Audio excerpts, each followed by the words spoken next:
Chapter 1. The Return from the Tower. Damn it. Across the street from the Wild Wolf Bar, V stared in disbelief at a stylishly disheveled version of herself, casually linking arms with Jack as they emerged from the establishment. Quickly averting her gaze from the pair, V retreated to a corner, lighting a cigarette in an attempt to soothe her tumultuous emotions. V found herself in a perplexing predicament. All she could recall was that she had originally been a mere player.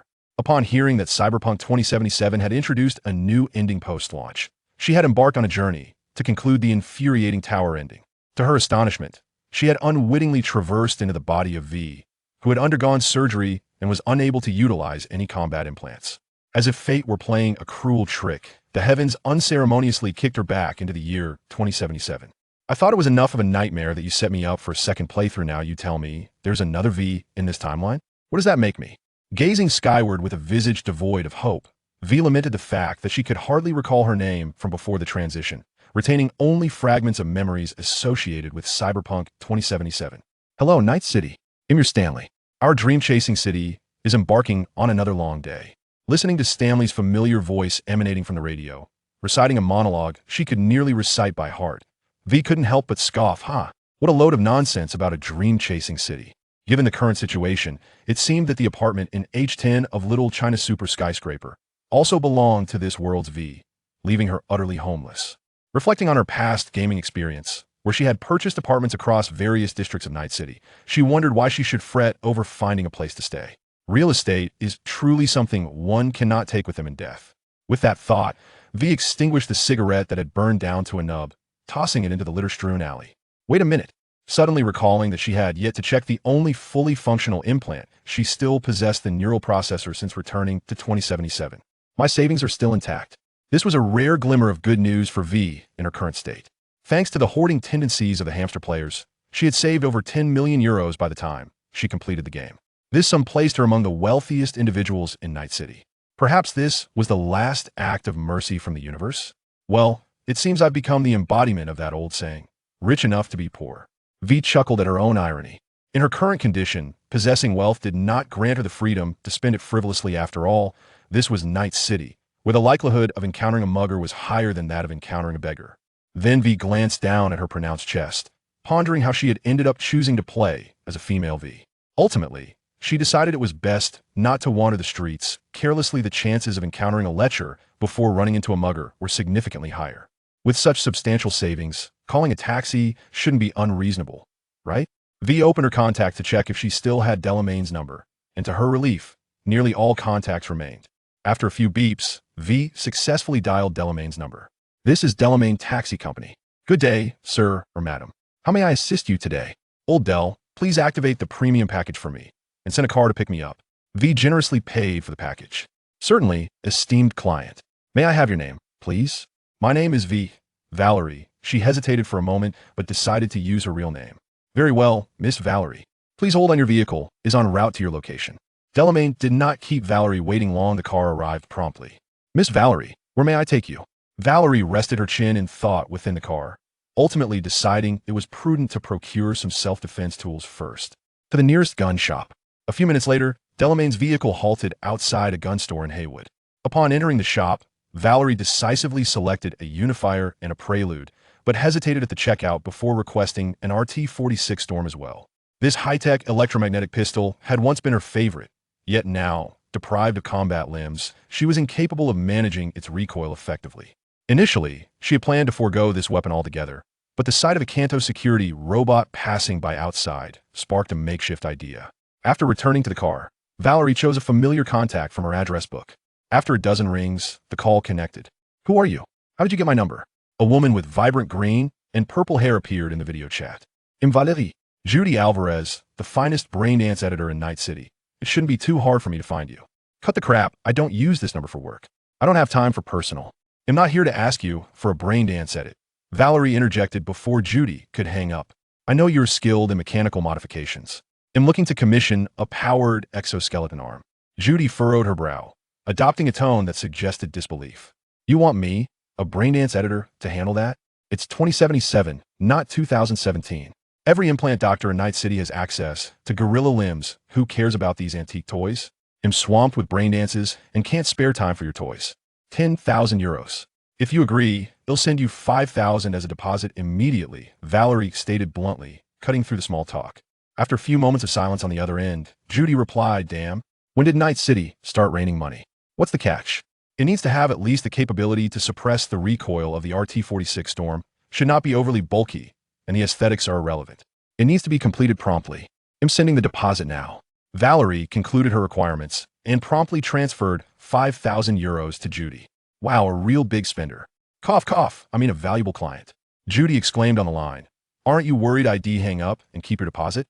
I'm confident in sending you money because I know precisely what kind of person you are, Valerie smirked. All right, send me the arms measurements and wait for my call in 2 days, Judy concluded before hanging up.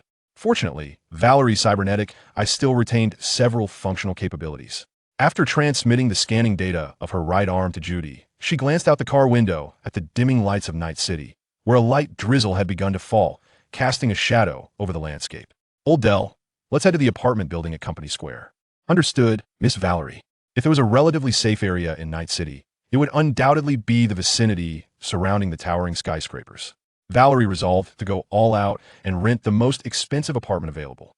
After securing a place to stay tonight, I'll take stock of the resources I still have and meticulously plan my next steps. Chapter 2.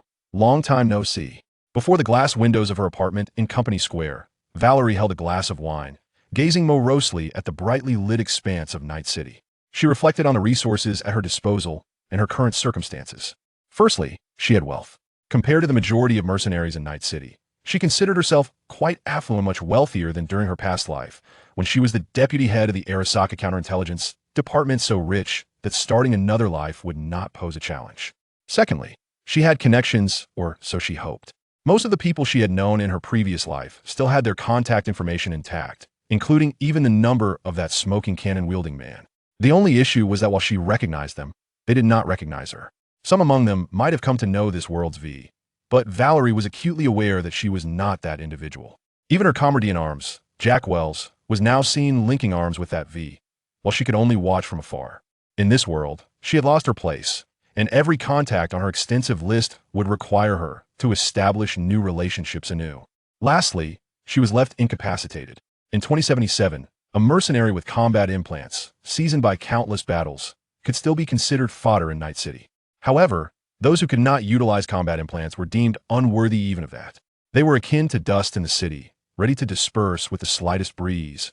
Most of Valerie's implants had not been removed, rather, they had been disabled, leaving only the essential functionalities for basic mobility intact. Given her current state, should these implants regain their operational capabilities, her fragile central nervous system would likely shatter like crisp potato chips, leaving no possibility of becoming a cybernetic lunatic. I must seek the assistance of an expert, Valerie murmured while shaking her glass.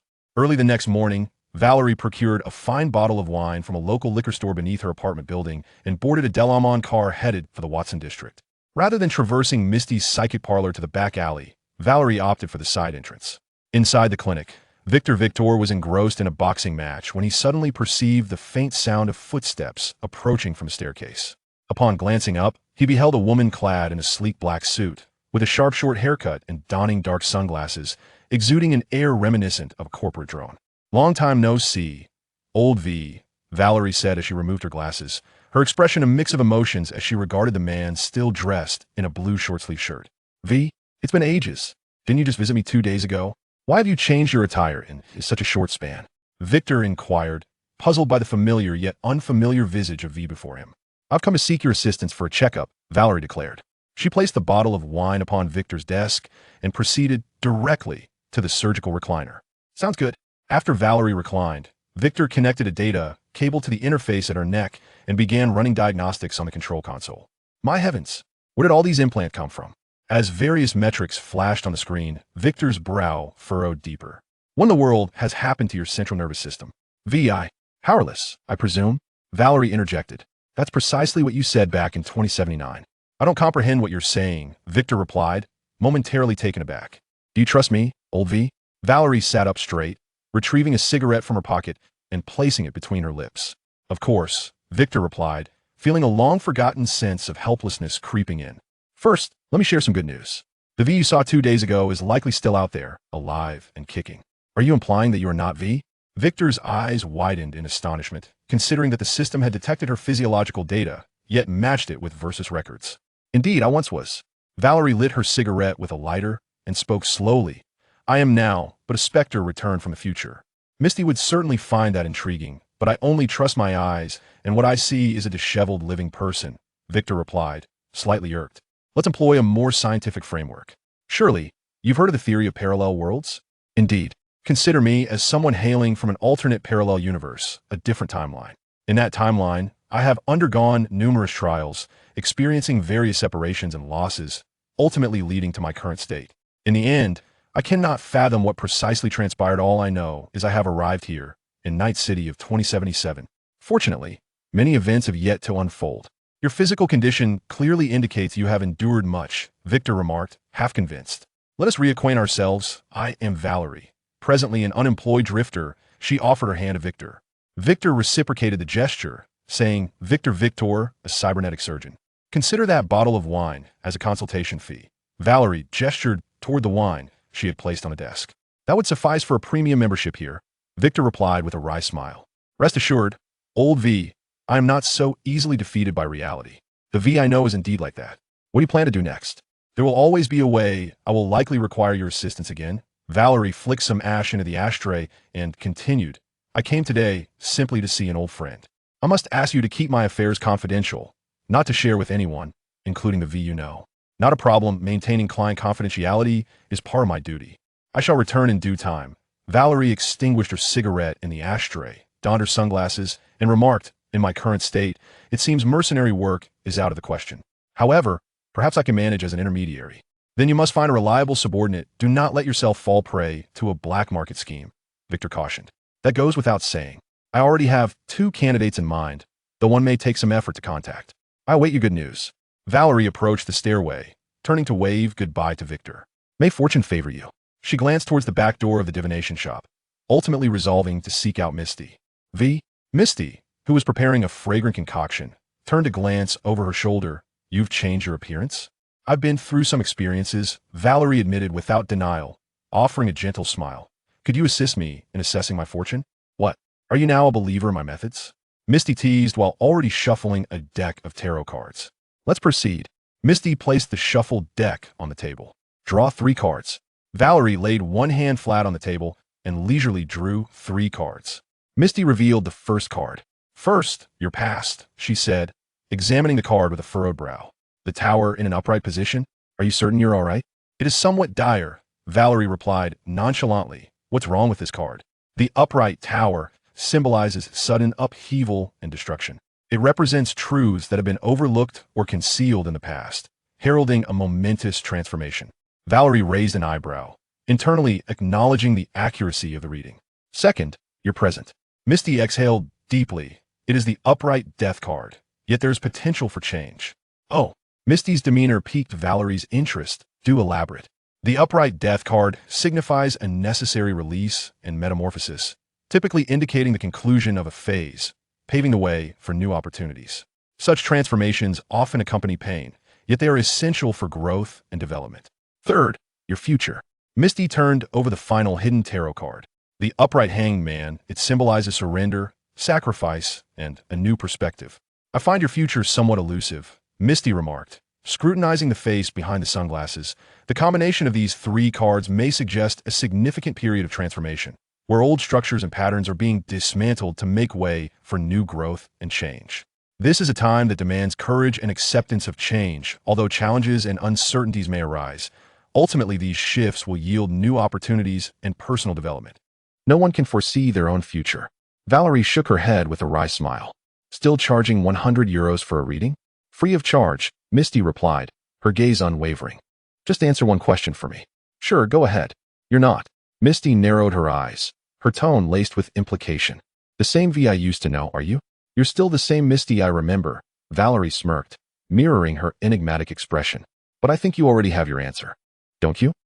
Stepping out of the fortune-telling shop, Valerie slid back into the Delamain cab and dialed the old captain. This is the old captain. What business brings you my way, ma'am? Looking to buy a car, naturally. Valerie chuckled. Ah, a woman of taste. There ain't a 4-wheeler in Night City I can't get my hands on. How about a death's head? Daddy. The old captain's voice crackled with excitement. With enough eddies. Anything's possible. Don't rush. I'll even bump your price up by 30, but on one condition. Name it. Find me someone's contact details. Doesn't matter if the conversation goes south. You'll get paid regardless. Her tone dripped with the nonchalance of someone who threw cash like confetti. Now that's what I call business. Who asked the mark? Lucy, ex-net runner from the Cyberdrifters. Ring any bells? Goddamn, you're asking for the moon here. They vanished after that Corpo Plaza mess last year. If it were easy, would I be paying you? Valerie scoffed. I know you've got connections. So deal or no deal? Deal. Money talks, bullshit walks. Sit tight. The line went dead with his usual abruptness. Chapter 3, Watson's finest Watson district, truly a land of opportunity. Crouched behind a bullet-riddled car, Valerie couldn't help but mutter the sarcastic remark. Who'd have thought a simple stroll from the curb to Judy's apartment would land her in the crossfire of a gang war?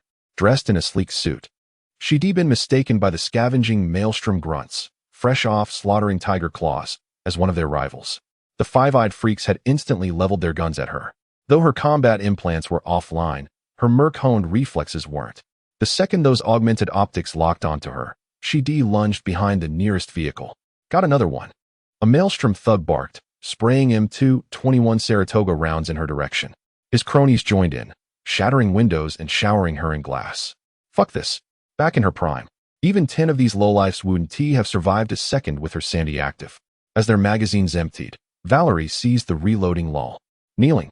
She pivoted from cover and fired 2 precise shots from her Unity.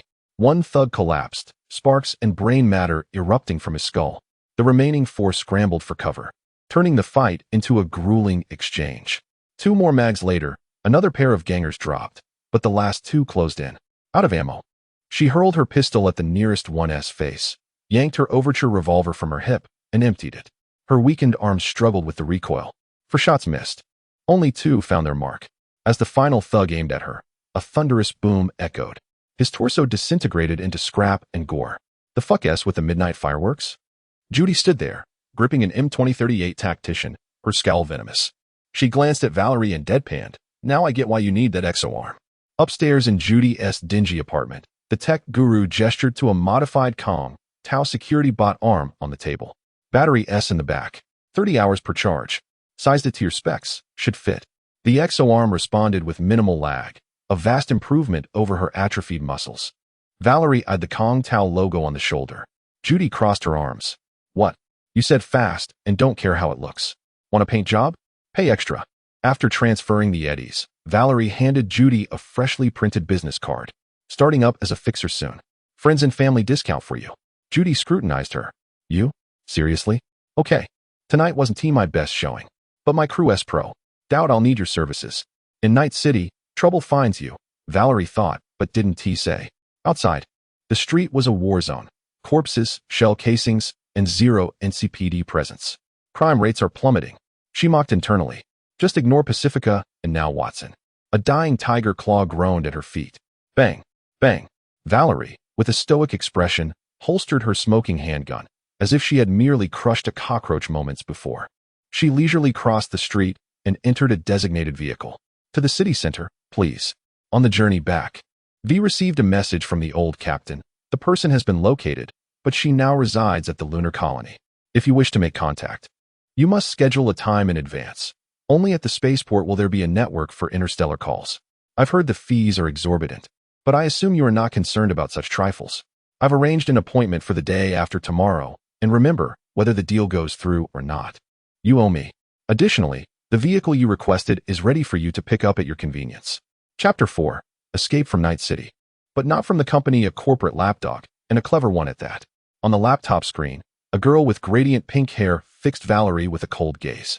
Don't misunderstand. This laptop was purchased this morning at a mall in the company plaza. I haven't had the time to reprogram its system yet. Sitting cross-legged in the spaceport lounge, Valerie chuckled and replied, After all, the person I am about to meet is a hacker. I must do my due diligence. I don't recall knowing someone like you. I've heard you paid a hefty sum to establish a connection just to reach me. What is your motive? Valerie continued. Let me ask you a personal question. Have you been happy during your time at the lunar colony? Then, as if answering her own question, she remarked, I suspect you're not happy, for while you escaped Night City, you cannot escape the company. The girl on the screen fell silent for a moment, her expression shifting before erupting in anger. Are you out of your mind? To make a call costing thousands of euros per minute just to toy with me? Listen, I've received word that Adam Smasher is returning to Night City. Frankly, you'd be better off coming back to Night City, helping me out. You could earn some money and perhaps find a bit of enjoyment. Return to Night City for amusement?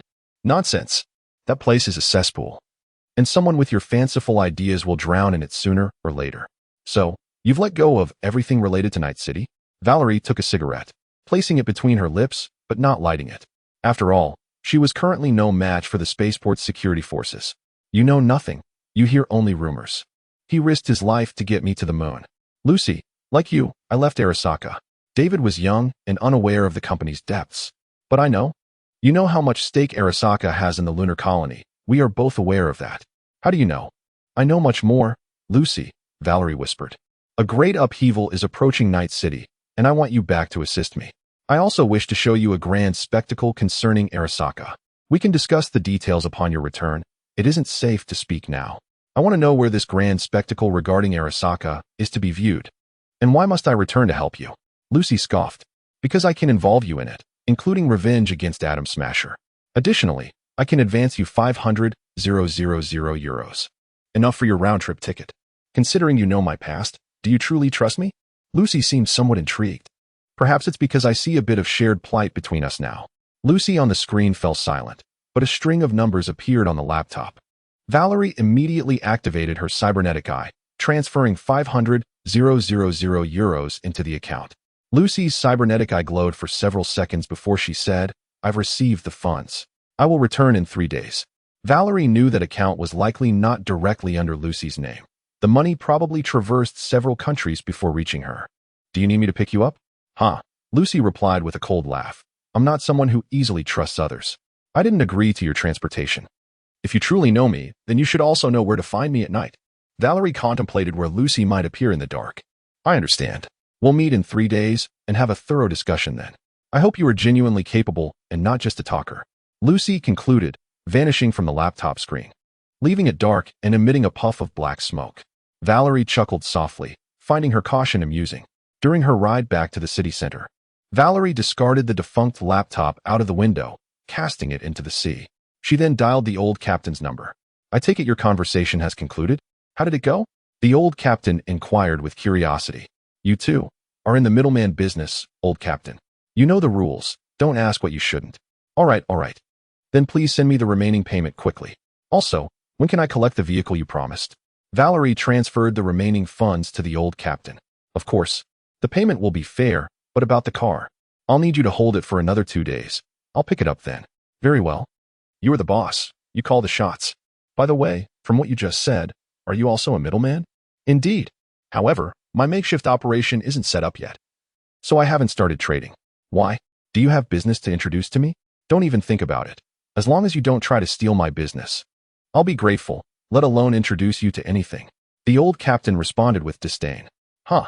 Perhaps we will have opportunities to cooperate in the future. We can all profit together. Valerie was amused by the old captain's sudden change in demeanor. Cooperation is possible, but primarily, I must have something to gain. Well then, let us consider this transaction settled. We can discuss future matters later. All right, we will talk later. After concluding her call with the old captain, Valerie dialed another number. After several rings, it finally connected. Hi, Rog, how's business? Oh, who am I speaking with? I don't recall. Rog, clad in a yellow vest, asked blandly. I'm planning to enter the middleman business, so I'm here to pay my respects to the queen of the underworld. Being a middleman isn't that easy. If you want to do business in the underworld, you must first establish your reputation. Rog replied dismissively. Reputation will come, but before that, I have a matter to entrust to you. Valerie finally lit the cigarette she had been holding. Are you seeking to discuss business? Have you prepared the money? Rog responded with an air of nonchalance. I've heard Dexter DeShawn is returning to Night City, Valerie said, diverting the conversation. It seems you are quite well informed. But what does this have to do with the business we are discussing? I need the details of his return route and timing. I have some accounts to settle with him, Valerie replied matter-of-factly. Rog frowned at her response. You should know he is a well-known middleman in the underworld. You wish to take him on, yet you come to me for information? I am aware. But first, he has been hiding from Night City for 2 years, and secondly, He has yet to return. Therefore, I assure you he will never come back to Night City. How about that? Surely, this does not contravene your rules? Roge remained silent for a considerable time, as if weighing the pros and cons. Then, her artificial eye glowed orange, and she spoke. Investigate Dexter DeShawn for me. Chapter 5. Betrayal and being betrayed. Valerie drove the fugitive vehicle she had acquired from the old captain along the coastal promenade of Company Street until she reached her destination. Soon, she spotted her target, a figure clad in a green and purple tracksuit. "Good evening, Lucy," Valerie called out as she opened the passenger door towards the figure who had turned her back to her. The individual turned around, lowering her hood to reveal her signature amber pink hair. "Get in, let us chat." Lucy did not respond, nor did she enter the passenger seat. Instead, she opted to open the back door and sit in the rear. Valerie paid no mind to her cold demeanor, closing the door and starting the car. After they had driven a few meters, Lucy broke the silence first. "What exactly are you? How about you share what you found first?" Valerie retorted with a smile. V, hailing from Haywood, left Night City for Atlanta 2 years ago and just returned this year. A mere street punk, with nothing about him that could match the person in front of me. Ha ha ha, I guess you haven't checked my measurements. Valerie laughed heartily. "I don't find that amusing. Answer my question seriously." Lucy's cold voice came from the back seat. "You know I have the capability to turn your head into a pretzel at any moment. This matter is a bit complex. Then let us stick to the simple. I am V, that much is true, but not the V you have discovered. While it may sound outlandish, it is indeed a fact. How to put it? I am a version of V from a parallel universe, having arrived here from Night City in 2079. As for how I got here, I am not entirely sure. Evidence? I cannot provide any. At most, I can take you to meet this world SV. No need. I followed her for half a day yesterday." Lucy replied expressionlessly. She would not be foolish enough to wait until the appointed day to return from the moon. "Clearly, I was in a state of being untraceable in Night City just a few days ago," Valerie said nonchalantly. "Then explain what you mean by leaving Arasaka." "Allow me to introduce myself. Former Deputy Minister of Arasaka's Counterintelligence, V. My real name is Valerie. However, that was in my original world, and at this point in time, I have already been ousted from Arasaka. I have no ties to Arasaka in this world. Do you know what you currently resemble in my eyes?" Lucy asked, uncertain if she believed Valerie's words. "What do I resemble? A disabled person, a landowner, or a lunatic?" "You resemble a chaotic amalgamation of Night City." "Oh? How so?" Valerie expressed her surprise. "Arasaka's style, the military technology of CNY's Tan, and the most absurd part is that power exoskeleton arm adorned with the Kanto logo. Then you should see that I am unable to utilize combat implants at present," Valerie stated calmly. "If I couldn't see that, I wouldn't have gotten into your car." Lucy scoffed, then added, "You should know, I have numerous methods at my disposal to end your life. I am aware. But I also know that you won't act before I satisfy your curiosity." Valerie seemed entirely unfazed by Lucy's threat. "Would you care to hear my story?" Lucy did not respond. "After being expelled from Arasaka, I, like the VUC, became a mercenary. In the course of a significant job, I lost my best friend, and my head was fed a dose of peanuts by the middleman. Although I miraculously survived, I was left with a chronic condition. I have but a few weeks to live. However, perhaps fate intervened, as another employer approached me, claiming they could cure me. What was the outcome? I was once again deceived. She only sought to cure herself. Ultimately, upon discovering the truth, I sold her to New America in exchange for a chance at treatment. The price was lying in bed for 2 years, forever losing my other partner, and the knowledge that using any combat implants would cost me my life." Valerie awaited Lucy's reaction, which did not take long to manifest. "Do you know what I just recalled? Never trust anyone in Night City," Valerie replied. "How do you know so much?" Lucy's dissatisfied voice echoed from the back seat. "Then why should I believe you? You should also know what occurred with our little team. Because you are an anomaly in Night City, and I, at present, am a wandering soul within its confines." Valerie answered flatly. "Given what you say is true, if you possess so much wealth, why not choose to leave Night City and find a quiet place to spend the rest of your life?" Valerie remained silent for a moment, gripping the steering wheel with one hand while pulling out a cigarette with the other. "Mind if I smoke one?" "Suit yourself." After lighting the cigarette, Valerie slowly began. "If it were 2079, perhaps I would heed your advice, leaving Night City for a tranquil small town to live a life of idleness. However, the circumstances are different now. In 2077, in the current Night City, there are still matters that concern me. But it seems that what you care about," Lucy scoffed, "does not belong to you at present. My concern for them and their ownership do not have a direct correlation, Lucy. Lucy noticed the scenery outside the window changing. They were leaving the urban district of Night City. Where are we headed? To see a friend of mine, a legend of Night City. Care to turn on the radio for some music? Whatever you wish. Valerie turned on the radio, and the first tune that played was from the temperature station. Couldn't wait for you to come clear the cupboards. Valerie's face twitched. Lucy noticed the change in Valerie's expression and asked, "Is there something wrong with this song?" "As long as you think there's no problem, it's fine." Valerie sighed in relief. Lucy found her reaction rather perplexing. The two sat in silence, listening to the music as the vehicle headed towards the oil fields on the outskirts of Night City. Chapter 6. Partners at the oil fields outside Night City. Valerie parked the car by the roadside. "Are we there?" Lucy inquired. "We are," Valerie replied, stepping out of the vehicle and gazing at the long-abandoned oil fields. "Where's the person you mentioned?" Lucy followed suit, looking towards the fields. Valerie scoffed, pointing to the distant ground with her cigarette. "Of course, they're buried here. Haven T, you heard the phrase. Night City has no living legends? And what about Atom Smasher? Doesn't Teehee count?" Lucy raised an eyebrow in inquiry. Valerie, upon hearing this, could not help but roll her eyes and retorted disdainfully, "Do you truly believe that wretched thing still qualifies as a human? Bound by others for the remainder of his life, can you honestly call that living? Better than being dead," Lucy implied cryptically. "Have you heard of the Soul Killer?" Valerie discarded her cigarette and inquired. "I heard about it while working for Arasaka. It's a project completed by Alt Cunningham, capable of scanning a person's consciousness." As a former hacker who had done dirty work for Arasaka, Lucy was somewhat familiar with their projects. "Then you must also be aware of the relic." Valerie lit another cigarette. Lucy looked at Valerie with a condescending expression and replied, "Arasaka has plastered relic advertisements all over the streets." Valerie flicked off the ash and asked nonchalantly, "Have you ever considered the relationship between the relic project and the Soul Killer? The connection between the recorder and the storage device?" Lucy answered decisively. "In fact, Arasaka possesses a digital prison that houses numerous consciousnesses, known as the God's Vessel." Valerie pointed to the ground as she spoke. "In 2023, that fellow entered the Arasaka Tower with a nuclear bomb. He also did something else. He liberated Alt Cunningham, who was trapped in the God's Vessel, using a program written by Spider Murphy." Wait, Lucy exclaimed, astonished. "Are you saying that Johnny Silverhand is buried here? Is that so strange? There are plenty of people buried in Night City's cesspool." "Johnny's situation is actually one of the better ones," Valerie replied nonchalantly. "You say that as if it's a fact. I could just as easily point to a random spot and claim that Morgan Blackhand is buried there." Valerie shrugged, saying, "I have no evidence. But I can find a witness to corroborate that I know some things about Johnny Silverhand." Lucy gestured as if inviting her to proceed. Valerie dialed Rog's number. "Valerie, didn't I already provide you with the information you requested? Why are you contacting me again? This time, I'm reaching out to inquire about Johnny." "Johnny? Which Johnny?" Rog paused. "The one who died in 23.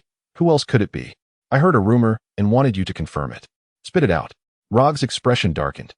"When he hired you to break into Arasaka Tower in 13, he promised to pay double, and you were followed by Arasaka's corporate dogs, right? Damn. Just thinking about that makes me furious. He hired me to rescue his ass." "Wait, how do you know about this?"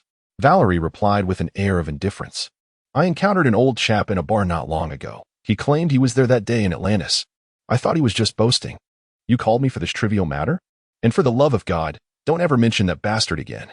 Rog cursed before hanging up. Valerie turned to Lucy, her cybernetica glowing orange, and said, "So, do you believe me now?" Lucy remained silent. "Where was I?" Valerie continued speaking to herself. "Oh, right. I was mentioning that Johnny Silverhand freed Alt Cunningham." Valerie took a deep drag from her cigarette, exhaling the smoke, then continued. "Then Johnny was caught red-handed by that Atom Smasher guy, and Arasaka Saburo had him assigned to the Soul Killer. His body was hastily buried here. So why did you bring me here to discuss the God's Vessel and relic?" Lucy asked impatiently. "Have you heard that Arasaka's Reichu is coming to Night City? There are rumors about that. Everyone knows he's coming, but no one knows why. In truth, he stole a prototype biological chip from the Relic Project at Arasaka headquarters, intending to sell it to Netwatch. Inside that chip resides the consciousness of Johnny Silverhand." Lucy's expression suddenly sharpened as she inquired, "So you want me to help you intercept him?" Valerie shook her index finger in front of her. No. It's not that we're going to intercept him. It would be quite difficult for us to accomplish that alone." Then, Valerie added mysteriously, Do you remember the story I told you? The first commission, the big job V and her good friend took on? Bingo. When the time is right, someone will naturally place a commission to intercept it, and we need only maneuver behind the scenes for the chip to find its way into our possession. I don't understand why you want that chip, Lucy said. That very chip allowed me to survive after I took a bullet to the head. But it is also slowly consuming me, encroaching upon my central nervous system. I see. You underwent that life-saving surgery to remove it, but at the cost of compromising the integrity of your central nervous system, making it impossible to use combat implants, Lucy realized. I had no idea the price would be so steep. Valerie's expression darkened as she continued, fortune and misfortune coexist, although I survived with the chip's assistance. The cost is that Johnny will completely take over my nervous system in a few weeks, achieving a form of resurrection. This is also the true purpose of Arasaka Saburo's relic project. Lucy crossed her arms defiantly and said, after all this talk about helping you, what isn't it for me? If I retrieve the chip, I will have the chance to restore its functionality. Valerie pointed to the implant at the back of her neck, which had nearly all its functions restricted. To seek vengeance upon Atom Smasher, I need to regain my strength. Just a chance? Lucy accurately seized the crux of the matter. Yes, merely a chance, but I am confident, for it is something I once lost. Lucy remained silent, pacing back and forth in front of Valerie. Finally, as if having made a decision, she declared, "All right, I will take this gamble with you." Before Valerie could respond, Lucy added, "However, I have conditions. Speak. First, I am merely assisting you. I am not your mercenary, and you have no authority to issue commands to me. Secondly, come find me when you are ready to act. I am free to go where I please and do as I wish in the meantime," Lucy stated earnestly. "What about my intermediary business? If you require my assistance, I can waive your commission. However, your cut as an intermediary must be shared with me based on the actual situation. So you mean we would be partners?" "That's acceptable," Valerie conceded, recognizing her need for a reliable hacker. "You can indeed interpret it that way. Now, you may elaborate on how you plan to operate," Lucy confirmed. Valerie, pleased with Lucy's agreement, smiled and forwarded information regarding Dexter DeShawn to her. "We need to start with that fat man. He has a rather sizable bodyguard." Lucy glanced at the data, then looked at Valerie with disdain, frowning. "Just the two of us. This could prove challenging. I have additional personnel. I'll contact her right away. This will be manageable." Valerie, having finished her thoughts, dialed the number she had been unable to reach in 2079. Chapter 7. The Vengeful Spectre. A sleek series cruised along the highway leading to Night City. Suddenly, the driver spotted a rogue vehicle obstructing the road ahead. A woman clad in a suit, with a powered exoskeleton adorning her arm, leaned against the car door, smoking a cigarette, seemingly waiting for something. As the road ahead was blocked, the driver was compelled to reduce speed. Just as they approached within 20 meters of the woman, the car unexpectedly stalled, and a plume of black smoke billowed from beneath the hood. "What is going on?" Oleg, a hefty man seated in the back of the series, inquired while peering over the driver's shoulder. "Boss, the car has been hacked," replied Oleg, the driver. "That woman up ahead must be responsible." The two men in the vehicle observed the woman walking towards them. "Get out and speak with her," Oleg instructed. He exited the vehicle as the woman halted 5 meters away. "I have a matter to discuss privately with Dexter DeShawn," she stated bluntly, discarding her cigarette. Oleg warily scrutinized the woman and asked, "Who are you?" "I said I want to talk privately." No sooner had she finished speaking than a sharp crack echoed through the air, followed by a spray of blood and sparks erupting from Oleg's head. His shattered corpse crumpled to the ground before her. "Miss, I don't recall knowing you." Dexter, still seated in the car, attempted to maintain his composure as he regarded the woman approaching his window. "At this moment, you certainly do not," she replied, raising her exoskeleton-clad right arm, which held an RT-46 Storm. "Soon, you won't have the opportunity to know me at all." Dexter attempted to draw his weapon, only to discover he was completely immobilized, having unwittingly fallen prey to a puppet hack. "Wha? Who the hell are you?" Dexter stammered from within the car. "Just a specter returned from the depths of hell," she replied. With a thunderous bang, the RT-46 discharged, shattering the rear window of the car. Dexter's large, dark head exploded like a balloon, splattering red and white everywhere inside the vehicle. Valerie leisurely returned the gun to its holster, retrieving a burning hand grenade from her waist, pulling the pin, and casually tossing it into the car. Without a backward glance, she strolled back towards her vehicle. 200 meters away, atop a boulder, a woman with her hair tied up stood, holding a silenced ST-32 icebreaker sniper rifle. The door of the rogue vehicle swung open, revealing Lucy emerging from within. Her expression one of discontent as she observed Valerie approaching. I said, "Why are you wasting time talking to him?" Apologies, old memories stirred. "And I couldn't help but engage in a few extra words," Valerie replied. Lucy remained silent, her gaze shifting to the opposite end of the road, where a heavily modified Thunderbolt appeared. With the screech of brakes, the Thunderbolt came to a halt before them. The driver's window lowered, and a girl with sun-kissed skin leaned out, asking, "Boss, is this job wrapped up? Care to make introductions?" Lucy raised an eyebrow. "Pan Am Palmer," Valerie introduced. "The finest driver of the Aldecaldo family. I recall you mentioning you were going solo now," Pan Am noted, glancing at the sniper rifle resting in the passenger seat with a bemused smile. "Indeed," Valerie continued. "This is Lucy, my partner, who also provides hacker support." Pan Am and Lucy exchanged nods, acknowledging one another. Valerie added, "I have already transferred your commission. You worked efficiently. I will reach out again for future jobs. By the way, are you still running goods?" "Not particularly," Pan Am shrugged. "As wanderers, we find it tough to make a living in the city. Running goods is our old forte, and that's what keeps the orders coming. I must remind you, partnering with mercenaries for goods running isn't the same as within a family." All right. Quit fussing like an old woman," Pan Am waved her hand impatiently, starting the engine. "I'm off. I have another job to catch." Watching the Thunderbolt sail into the wasteland, Valerie shook her head in resignation. "So, what is your next move?" Lucy inquired. "Naturally, we'll establish our business in the afterlife." "Get in." In the afterlife, Lucy, sporting a new outfit, and Valerie, still clad in her black suit, strolled down the stairs at a leisurely pace. Lucy had transformed her appearance, donning a white jacket with the hood covering her hair and a mask obscuring the lower half of her face. There's something I'm unsure whether to mention." Valerie hesitated. "Spit it out. Why not change your hair color and go for a Kiwi disguise?" As expected, Valerie's jest earned her a disapproving glance from Lucy. Lucy seemed disinclined to engage with Valerie's foolishness and quickened her pace, entering the afterlife's door first. Just as Valerie was about to follow, the doorman, Emmerich, halted her with an outstretched hand. "And you are?" "I'm Valerie, here to see Rog."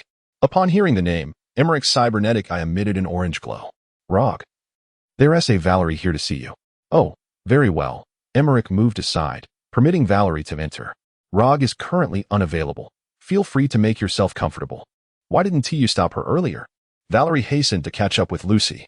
"Well, I've been here several times before. I'm practically a regular, so of course. He wouldn't stop me." Valerie and Lucy settled at the bar as Claire, the bartender of the afterlife, approached them. "What would you like to order?" Valerie glanced at Lucy, signaling her to go first. Lucy tapped her fingers on the table as if resolutely deciding, and declared, "David Martinez." "All right. One David Martinez coming right up." "And you?" "I'll have a Long Island iced tea," Valerie hesitated before adding, "which includes gin, rum, vodka, tequila, Cointreau, lemon juice, cola, and a spoonful of sugar." "I know that drink. Please hold on." "I expected you to order something with a legendary name," Lucy remarked. "Johnny Silverhand is a drink everyone orders when they come here. It's dull," Valerie shrugged. "I was initially inclined to order vodka with lemon juice and ginger beer, but I figured it would be like cursing him to death, so I'll pass." Valerie had previously enjoyed tequila, but after all she had endured, her emotions were as mixed as the drink she had just ordered. "Are you planning to use the Long Island iced tea as your own commemorative concoction?" Lucy inquired with curiosity. "If I were to continue my career as a mercenary, I would likely wish to leave my mark with such a name." At that moment, Claire prepared the drinks they had requested, and Valerie took a sip from her glass. "However, I am here to conduct business as a middleman, not to become a legend. So please refrain from wishing me ill." Upon hearing these words, both Lucy and Claire couldn't help but burst into laughter. From this day forth, the roster of future middlemen would no longer feature the enigmatic Black Jesus, but rather a female demon. Valerie raised her glass, watching as the bar's lights refracted through the glass and liquid, casting a unique glow. Here's to our prosperous endeavors. Chapter 8. The Nameless Pawn, or the renowned hero in the towering skyscraper H10, V, with her cropped purple hair, emerged from the elevator while rubbing her nose. As she stepped out into the lobby, she spotted Jack sitting at a street stall, devouring fried noodles from a paper box. "The Celestial Maiden has arrived. I must say, you've taken your sweet time. I've been waiting so long that I've grown hungry," Jack remarked, wielding his chopsticks. Come, sit down. Once I've finished these few bites, we shall go meet Old Way." V languidly settled onto the stool beside him and remarked, Did you not mention a surprise yesterday? Am I losing my mind? Or did you truly say that? Jack took a bite of meat and replied with a chuckle. It's both, really. Who could blame you for forgetting things so often? As for me, by sheer coincidence, I've managed to secure a substantial job for us. A grand and lucrative endeavor. V felt a sense of irritation as system error messages sporadically appeared on her control interface. She spoke up. Please continue. It wasn't particularly significant. Merely that someone had assigned her a task. But do you know who it is? Valerie, the intermediary who recently rose to prominence. She is infamously referred to as the demoness of the Afterlife nightclub, always clad in a black suit, with a powered exoskeleton arm on her right side, undeniably formidable. Valerie? Upon hearing this name, V paused momentarily. Isn't that my name? When did I become an intermediary?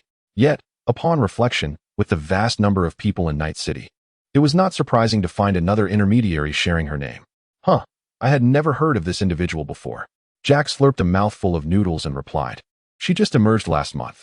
I heard she took down Dexter DeShawn, the notorious figure who had been on the run for 2 years. You know, the one who used to be the big shot at the Afterlife. I've heard that in just a month, she has successfully completed numerous deals. Her momentum is quite impressive. V then inquired, what kind of transaction is this? We wouldn't be risking our lives, would we? Jack replied, she wishes to meet with you for a private discussion. However, the outcome entirely rests upon you, my dear.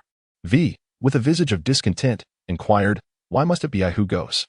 How did you and T-Bug manage to evade this? Jack shrugged and replied, I've heard that T-Bug has indeed spoken with her partner regarding technical matters. As for me, I've long since faded into obscurity. Thus, she suggested discussing the task with you. After savoring the last bite of his noodles, Jack turned to V and said, Listen, V, this is work assigned by her. It is only natural that she wishes to meet with you. It is not as dire as you presume, believe me. V replied with a hint of irritation. Now that you've said that, do I really have a choice? Her success rate in business was astonishingly high, and I had heard that she had a habit of providing mercenaries with a portion of their payment in advance, settling the remainder upon completion of the task. Without any delays, Jack seemed intent on reassuring V and added, working with such intermediaries is indeed a reliable option. Don't even mention intermediaries. V, perhaps irked by the incessant system notifications that danced in her periphery, or genuinely disinterested in intermediaries, waved her hand dismissively. They scavenge for clients, seeking the lowest-priced fools to do their bidding, only to dispose of the corpses in the trash once the job is done. Jack chuckled at her words and replied, Damn. That really is the case, V. He placed the takeout box and chopsticks on the table, then pulled a card from his pocket and set it before V, saying, I brought your car. Yesterday, I spoke with some guys at the factory and had the spot where we clashed with the cleaners repaired. V finally broke into a smile, pocketing the card as he remarked, Thank you, Jack. That is truly generous of you. Miguel's modifications are absolutely impressive. It drives as if it were brand new. We'll see how it performs on the road. Shall we proceed on foot? Let us test its capabilities. Hop in. V and Jack rose simultaneously and made their way towards the car. V's apartment is not far from Oldway's shop. It takes merely a couple of turns down the streets to arrive. Jack remained in Misty's storefront, waiting, while V proceeded directly into the alley. Making his way to Oldway's clinic, V opened the iron gate and greeted the elderly Way, who was engrossed in watching a boxing match. Hello, Old Way. You still look as robust as ever. Way turned his head towards V, blinking as if to confirm something. What is the matter? Don't you recognize me? V inquired. Puzzled. Ah, it's you, V. I was just thinking it's been a while since we last met. What brings you here today? V sighed before replying. I just wrapped up a job that involved connecting a client's neural interface. I suspect I might have been poisoned. Way began to adjust his toolkit, nonchalantly asking, Are you experiencing excruciating headaches, nausea, and sensitivity to bright light? Exactly as you described, V affirmed. No worries, kid. I'll help you sort it out soon. By the way, how have you been? I recently met a middleman who offered me a job. Her name is Valerie. Upon hearing this name, Way paused momentarily. What? Is there something wrong with her? V noticed the unusual expression on Way's face and asked anxiously. Not necessarily. I know her. She frequents the nightclub. I've heard she is quite generous. Just do a good job, kid. V continued. I still need to equip myself with some new gear, something of quality. I want to enhance my vision and add a grip. Way chuckled. Hey, really? Have you finally seen the light? V responded with a smile. Since we have undertaken a significant transaction, it is only natural that we require superior firmware. I will defer the payment for now. Once I acquire the funds, I shall repay you, principal and interest included. You know me well. Let this be the last time. Ultimately, V procured a 1 Malawian kwacha model of the quasi-optical eye from Old Way on credit, along with a ballistic coordination processor, and took the opportunity to eliminate any viruses. After bidding farewell to Old Way, V proceeded to the rendezvous location as per the address provided by Jack, which was situated beneath a bridge. A renegade vehicle idled by the roadside, and a woman clad in a black jumpsuit and a white vest stood beside it. Upon noticing V approaching, she extended her hand to open the rear door of the car, gesturing for V to enter. As V had recently replaced his ocular prosthetic and connected to the NCD database, he whimsically decided to scan the woman before him. However, the results displayed merely a phrase, highly confidential. If you continue to scan indiscriminately after entering the vehicle, a displeased voice from the woman warned. Be cautious with your newly installed optical device. V curled her lips slightly after listening, then nonchalantly entered the vehicle. The woman closed the door and took her seat at the wheel. At that moment, the back seat of the car was shrouded in swirling smoke, making it difficult for V to discern the details of the intermediary woman. All she could make out was the woman's sharp red bob, the oversized sunglasses that obscured half of her face, and the rumored powered exoskeletal arm. Ah, Miss V, the intermediary remarked, extending an open cigarette box towards her. Care for one? Thanks. V replied without hesitation, selecting a cigarette and retrieving her lighter to ignite it. Seeing is believing, V said somewhat awkwardly, addressing the woman as Miss Valerie. Let us get moving, Valerie replied, directing her attention to the steering wheel, and the vehicle began to roll forward. I can tell you're not one for flattery, Miss V, V responded with a nonchalant tone. I have always believed that a sharp tongue is no match for a strong fist. Upon hearing this, Valerie chuckled lightly a couple of times and remarked, You are far more intriguing than I had anticipated. Are you testing me? No, just engaging in idle chatter, he replied.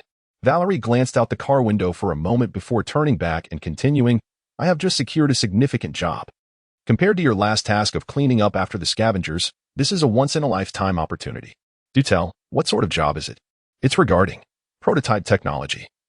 Specifically, a biological chip. Just procure it for me. It's that simple, Valerie stated with an air of casualness. To V's ears, it sounded as easy as a trip to the mall. I presume it's something from a corporation? Indeed, from Arasaka Corporation. A smile curled at the corners of Valerie's lips. What, are you afraid? Although V could not discern the look in her eyes behind his sunglasses, it was surely filled with provocation. No problem. What's the worst that could happen? Night City is Arasaka's territory. Do you dare to cross them? Nothing ventured, nothing gained, Valerie replied, her voice remaining steady and unperturbed. In another life, who has T engaged in such dealings? Besides, I'm not insane. I want to be asking you to kick down the door of Arasaka Tower and steal. This operation must be conducted discreetly. I trust you can comprehend this? We seemed to exhale a sigh of relief and continued to inquire, how shall we proceed? Surely, you must have a plan. Firstly, I responded, I have some business disputes with those scoundrels from the Vortex gang that require your immediate attention. It's quite straightforward. Our client is eager to meet the individual responsible for the task at hand, and you must engage with her. The Vortex gang? What involvement do they have? Valerie produced a chip and handed it to V, saying, Insert this. V received the chip and, after inserting it, accessed the data within, which pertained to the Vortex gang and a military prototype robot. As V perused the information, Valerie's voice resonated softly. The Vortex gang had raided a military technology transport 2 weeks prior, while the military remained oblivious to the perpetrators. Among the stolen goods was a high-end prototype robot known as Little Flathead, which I had intended to purchase. Just as I transferred the funds, the gang switched leaders, likely leading to a denial of responsibility. Without this robot, the plan to procure the Arasaka chip would be thwarted, and the business would be doomed. Additionally, I received word that a woman named Meredith Stott from Military Tech has taken an interest in this matter. She is akin to a feral cat, prowling for information about the transport. You might consider how to exploit this. Here is her number. After Valerie finished speaking, she sent VA number. Who is the client you mentioned? Why should I meet her? The client is Evelyn Parker. Her background is elusive, but she has connections in Pacifica. She wishes to discuss matters face-to-face with someone capable. Valerie took a drag from her cigarette and continued. As for me, I oversee planning and control. T-Bug, as you know, prefers to avoid direct interaction. Jack, when the time comes for him to act, will heed your command. So it must be you. You seem to know as well. I heard you took over Dexter DeShawn's business? That's accurate, Valerie replied, casting a sidelong glance at V. Why should I trust you? V expressed concern over sharing a fate similar to Dexter DeShawn's. What reason do you have to trust that black thug who vanished for 2 years and suddenly reappeared? Valerie scoffed. Child, this is Night City. Valerie extinguished her nearly burnt cigarette and inquired. I have conveyed all that needs to be said. Will you take on this job? Why not? Splendid. I shall arrange a meeting time with the client. The venue will be the Lizzie's bar. The vehicle came to a halt, and the door on V's side opened. Just as V was about to step out, Valerie called out once more. Lastly, a personal question. Do you aspire to be a nameless nobody or to achieve renown? Night City does not harbor the nameless. I must attend to my duties, V decisively replied. Closing the door behind her, Valerie watched V's receding figure, sighed, and muttered to herself, still too young. At that moment, Lucy, seated in the driver's seat, turned with a displeased expression and remarked, Are you done with your theatrics? You two smoking fiends nearly suffocated me. Nameless nobody or renowned, I'm about to vomit. Valerie glanced at her cigarette pack, recalling that she had not smoked before encountering Silverhand. Interesting. Interesting, my foot. Now hurry up and take the wheel. Didn't you used to smoke? I quit long ago, back in the lunar colonies. Chapter 9, Impressive, V.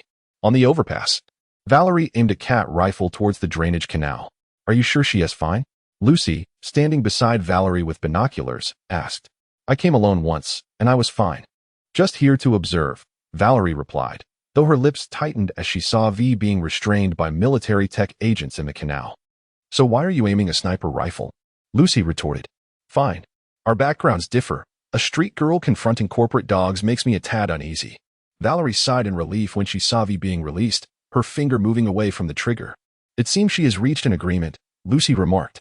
After lowering her binoculars, Lucy looked at Valerie and asked, Next, she'll likely head to the food processing plant. What, are you planning to follow her? I'm not her babysitter. She is more familiar with dealing with gangs than I am. We should prepare for our tasks. Valerie stowed her rifle and suddenly recalled something. By the way, have you booked the private room at Afterlife? Lucy paused, asking in return, You didn't T-book it? Was T had agreed that you would meet them there? Valerie quickly dialed Rogan's number. Damn it, who is in charge of the money here? Lucy blurted out. After Valerie ended her call, she inquired about the fake identities for entering the Azure Tower. You've sorted that out, right? That's done. Lucy rolled her eyes, recalling that Valerie had financed the arrangement. Valerie sighed with relief and called again. Hello? Old Captain, have you secured the vehicle I requested? The condition is poor? How poor can it be?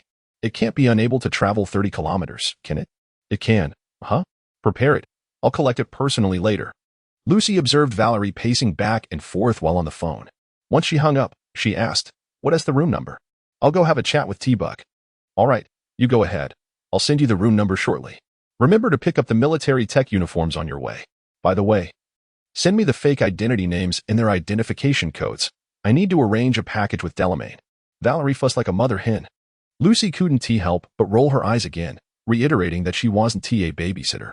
Once Lucy departed, Valerie resumed her phone calls. Mitch, are you and Scorpion ready? Low profile? No, you need to make a big splash. It should be known throughout the city. Remember, this time, do not operate under the Aldecaldo banner. It's best to leave survivors to report back. Make it clear that it was I, Valerie, who hired people to steal Arasaka's goods. By the way, do you have gang uniforms? Do you have those from the 6th Street gang? That is acceptable, but you must also paint the vehicles with the 6th Street insignia. I'll wire you the advance payment shortly. Valerie, having yet to catch a glimpse of the relic chip, was already scattering money liberally. Half an hour later, while en route to retrieve the vehicle, she received a call from VV. Have you already concluded matters with the Vortex gang? Little Flathead is secured. Was it smooth sailing? Valerie asked, lighting a cigarette. Did you encounter any difficulties? What did military tech say? Of course there were complications. You were right. That money you sent to Brick, that bastard Royce had no intention of acknowledging it. How did you resolve it? Did you leverage that woman from military tech? Valerie was genuinely curious about how V had handled the situation. I met with Stott and struck a deal with her. Oh, I secured a prepaid chip from her, claiming it would be used to pay the Vortex gang again. And you complied? Did what she said? Nonsense. Corporate dogs are cunning. They dig pits for others to fall into. Oh, how did you manage to handle things with Royce? Valerie inquired with keen interest. That son of a dog? Damn it. He actually dared to press the barrel of a gun against my head. With that kind of attitude, he expects me to pay him? I paid him back with a bullet that went straight through his chin and out the top of his head. And what about Brick? The former boss he is locked up? On the other end of the line, V, who had initially sounded quite arrogant, suddenly lowered his voice. Brick, what happened to him? Valerie pressed on. When I attempted to disarm the explosives with the detonator, I slipped up. And now it's a bit challenging for Brick to piece himself back together. Valerie's mind momentarily froze at V's statement before she snapped back to reality and said, V, you must have seen the bounty that NCD placed on Brick, right? Haha, how could that be? Just a little slip of the hand. The awkward laughter from V only solidified Valerie's belief that she had accurately guessed what was on his mind. V, are you truly that desperate for money? Valerie asked irritably. A favor from a gang leader and 6,000 euros, and you chose the meager sum of 6,000 euros? Miss Valerie, is this your first day navigating Night City? Do you truly consider a favor from the Vortex gang to hold any value? Today they might owe you a favor, but tomorrow they could just as easily shoot you. V responded with a touch of displeasure. Fine, as long as you aren't afraid of being hunted by the Vortex gang. Valerie suddenly recalled that V had yet to mention what had become of the chip from military technology and asked, what about the chip Stout gave you? What? Is that any of your concern? He gave it to me, and how I use it is my prerogative. But it contains a damn virus. Are you not concerned for your life? Valerie nearly lost her temper. Please. That doll was extracted long ago. If Royce had been a bit more amiable, I might have considered handing over the bounty for the doll. Though she knew it was a futile endeavor, she still sent Brick 10,000 euros. Subsequently, she spent over 1,000 euros gathering intelligence on the Vortex gang, ultimately resulting in V profiting over 10,000. It seems she had unwittingly spent over 10,000 on V to acquire a little buzz cut. Valerie was momentarily speechless, stunned by V's revelation. After a few seconds of silence, she finally managed to say, Impressive, V. Nothing more to discuss, so I'll hang up now. I must head to Lizzie's nightclub to meet a client. Goodbye. V hurriedly ended the call. Evidently anxious that Valerie might ask her about the military tech chip, Valerie found herself amused by V's series of actions, pondering how V would fare when attempting to retrieve Nancy. Wait, if the mission to steal the chip from the Arasaka Tower went smoothly, Johnny would ultimately end up back in her hands. That meant retrieving Nancy from the Vortex gang would still fall to her. Damn it, V. You're truly setting me up. Chapter 10. Preparing for work. The time is nearly upon us, girl. At the stairwell of afterlife. Jack had just finished a conversation with his mother when he spotted V approaching. You look like you just completed a marathon. Is everything all right? V inquired, noticing Jack's sweaty forehead with concern. After years of living on the streets, he still felt anxious every time he spoke with his mother. I can't help it. You know how she is. She fears I might end up like most of the Wells men, discarded like rubbish in a dumpster. I'm starting to feel overwhelmed. The more I tell her there's nothing wrong, the more I feel like I'm deceiving both her and myself. But starting tomorrow, things will be different. Afterlife. Here we come. Afterlife. Such a renowned name, known far and wide, V remarked, observing Jack's excitement. Oh, is that so? Many lucrative dealings for nomad tribes are struck here, Jack replied. It's no surprise. This is the most suitable place for business in Night City. Jack turned and descended the stairs, his excitement palpable. Are you prepared to have your eyes opened? Let us go. V chuckled softly, shaking his head as he followed along. This place used to be a morgue. Quite intriguing, isn't it? I believe I mentioned this to you before, Jack. Oh, how could I forget? Ha. The two of them laughed as they approached the threshold of the afterlife, only to be halted by the gatekeeper, Emmerich. And who might you be? V responded calmly. We are friends of Valerie, and we have arranged to meet her here. Emmerich turned his head to the side, his artificial eye glowing with an orange hue, and inquired. Oh, Valerie? I have two individuals here claiming to seek you. You're not in the afterlife? Oh, very well. Concluding the call, Emmerich turned back to Jack and V, stating she mentioned she has other matters to attend to outside. You should proceed directly to box 103. Her partner will speak with you. With that, Emmerich stepped aside, allowing the door behind him to open. Upon entering, V couldn't help but comment, what on earth is she doing? This, indeed, is the very heart of Night City. Jack, resembling a curious tourist, marveled, right here, it beats incessantly. Can you hear it? He continued, almost in a rhetorical manner. Can you imagine? Susan Forrest, Old Snake, and even Morgan Blackhand have all graced these stools, resting their heads upon this bar. As he spoke, he contemplated taking a seat at the bar. "Hey, Jack," V interrupted, pulling him back. "Someone's waiting for us in the booth." "Ah, I almost forgot. We'll just have to sit here another time." The two navigated their way to booth 103 and knocked on the door. Once it opened, they stepped inside.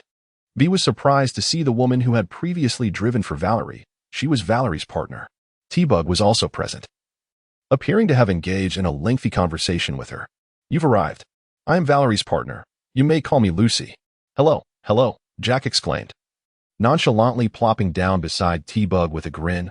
"We're family. After all, we should stick together. It's our first time gathering offline," T-Bug interjected. V watches Lucy tap the glass coffee table with her finger and inquired, "Where's the little flat op? Come on, open your eyes." Jack nudged V, encouraging him to pay attention. V placed the compact device on the table inside the box adorned with military technology logos. Once V settled down across from Lucy, Jack inquired, "The booth is quite nice. Is it soundproof?"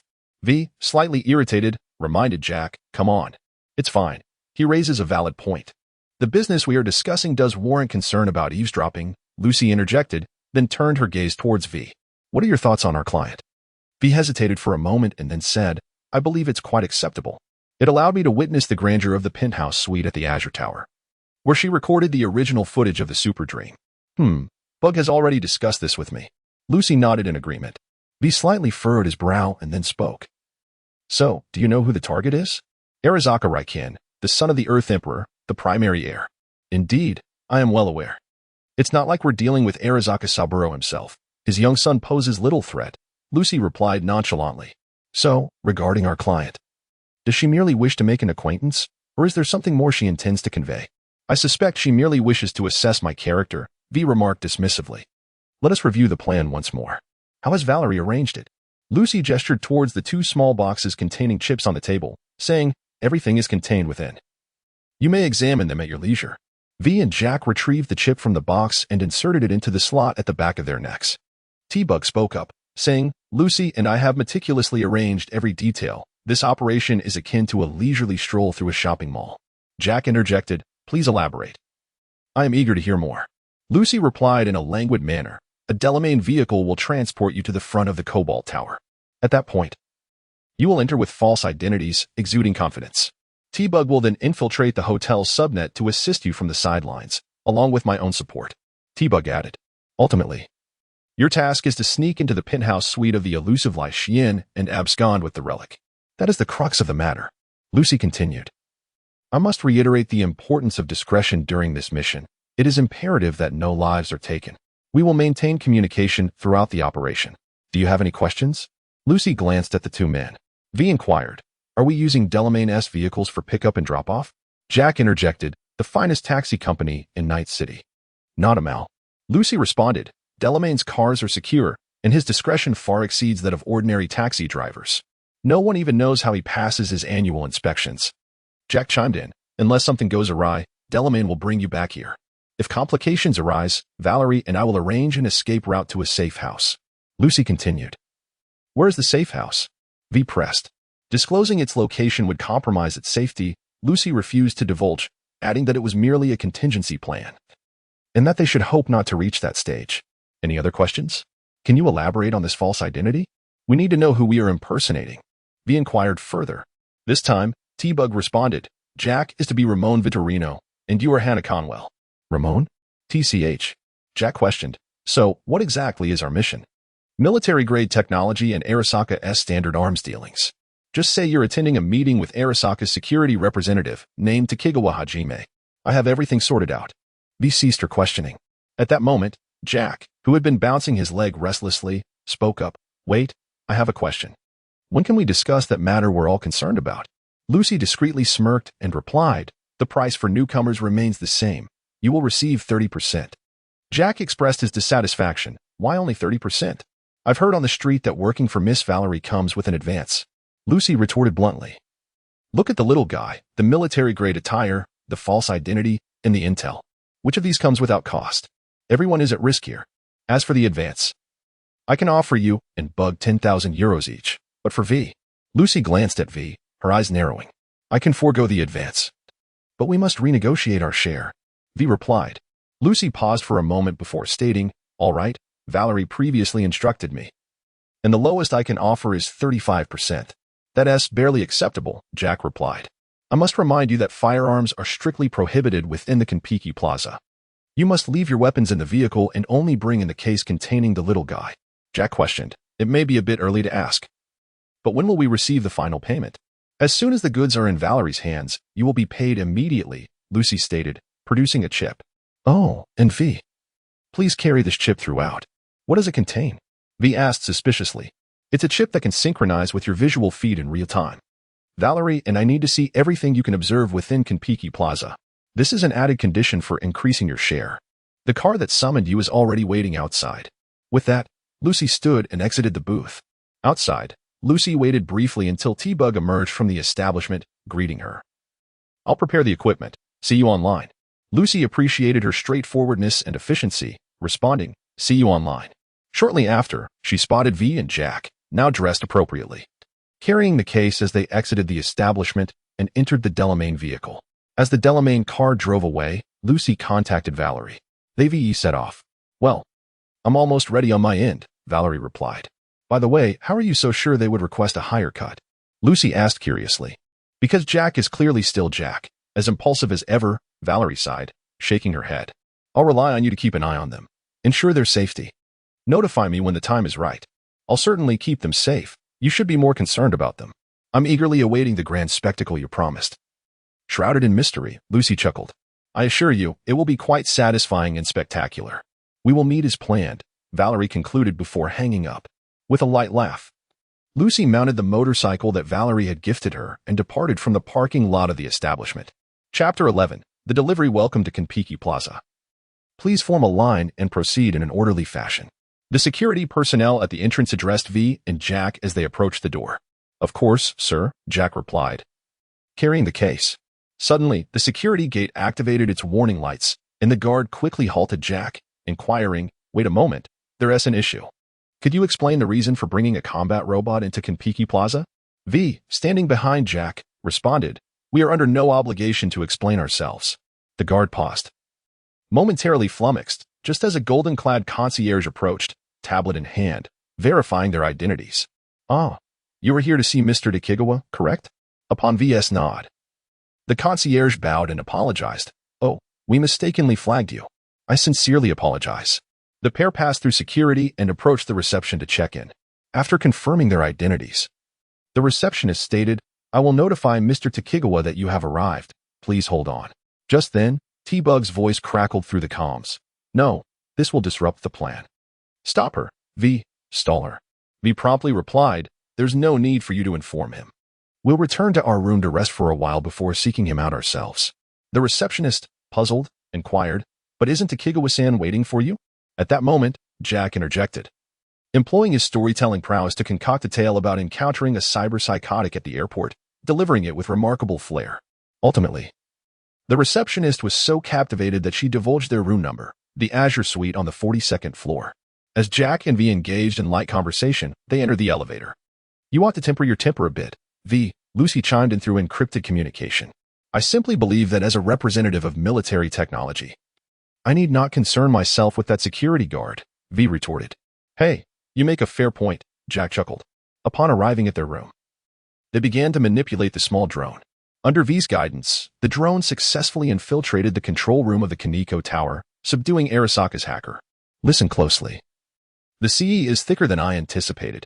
To breach it will require several hours of effort, T-Bug announced as she began to hack into Kaneko's main network. Several hours? Can't it be expedited? Jack complained. V spoke up. Can't Miss Lucy lend us a hand? Are you trying to set my mind ablaze? Miss Lucy is our intermediary. She must assist us in keeping an eye on our escape route. Now, sit back and admire your handsome suits. T-Bug replied with irritation. Jack and V could only endure and wait patiently. Time swiftly passed amidst their idle chatter. Arasaka Raiden had already arrived in the hall. Lucy remarked, let us resume our tasks. The security on the top floor has been dealt with. T-Bug responded, and Jack, slightly exhilarated, exclaimed, Perfecto. It is our time to shine. V also rose and followed Jack as they confidently strode out of the room. The two entered the elevator and ascended directly to the top floor suite. Upon exiting the elevator, Jack surveyed the room and remarked, The heir of Arasaka enjoys quite a luxurious residence, far superior to that of Raoul Wells' son. Focus, everyone, the safe. T-Bug urged. What's the rush? Jack inquired. The signal from Arasaka's Reiku has gone dark. You need to move quickly, Lucy interjected. V promptly headed straight to the location of the hidden chest that had been analyzed earlier in the dream. There, beneath the floor, he began to search for the switch. T-Bug remarked. V recalled the device was on the bedside table and hurried over to retrieve it, not forgetting to discreetly take the handgun left by Arasaka Raiden on the table. It's ready. Come quickly, V. Jack exclaimed, watching with excitement as the platform emerged from beneath the floor. What comes next? V inquired, gazing at the platform. Access the personal link. I will initiate the connection. T-Bug responded. V extracted the connection line from his wrist and inserted it into the port. Just a moment. T-Bug began her incursion. At that instant, a jet-like sound resonated from outside the window, prompting Jack to swiftly turn his gaze outward. To his astonishment, someone appeared in the sky. Bug? Uncertain of the identity, Lucy frowned. Responding to the preoccupied T-Bug, I see the employees in disarray. Over 200 individuals are walking about. Likely a significant figure is involved. It feels like trouble is brewing. How much longer do you need, T? Jack inquired anxiously. Damn, the signal from Lai Xian has been restored. He is heading to the penthouse suite. Lucy's voice grew tense as well. T, quickly open the safe. Jack shouted, his nerves fraying. Almost there. Done. Just as T-Bug's words fell, V's connection line ejected from the platform. The door to the tightly sealed platform opened, revealing the box within. Hand it to me. I'll carry it, Jack said, grasping the box. Is the relic chip intact? T-Bug asked. The biological chip's integrity is 100%. It appears to be fine. Jack replied after glancing at the screen on the box. Good. Let us move. V urged hastily. The pair hurried toward the elevator, just as they neared the doors. Lucy's voice crackled through the comms. Damn, it's too late. Arasaka Lai Xian is in the elevator. Quickly hide. T-Bug commanded. Where? V asked, panic rising. Behind that large pillar. Hurry. Are you kidding me? Jack exclaimed in frustration. Stop wasting time and move. T-Bug opened a small door behind the pillar. V and Jack swiftly sidestepped into the shelter of a pillar. Within this grand column lay a compact server room. Miss Lucy, what should we do now? V inquired. I strongly advise you to remain silent. The elevator has arrived, and the hover car has landed on the rooftop. I am already in contact with Valerie. Lucy responded in a tense tone. This cannot be. It's Adam Heavyhammer. Jack exclaimed in astonishment, peering through the one-way glass at the opened elevator doors. You see it's Adam Heavyhammer and you still can't keep quiet? Do you wish to meet your demise there? Lucy scolded furiously over the comms. Are they approaching? Arasaka Raisin paced irritably in front of the coffee table. They have just reached the helipad and are on their way, a synthetic female voice replied. Arasaka Raisin sank heavily onto the sofa, anxiously fiddling with the tablet on the table. Who exactly is coming? V pressed, striving to keep his voice low. No. This cannot be. It can't be. Arasaka Saburo. T-Bug responded, astonished. Through the visual synchronization with V, both T-Bug and Lucy witnessed the figures descending from the rooftop. A bodyguard and an elderly gentleman clad in a kimono. Bug, Valerie just informed me. She said to transfer the small flat top's operational permissions to me. And V, and Jack, Valerie instructed you both to remain silent, regardless of what you see. She mentioned she is en route to assist you. V and Jack swiftly fell silent. Meanwhile, T-Bug hurriedly began to transfer the control permissions of the small-headed figure. After Saburo Arasaka dismissed his bodyguards, he engaged in conversation with his son, Ryunosuke Arasaka, in Japanese. Following a few heated exchanges between the father and son, V and Jack gazed through the one-way transparent glass screen and witnessed the classic yet tragic scene of Ryunosuke Arasaka choking his father, Saburo Arasaka, to death. Is this the grand spectacle you wanted me to witness? Lucy, through V's visual synchronization, also observed the entire ordeal, her heart overwhelmed with an unparalleled shock. Both V and Jack were utterly stunned. It was only when Arasaka Raiden announced to the hotel management that an assassin had poisoned his father and then left the room that they regained their senses. That was his own father. Jack exclaimed in shock. What the hell are we still doing here? We need to get out now. T-Bug, witnessing the two remain frozen in place, was nearly driven to madness as Arasaka's security team was about to storm the upper floors. Damn it, this is a disaster. V grumbled as he maneuvered his way out. It's not over yet. I'm still here. Lucy was anxiously operating the small terminal. connecting the server housing various hotel data with the building's security system as per Valerie's instructions. Bug, quickly disconnect the terminal, Lucy urged, her voice tense. It's done. T-Bug complied hastily. No sooner had T-Bug finished her sentence than the entire building plunged into darkness, and nearly all electronic devices in the room sparked to life. Even the elevators came to a halt. We need to get to the rooftop helipad. I just opened the door, Lucy commanded. What on earth did you just do? T-Bug asked in astonishment. Time is of the essence. I redirected all the servers of the Cobalt Tower to breach the black wall, Lucy replied. A hint of dread in her voice. Holy crap, are you out of your mind? T-Bug was nearly paralyzed with fear. Had she disconnected even a moment later, she would have faced the retaliatory onslaught of the black wall herself. But the outcome is significant, isn't it? Lucy countered, as V ascended the staircase. He caught sight of an Atlas-class hovercraft belonging to the trauma team soaring past the window, muttering, if this is meant to rescue Saburo, it certainly arrives a tad late. Damn it, there's someone on the rooftop. No sooner had V reached the rooftop than he observed two sumo-sized bodyguards standing beside Saburo Arasaka's hovercraft. Who are you? The two guards immediately leveled their weapons at V and Jack. Yet, before they could pull the triggers, the distinctive sound of two electromagnetic shots rang out, and their heads exploded in a gruesome display.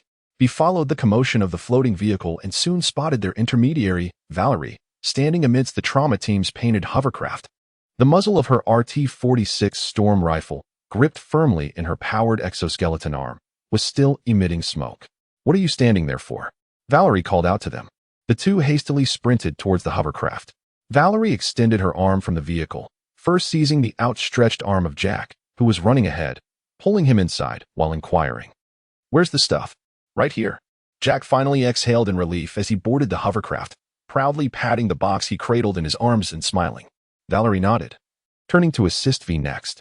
However, she quickly realized that V did not require her assistance. He had already ascended into the hovercraft and was now collapsed beside the seat. Gasping for breath, Valerie turned her attention back to setting the destination for the hovercraft while communicating with Lucy. Lucy, they've boarded. We are about to commence our evacuation. Please meet us at the designated location.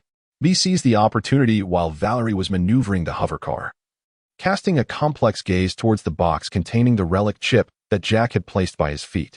Chapter 12. Additional funds, may I inquire? Do you both possess the ability to swim? Valerie suddenly posed this question to the two individuals seated before her within the hovercar, which was gliding low over the surface of the Colorado Bay. What do you mean? V immediately furrowed his brows in response. I suppose one wouldn't drown, Jack replied candidly. If you wish to avoid being submerged along with this wretched vehicle, it is imperative that you reach the surface before it descends beneath the waves. With that, Valerie approached the open side door. She turned to the two with a smile, then took a step back and leaped from the hovercar. Damn, jump, Jack. V urgently beckoned, unhesitatingly following Valerie's lead into the sea. Although Jack was bewildered by the situation, he quickly grasped the box and leapt into the water after her. As Jack and V surfaced, Valerie was already aboard a small yacht, drying her fiery red short hair with a towel. It turned out that Valerie had spotted the yacht piloted by Lucy, which had arrived at the designated location, prompting her to lead V and Jack into the water. Would you like a life preserver? Lucy inquired, holding a life ring tethered with a rope towards them from the yacht. V bit her lip in silence, choosing not to respond. With great effort, she swam to the side of the yacht, grasping the edge with both hands before hoisting herself aboard. Meanwhile, Jack struggled to keep himself afloat, exerting himself to shout, I would prefer to say it's unnecessary, but I still have a box.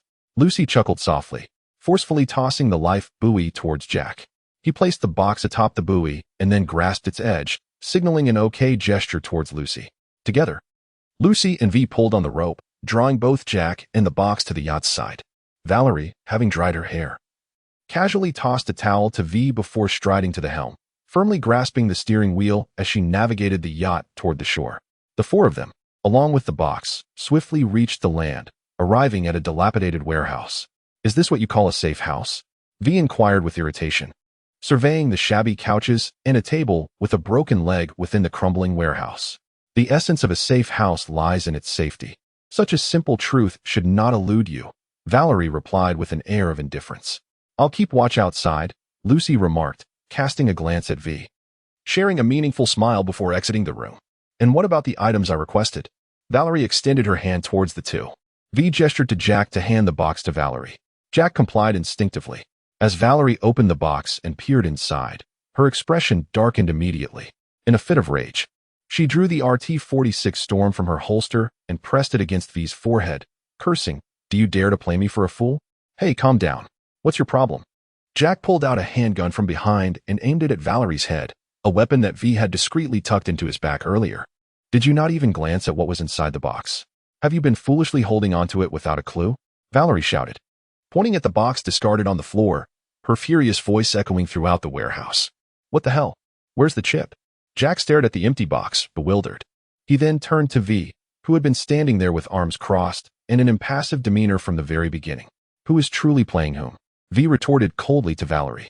"You were well aware that Arasaka Saburo would arrive at the penthouse suite, weren't you?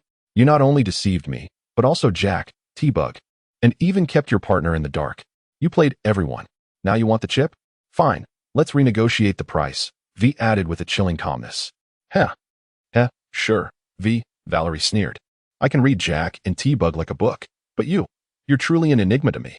Her laughter sent a chill down Jack's spine. Most troubling of all was that the voice of this intermediary had struck him as oddly familiar from the outset. With her unarmed hand, Valerie removed her frog-eye sunglasses. V's expression momentarily froze, swiftly transforming into a fiery rage as she bellowed, "Who the hell are you?" As you can see, Valerie maintained a cold smirk, lowering her gun. "V, who do you think I am?" It was then that Jack recognized the face through Valerie's profile, startlingly identical to V's. Yet, their hairstyles and dispositions were strikingly dissimilar. Diosimo. What on earth is happening? Jack was utterly bewildered by the current situation. "What? Jack? Hasn't he told you her true name? Miss Valerie?" Valerie shot a mocking glance at Jack before turning back to V. "You wretched imposter." "Imposter? Huh. Who do you think you are to warrant my impersonation?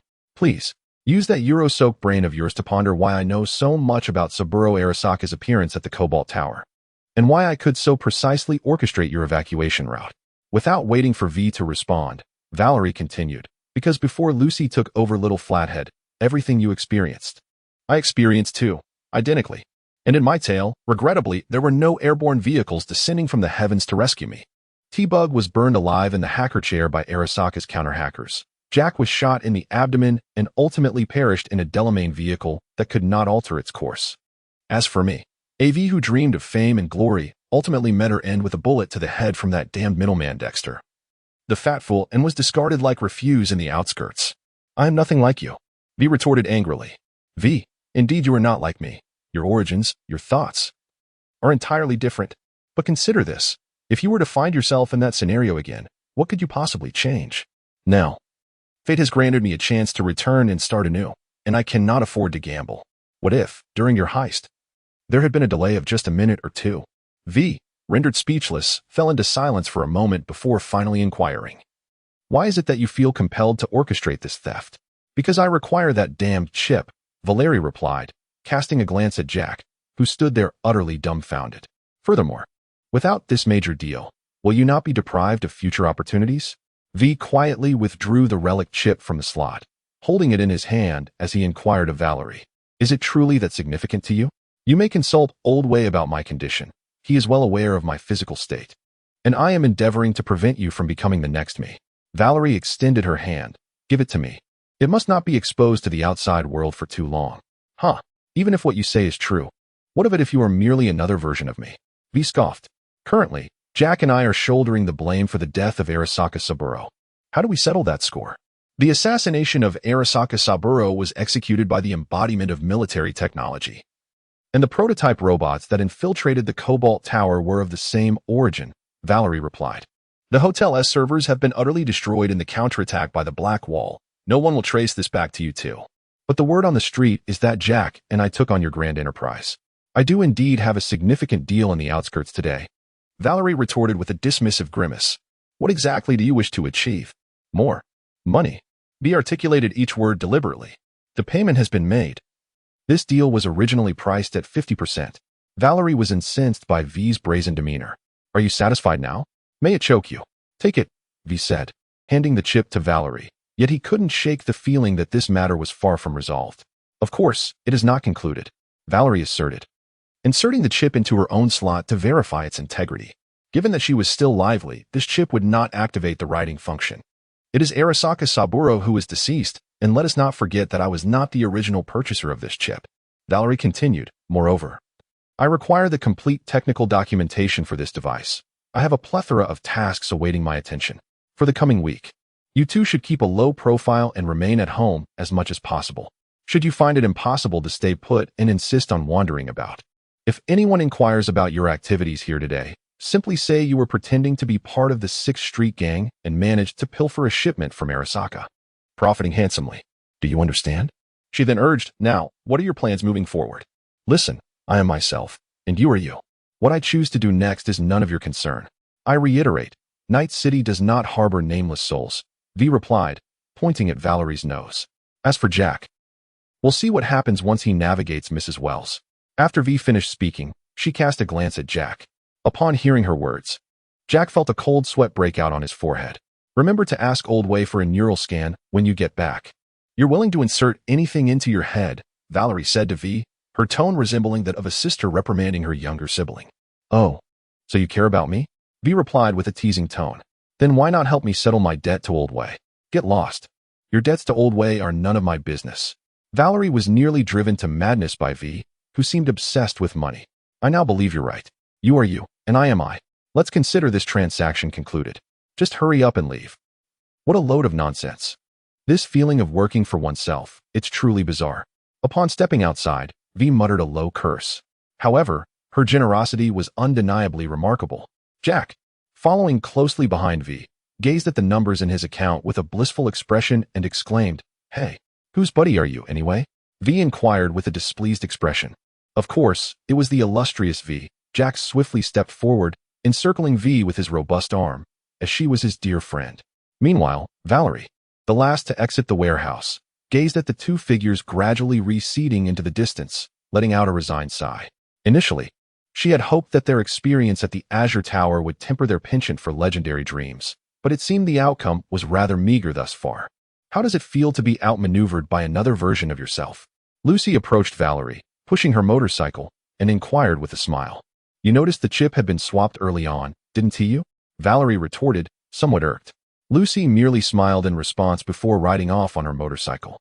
Valerie recognized that Lucy was avenging her own inclusion in this predicament. Sigh, both of them. Chapter 13. Beep, you bastard. Weeks later. Within the confines of the Second Amendment gun shop on the 7th floor of the towering H10 skyscraper, a shooting competition was underway. The contest was rather trivial. Although only handguns were permitted, any model would suffice. Scoring was based purely on hitting the target, regardless of the specific area struck. After a chaotic barrage of gunfire during the 60-second window, Wilson, standing behind the competitors, began to announce, Cease fire. Everyone stop. The competition has concluded. The first place goes to Valerie. Second place, V. Third place, Rudy. The rest of you mediocre shooters ought to learn how to handle a firearm. Now scram. Valerie approached, undeterred by V's murderous glare, and collected her first-place prize from Wilson. Thank you, Wilson.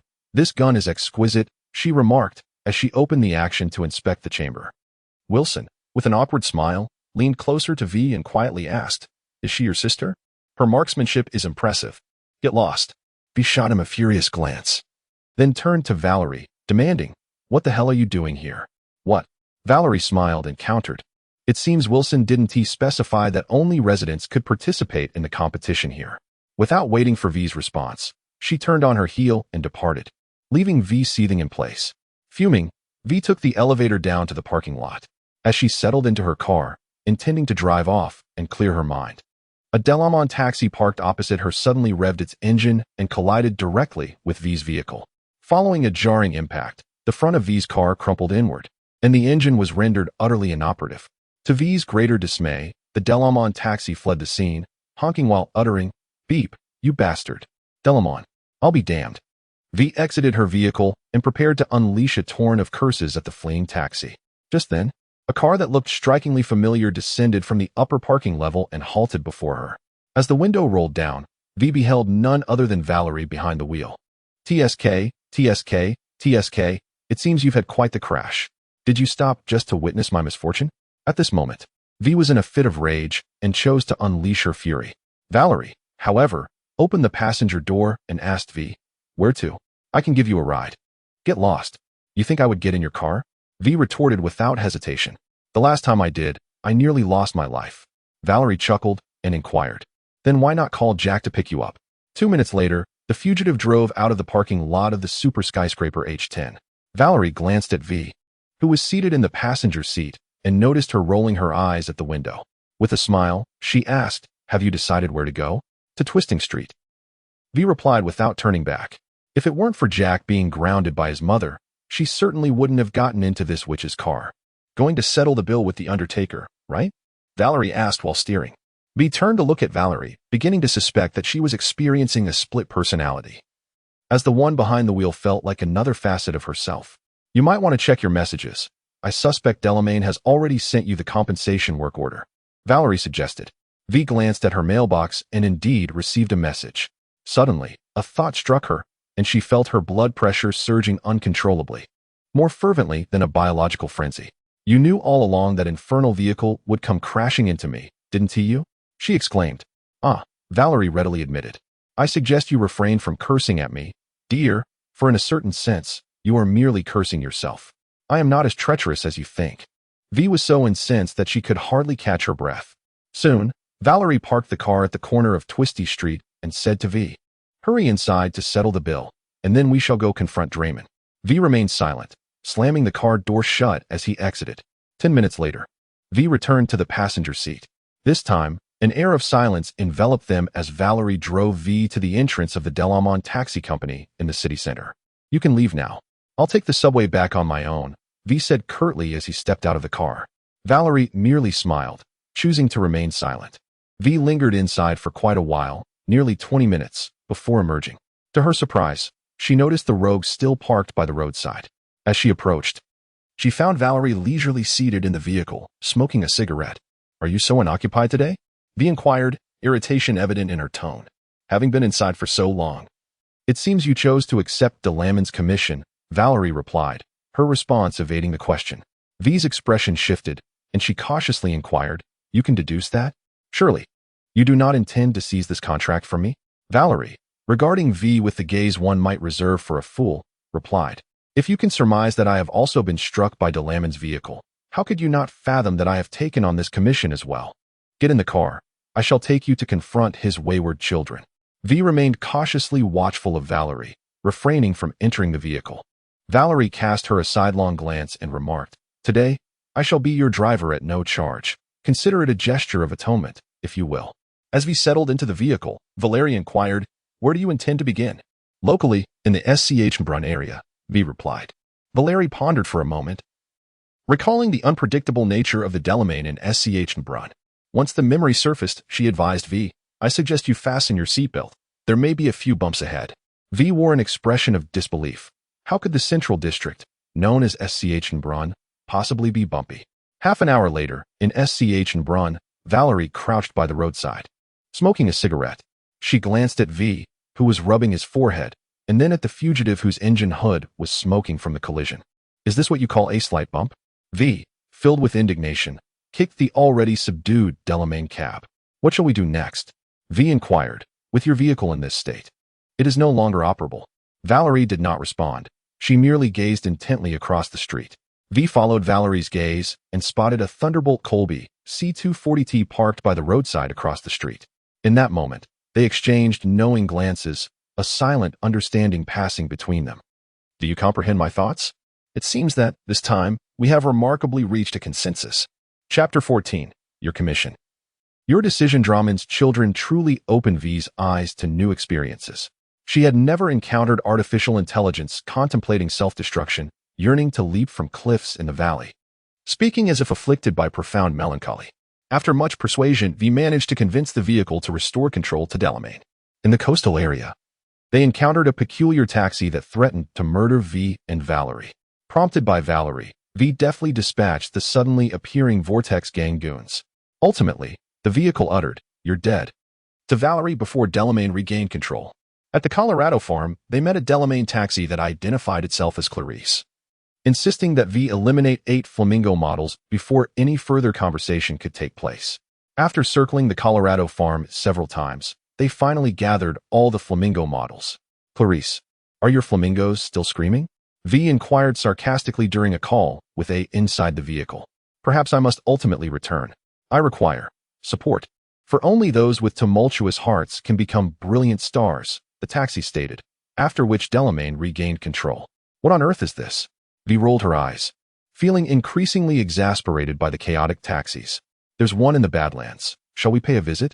Valerie asked, gripping the steering wheel. All right, how many more are there? V replied, her impatience growing. Valerie pondered for a moment and counted on her fingers. Badlands, North Industrial Park, North Oak District, 3 remaining in total. What? Adding those to the previous ones, are we to traverse all of Night City and beyond? V felt a wave of annoyance wash over her. Valerie remained silent, driving directly towards the Badlands landfill. 10 minutes later, V emerged from the Delamain taxi amid the refuse and approached Valerie's parked vehicle. Got a smoke? V asked with a lifeless expression. What's up? Valerie chuckled, retrieving a pack of cigarettes and offering it. Isn't communicating with beings from another realm entertaining? Entertaining? Nonsense. V imitated the tone of the vehicle they had just encountered. You hail from the material realm, a being composed of proteins. Indeed. It resonated quite accurately when uttered from A's lips. Valerie interjected. It's primarily that arrogant demeanor, had it not been for old Da's reputation. I would have gladly bestowed upon it a grenade. V retorted with annoyance. Where to next? The North Industrial Zone, although it's somewhat distant. It's certainly preferable to heading to the North Oak District, Valerie replied. All right then, let us hasten our pace and aim to resolve this tedious matter today. Had I known, I would have declined this job. You could have reminded me. Even if I had, would you have heeded my words? Valerie shot a sidelong glance at V. That's a fair point. V scratched his head, having accepted the job. He felt obliged to see it through. Such was the code of professionalism. Upon arriving in the North District, they swiftly located the Delamain taxi, which, upon spotting them, revved its engine and attempted to flee, broadcasting on the communication channel. Do not follow us any further. Nevertheless, Valerie persistently pursued the vehicle, weaving through the industrial park until V's patience began to wane. Pull alongside it. I'll bring it to a halt. With that, V clenched his fists, the gorilla-like augmentations of his arms creaking ominously. Valerie nodded and pressed the accelerator, maneuvering to the left side of the Delamain taxi, maintaining a parallel course. V opened the passenger door, seized the opportune moment, and leapt forth with determination. His fist struck forcefully against the left side of the Delamain taxi's front, and under the immense impact, the vehicle veered off the road, colliding with the doorframe of a warehouse before coming to a halt. As V landed, they rolled once before rising to their feet, brushing off the dust from their attire, and remarked, "Let us see where you think you can escape to." Upon V's return to Valerie's vehicle, she inquired, "Is it possible to utilize the gorilla cyberware in such a manner?" V cast a glance at Valerie and remarked, "As if you've never used one." Valerie, starting the car, replied softly, "Indeed, I have not. The last time I wielded a combat cybernetic was with a mantis blade." The car meandered through the streets, ultimately arriving in the North Oak District, where the Delamain taxis seemed akin to anxious patients, lamenting their stress over the communication system and moving at a pace reminiscent of a tortoise. This particular vehicle was quite amiable, but appeared to harbor a fear of entering the city, insisting that V take the wheel to return. After some negotiation, it was decided that Valerie would drive, as her skills were steadier than V's. However, halfway through, the car demanded a return to the city, claiming it needed a moment to compose itself, nearly provoking V to exclaim in frustration. Once Valerie maneuvered the vehicle to the entrance of the Delamain garage, V proceeded to the front desk to complete the necessary formalities. Finally, this troublesome affair was concluded. Upon exiting, V reunited with Valerie. "Oh, do you think this matter is resolved so simply?" Valerie countered with a casual air. "What?" V inquired, puzzled. At that moment, a renegade vehicle approached the two. Seemingly the same one that Valerie had sent for repair, now returned. "Hop in. I'll take you back," Valerie said as she started the car. Upon returning to V's apartment building, Valerie instructed, "Call me in a couple of days when you sense that something is amiss with Delamain." This left V feeling bewildered. 2 days later, Valerie indeed received a call from V. "Damn, you were right. It seems Delamain is in serious trouble," V exclaimed anxiously. "Where are you now?" "At the front entrance of Delamain. The double doors seem to be malfunctioning, and I can't get inside." "All right, I'll be there shortly." When Valerie arrived, she waved to V, who was still standing at the front desk, scratching his head. Valerie guided V to the ramp at the Delamain garage, pointing towards the roof of a nearby alleyway. With remarkable agility, V swiftly ascended and discovered an operable skylight. You should come up here too, V called out to Valerie. Do you think I'm like you now? The wall is so high. Valerie retorted with a scornful glance. Come on, let me give you a hand. V extended her arm. It was only then that Valerie leaped up and grasped V's hand, aided by her strength, and reached the rooftop. Did you bring a weapon? Perhaps due to an inexplicable trust in V, Valerie had opted not to wear her powered exoskeleton arms today. She merely held a prelude firmly in both hands before her. V nodded and produced a striking red-painted JK X2 firearm. This is Roy's gun, isn't it? Valerie inquired. Indeed. It works quite well, he replied. The two ascended through the sunroof into a dimly lit office. Damn, the door is locked as well, V remarked while tugging at the handle. Meanwhile, Valerie activated the office computer and began sifting through documents. She then looked up at V and said, "Access that computer. The password is 1234. V followed the instructions and, after entering the password, successfully unlocked the office door. How could anyone use such a foolish password? Did you not notice that this office has not been in use for quite some time? Valerie replied, Drummond has long since dismissed all human employees. The presence of a password is of no consequence anymore. Just as V stepped out, he instinctively attempted to stride forward, only to be abruptly halted by Valerie's grip. Watch out for those cables. They are electrified, Valerie cautioned. Goodness. Just as V was about to respond with an acknowledgement, she noticed the security drone of Delamain directing its gaze towards her, and without a moment's hesitation, it discharged a bullet. V reacted swiftly, raising his handgun to return fire. After a few seconds of gunfire, V emptied his magazine, taking out 2 security drones. Meanwhile, Valerie had also fired 2 shots, downing 1 security drone. It seems this round goes to me, V chuckled while reloading. Come on, clear the way, Valerie urged helplessly, though the path behind was winding. It was manageable thanks to V's agile movements. She even found time to glance back occasionally to ensure Valerie, who was less nimble, was keeping up. After a series of twists and turns, the duo finally arrived at the control center of Delamain. As various versions of Delamain squabbled on the screen, V and Valerie stood before the core. What do you think? V inquired of Valerie. You have 3 options, Valerie replied, gazing at the old Delamain's core. The first is to destroy the core directly, which would eliminate old Delamain and grant freedom to his children. The second option, as old Delamain suggested, is to reset the system. But that would also wipe out old Delamain. The third option is to merge their codes, though the consequences may not be significantly better than the first 2. What did you choose? V asked. This is your mission. The decision lies with you, Valerie responded without directly answering V's question. I can't perform such technical feats as merging codes. I'm not T-Bug, V admitted, visibly troubled. Then you're left with 2 choices, Valerie shrugged. Damn it. Let's reset it then. A new Delamain is certainly preferable to a few deranged psychotics running rampant in Night City, V resolved, stepping forward to grasp the switch beneath the Delamain data core. Pulling it out, twisting it 90 degrees, and pressing it back in. Welcome to your first experience with Delamain Travel Services. How may I assist you? Delamain's voice echoed around them. Ultimately, Valerie and V found themselves in a vehicle provided by Delamain, departing from the Delamain Taxi Company. You still haven't answered me, V said, gripping the steering wheel. How did you make your choice back then? I had a fellow urging me to free Delamain's children, and I softened, shooting at the core, Valerie replied nonchalantly. Really? I never would have guessed you were the soft-hearted type, V teased. I didn't realize it myself. Back when I worked for Arasaka, I certainly didn't subscribe to the ideals of equality and freedom. Valerie adjusted her seat and reclined. It was exhausting keeping up with you without high-performance cyberware.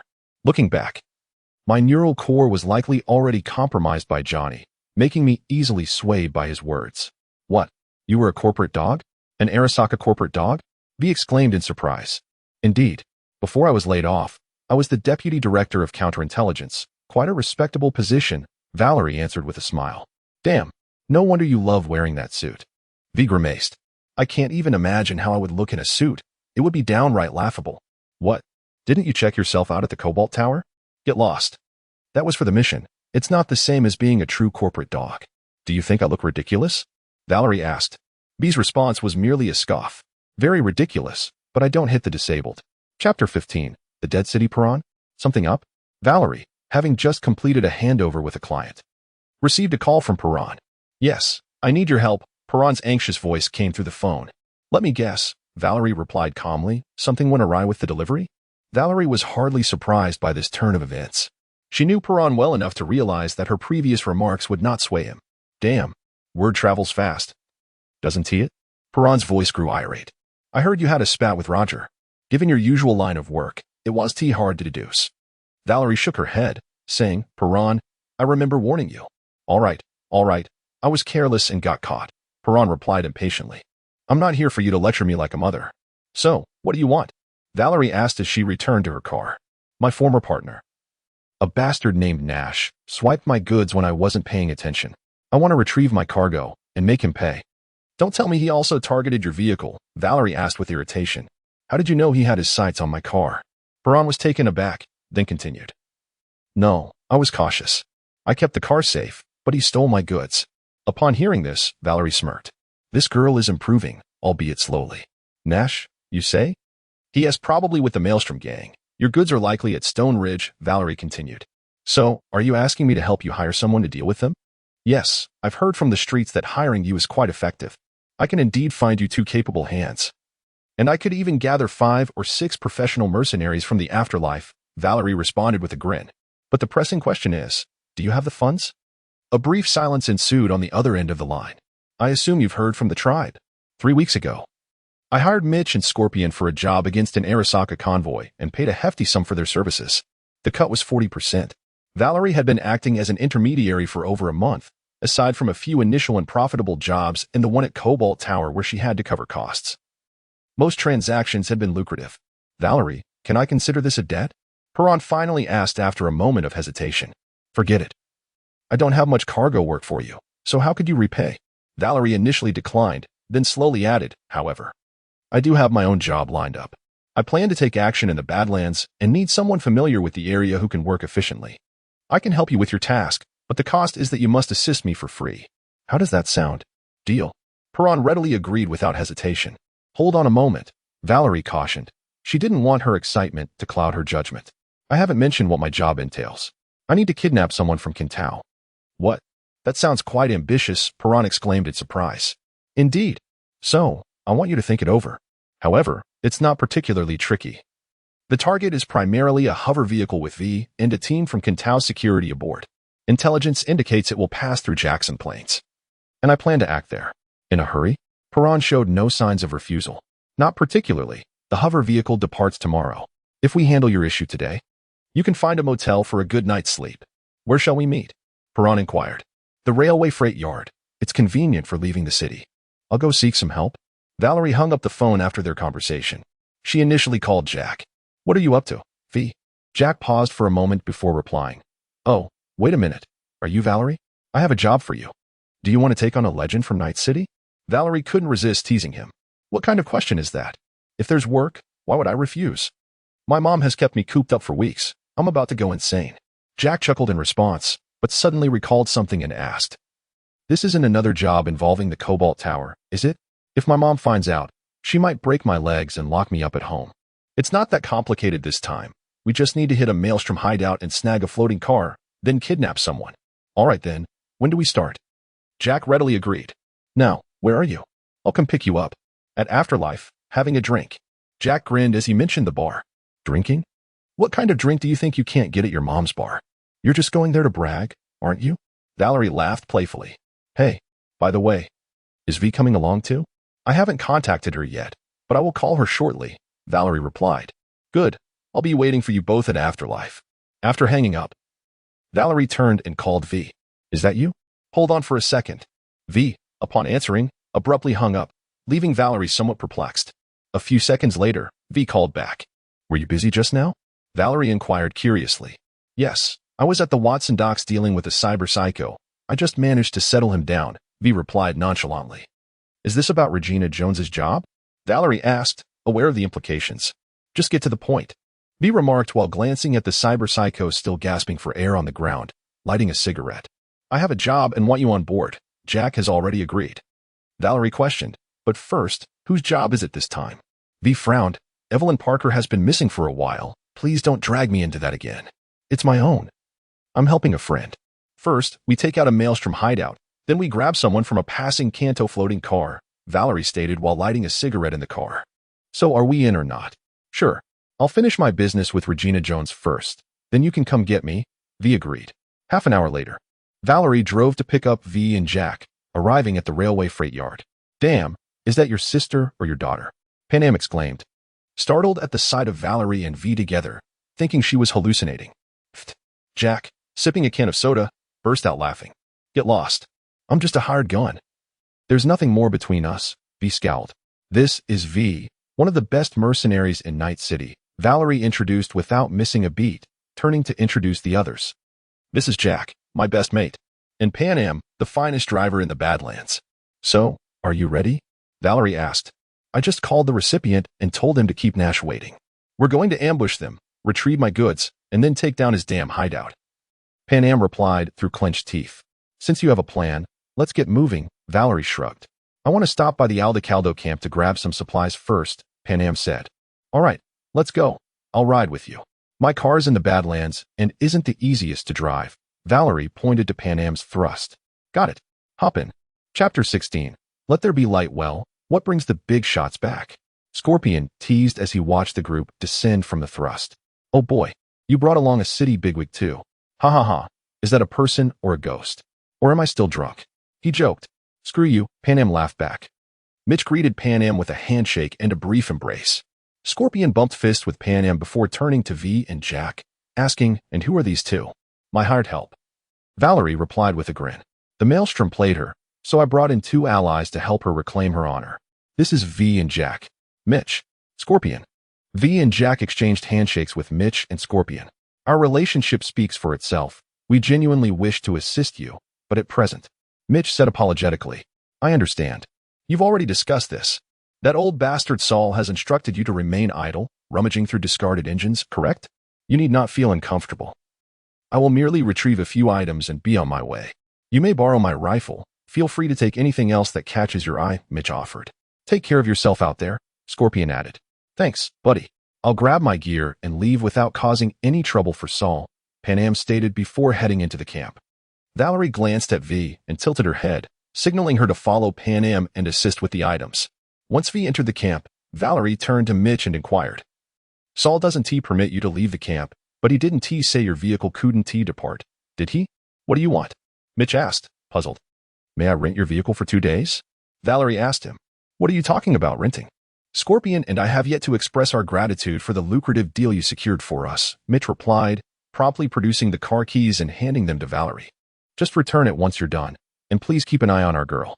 Agreed, Valerie said without hesitation, taking the keys and entering the camp. She located the merchant at the Aldecaldo camp and purchased a powerful sniper rifle and a substantial stack of explosives, beckoning Jack to assist in loading the items into the vehicle. Goodness, why do you need so many explosives? Jack asked while placing them into the trunk. You'll find out soon enough, Valerie replied mysteriously as she adjusted the sniper scope. Before long, V and Pan Am emerged with their belongings. V, you'll ride with Pan Am. And Jack will accompany me, Valerie instructed. Why can't it be Jack and me together while you ride with Pan Am? V retorted, pouting in discontent. Do you know the Badlands better than I do, Haywood girl? Valerie chuckled in response. What? Do you wish to share a vehicle with me? As soon as Valerie finished her sentence, V leaped into the passenger seat of Pan Am's vehicle and shut the door. Valerie turned to Jack. It's an honor to ride in the boss's car, Jack said with a smile. Valerie shook her head with a laugh and took her place in the driver's seat. The two vehicles traveled in tandem to Stone Ridge, a town that once belonged to the outskirts of Night City, now abandoned as its inhabitants either relocated to the city or fled, leaving it a ghost town. Help me place these explosives in the dilapidated gas station and convenience store on the left side of the road, Valerie instructed, tossing the explosives to V, Pan Am, and Jack. The plan is simple. When they arrive, we disembark. I'll detonate the explosives to draw their attention. V and Jack will emerge from either end of the road to flank them, while Pan Am and I provide sniper support. One crucial detail, do not blow up the vehicles. Pan Am still needs to retrieve the goods and report back. Understood, Jack replied as he carried the explosives toward the gas station. V and Pan Am exchanged a glance before heading towards the convenience store. Meanwhile, Valerie ascended to the rooftop of the substation, armed with a detonator and a sniper rifle, lighting a cigarette as she observed their activities below. Hours passed, and darkness enveloped the landscape. In the distance, 3 vehicles approached, their headlights piercing the night. "They're coming," Pannon remarked over the communication channel. "I see them. It's not as if I'm blind," Valerie retorted, watching the vehicles enter the town. She then inquired through the channel, "V. Jack, have you found suitable cover?" "I'm all set," V replied. "Quite stable," Jack added. Valerie gripped the detonator, glancing at the members of the Maelstrom gang disembarking from their vehicles, and whispered, "We need light." As she pressed the detonator, the gas station and convenience store erupted in a blinding flash, the powerful explosion toppling several nearby Maelstrom thugs. The remaining gang members, still dazed by the sudden chaos, fell prey to V and Jack, who emerged from either side of the road, unleashing a hail of gunfire. Some quick-witted thugs sought refuge behind makeshift barriers. But as they raised their weapons to retaliate, Valerie and Pannon, stationed across the street, methodically picked them off with their sniper rifles. The concrete barriers offered little protection against Valerie's formidable firepower. Soon, the remaining Maelstrom thugs lay scattered on the ground, and those still able to move were swiftly silenced. "Damn it, Nash has gone into hiding and didn't show up at Stone Ridge," Pannon grumbled as she located the cargo. "Kicked down his door. Where else could he hide?" Valerie quipped, tossing a cigarette to V while retrieving one for herself. "Are we leaving now?" Jack asked excitedly. "Look at how happy you are," V grumbled, nudging Jack with her elbow. The Maelstrom hideout was just around the corner, and the two vehicles soon arrived at the cave's entrance. "Are we all ready?" Valerie inquired. "Let's talk. More action. Pannon and I will take the lead," V responded. Pannon drove the Thunderbolt into the cave, with Valerie closely following in Mitch's vehicle. As Pannon drifted into position, V hurled 2 flashbangs from the passenger seat towards the Maelstrom hideout.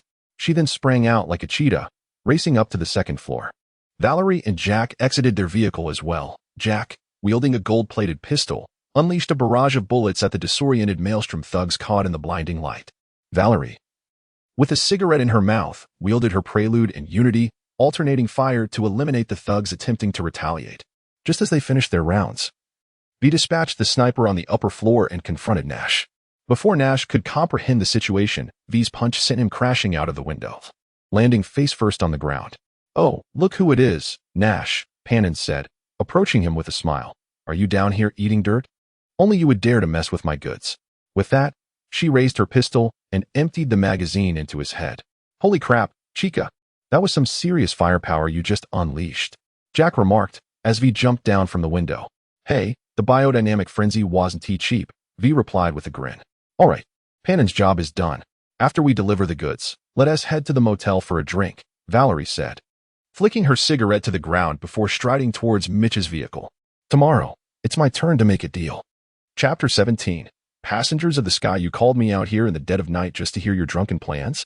Lucy glared at Valerie in the Sunset Motel garage, her expression murderous. "It must be executed, Lucy," Valerie replied. "Not only do I have to listen, but you also expect me to carry it out?" Lucy was furious. "To hijack a floating car, you plan to blow up the entire power station? Do you hear yourself?"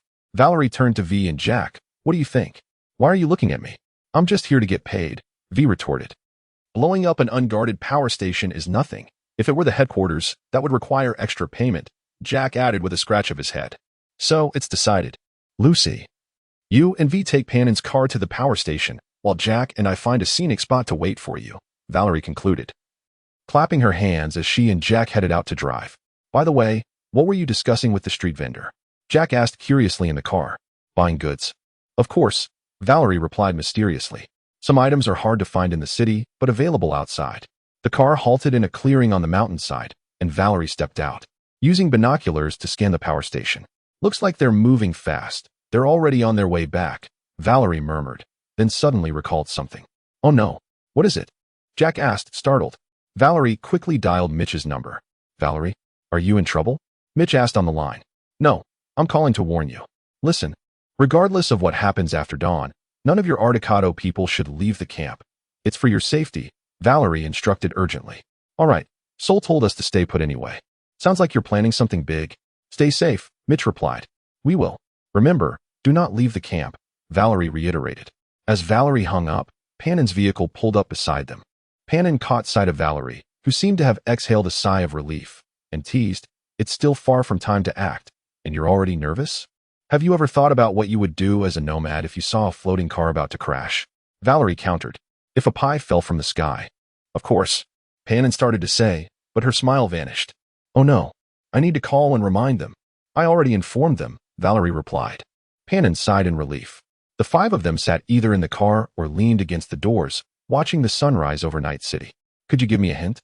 V suddenly asked, leaning against the passenger door of the Thunderbolt. What hint? Valerie questioned, resting against Mitch's borrowed Corby mule. What is the background of the person you plan to kidnap? V flicked the ash from his cigarette. Anders Herman, the director of the Relic Project and the chief bioengineer at Arasaka, Valerie replied nonchalantly. Damn, another relic. I think I saw him in a dream with Raichuan. Jack chimed in. You are not mistaken. It is indeed him. V remained silent for a moment, casting a glance at Jack, who was still resting with his eyes closed in the car. She said to Valerie, to be frank, I do not wish for Jack to be entangled in your affairs. Your private escapades are consistently rather conspicuous.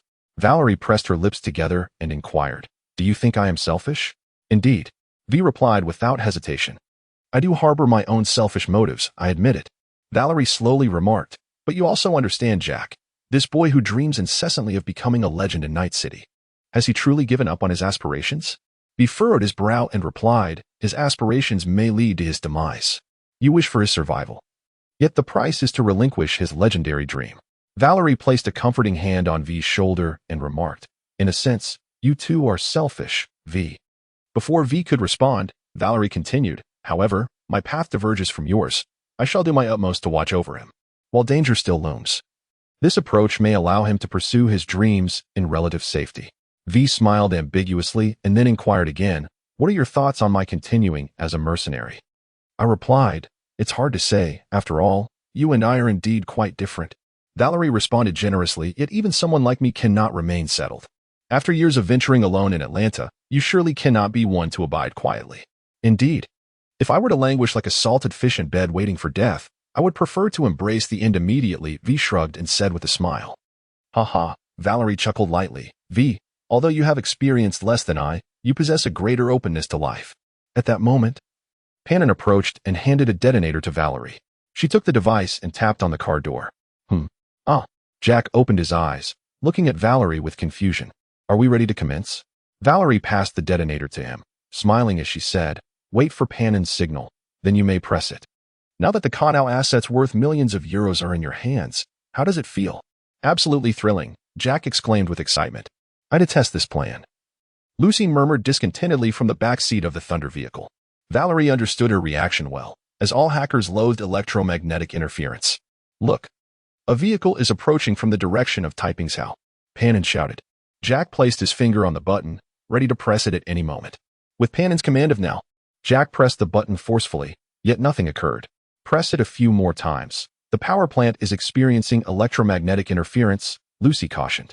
Jack pressed repeatedly, and finally, an explosion erupted at the distant power plant. The hovering vehicle, which was directly above the power plant, suddenly dropped in altitude but did not plummet. It continued to glide steadily. Blasted. Is Zeta Technologies' hovercraft truly this resilient? V cursed vehemently. I anticipated this, Valerie declared, and then retrieved a portable missile launcher from the rear of Pannon's vehicle, tossing it to V. Upon receiving the device, V hoisted it onto his shoulder and, with the scope aligned on the hovering vehicle, pressed the launch button as the urgent locking alert sounded. A missile was unleashed, soaring upwards before descending vertically onto the airborne craft. The missile detonated above the vehicle, striking it decisively, causing it to sway and gradually lose altitude. Hurry, pursue it. The group boarded their vehicle and sped towards the location where the airborne craft was descending. Along the way, they encountered several small drones dispatched by Kanao attempting to intercept them. V operated the heavy machine gun mounted on the roof of the Pannon vehicle to retaliate, managing to down one small drone before the weapon jammed. Just as V leaned out to make repairs, Lucy, seated behind her, activated her ocular implant, sending sparks flying from the remaining drones, which plummeted to the ground in a cascade of smoke and fire. The two vehicles soon arrived at the landing site of the hovering craft, which remained remarkably intact. Kanao had just released security robots to establish a defensive perimeter, while a medium-sized drone circled above. However, the security robots proved inadequate against the coordinated efforts of V, Valerie, and Lucy, and were swiftly eliminated.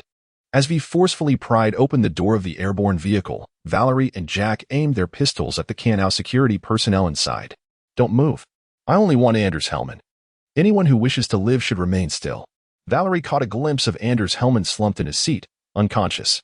Noticing the security personnel's reluctance to disarm, V signaled to Valerie, retrieving a flashbang grenade from his waist. With a sudden, blinding flash, chaos erupted within the vehicle as gunfire rang out, reducing the Cantow security personnel to mere riddled corpses. He certainly sleeps deeply, V remarked as he dragged Anders Hellman from the vehicle like a lifeless burden. Valerie turned to Lucy. Vital signs are stable. He appears to be merely concussed, Lucy reported after scanning him. Let's stow him in the back of the vehicle and deal with him once we return to the motel. Chapter 18. Welcome to 2077. Johnny, the door to a room at the Sunset Motel swung open as Valerie emerged. Did you get it? Lucy inquired, waiting outside. Help me check, Valerie replied, handing her a chip. Lucy inserted the chip into a reader, initiating a data extraction process. After a few minutes, she returned the chip to Valerie, stating, "At least from my perspective, it seems plausible, though I'm not particularly skilled in programming." Valerie took back the chip and beckoned V, who approached, leaning close. She whispered to him, "The one inside. We never encountered him before. Do you understand?" He nodded, entered the room, and closed the door behind him. "Can you still reach T-Bug?" Valerie inquired while descending the stairs alongside Lucy. "She's still in Night City," Lucy replied. "Please help me get in touch with her. This task requires her expertise." "I'll do my best." 3 days later, V, Jack, Lucy, and T-Bug convened at Old Vic's clinic. "I still advise against this. The risks are too great," Old Vic cautioned, furrowing his brow as he examined the surgical plan, addressing Valerie. "As far as I know, from a technical standpoint, this isn't particularly challenging. It mainly involves rerouting a few connections." Valerie responded with a smile. "It's not merely a matter of adding a couple of jump wires, Valerie," Old Vic said earnestly. "You are fully aware that your central nervous system is already severely compromised, and now you want to alter the circuitry to connect this chip. Once activated, the consequences could be entirely unpredictable." Valerie glanced at T-Bug, who stood in the corner, her expression troubled. "To be honest, while I have confidence in my programming skills, there are concerns." "Concerns about what?" Valerie probed. "Although the technical documentation and chip schematics you provided are comprehensive, even including the source code, the real issue lies in the involvement of your central nervous system, as well as the many technologies associated with the Relic 2.0 chip that are unfamiliar to me," T-Bug explained. "I can't conduct practical testing on the driver I've developed, and whether it will function successfully remains uncertain." Valerie turned to Lucy. "To be frank," Lucy said with a hint of irritation, "I don't believe you should undergo this procedure. I don't want to see you follow in David S. footsteps." Valerie then looked at Jack. Jack scratched his head and replied, "Honestly, I still don't understand why you feel compelled to take such a significant risk." Finally, Valerie turned to V and asked, "If it were you, what choice would you make?" V pressed her lips together and exclaimed, "What choice do I have? I cannot empathize with your plight. If I were to find myself in a situation as dire as yours, I would prefer to cling to the remaining weeks of my life and pursue a grand endeavor." "I share your sentiments, V. The decision to undergo this surgery stems from my regrets. I yearn to reclaim what I have lost. I refuse to remain in this state any longer." "Have you truly resolved to proceed?" Oldway asked, a hint of resignation in his voice. "I have faith in your skills, Oldway," Valerie replied with a smile, reclining in the surgical chair. "It is not a matter of belief in my abilities." Oldway lamented as he prepared the anesthetic. "Very well, I shall administer general anesthesia. However, your ability to awaken will ultimately rest in your own hands." As Valerie indicated, the procedure was not technically complex. Oldway swiftly adjusted the neural interface connections. The true challenge lay in rewriting the driver programs for Valerie's cybernetic enhancements, enabling them to allocate the biological chip's neural units to alleviate pressure on her own nervous system. Oldway and T-Bug spent several hours testing the cybernetic drivers, finally achieving a theoretically sound configuration. Yet, the true measure of functionality would only be revealed once Valerie awakened to test it herself. "I have retained the highest command privileges of the cybernetics in her hands, with the relic serving merely as a parallel auxiliary chip. This should theoretically enhance safety," Oldway declared. "The foremost concern now is the unpredictable effects the chip activation may have on her central nervous system," T-Bug stated gravely. "The consciousness within that chip evokes a sense of familiarity and danger," Lucy remarked, frowning. "It bears a striking resemblance to entities beyond the black wall." "Have you spoken with her about it?" T-Bug inquired. "She understands better than I what is contained within that chip," Lucy responded. "Shall I activate it now?" T-Bug asked, glancing at the options on the screen, yes and no, before looking around at the others for their input. V stepped forward and pressed the enter key. It was her own choice. With the click of the key, Valerie, who had been lying with her eyes closed on the surgical chair, jolted upright as if struck by a surge of electricity. What the hell? Valerie sat up straight, yanked out the data cable from her neck, and gasped for air. Are you all right? T-Bug was taken aback, noticing Valerie's right cybernetic eye glowing with a blue light while the left remained normal. It felt as if a needle had pierced her brain. Valerie moved her arms and replied, I feel okay. I need a moment alone. Just as old Vic was about to inquire further, Valerie suddenly frowned and said, Could you all please step outside for a bit? All right, just let me know if you feel uncomfortable, he responded, and Valerie nodded. After everyone left, Valerie lit a cigarette. Are you satisfied now? She asked Johnny Silverhand, who stood before her. I'm far from satisfied. Where the hell am I? Who the hell are you? Johnny swore as he questioned her. I can feel your consciousness connecting with mine. But all I can do is watch like a puppet on strings, he paced before Valerie. You're dead. You're merely a consciousness residing in a chip now. You're in my body, as my cyber parasite, and I'm in control, Valerie replied. How the hell is that possible? A consciousness and a chip?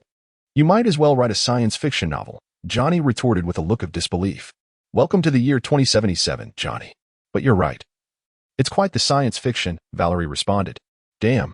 This is absurd. I must be alive somewhere else, Johnny muttered anxiously to himself. Huh. Valerie scoffed. She had no intention of waiting for him to accept the reality and put on her sunglasses before leaving. Looks like you're fine now. Did the chip activate successfully? Lucy asked as Valerie emerged from the clinic. It's somewhat successful, but that guy, Valerie pointed to her head, is a bit noisy. What about your cybernetics? Lucy inquired further. Suddenly, Lucy watched as Valerie vanished from sight. Fortunately, Valerie reappeared behind Lucy, cigarette in mouth. It just feels like there's more pressure when I use them than before. What do you plan to do next? T-Bug had already returned, and old Vic, V, and Jack were at Misty S shop. I think I'll head to the afterlife for a drink, Valerie replied with a smile. And let this guy in my head see the world. I want to join you. You should ask V and Jack if they want to go. Lucy said before turning to leave. Chapter 19. A drink with Johnny Silverhand. One of your eyes is so blue. Is everything all right? V followed closely behind Valerie, asking with a hint of irritation, I've already adjusted the brightness to the lowest setting. Should I perhaps change the color? Valerie lowered her frog sunglasses to glance at V. Her cybernetic eye's faint blue glow shifting to an orange hue. Screw you, V retorted, giving Valerie the finger, when she pushed her sunglasses back into place. It was nearly impossible for an average person to discern that her right eye emitted a flickering blue light. Was this merely a matter of brightness? What kind of normal person has one eye perpetually glowing? V shot Valerie a disdainful look. Some folks have all five eyes shining brightly. The pair settled at the bar, and Valerie discreetly pointed out two members of the Maelstrom gang nearby, commenting, Do you genuinely believe there are normal people left in the next life? What the hell? Are people in 2077 that extravagant? Johnny, somewhat taken aback, inquired. I've long wanted to ask you both, what exactly is your relationship? Claire, the bartender, approached them with curiosity. Haha, I'm curious too. She is the one who finds me work, Valerie indicated V, and I'm the one who pays her to do the job. V simultaneously pointed at Valerie. All right then, what will you two be drinking? A Johnny Silverhand, please, Valerie replied. What on earth is that? Johnny's voice echoed in Valerie's mind. It's the tequila of the white spirit god. Oddly enough, you're not having your usual Long Island iced tea? V remarked, glancing at Valerie after ordering. Just switching up the flavors occasionally, Valerie responded. It was a unique feature of the Night City to use legendary names in place of certain drinks. And Johnny Silverhand happened to be the drink of choice for the establishment's proprietor. Oh, and who is the owner of this bar? Valerie turned her head toward the booth, where a figure in a yellow top was seated on a sofa, engaged in business discussions. Look, it's your old acquaintance. Damn, Rogue. Here I am in this wretched state, while she is lounging comfortably on that grand sofa. Johnny gazed at Rogue in disbelief. You brought this upon yourself, Johnny. If you had listened to her and withdrawn earlier, you might still be the resident performer here, Valerie remarked bluntly. Speaking of which, it's been nearly a month. Have you heard anything about Evelyn? V asked, taking a sip of tequila. What?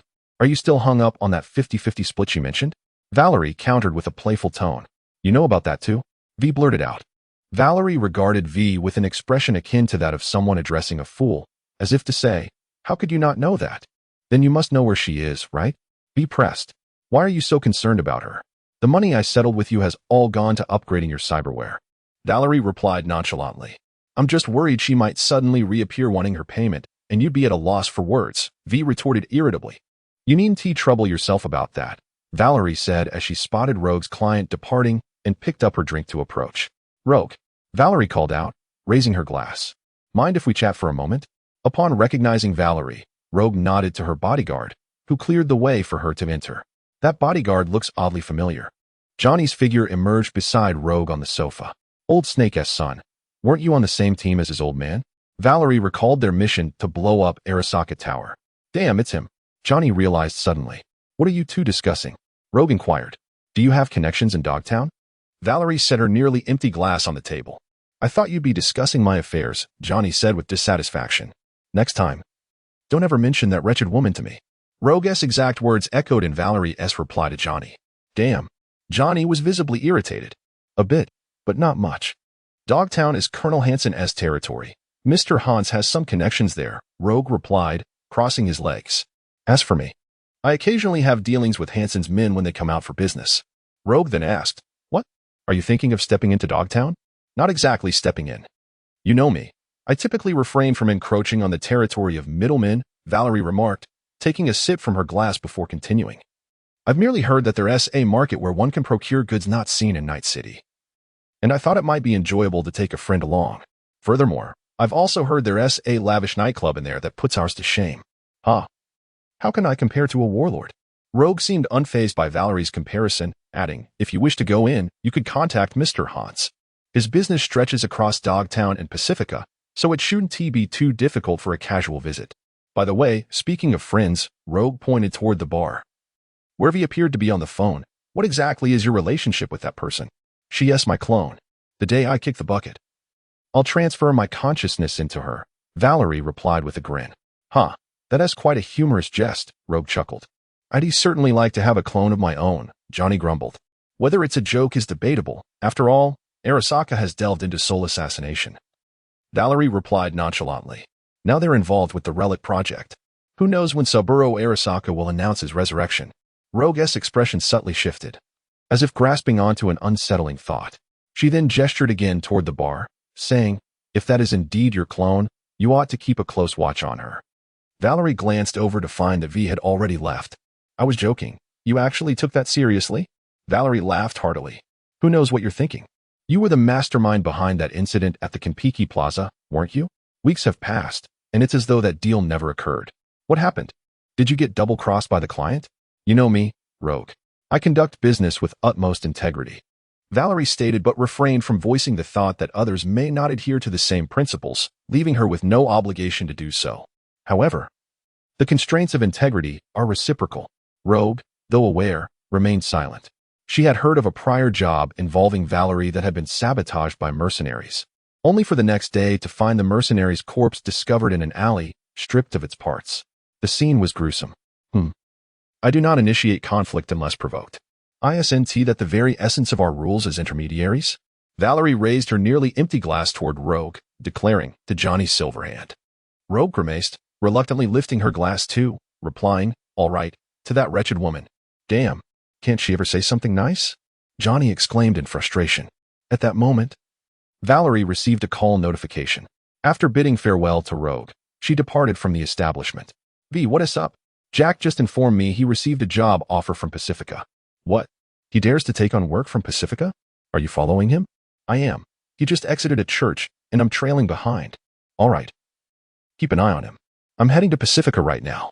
Valerie had just ended her call with V and was preparing to drive when the notification sound of another incoming call echoed. Frowning, she glanced at the caller ID. It was Judy Alvarez. Indeed, one should not speak of people during the day, nor of ghosts at night. Chapter 20. Misfortunes never come alone, Judy? What is it? Valerie inquired, gripping the steering wheel as she anxiously navigated the car towards typing state. Do you remember the cargo deal at the Azure Tower? Judy asked. Get to the point. After all, it was Evelyn Parker who vanished first, Valerie replied. Her car drifting around a corner. She's been missing for weeks, and now I want to find her. Are you discussing business with me now? I recall you mentioning a friendly price for me, Judy said, her heart racing, unsure if Valerie would still honor their agreement after all this time. We can discuss money later. Do you have any contacts over at Cloudtop? A few. Then you might want to inquire. I'm currently occupied with other matters. With that, Valerie ended the call. Pulling over at a corner near the Grand Empire Mall, she glanced at the establishment before dialing V again. V, where are you now? Valerie asked in a low tone. Jack just followed a big guy upstairs. The Voodoo Gang has men stationed on the stairs, so I can't follow him, V whispered. He'll be coming down soon. Find a place to hide. Don't let him see you. Valerie opened the glove compartment, retrieving a tactical belt with a holster, fastening it around her waist. Why? V questioned. The Voodoo Gang will link their hired mercenaries into their network. Whatever Jack sees, the Voodoo Gang will also see. Valerie drew her firearm, inspecting the magazine and chamber before attaching the silencer. Damn, what should I do then? V muttered, naturally retreating to a corner, lighting a cigarette while casting furtive glances at the stairwell. Follow him cautiously. I know Jack's mission location. Just keep an eye on him along the way. We will rendezvous when we get there. Valerie instructed, loading her weapon and placing it in her armpit holster before shutting the glove compartment. Are you planning to go in alone? Johnny's silhouette appeared beside the car, leaning against the door with a grin. I've done it before. Just keep quiet. I'm essentially cleaning up your mess right now, Valerie retorted tersely. What does this have to do with me? Johnny exclaimed in astonishment. You'll find out soon enough. Valerie dismissed him, her phone buzzing once more. Judy? What did you find out? You were right. She has returned to Cloudtop. But according to my friends there, she has been in trouble for 2 or 3 days, Judy said anxiously. All right, I'll have someone look into it. Wait for my news. Valerie concluded the call and quickly dialed Lucy. Is there something urgent? Lucy asked. Yes, I need your assistance. I'm tied up here, so I'm sending you 8,000 euros. First, gather 3 or 4 competent people, then lead them to the old power station at Charter Hill. Evelyn Parker has been taken there. Retrieve her for me. Evelyn Parker? Understood. I'll await further instructions. Lucy replied before hanging up. From a distance, Valerie spotted the Voodoo Gang operatives watching closely. Taking a deep breath, she seized the opportunity during a lull in their conversation to start her vehicle, slipping into the mall's garage under their noses. With the aid of her memory, Valerie deftly avoided the patrolling animal gang within the mall, arriving at the cinema's back entrance. Meanwhile, Jack had reached the parking lot of the Grand Empire Mall, encountering the Voodoo Gang's henchmen. Following their directives, Jack also entered through the mall's back garage, but he was quickly spotted by the animal gang, leading to an exchange of gunfire. V swiftly dialed Valerie's number, only to be informed that the recipient was out of service. Damn, how can you be out of service at this moment? V was on the verge of losing his temper. Inside the cinema, Valerie held a gun pointed at the network surveillance agent before her.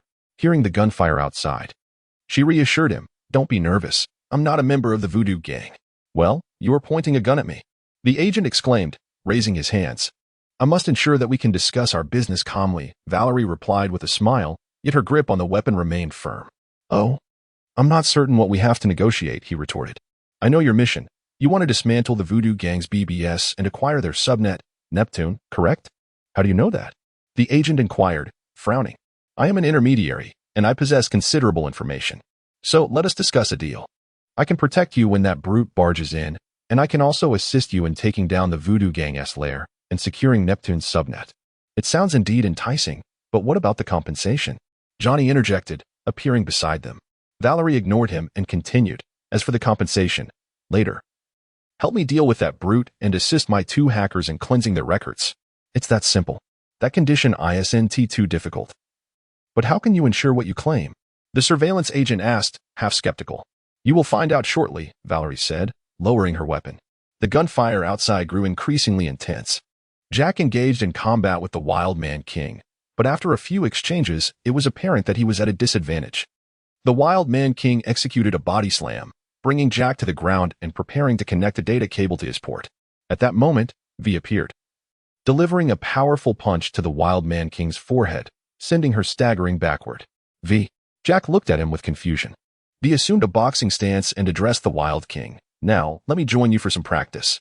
The Wild King charged forward, throwing a series of punches. V adeptly swayed to evade the Wild King's hooks and seized the moment to land a straight punch squarely on the Wild King's face. Is this all you've got? V taunted with a grin. Enraged, the Wild King lunged at V, only to be met with V's enhanced fury, sending him crashing to the ground, unconscious.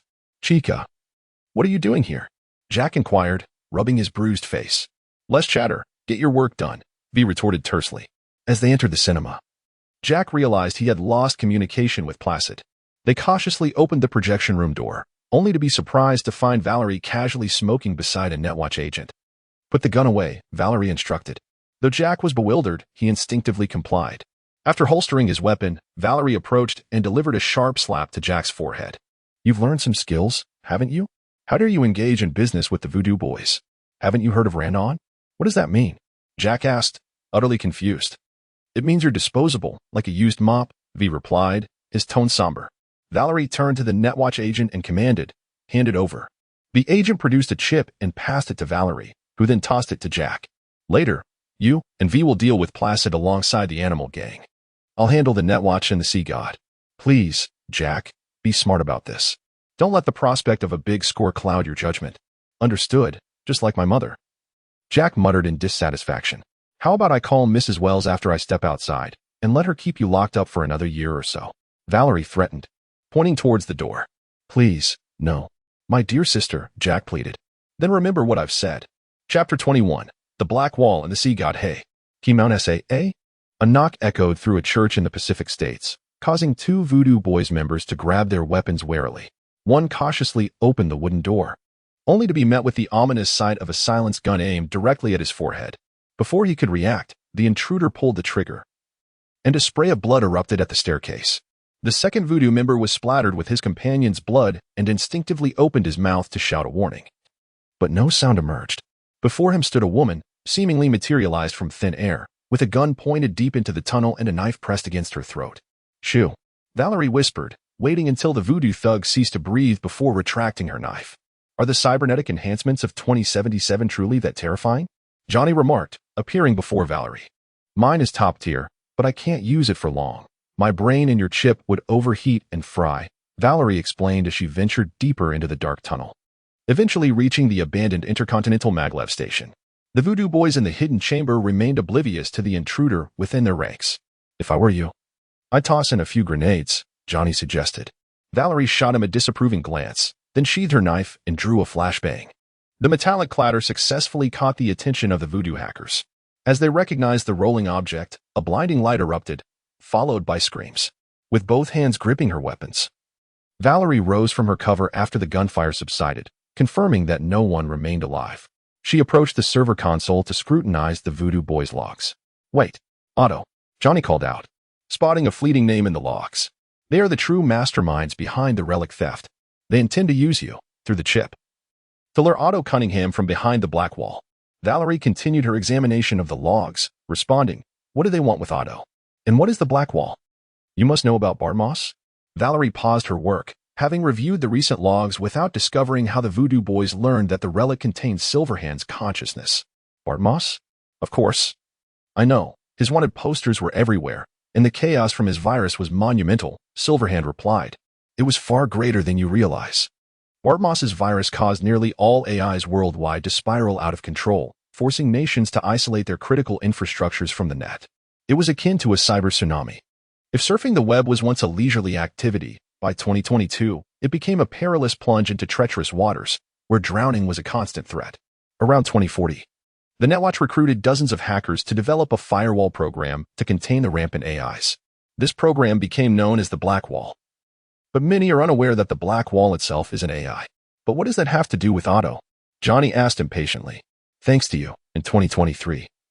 Your reckless actions released her, an AI armed with all the technical data from the Arasaka data fortress. Her power now exceeds your wildest imagination, Johnny. The Voodoo Boys hope to draw her out and persuade her to create a breach in the Black Wall, allowing them to relocate beyond it, Valerie explained with irritation. At that moment, Valerie's communicator beeped. It was Lucy calling. We've retrieved the person, but she's in a coma. What should we do next? Lucy inquired nonchalantly. Send her to Old Vic. I'll handle her when I have time. Can you help me remotely copy some data? Valerie instructed. Let me check how much data there is. I'm outside and can't dive deep right now, Lucy replied. Valerie extracted the data line from her wrist and connected it to the console. See if you can copy their Sea God, she requested. Lucy began searching the Voodoo Boys database through Valerie's link. Goodness, are these people insane? They plan to live on the other side of the Black Wall? Have they lost their minds? Lucy exclaimed, frowning. Didn't they develop a subnetwork for the Sea God to protect them? Valerie inquired. Protect? Not a chance. I know very well what lies beyond the black wall. They've merely created a poor imitation of it, hoping to play cowboys in cyberspace. This sea god wouldn't last a millisecond on the old net. It's utterly delusional. Lucy scoffed. So, does that mean their sea god is utterly worthless? Valerie furrowed her brow. In the realm beyond the black wall, it holds no value. However, on this side, it could be considered a rather impressive intelligent CE. It would be exceedingly difficult for an average hacker to breach it, and it can facilitate encrypted communications. Is it possible to copy a version to take with us? Valerie inquired. Copying the entire system is out of the question. To accommodate such a vast amount of data, you would first need to prepare a storage server of equivalent scale, along with a sufficiently robust data cable. Nevertheless, I could attempt to copy its model and source code, which would yield a much smaller file size. We could utilize them later to create a streamlined version of A. However, if there are conditions involved, I would advise you to relocate their entire server. It would simplify many matters, Lucy replied. Relocating is impossible. These assets have already been earmarked by the cyber surveillance, Valerie stated. I struck a deal with them, trading it for your and T-Bug's cleansing. After a brief silence, Lucy spoke again. I've completed the copying, and thank you. Half an hour later, the cyber surveillance agent arrived with several individuals, commencing their work around the Voodoo Boys server. By the way, it seems you've taken something? The agent queried. Should that have any bearing on you? Valerie candidly acknowledged. You are aware of the purpose for which the Voodoo Boys utilize it, correct? The surveillance agent asked, his brow furrowing. His subordinates halted their tasks, directing their attention towards Valerie. Don't you dare intimidate me, Valerie retorted curtly. With such a minuscule amount of data, by the time you return to the black wall, it would take less than 10 minutes for it to seal up the breach. Besides, I'm not one of those foolish idiots who would willingly poke a hole in the black wall just to invite trouble upon myself. The cyber surveillance agent chuckled, signaling his team to continue their work. We have a deal, don't we? Valerie asked, her hand resting on her holster. Unlike the Voodoo Boys, the bounty on those two hackers has already vanished, and the records have been lost entirely, the agent replied with a grin. I must say, how is it that I haven't encountered a capable intermediary like you sooner? Valerie tilted her head, responding, your clandestine operations were never intended to involve intermediaries. I understand your protocols. I want to divulge any information regarding the black wall. I also prefer not to be harassed like a fly by a swarm of inept hackers. We clearly have the right connections. I hope for future collaborations, he remarked. Let us dispense with that. This is merely a fleeting encounter. Let us part amicably. With that, Valerie turned on her heel and departed. Perhaps in the future, she would require dealings with the cyber surveillance, but for now, she wished to avoid entanglements with this group. Once outside the church, Valerie dialed Jack. Jack, how are things on your end? What about Placid? All taken care of, Jack replied with a smile. That guy was still running his mouth even as his demise approached. V dismantled him completely. Well, that's a relief, Valerie chided. Jack, be cautious with future dealings, understood? After hanging up, Valerie contemplated calling Judy, pondering what price would be appropriate. Perhaps it's time I assess my assets. Chapter 22. Watching the show. V. What are you up to? Valerie was dialing V, out in the Badlands. Damn. I shouldn't have driven this car into the Badlands. V sat in the driver's seat, swaying left and right, nearly dislodging the meal she had consumed yesterday. Now you understand why I borrowed Mitch's car last time, Valerie remarked with a hint of schadenfreude. I asked, what brings you to call me? V retorted angrily. If it's nothing, I'll hang up. I initially intended to invite you to the festivities in Japantown, but since you're not in town, it will have to wait. By the way, what on earth are you doing out of the city? It's Pannon, who said he urgently needs to see me, and it seems quite pressing. Damn, what a terrible road this is. V cursed in response. Pannon, Valerie pondered, recalling that this must pertain to the incident where Sol was abducted by the Rantu Society. What surprised her was that Pannon did not come to her, but directly sought out V. This girl, seems she wants to cut out the middleman. I reckon you'll be spending the night outside the city, so good luck with that. I won't act as a middleman to profit off you. Valerie concluded before hanging up. Damn, could you at least share some details? V's car jolted again, and she muttered angrily. In the evening, Valerie arrived at the upper level of Japantown, settled at a stall, and ordered some yakitori. While enjoying her skewers, she awaited the arrival of her companion. As dusk fell, the crowd thickened, likely drawn in for tonight's Arakami festival. A figure clad in a white vest squeezed through the throngs, prompting Valerie to wave her over. You're late. Had you come earlier, We wouldn't have to jostle through this crowd, Valerie commented. Lucy shot her a glare and replied, I almost lost track of time helping you train, eh? Well, I should have called to remind you. What is the plan for tonight? Lucy asked with a frown. Hanasaka Kazuko will be attending the event, Valerie replied nonchalantly. What? Are you planning to eliminate her? Johnny interjected. I'm not an idiot. Even if I wanted to make a move, this wouldn't be the time. Why would I assist Hanasaka Raisin? So, you mean something will happen tonight? Lucy whispered. If I'm involved, it will. Valerie responded ambiguously, but right now, I'm merely a spectator, so it's uncertain. She couldn't be sure if Takemura Goro would approach Hanasaka Kazuko without her intervention. As the floats took their positions, a colossal holographic projection materialized above the street. The Arakami festival commenced. With no immediate tasks at hand, Valerie could finally appreciate the parade floats. A visual spectacle crafted at great expense by Hanasaka. Something's off. Lucy discreetly pointed to a billboard. It seems he still showed up. Valerie recalled there was supposed to be a sniper stationed there, but the sniper had vanished. Who is he? Johnny asked curiously. How to describe him? The last samurai of Hanasaka? What a load of nonsense, Johnny scoffed. Suddenly, Lucy appeared startled, ducking behind Valerie. What's wrong? Valerie inquired, puzzled. On the float. That's Adam Sledgehammer. Lucy's voice came through clenched teeth from behind. Don't worry.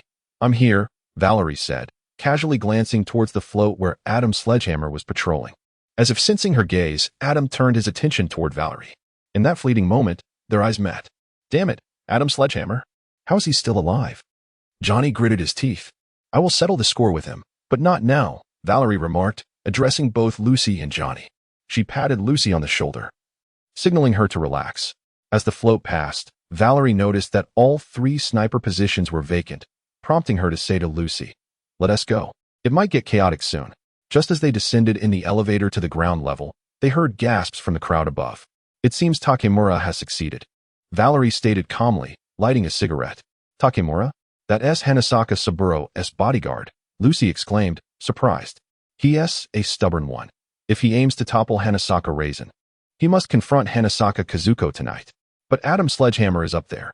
How could he manage that? Lucy frowned. I used to ponder the same, Valerie said, gazing at the float that had now halted above. However, when I began orchestrating schemes as a middleman, certain truths became clear. Hanasaka Kazuko is likely a bait. Bait? If it's meant to lure a bodyguard, that bait seems excessively large, Lucy mused. It is meant to draw out all the high-ranking loyalists of Hanasaka Saburo. Valerie replied nonchalantly. What exactly does Hanasaka Raisin intend to achieve? Lucy felt increasingly perplexed by the unfolding events. Hanasaka Raisin seeks to rebel against the corporate structure. His previous forays into the underworld have failed. Now, he desires to gain control over Hanasaka and disassemble it from within. The son of Hanasaka Saburo aims to overthrow the company? That's perhaps the most ludicrous joke I've ever heard, Johnny retorted sarcastically. He won't succeed, at best. He'll only dismantle Hanasaka as a business entity. Valerie called for a vehicle and took the driver's seat. But this world is not solely dominated by Hanasaka.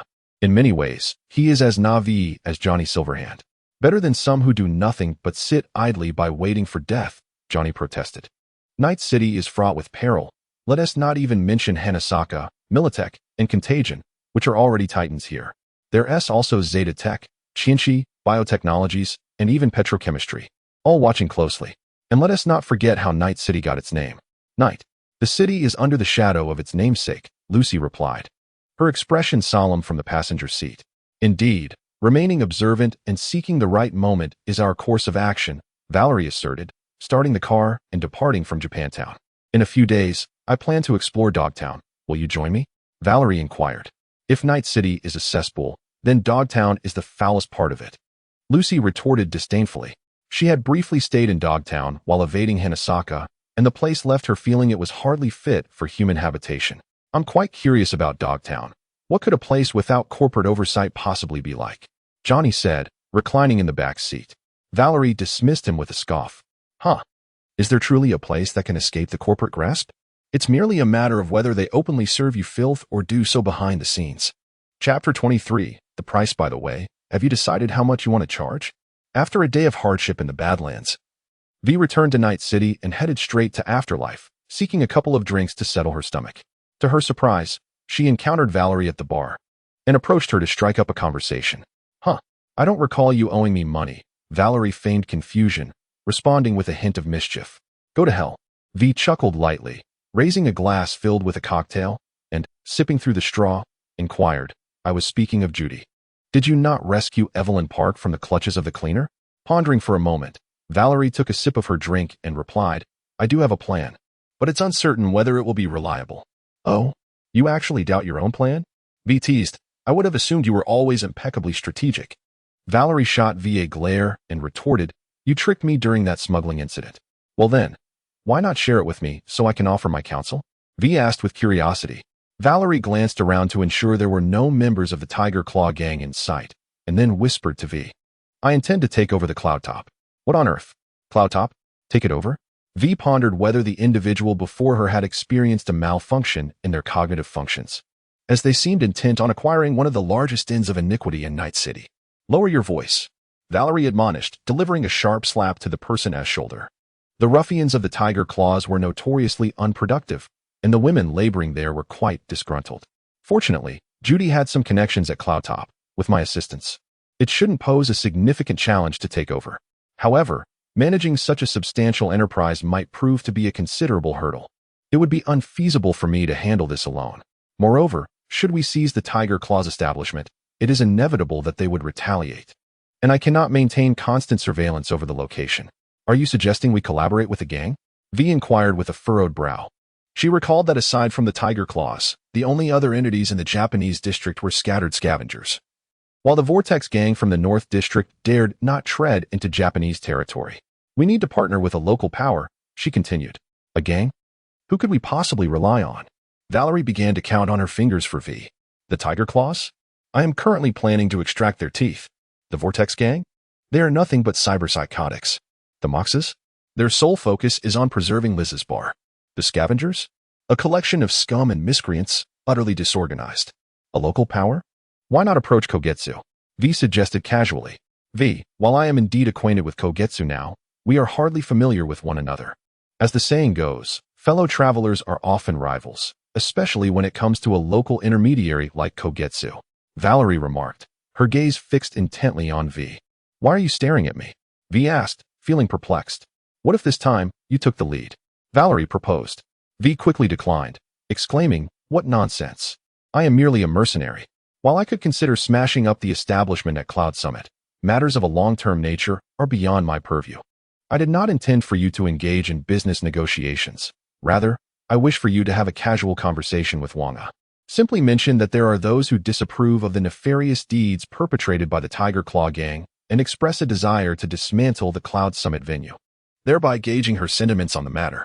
V pondered for a moment before inquiring, if Wagako were to ask me whose idea it was, how should I respond?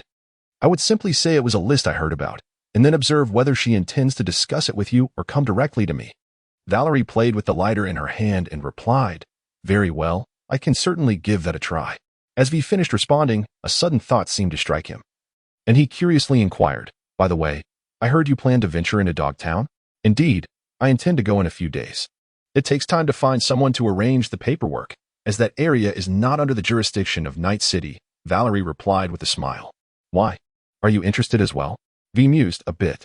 I heard from those in the know that there's an extravagant banquet being held there soon, attended by prominent figures. Then, shifting the conversation, V squinted at Valerie and asked, but I feel that, given your temperament, unless absolutely necessary, you wouldn't be inclined to visit such a place, would you? Valerie paused her fiddling with the lighter, responding with an unexpected remark. V, do you truly intend to be a mercenary for life? What? Is this related to me? V raised an eyebrow. If the chip is embedded in your brain and cannot be removed, then yes, Valerie calmly replied, gesturing to the location of the chip slot with her finger. What does that have to do with being a mercenary? V inquired further. My mercenary career effectively ended after I left Dogtown, Valerie said. Her gaze lingering on the array of glasses hanging above the bar, her expression tinged with melancholy. Do you still wish to return there? V found herself perplexed, pondering the thoughts swirling in Valerie's mind. If given a second chance, V would undoubtedly refrain from venturing into the Azure Tower. This time, I certainly did not intend to be a mere pawn, Valerie responded with a smile, expressing her belief that the corporations in Night City had grown overly complacent. Without some change, life becomes rather tedious. Such sentiments delighted me. Johnny appeared on the opposite side. Is it dangerous? V inquired. In Night City, is there anything that isn't perilous? Valerie replied softly. It's far more exhilarating than your petty thefts. And it offers a chance to meet the new president of America face to face. What? No way. You can't be. V exclaimed, her expression betraying a mix of suspicion and intrigue. Are you trying to lure me onto your pirate ship? Would you be interested in joining me on a Back to the Future journey? Valerie graciously proposed, producing a cigarette case and offering it to V, gesturing if she wished to partake. V tapped her fingers on the table, pondering for a brief moment. Ultimately, as if resolutely making a decision, she extracted a cigarette from the offered pack and placed it between her lips. She inquired, so, how shall we determine the remuneration this time? Valerie ignited her lighter, assisting V in lighting her cigarette as she replied, within the confines of the Dogtown black market. Feel free to procure any light weaponry or cybernetics that catch your eye, and I shall settle the bill. Should we secure the cloud op? Aside from the portion allocated to Kajitsun, the remaining profits shall be evenly divided between us. Furthermore, I shall endeavor to procure a mysterious gift for you. One that encompasses military-grade technology not available on the open market. Such grand promises? Upon hearing these terms, V grasped the perils that lay ahead, a thrill evident in her smile as she remarked, this indeed is no trivial matter. Isn't painting a grand picture precisely the role of a middleman? Valerie responded with a chuckle. I can agree to that. V asserted with utmost seriousness, but you must also promise me that this time Jack shall not be involved. Of course, I shall arrange for just the two of us, Valerie replied, still smiling. V couldn't help but curl his lip and said with a hint of annoyance, so you've long since plotted against me, have you? Aha. I was originally planning to present it to you regardless of your agreement. Valerie, like a good buddy, draped her arm over V's shoulder and added, besides, if you refuse, it's still a gain to have a free pass into Dogtown. Damn, corporate dogs really know how to scheme. V chuckled and scolded, then rose to his feet, saying, I'll reach out to Kage now and see if we can strike a deal with Cloud Op. I await your good news. Valerie raised her glass and declared, I'm also looking forward to visiting the upscale establishments of 2077. Johnny chimed in cheerfully. What are you going to visit? Do you even have that sort of thing? V retorted. Chapter 24, Cloudtop Judy, How is Evelyn Parker? Early in the morning, on the balcony of Cloudtop, Valerie and V encountered a haggard Judy. Thank goodness you reminded me to tie her up beforehand. I didn't realize she had gone through so much. Judy trailed off, taking a deep breath. Judy, it will pass, Valerie reassured her, patting her shoulder. This is V. You've met before, remember? Valerie gestured toward V, who stood beside her. Judy looked from V to Valerie and inquired, I wanted to ask her last time, what is your relationship? Valerie smiled but offered no reply. V rolled his eyes and said, if you had asked that question last time at Liz's, perhaps I wouldn't have boarded her ship. Now that you ask, I can only say no comment. Let us set aside such trivial matters. We are here to speak with Maiko Maeda. Valerie redirected the conversation. I'll open the door. Judy walked towards a junction box on the balcony. She expertly opened the box and began fiddling with it. Oh, this kind of security. It's not something you can crack on the first try. Do you know how to bypass their system? V remarked with interest. Oh, you understand this? Valerie chuckled lightly, inquiring. V rolled her eyes and ignored her. It should be fine. I guess they haven't made any updates since I left last time, Judy replied. Looks like I was right. It's as flimsy as paper. Just as she finished speaking, she completed her task and closed the box door. Follow me. Judy opened the balcony door and led Valerie and V into the luxuriously decorated office. Judy Alvarez. Sitting behind the desk, Maiko Maeda extinguished her cigarette in the ashtray. She intended to say she was pleased to meet them, but she despised dishonesty. She also disliked uninvited guests, as you well know. Yes, and I understand why you feel that way, Judy replied curtly. However, we are here to discuss matters concerning Cloud Op. What's this? Planning to return? Fine. You know I have always valued your skills, Maiko Maeda said disdainfully. Are you bringing these twins along for a joint initiation?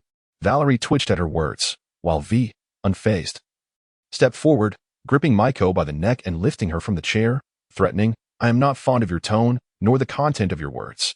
Those in your profession must have heard how JHCH Tar met his demise, right?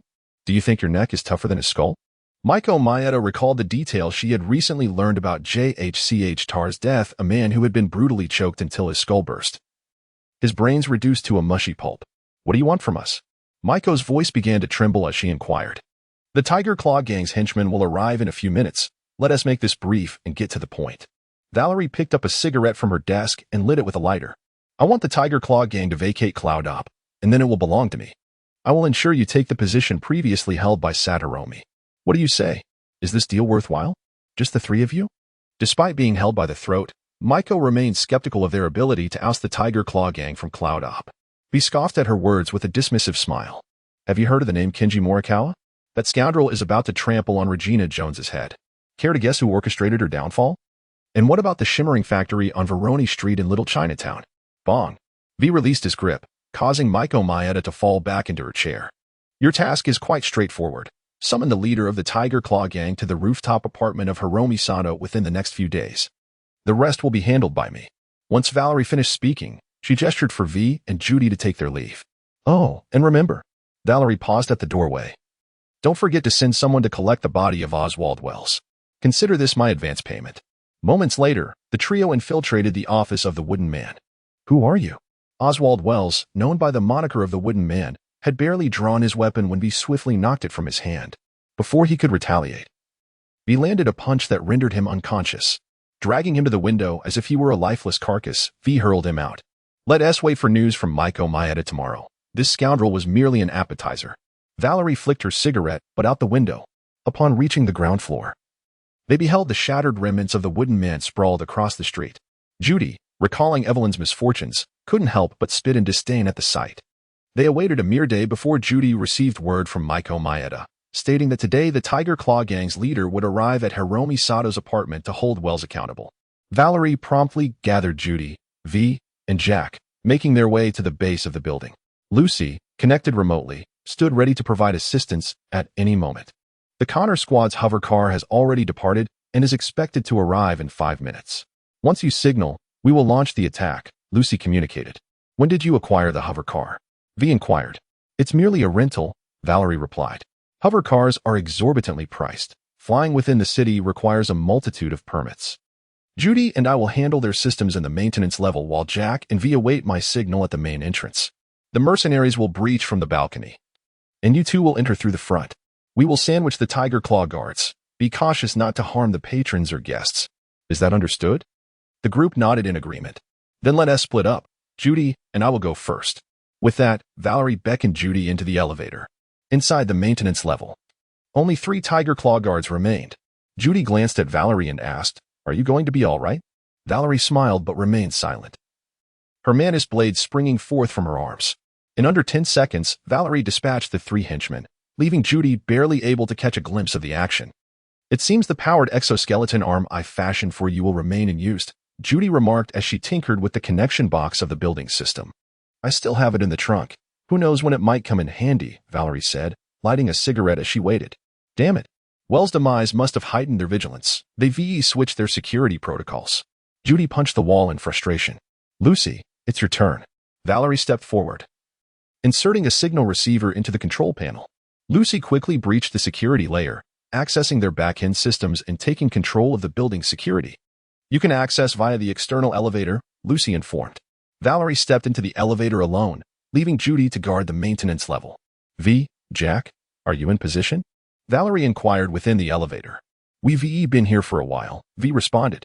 What about the Connor Squad? They're already on standby at the balcony, Lucy replied. Let us commence the operation. I've reached the rooftop. Valerie exited the elevator. At the entrance of the building, V and Jack strode in confidently. The receptionist was about to greet them when V brandished his weapon, pointing it at her head. Hands on your head, get down, or you'll lose your life, V threatened. Jack, also drawing his twin firearms, entered the service area while saying, V, you'll need to vouch for me to Misty. I'm not here for leisure. Meanwhile, Valerie had leaped from the rooftop to the apartment balcony, swiftly neutralizing the bodyguards inside the penthouse and arriving at the door to the meeting room. The building is secure. The Connor Squad is returning to the hover car and will regroup with you shortly, Lucy informed over the comms. Just as Valerie reached the door, she heard a furious voice shouting in Japanese from within, lamenting the management's fall from the upper floors and the impact on business due to the missing perpetrator.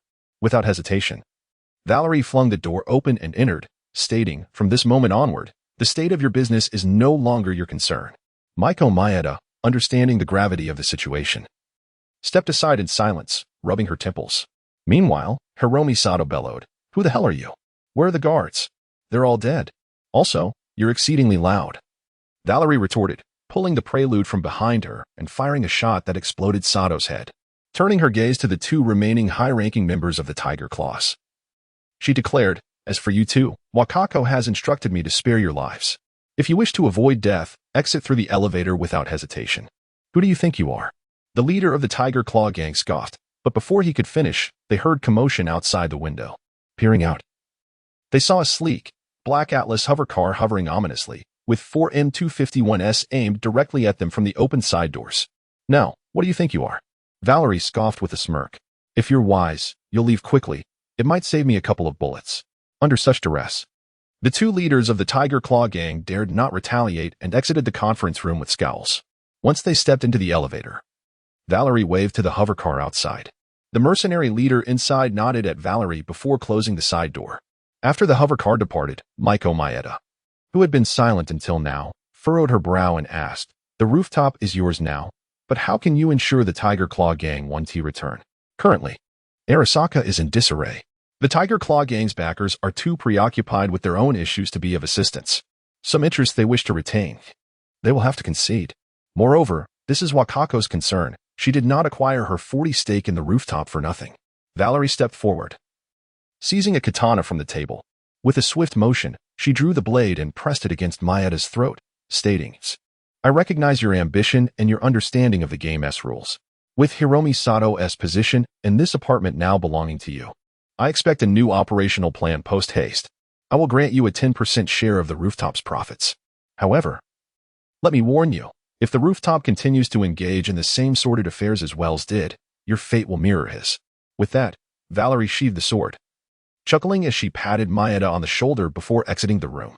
It was as if she had never issued a threat at all. "Do you know what's more nauseating than being a corporate dog?" Johnny mocked as he appeared beside Valerie. "Those who aspire to run a company. How unfortunate." "I used to be a company dog," Valerie replied. "Even more unfortunate is that the world we live in now still adheres to market economics. And it's worse than the year 2023 in which you reside." Chapter 25, Shadows of the Past. How effective is the encrypted communication channel? Valerie is currently testing the communication capabilities of a subnet program, which Lucy reconstructed using source code extracted from the Poseidon subnet and the A model. Valerie purchased a new server specifically for this purpose. "The performance is excellent," V, who was gripping the steering wheel, remarked. "By the way, how much did you spend on this setup?" Valerie, having just obtained her pass to Dogtown, eagerly called V to head towards Pacific State. Having seen the news that the new American president, Miles, had already departed on his private jet.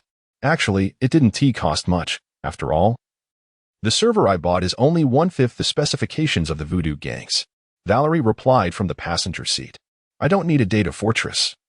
And there aren't that many people online anyway. It was just the water-cooled compartment that took quite some effort. Placing the server in the flooded old district? That's quite a clever idea," Johnny in the backseat commented with a hint of sarcasm. "It allows for water cooling while maintaining good concealment. It's a brilliant solution," Valerie countered, glancing at the rearview mirror. "CE is being deployed, but as for the specific effects, further adjustments are necessary. Lucy is also connected to the subnet, overseeing its monitoring and debugging. By the way, why do I have to drive?" B shot Valerie a sideways glance. "Because I'm the intermediary, and you are the bodyguard, V," Valerie replied, turning to face her. "Damn, I'm already starting to regret being a mercenary," V grumbled. "At least until this job is finished," Valerie said, pulling out a cigarette and placing it between her lips. Just as she was about to light it, a communication alert sounded, displaying the name Songjime. "Can you hear me, Miss Valerie?" Upon hearing the familiar voice, Valerie smiled silently and lit her cigarette. "Of course, but may I inquire who you are?" Valerie responded. As long as you can hear me, that's good. My name is Songjime, but you may call me Lark. I know who you are. And I am aware that Saburo Arasaka's death is connected to you, as well as your condition." "Oh, are you threatening me?" Valerie replied with a cold chuckle. "No, not at all. Listen, plugging in a relic chip only serves as a temporary fix. I have a way to completely heal your neural damage, provided you can fulfill my commission. Go ahead." "But I don't take just any commission," Valerie feigned disinterest. "No, it's not convenient to discuss now. We can talk once we reach Dogtown." With that, the call ended. "Who was that?" V turned to Valerie. An inept chess player, Valerie replied with a smile. By the way, how long do you think we'll be waiting in this line? Valerie leaned out of the car window, observing the queue for security checks. They had been stuck at the intersection for over 10 minutes. How the hell would I know? This is my first time here. V's fingers impatiently tapped on the steering wheel. After an indeterminate amount of time, Valerie's car finally passed through security and entered Dogtown. However, shortly after they arrived, Lucy's voice came through the subnet link. Valerie, someone is attempting to hack into your system. I can see that the attacking channel is Blackwall. Valerie replied, it's her. Let her in. I hope you don't regret this, Lucy cautioned. Johnny, you'd better log off for now. Valerie glanced at Johnny Silverhand, who was lounging in the back seat with his legs crossed. What? Before Johnny could finish his sentence, he dissolved into a stream of data and vanished from the back seat. Unlike before, when his chip was integrated with his brain, Valerie now possessed the highest command authority over the relic chip. I must admit, I can't break through your CE right now. The hacker behind you clearly exceeds my expectations. Song Xiaomei's figure took Johnny's place. So, Miss Lark, would you care to elaborate on the contents of your commission? Valerie inquired coldly. Currently, my physical body is on Sky One. The President of the new United States, Rosalind Miles, is directly in front of me. And Valerie retorted nonchalantly. You don't seem surprised at all. Having witnessed Saburo Arasaka being choked to death by his own son, I find nothing shocking about Miles standing before me now. Please, specify the details of the commission. Our plane has been compromised. We are currently heading towards Night City. We are likely to make an emergency landing in Dogtown soon, most likely due to interference. Our regular communications have been disrupted. I can only hack into your relic to discuss with you. So you've been hacked? With your skills, couldn't you just counterhack? Valerie flicked the ash from her cigarette out the window. I could, but I would need 24 hours, equipped properly, and unlimited coffee. Right now, I have none of that. Since you know we're about to land in Dogtown, why not contact a middleman there? Valerie continued to inquire. You mean Mr. Hans? He used to be an executive at Petrochemical. Are you suggesting the new American president seek help from the Dixie folk? So it seems I am your only hope. Valerie said with a smile. V, who was driving, glanced at Valerie, feeling unnervingly out of the loop as she smiled inexplicably. Yes. Ensuring the safety of the president's life is my primary task for you. The emergency landing will not pose a threat, but the issue lies within Dogtown. You must rescue the president before anyone else. All right, we need to discuss our commission fee now. I can heal your damaged neural center completely. Do you not realize that in Night City, the most futile rhetoric is to sweet-talk the middleman? I require something tangible as a down payment. Valerie displayed her disinterest in her promises. Your relic, being an experimental model, has a significant amount of redundant data. I've optimized it and installed military-grade combat software. Valerie raised an eyebrow at the newly loaded combat software in the system interface. Not enough. I can procure this from the black market for a little extra. I need something more practical. I don't believe I can offer anything more practical at this moment. I heard that your CIA has a mimicry mask technology. Give me 2 of those, along with the complete set of technical documentation. That shouldn't be too difficult for you, right? Song Jiamei paused for a moment, then asked, how do you know? It's not just you who can look into my affairs, Miss Lark. Besides, I want this technology to better fulfill the commission. The CIA will never agree to such a request. I'm not asking the CIA. I'm asking you, Song Xiaomei, Valerie stated firmly. After a brief silence, Song Jiamei eventually relented. I'll send you the technical documents immediately, but you'll have to figure out how to acquire the body parts yourself. I can only provide you with an address. After transmitting a set of files to Valerie, she added, I don't want to be unreasonable. But opposing Hansen in Dogtown is no small feat, I understand. I suggest you find a vantage point to observe the emergency landing site. I think the roof of that construction site would be quite suitable. No way. If I encounter any danger up there, should I jump down or stay put? I don't have a parachute. Valerie replied with irritation, very well. However, I suggest you find a location capable of promptly determining the emergency landing site. I am merely the intermediary, so please refrain from instructing me on how to perform my duties, Miss Employer. She then glanced at V, who had been waiting patiently by the roadside with the vehicle, and inquired, did you bring the equipment? V did not respond. Instead, he retrieved the electromagnetic pistol and pulled back the slide. Valerie nodded and said, let us go find a vantage point. Chapter 26, The Crash Site Lark. Are you still there? Valerie and V stood on elevated ground, surveying the streets of Dogtown. What is going on? Lark's digital image materialized beside Valerie. I suggest you brace yourselves for impact. Just as Valerie finished speaking, A surface-to-air missile launched from deep within Dogtown. Oh no. Before Lark could continue, another missile followed suit. The first detonating closely behind the aircraft. The president. You must. Lark's voice crackled intermittently, with a thunderous roar. The second missile struck the plane, causing it to plummet rapidly. Lark's communication was abruptly severed. Wow, that emergency landing is rather noisy. The astonishing descent left V momentarily speechless. This is what we call a crash. It's time for us to act. Valerie patted V on the shoulder and turned towards the car. As V drove towards the crash site, Lark re-established the connection. I'm back. Sounds like a rough landing. Valerie replied nonchalantly, just jumped out. It was a controlled descent. What about the president? I let Myers into the safety pod before ejecting. Hurry to the wreckage and rescue her, swiftly. I'm on my way. Valerie glanced in the rearview mirror. However, there is some bad news. The Phantom Hound reinforcements are right beside me. Vehicles adorned with Phantom Hound insignia sped past Valerie's car. This is quite a situation. Even if we get there, it will be challenging to extract her, let alone escape Dogtown. He gritted his teeth as he observed the hovering vehicle soaring overhead. Once you find Myers, you can take her to Elizabeth Crest Street. Currently, it's the safest location in Dogtown. Lark inadvertently answered V's question. Valerie turned to V and said, Lark mentioned finding a secure place. We can take the president there. I hope your employer is genuinely reliable. V replied anxiously. As the car approached an intersection, they spotted the Phantom Hound unit ahead, establishing a blockade. What should we do? V parked at the roadside, looking at Valerie. While breaching a blockade shouldn't be too difficult for us, let us avoid it for now. Valerie pointed to a pile of debris on the left side of the road. Valerie and V arrived at a dilapidated second floor. Observing two Phantom Hound soldiers engaged in conversation, Valerie made a slitting gesture across her throat, and V nodded. One soldier, offering a cigarette, was swiftly dispatched by V, while the other, taken aback by the sudden turn of events, fell victim to Valerie's dagger, piercing through his throat. In seamless coordination, the duo stealthily made their way to a crane. Below, the Phantom Hound forces were locked in fierce combat with advanced military combat robots amidst the ruins. I'll go down to find her. You cover me, V instructed before climbing onto the crane's arm. Valerie readied the electromagnetic rifle they had procured earlier, aiming at the Phantom Hound soldiers below in the wreckage. As V descended from above, he forcefully struck one of the three spectral canine soldiers below with his fists, instantly dispatching him.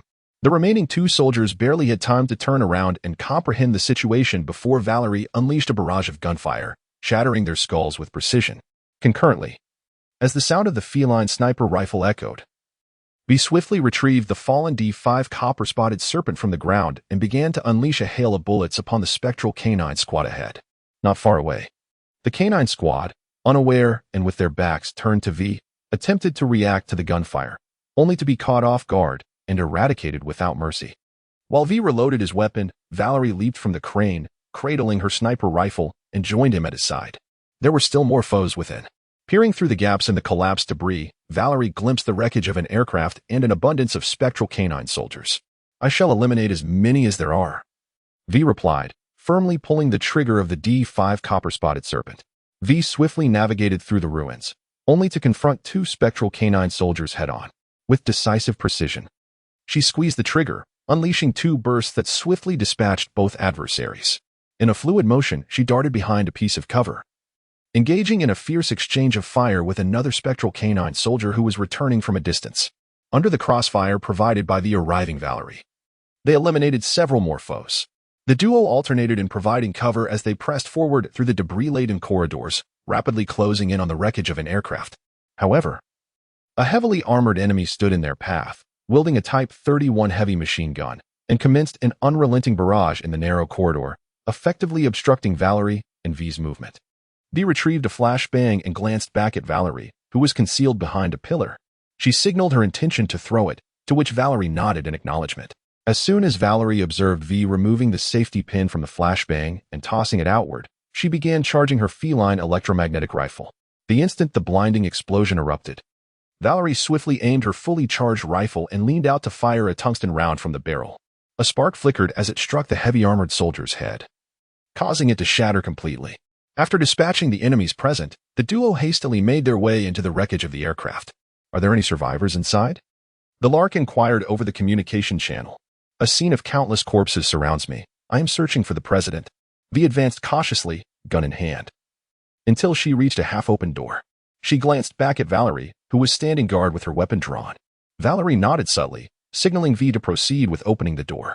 As V cautiously opened the door, a woman wielding a rifle emerged, aiming to strike V with the weapon's stock.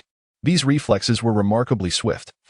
She immediately seized the rifle stock with one hand while gripping the woman's wrist with the other, forcefully pinning both her and the weapon against the wall. "Let go." The woman gritted through her teeth. "You initiated this, and now you expect me to release you?" V retorted angrily. "V, release her," Valerie shouted from outside the door, followed by Miles' warning, "Don't do anything reckless." "That depends on who you are," V exclaimed.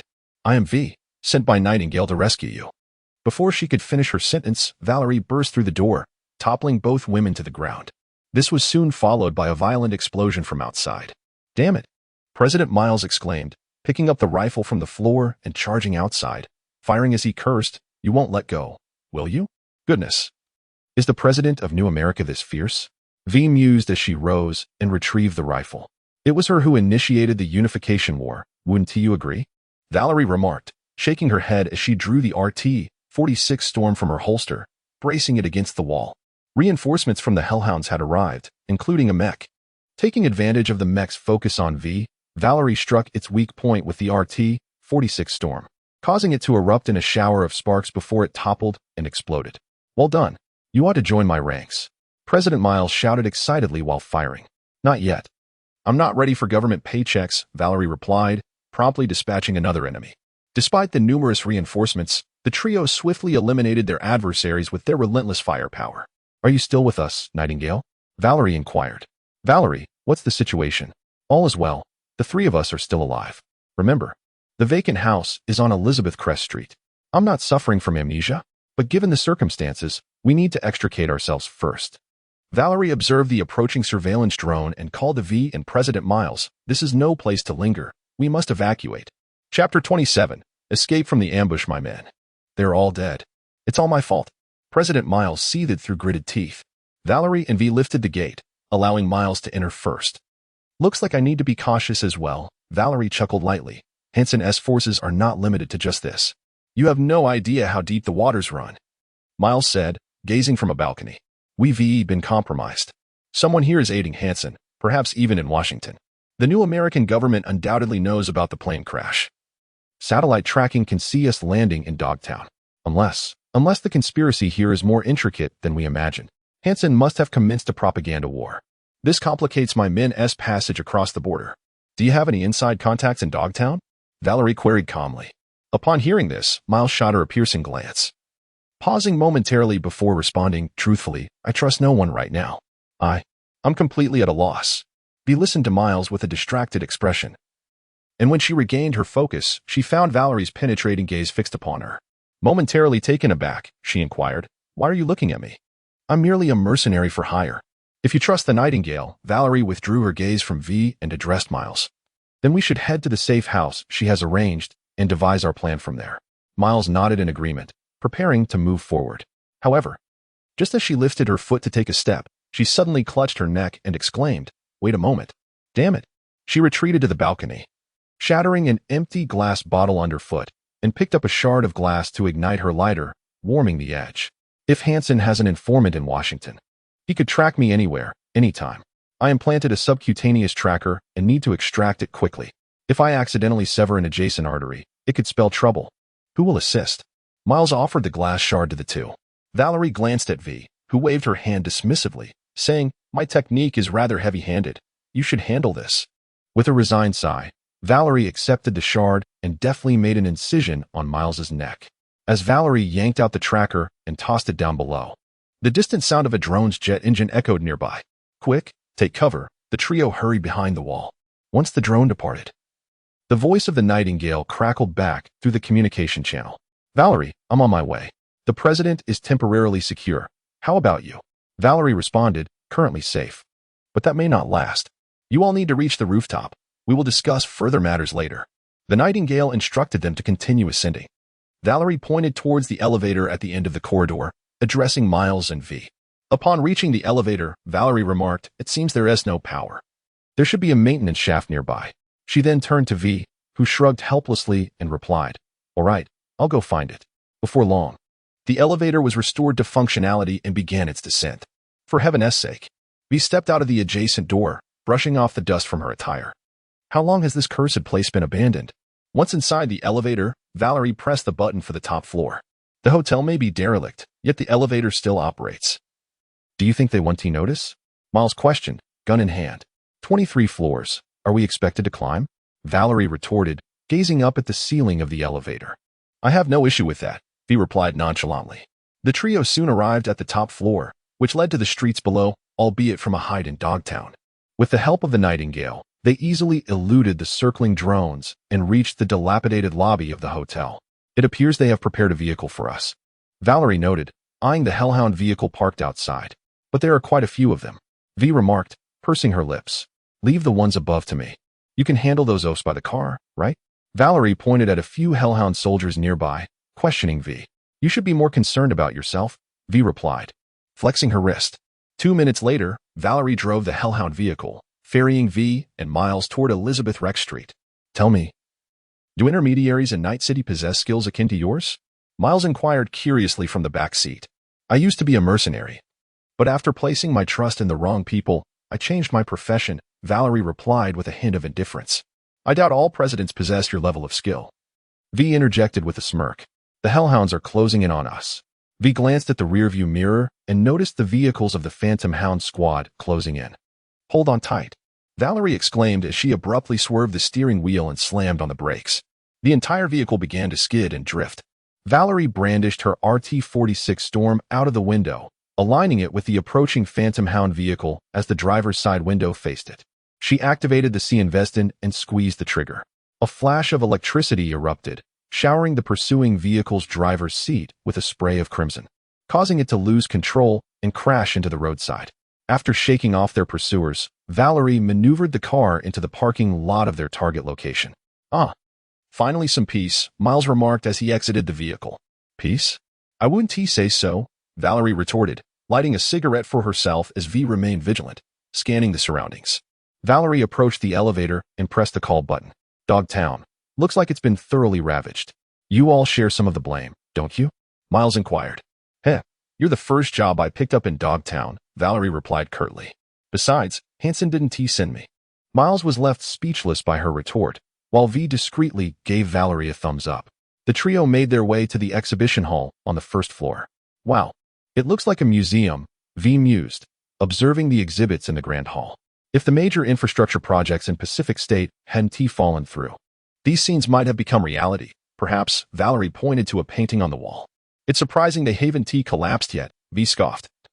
Accustomed to the sight of abandoned buildings in Night City from her upbringing in Haywood, the three of them traversed the exhibition space and arrived at a tightly shut door.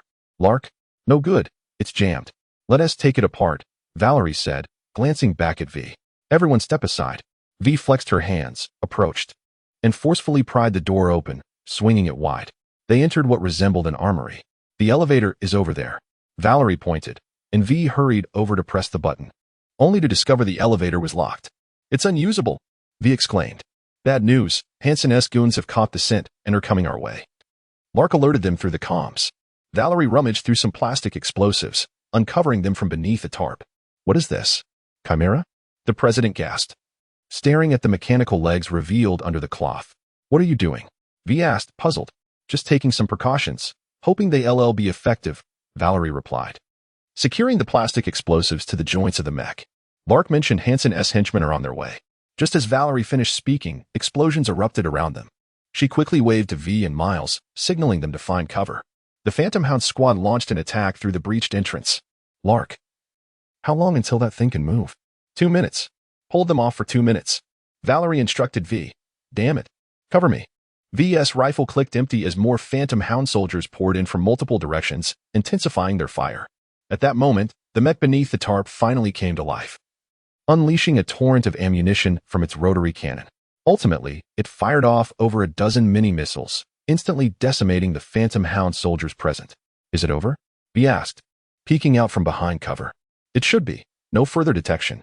Oh my god. Lark's voice blared from the Chimera-esque speakers. What do you mean, oh my god? V questioned, perplexed. The Chimera is losing control. The mech began to thrash uncontrollably, while Valerie's expression turned grave. Real trouble is coming. What the hell? V cursed. Valerie pulled out a detonator and pressed the trigger, simultaneously igniting the plastic explosives affixed to the Chimera's joints. The damaged mech could no longer sustain its body and collapsed to the ground. Give me a hand, V. Valerie urged as they both leaped onto the Chimera's back, pointing to a circular armored cover held by 3 large clasps.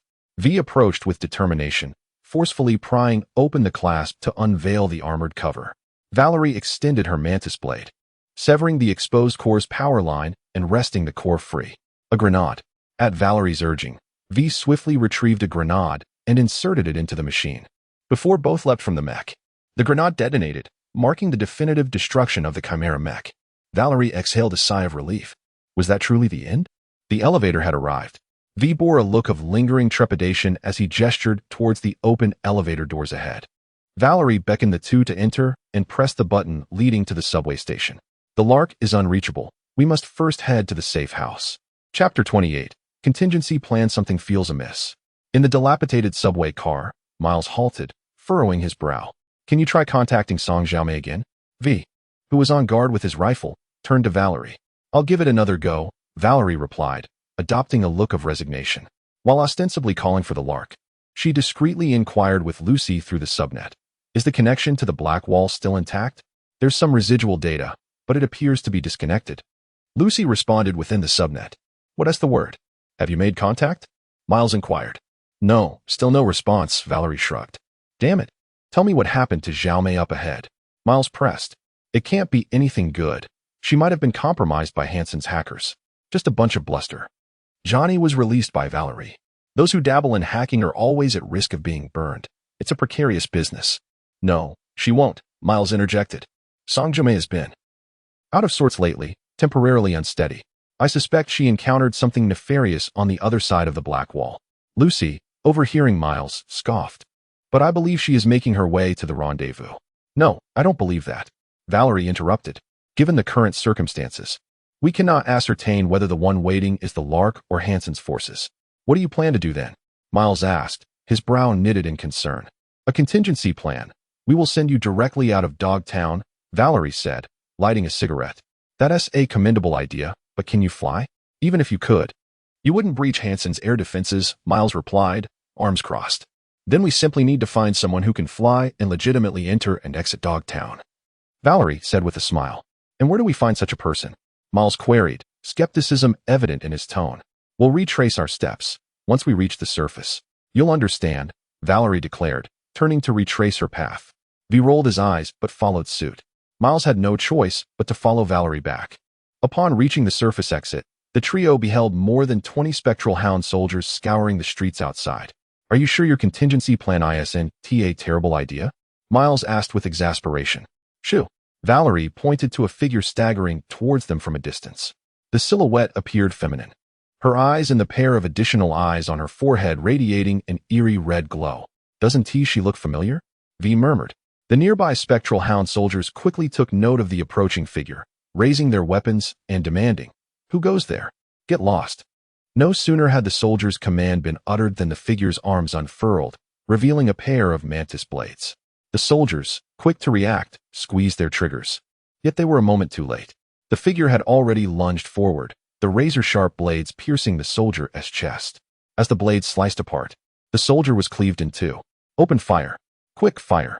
The remaining soldiers, now alert, unleashed a barrage of bullets towards the figure, but most missed their agile target. And those that struck her failed to impede her momentum. One by one, the spectral hound soldiers fell before her lethal mantis blades.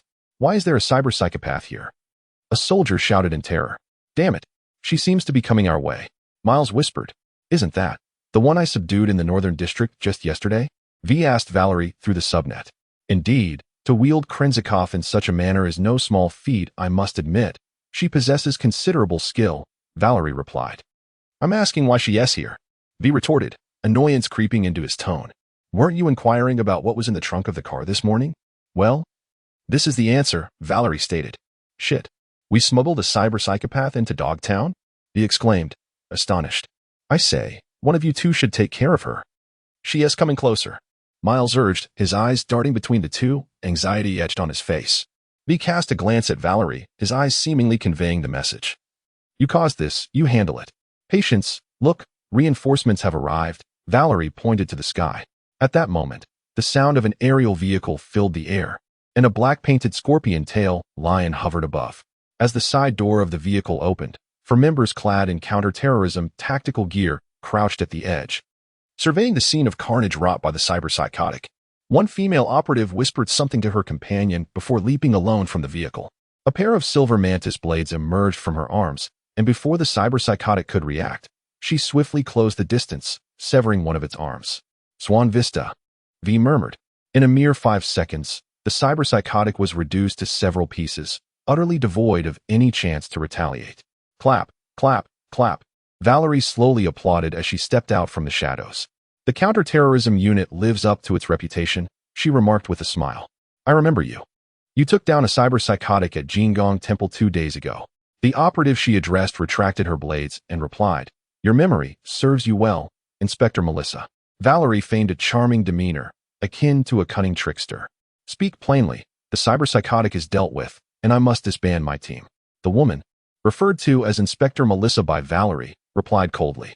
Valerie waved towards the corner from which she had just emerged, and V stepped out alongside President Myers. Upon seeing Myers, Inspector Melissa smirked slightly, as if she comprehended why a cyberpsychotic incident had erupted in Dogtown that evening. She instructed her team via comms, descend. What exactly do you intend to do? Myers glared at Valerie, his anger palpable. She had no doubt that any sudden movements on her part would result in merciless measures taken against her by the mercenary at her side. Valerie ignored him.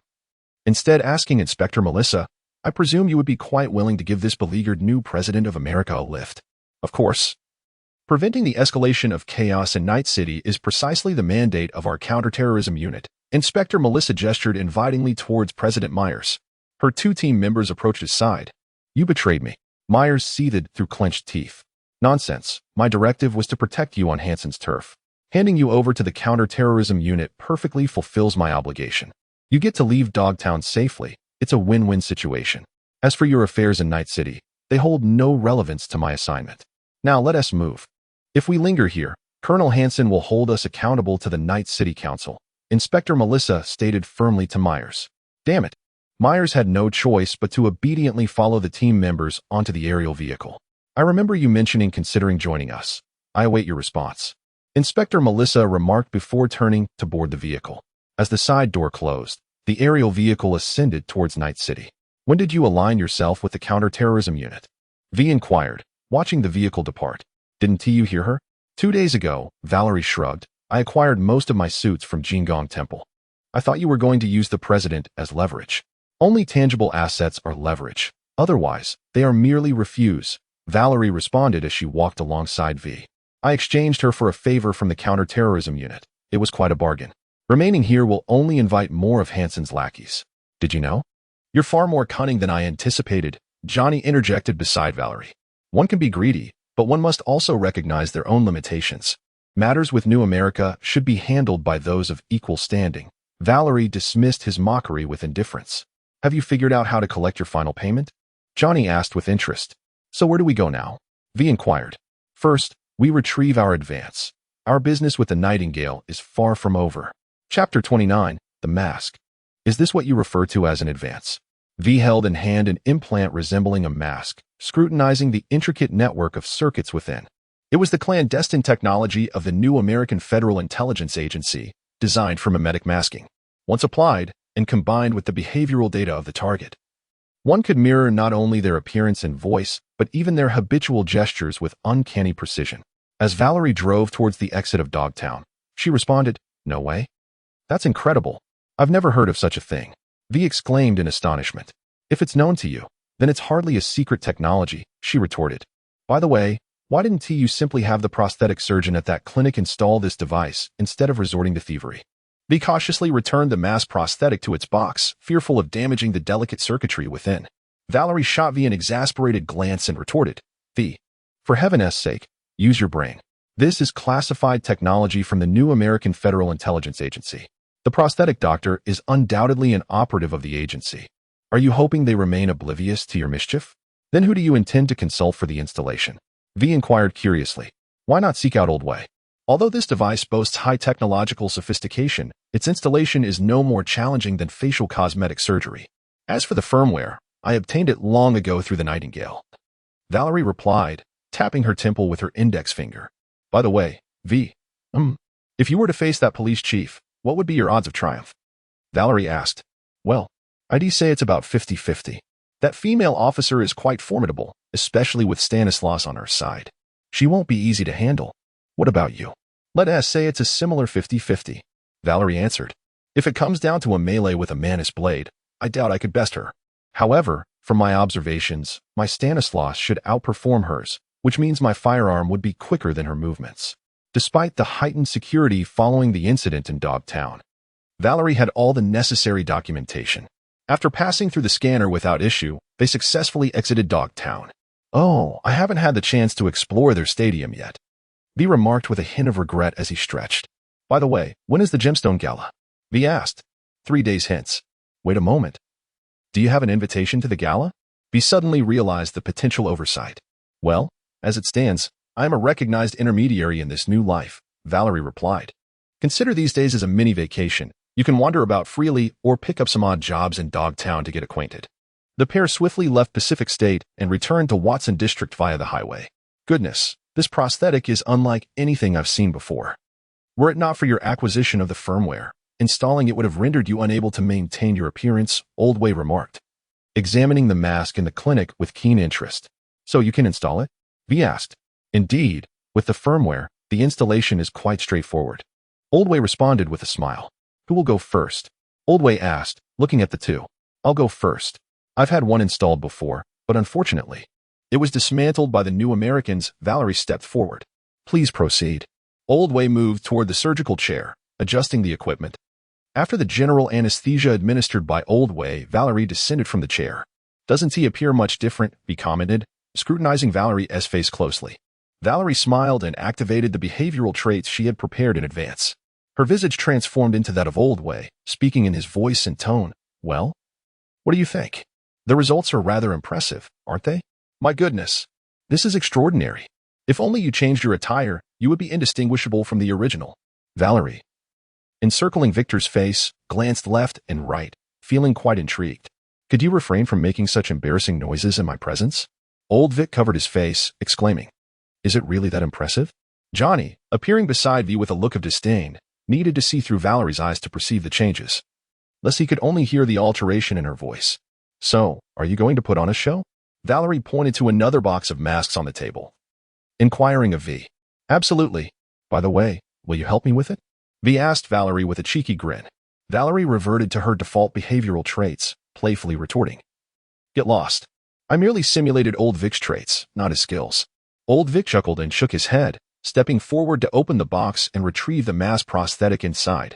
Soon, V completed the procedure as well. This software is designed to scan behavioral traits. I've already sent it to you along with the debugging methods, Valerie informed V. If you wish to achieve a flawless simulation, you must first have a certain understanding of your target and record as many emotional data points as possible. Of course, if your goal is merely to conceal your identity or make an escape, altering your appearance and voice will suffice, without the added complexity. Thanks. I'm eager to go out and try it on someone right now. V exclaimed excitedly. Hey, V, it's best if you keep this under wraps. After all, our prosthetics have dubious origins. You can use it until we finish our business in Dogtown, but keep your identity a secret. All right, I'll be cautious, V promised. Preparing to leave. Remember to buy a formal outfit. You need to dress appropriately for the gala, Valerie advised. Understood. You sound just like an old mother. V replied somewhat reluctantly. Thanks, Old Vic, here's your payment. Valerie transferred money to Old Vic. Isn't this a bit excessive? The prosthetics are ones you provided. Old Vic frowned at the unexpected sum in his account. Consider the excess as a confidentiality fee.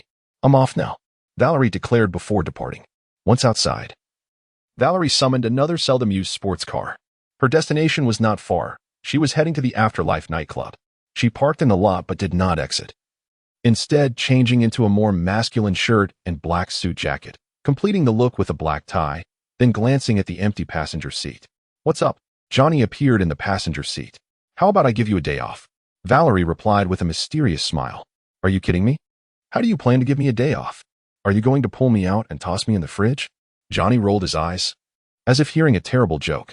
It wasn't possible before, but now it is. Valerie snapped her fingers. Johnny in the passenger seat transformed into a data stream and vanished, only for Johnny to see Valerie's digital likeness materialize next to him. What kind of trick is this? Johnny's voice echoed through Valerie's body. Holy crap! Johnny was astonished to find himself controlling Valerie's body. He quickly adjusted the sun visor to look in the mirror. He saw his own face staring back at him. I'm lending you my body for a day of fun. How does that sound?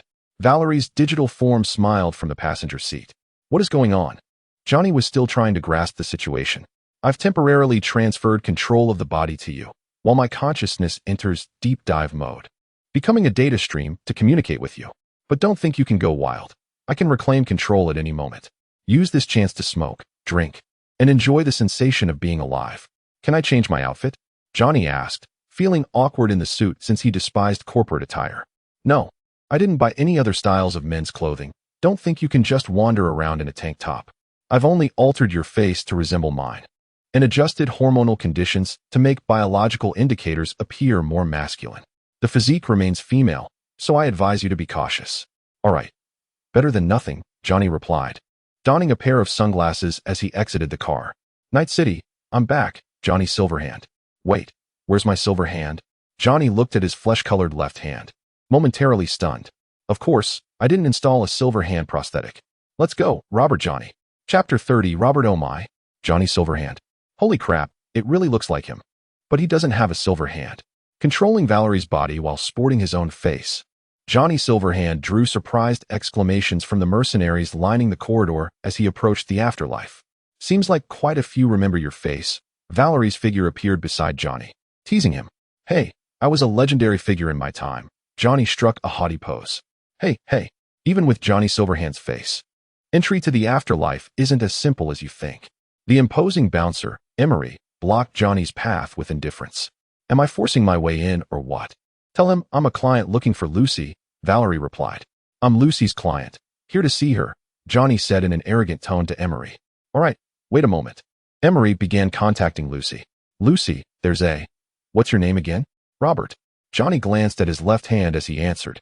On the other end, Lucy had just finished discussing business with a client when she received Emery's call, stating that a client named Robert was at the afterlife looking for her. Robert? I haven't heard of him. Wait.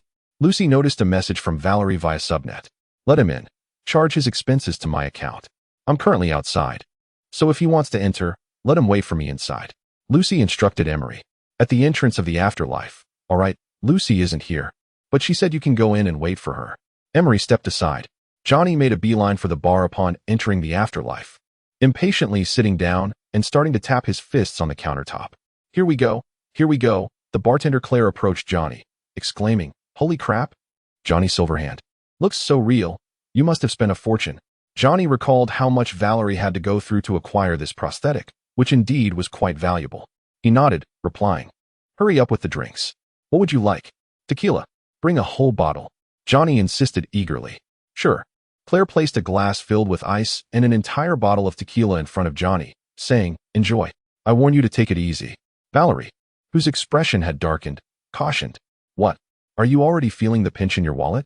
Johnny extracted a cigarette case and a lighter from his pocket, igniting one and savoring the first puff. My wallet? What pains me is my liver. Valerie retorted with irritation. Humph.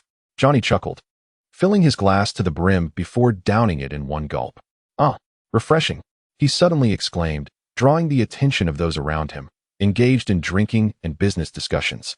Yet, Johnny remained unfazed, pouring another drink for himself and consuming it just as swiftly. Unbeknownst to him, not far away, Rog was glaring at him from a booth. Find out how that guy got in, Rog commanded. His bodyguard nodded and contacted the doorman, Emmerich. Emmerich reported that the individual was a client seeking Lucy, named Robert, and mentioned that his expenses were charged to Valerie's account. The bodyguard relayed this information to Rog. Huh, Robert, it is indeed him. Rog scoffed, then instructed. Get him an electric guitar and ask him, since he looks just like Johnny Silverhand, if he can play a couple of tunes. Rog's bodyguard, Crispin Whalen, fetched an electric guitar and approached Johnny. Since you resemble Johnny Silverhand, you should be able to play, right? Johnny shot him an annoyed glance and looked toward Rog's direction, grumbling, your boss's idea? Can't you see my drink is unfinished? Johnny, that's enough. You've already consumed most of the bottle, Valerie threatened. Reluctantly, Johnny extinguished the cigarette stub in the ashtray. Accepting the electric guitar, he glared at Crispin Whalen again, grumbling, "Where are the effects and the amplifier? You think I can perform a lute piece with just a guitar? Over here." Claire pointed to a corner where a sound system was playing rock music. Johnny picked up the electric guitar and walked to the sound system, turning off the current song, drawing the attention of everyone present. After connecting the guitar, he assumed a stance and plucked a few strings. Who the hell tuned this? Johnny cursed, adjusting the guitar and the effects. What do you want to hear? Shouldn't you be asking Rog? Valerie inquired with a smile. To hell with Rog. She didn't invite me for a drink. How about Never Fade Away? Valerie suggested. Huh. Good taste. If I had to choose, that's my favorite as well. Johnny softly hummed a line before swiftly strumming the guitar strings. As the powerful melody resonated from the speakers, the patrons began to gasp as it sounded just like the album. Johnny merely played the guitar without singing along. Yet some attendees spontaneously began to sing. After finishing the piece, Johnny decisively leaned the electric guitar against the speaker and operated the sound system to resume the previous song.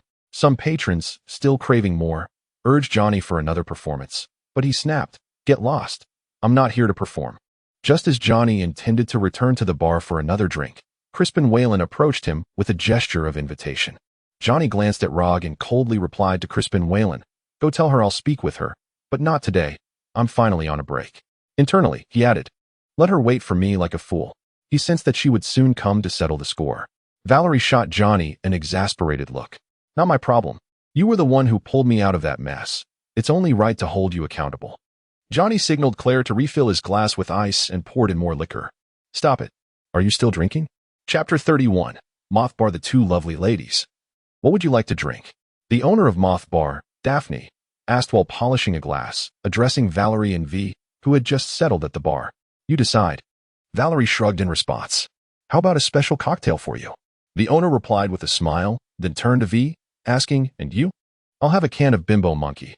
I typically don't drink while working," V replied. Daphne raised an eyebrow and responded, "I'll get that for you.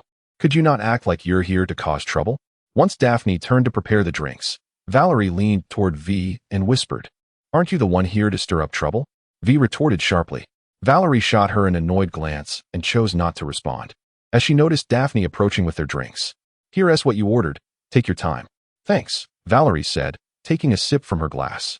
V observed Valerie's leisurely demeanor as she casually opened a beverage can. "It seems neither of you are locals, am I correct?" the proprietress inquired, leaning against the bar. "Is it that obvious?" V furrowed his brow in response. Valerie then lifted V's unbuttoned coat, revealing the suit vest and shoulder holster beneath. She pointed to the golden cross hanging on V's chest and remarked, with a hint of sarcasm, that anyone with their eyes open in Night City could easily discern that you hail from Haywood. V curled her lips. This was a decent outfit she had put together only after considering the opinions of Jack and Mrs. Wells. This magnificent golden cross was a gift from Jack. "You're not much better off, dressed like a corporate dog," V remarked with sarcasm. "We are here in Dogtown for business. Today we are looking for someone," Valerie stated. "Oh, looking for someone. I am quite familiar with the locals around the scrap yard. Perhaps I know the person you seek," the barmaid inquired with a smile. Valerie glanced at the other patrons in the bar, who were seated at a distance from her. Lowering her voice, she replied, "The person I am looking for." "You surely know." "Oh?" The bar owner raised an eyebrow. "Her name is Alex. I wish to discuss some matters with her privately." Daphne's expression darkened as she walked to the center of the bar, tapping the counter loudly. "Apologies, everyone. We're closing. That will be all for today." A drunken man by the door shouted in defiance, "I'm not leaving." Upon seeing Daphne's scowling face, he hurriedly exited. The other patrons reluctantly rose and made their way toward the exit. "Everyone out. Now." Daphne slammed her fist on the bar. Once all the customers except Valerie and V had departed, Daphne suddenly produced a unique handgun from beneath the bar, aiming it at V. Valerie recognized the silenced pistol adorned with an infrared laser pointer, known as Queen's Majesty. "Who the hell are you?" Daphne demanded angrily. "I believe it is a mistake to point a gun at me." V raised an eyebrow and replied, "Are you suggesting you are faster than my gun?" Daphne placed her finger on the trigger. "No." V glanced at Valerie and continued, "It is she who poses a greater threat." "What?" In that fleeting moment of Daphne's surprise, Valerie had already activated her Sanwai-Ziston. She snatched the handgun from Daphne and brandished a stiletto knife against her neck. Damn, don't get excited. Valerie smiled. Alex, there is no one else here now. You can drop the disguise. Upon finishing her words, Valerie retracted the stiletto. What do you want? Alex shed her disguise, revealing a different appearance. I need to ask you a question. Valerie unloaded the magazine of the Queen's Majesty and placed it on the table. Do you truly intend to guard the new American intelligence agency for the rest of your life, living like this?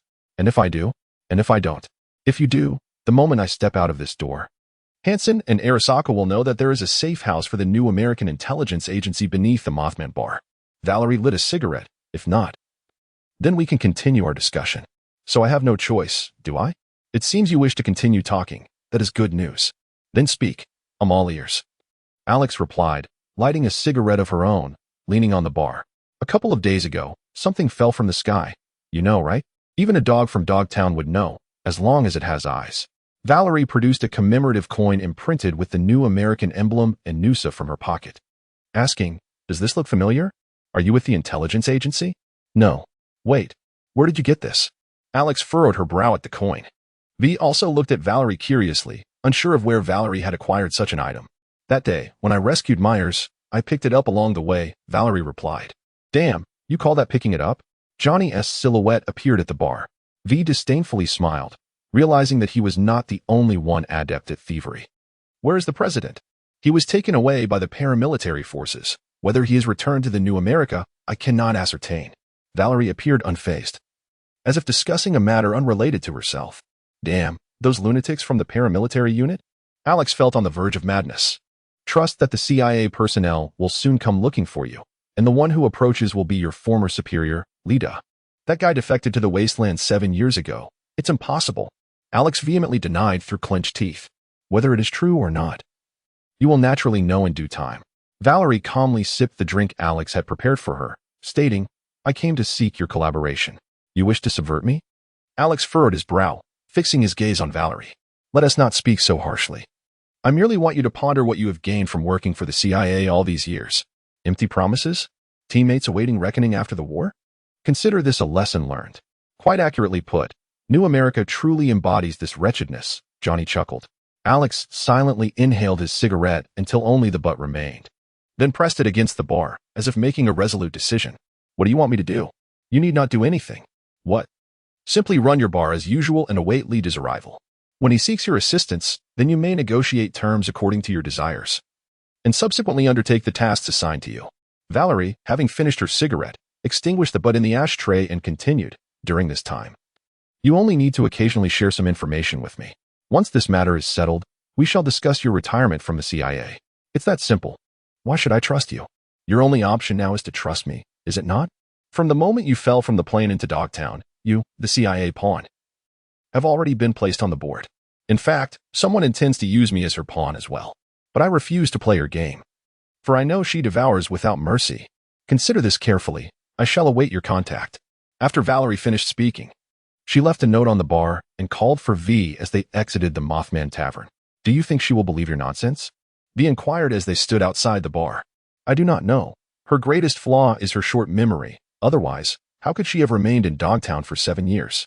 Valerie shrugged, somewhat helplessly, stating, I came today merely to plant a seed in her mind. Whether it germinates depends on her. She is a decent person, and I do not wish to see her sink further. And what is next? V asked. Valerie looked up at the tallest building in Dogtown. Naturally, we must pay a visit to our employer. Chapter 32, The Banquet. Hey V, leave the gun in the car. As V parked and prepared to exit the vehicle at the entrance of the Gemstone Blue, he was pulled back by Valerie. We are not here to create a scene. V frowned slightly, reluctantly reaching beneath his coat to retrieve his handgun from the holster, placing it in the car's storage compartment. Just days ago, we were fighting for our lives, and now we are to attend their banquet, he remarked darkly. Fear not.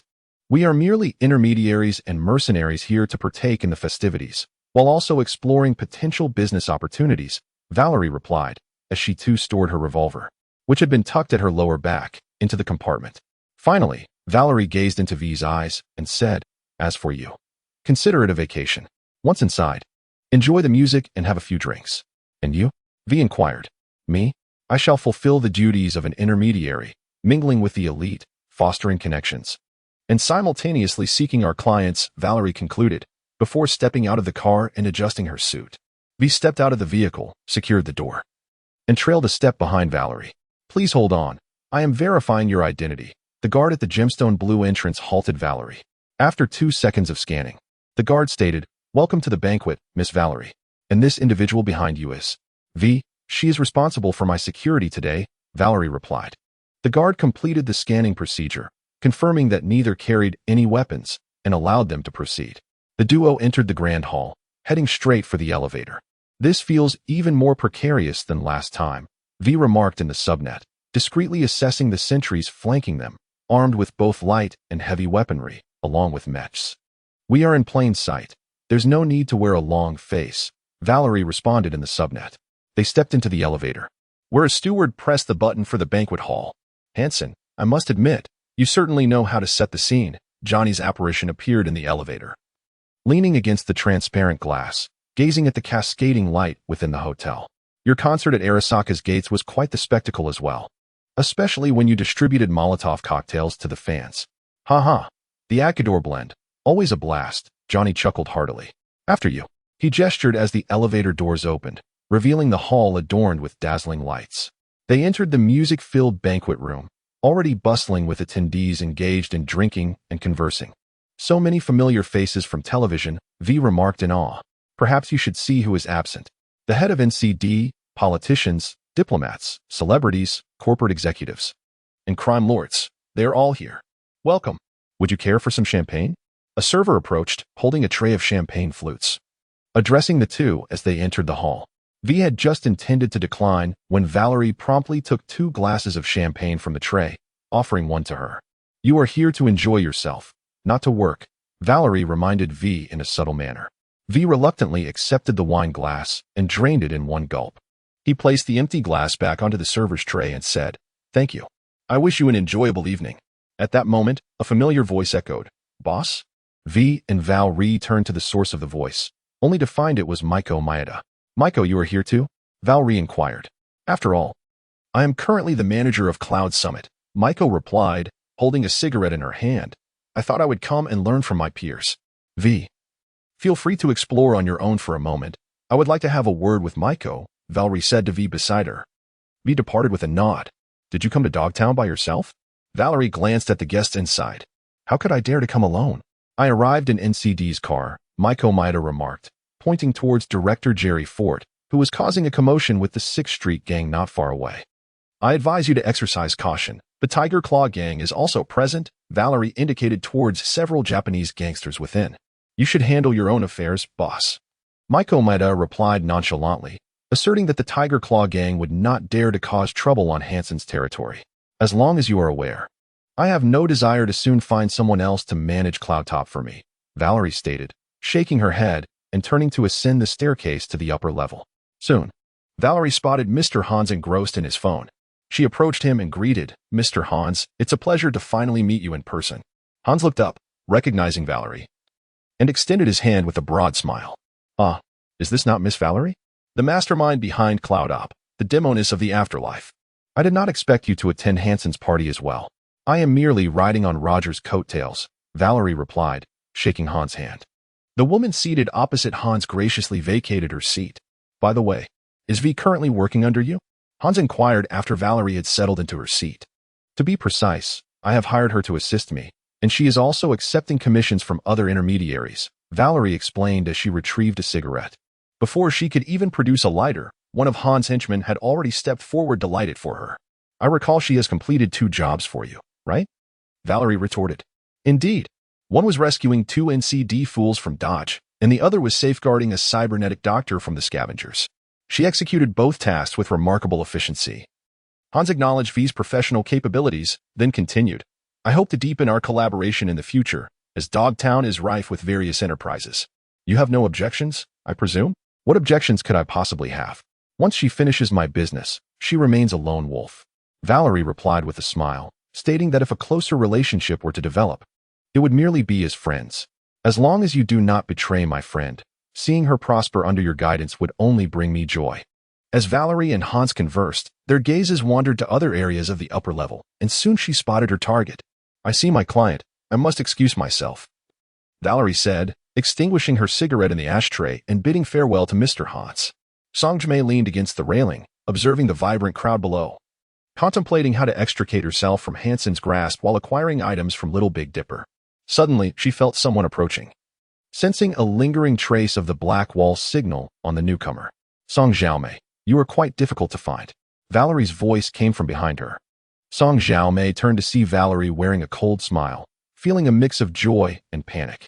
The joy stemmed from the opportunity to break the deadlock, while the panic arose from the realization that Valerie was not someone she could easily manipulate and appeared more like a debt collector.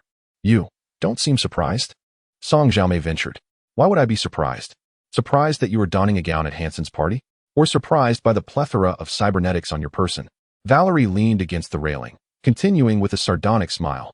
"The Sky One's arrival in Dogtown was orchestrated by you and Hansen, and regarding your cybernetics, I have witnessed more extravagant modifications on Atom Smasher." Song Xiaomei found herself momentarily at a loss for words, ultimately conceding. "Yes, I was indeed coordinating with Hansen. I was responsible for bringing down the aircraft and subsequently kidnapping Myers. However, I was completely unaware of the missile launch and pursuit. Collaborating with a tiger means you must at least be a tiger yourself, or at the very least, a wolf," Valerie scoffed. "And you?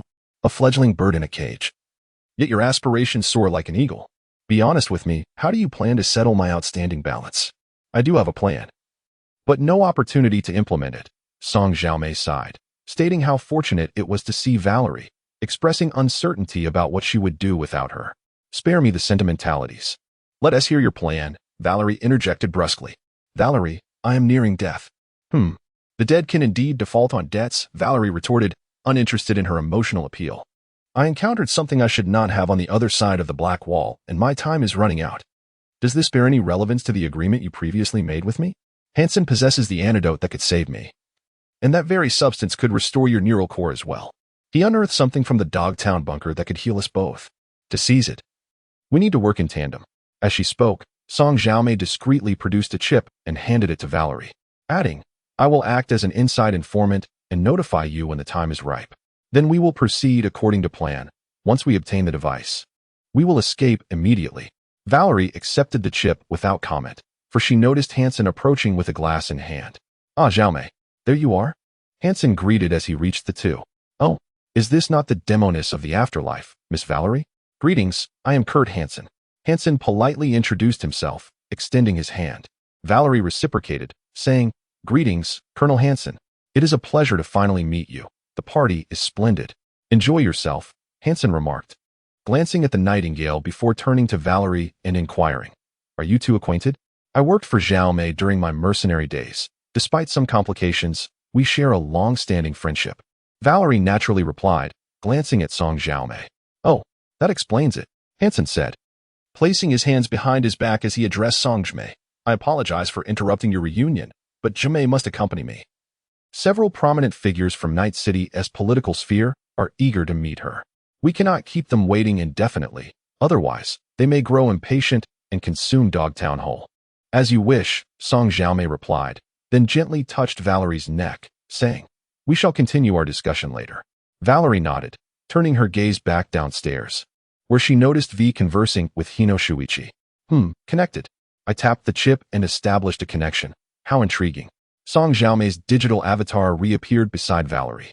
"I did not agree to continue facilitating your business," Valerie said with a frown. "I understand your frustration, Valerie. However, the situation is intricate, and I cannot provide full clarity. I genuinely require your assistance. My sole aim is to acquire the antidote that can heal both of us, nothing more." "Very well. I will contemplate it further. I cannot afford to elaborate slowly. If I become distracted again, Hansen will grow suspicious. In summary, while Hansen has unearthed something, he cannot unlock it. Besides me, he requires 2 hackers' keys. You acquired the mimicry technology from me, so you can devise a way to secure those keys from the 2 hackers, impersonating them to negotiate with Hansen. At that point, we will procure the item together. Yet again, we are venturing into perilous territory." Valerie scoffed softly. "The antidote and the hacker's information are contained within the chip I provided you. I truly must take my leave. I implore you." After Song Xiaomei finished speaking, She vanished. Damn, Valerie, I just encountered someone downstairs who looks exactly like Arasaka Saburo's bodyguard. After a brief conversation, I discovered he is actually a comedian. It was utterly hilarious. V's voice resonated from the subnet. Valerie chuckled lightly as she inserted the chip given by the Lark into her slot, extracting the data within. Indeed, as the Lark had stated, it contained detailed intelligence on Little Beidou and the two twin hackers. V, after the performance, let us rendezvous at the bar on the first floor. There is work to be done, Valerie remarked, observing Liz's performance that had just commenced downstairs within the subnet. Received. Chapter 33. A firm commitment. Have you comprehended the identity theft scanning program? Valerie inquired, lifting her glass at the bar and casting a glance toward the gambling table. I understand it, but guiding the target to exhibit a variety of emotions is another matter, V replied, also eyeing the target. Have you devised a strategy for striking up a conversation? Isn't it merely roulette over there? Let us acquire some chips and join the table. There will be ample opportunities for dialogue. Valerie gestured towards the gambling table. Why are you staring at me? Valerie noticed V's gaze fixed upon her. Can you play roulette? I certainly cannot. I will simply stand beside you as your bodyguard, V responded. Goodness, you, a Haywood, cannot gamble? Valerie looked at V in bemusement. V shot a glance at Valerie, exasperated, and said, what does a street kid like me know about such things? I've played pachinko plenty. But this high-end gadget is a different story. Valerie sighed resignedly. It appeared she would have to take the lead once more. Good day, madam. Valerie addressed the chip exchange attendant. I would like chips worth 100,000 euros. After transferring the money, the attendant handed her a palm-sized plate. Good luck to you. You're really going all in, aren't you? V remarked. You can't catch a wolf without letting go of the kid. Valerie approached the gambling table and inquired of the robotic dealer. May I still place a bet? Please proceed. Valerie set the plate on the table, and the chips materialized as a holographic display. Bet on red. Valerie boldly wagered 10,000 euros. This audacious move raised V's eyebrows. Such a sum could have previously been enough to hire him for a job. The hacker twins were also drawn to Valerie's flamboyance. What? No introductions? The hacker sister asked. Valerie, this is V. And you too. Aurora Castle. This dullard is my brother, Emmerich. Aurora introduced herself with a playful tone. How's the luck treating you? One much? Valerie inquired. It's just begun. Only a couple of rounds, Emmerich replied, his expression impassive. Valerie snapped her fingers at a nearby server and then asked the twins. What would you like to drink? It's on me. As the server approached, Aurora ordered, I'll have a bourbon. Ah, Mon Fre doesn't drink. Did you hear that? Also, please bring this gentleman a glass of pure water, Valerie said thoughtfully. What would you two like to drink? The server asked Valerie. Something strong. Whiskey. Is that acceptable? A Japanese brand. Not bad. And also, another glass of pure water for my bodyguard, Valerie responded. Your drinks will be served shortly, the server said before departing. The roulette wheel spun, landing on red. Ex-murd. Aurora exclaimed, cursing. Valerie wagered another 10,000 on red. After a brief exchange between the siblings, Aurora turned to Valerie and said, I just realized. Your hands are as dirty as everyone else's here, just like all these wretched souls. Unless, of course, you're merely a tourist, a coward who can only watch others indulge. Valerie remained unfazed, while V frowned. Huh. Valerie chuckled, replying. Who among those who can come to Gemstone Green has clean hands? I've lost count of those who have perished, directly or indirectly, because of me. Do you remember how many ants you've crushed? Humph. I adore your audacity, Aurora chuckled lightly. The wheel spun again, landing on black. Emmerich expressed a hint of joy, saying, Not bad. Looks like we're in the money. Meanwhile, a male patron nearby cursed, Damn it, what a farce. After his outburst, he walked away. Valerie tapped her fingers on the table before wagering another 10,000 on black. She then looked up at the twins and asked, Am I interrupting your enjoyment? Not at all, Emmerich replied blandly. Oh, what are you saying? She's just being polite. Aurora teased, playfully swaying her body as she spoke to her brother. She then sauntered to Valerie's side, leaning on the table, her chin cradled in her hand, asking intimately, You weren't eavesdropping on us, were you? N'est-ce pas, Miss Valerie? She even touched Valerie's left hand resting on the table.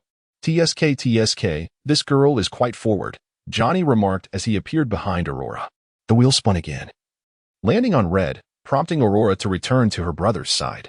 Valerie, having suffered 2 consecutive losses, couldn't help but raise an eyebrow, as if she had personally incurred a financial setback.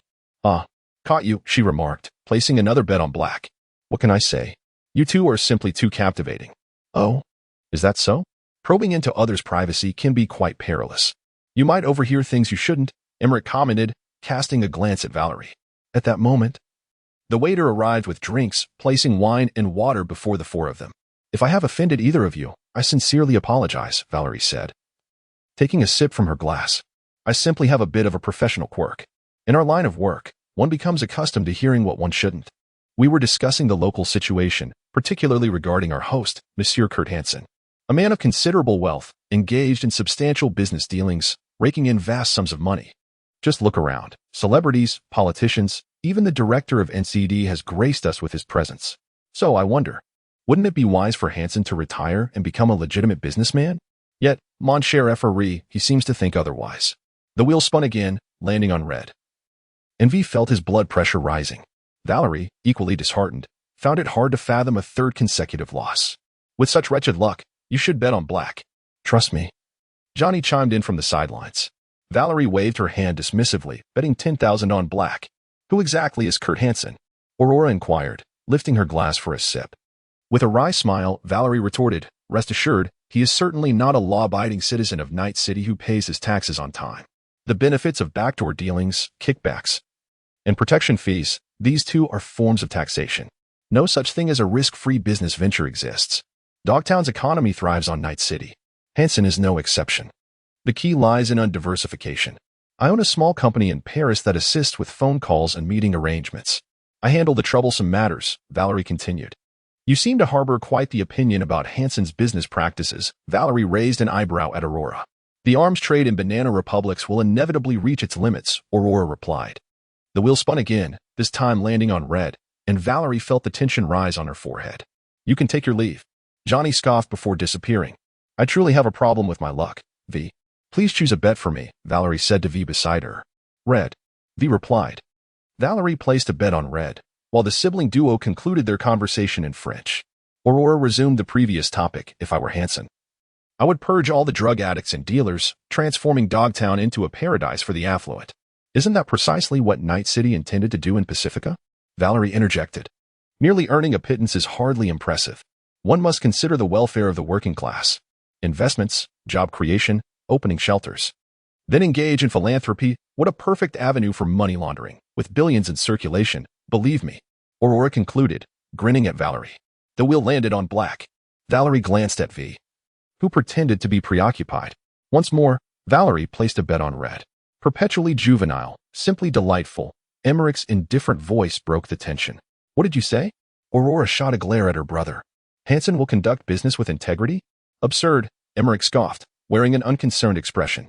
Once one occupies Hansen's position, one becomes beholden to many. Valerie took another sip of her drink, echoing Emmerich's sentiment. He must consider the thoughts of those below him and the expressions of his business partners. Otherwise, his position is easily usurped. I must concede, you possess keen insight, Emmerich nodded at Valerie. The wheel spun again, revealing red, and Valerie finally regained some ground. Noting the siblings' emotional responses were sufficiently gathered, she gestured to her chips. Care for a little thrill? Shall we show our hands in a single decisive round? A test of fortune. Intriguing, indeed. Let us each choose a color. Either you lose it all, or we do. A gamble of chance, Aurora exclaimed excitedly. What's with this sudden escalation? You appear out of nowhere, treating us, engaging in conversation, and now you propose such a high-stakes game? Something feels amiss. What is your true background? Emmerich questioned warily. I, Valerie, am somewhat renowned in Night City's Afterlife nightclub. You may inquire about me, Valerie replied with a smile. Are you satisfied now? Aurora asked her brother with exasperation. Emmerich shrugged. You propose the wager. You choose first. Valerie placed all her chips on red. Then we shall bet on black, Aurora declared. Emmerich, resigned, placed his chips entirely on black. Under the watchful eyes of the four, the wheel spun, ultimately landing on red. And all chips were claimed by Valerie. Aurora, frustrated, slapped her brother playfully.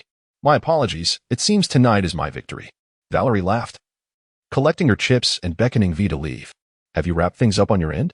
Valerie asked V after exchanging her chips. Sample size sufficient, all is well. Valerie nodded with a smile. Shall we depart?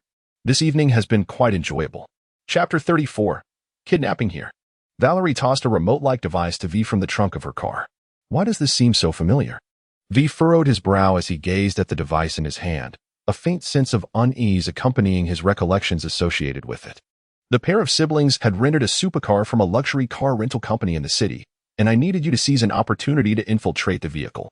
While they drove towards Hansen's lair, we would obscure their car, and then we would disguise ourselves as them to enter the stadium in search of Hansen. Valerie briefly outlined the plan. Goodness, it suddenly dawned on me. Wasn't it this very contraption that brought Jack and me together for the first time? V pointed at the device in his hand, speaking with irritation. I am not some fool like Kirk. Valerie shot V an exasperated glance and retorted, given my stature, would I ever allow you to use such trivial and inferior rubbish? V picked up the device in his hand and examined it closely, intending to discern any peculiarities. It cost me a fortune. The hideout has been sent to you. Rendezvous thereafter hijacking the vehicle. We will disguise ourselves as them. But how will they handle the situation? Valerie, who was lighting a cigarette, glanced at V and replied, I will arrange for someone to take care of it. You need not concern yourself with that. Valerie closed the trunk of the car and walked towards the driver's seat. V quickly followed and settled into the passenger seat. Pondering before asking, how will we know where their car has gone? That is a pertinent question. Let us not forget that our team comprises more than just the two of us. Leave the tracking of the vehicle to Lucy. Lucy, is everyone in position? Valerie inquired through the subnet. Everyone is ready and awaiting your command, came Lucy's somewhat irritable voice from the subnet. As Valerie drove through the gates of Dogtown, Lucy continued, the twins have already departed, but the signal was lost shortly after they left the city center. Valerie halted the car at an intersection and said to V, it is up to you to keep watch. Find a high vantage point to scan for the car entering Dogtown. It should be easily recognizable as a supercar. And what about you? Naturally, I will be waiting for you at the hideout. Hurry along. V ascended to the rooftop by the roadside via scaffolding, keeping a vigilant watch over the entrance. She didn't have to wait long before spotting a convoy adorned with Cerberus insignia rolling into Dogtown. One of Hansen's motorcades. V murmured through the subnet. Though I doubt they'd deploy such an escort just for two net runners. More likely reinforcements heading to the stadium, Valerie replied. Got word from Alex. The FIA's been sniffing around Dogtown lately. V frowned. Will that complicate our plans? Unlikely. Their intel's thin for now. They won't make a move today. Several more vehicles streamed in, and Valerie noted a collision unfolding at an intersection. Target acquired. V's voice sharpened as a hypercar registered under Acercorp slid into view. Confirmed, both runners are inside. Tagging their signal now. Copy that. Lucy's already tracing them. Valerie checked the time. Still early for the meet. They're probably hunting for distractions first. They've parked. Entering a club, coordinates sent, Lucy's voice crackled through the subnet. V followed the signal to the location of the twin hackers' parking spot and retrieved the device provided by Valerie, hoping that this contraption would prove reliable. With a reluctant expression, V pressed the switch on the device. The trunk of the car opened with a sharp click as the light on the device turned green. V glanced around to ensure no one was observing, then crouched down and slipped into the trunk. He proceeded to connect the data cable to the terminal within. The infiltration was successful. The vehicle's camera system was compromised. Excellent. We're ready to proceed at any moment, Valerie remarked. I've adjusted the CE remotely to ensure you can maintain control of the vehicle in critical moments, Lucy interjected suddenly. Thanks a lot. V had been waiting in the trunk for quite some time, nearly succumbing to slumber, when Valerie's voice broke the silence. Wake up, they're coming out. Through the car's front camera, V caught sight of the twin hackers as they entered the scene. Once inside the vehicle, Emmerich took the driver's seat, while Orel sat in the passenger seat appearing quite inebriated. The two engaged in a lively conversation in French, gossiping about Hansen, which captivated V's attention. Eventually, Valerie had to interject, reminding, focus, V, we're almost at the stadium entrance. V has just begun to seize control of the vehicle, causing the two occupants to become utterly flustered. After V has driven a short distance, they finally regain their composure and attempt to reclaim control. However, confronted by Lucy's modified CE, they find themselves at a loss for the time being. They can only acquiesce to V's guidance as the car is driven back to their hideout. As the vehicle comes to a halt within the sanctuary, both doors swing open uncontrollably. Subsequently, two stun devices simultaneously target the siblings. As V opened the trunk and emerged from the vehicle, he was met with the gaze of 7 or 8 individuals adorned with digital masks. Goodness, are they here to harvest my kidneys? V instinctively reached for his pistol. Don't be alarmed, they're on our side, Valerie reassured, gently restraining V's hand. V then noticed one of the women had removed her mask, revealing Lucy's face. It startled him. Why was she pretending to be a cleaner? V sighed in relief and inquired, "Isn't this a case of human trafficking?" Lucy pointed at the twins lying on the ground and then addressed Valerie. "The signal interference is activated, even if they wake up now. They won't be able to call for help. In my opinion, it would be best to eliminate them." She continued, "I need to hand the bodies over to the cyber monitoring agency as a favor. Please keep an eye on them for me. If a commotion breaks out at the stadium, we'll need to move them quickly." "Are you sure? You don't need us to assist you?" Lucy asked, frowning. "No need. We have other means to leave with the client." After responding to Lucy, Valerie turned to V and asked, "Which one of these two do you wish to impersonate?" V glanced at the two individuals on the ground and remarked, "It must be Emmerich. He's rather easy to impersonate." Valerie commanded, "Very well. First go to Auroral and extract the data. When the time comes, you will assist Lark in gathering the information while I keep an eye on Hansen." Once V had extracted the data, he observed that Valerie had already donned Aurora's attire. She extended a set of Emmerich's garments, which she had commissioned at her own expense, to V. V, after donning the attire, remarked in astonishment, "It surprisingly fits quite well. Our physiques are not much different. Enough with the pleasantries, get in." Valerie settled into the passenger seat of the supercar. Once V took his place in the driver's seat, Valerie activated the behavioral simulation prosthetic, transforming into the likeness of Aurora. Subsequently, she produced a chip and handed it to V, speaking in Aurora's voice. "This contains Emmerich's behavioral traits. Give it a try." V received the chip and remarked, "Your voice now sounds rather alluring." Chapter 35. Impersonation. "Wow, my voice is quite impressive." Seated in the driver's seat, V activated the behavioral mode of Emmerich. "Perhaps you should attempt a self-introduction," suggested Valerie, donning Auroral's visage. "Is it truly necessary?" V countered, "I cannot even discern any flaws. This cannot afford any errors today." "I must observe your performance," Valerie insisted. "Very well then. Ahem." V spoke in Emmerich's soft, indifferent tone, "Emmerich Castle. Is that all?" Valerie noted that V merely uttered Emmerich's name and then fell silent. "Indeed. That's all," V replied. "All right then. Playing a dull character is certainly easier," Valerie said, shaking her head in resignation. "Let us proceed. Hansen awaits us." "Okay, we shall depart." V ignited the supercar's engine. On the road, Valerie began, "Someone once taught me that to impersonate another, one must first ask oneself 3 questions. What does this person fear? What do they desire? What is their greatest secret? Reflect on these carefully." Valerie contemplated reaching for a cigarette but ultimately refrained. "Are you feeling nervous as well?" V raised an eyebrow and inquired. "Everyone experiences nerves," Valerie replied before shifting the topic. "Let us immerse ourselves in our roles, Emmerich." V smiled and replied, "All right, sister." Soon, the supercar arrived at the entrance of the underground parking lot of the stadium. Valerie and V observed that the current guards were even more formidable than during the Gem Blue Wine Gala, with each post staffed by double the personnel. The vehicle effortlessly passed through the scanning process and entered the parking lot. After V drove to the end of the parking lot, Valerie pointed to an empty space beside them. "Park there." Once the vehicle was steady, Valerie turned to V and said, "Before we enter, I must remind you that he is the one begging us to sell him the access code, so we need not be overly courteous to him, understand? Emmerich." "Then it's up to you, dear sister, to negotiate with Hansen," V replied. Valerie took a deep breath and declared, "All right, let's get to it." The two exited the car and walked through the entrance. "Private property, no entry," a guard halted them. "Auroral," Valerie spoke up, "Magnifiel, we have an appointment with Colonel Hansen." "It should be time." "Ah, please wait a moment," the guard replied. After a brief pause of about 10 seconds, the door opened, revealing a black officer wearing sunglasses. "Good, you have arrived. Nice to meet you. I'm Murphy. Is the colonel already here?" Emmerich, V, stepped forward to inquire. "He is. And he has been waiting for you," Murphy responded. "Hurry up.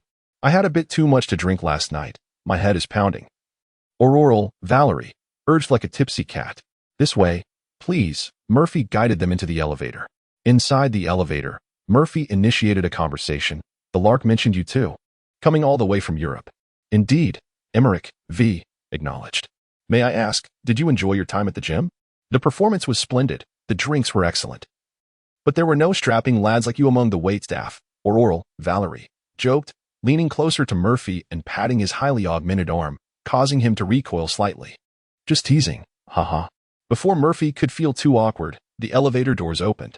He stepped out briskly, saying, "We have arrived. This is the floor. Today, someone will be keeping a close watch on you." Colonel Hansen received word that the CIA is active in Dogtown. But rest assured, everything is under control. He has ordered a thorough inspection of everyone, without exception. Let us hope so, Emmerich V. remarked nonchalantly. The entire stadium is filled with our people.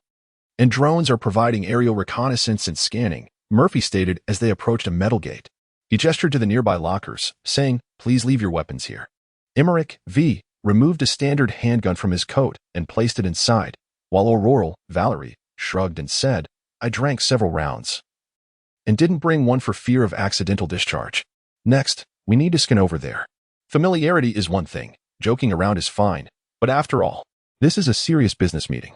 I hope you two understand." Once the scan was completed and the gate opened, Murphy proudly proclaimed, "Here lies the heart of our little empire."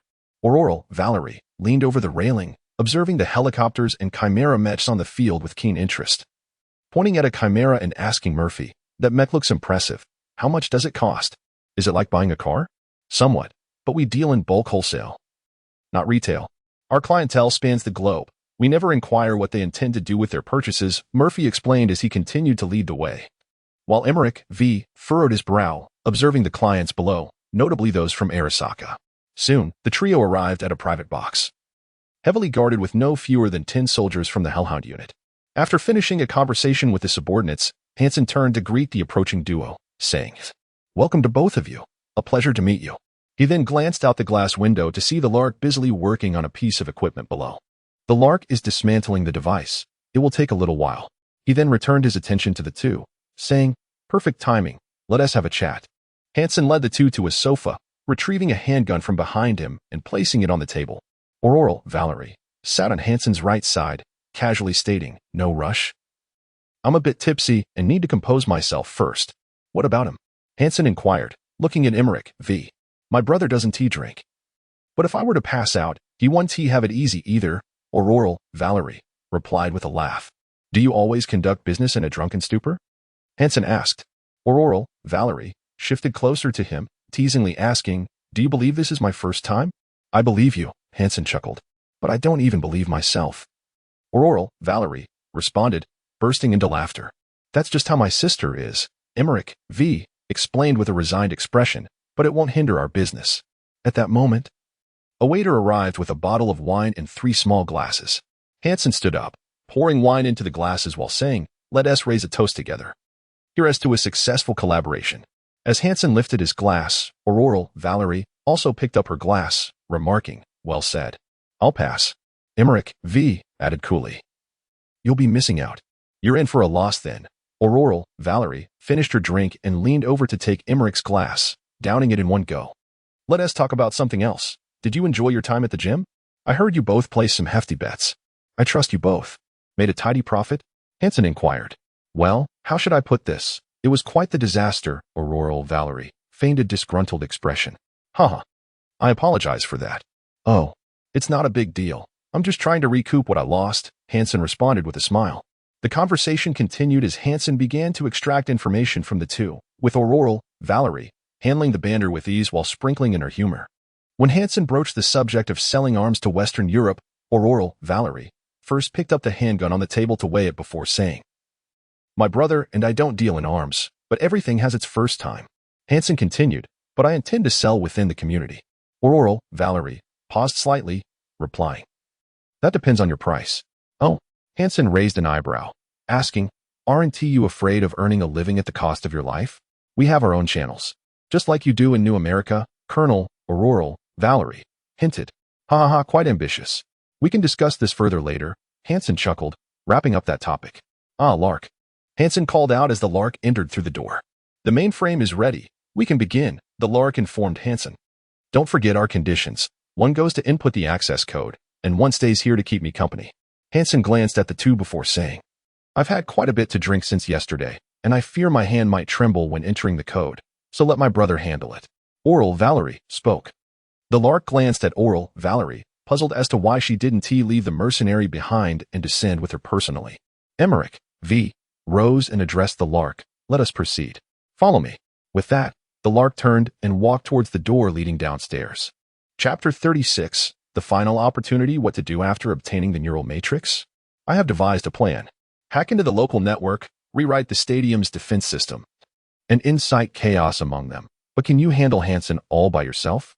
The Lark was downstairs controlling the equipment while simultaneously communicating with Oral Valerie upstairs through the connection with the relic chip. Oral Valerie appeared somewhat dazed, yawning beside Hansen. Focus on your task. Just inform me when you're ready to act. Understood. Downstairs, the Lark had already separated the device's casing, revealing the core radiating a blue glow. Valerie, in 2 minutes, chaos will reign. Be prepared. I will secure the Box S door. To escape, you must first eliminate Hansen and his subordinates. Emmerich V had already connected the data cable to the device. After the Lark worked busily on the computer, Emmerich V began entering the password.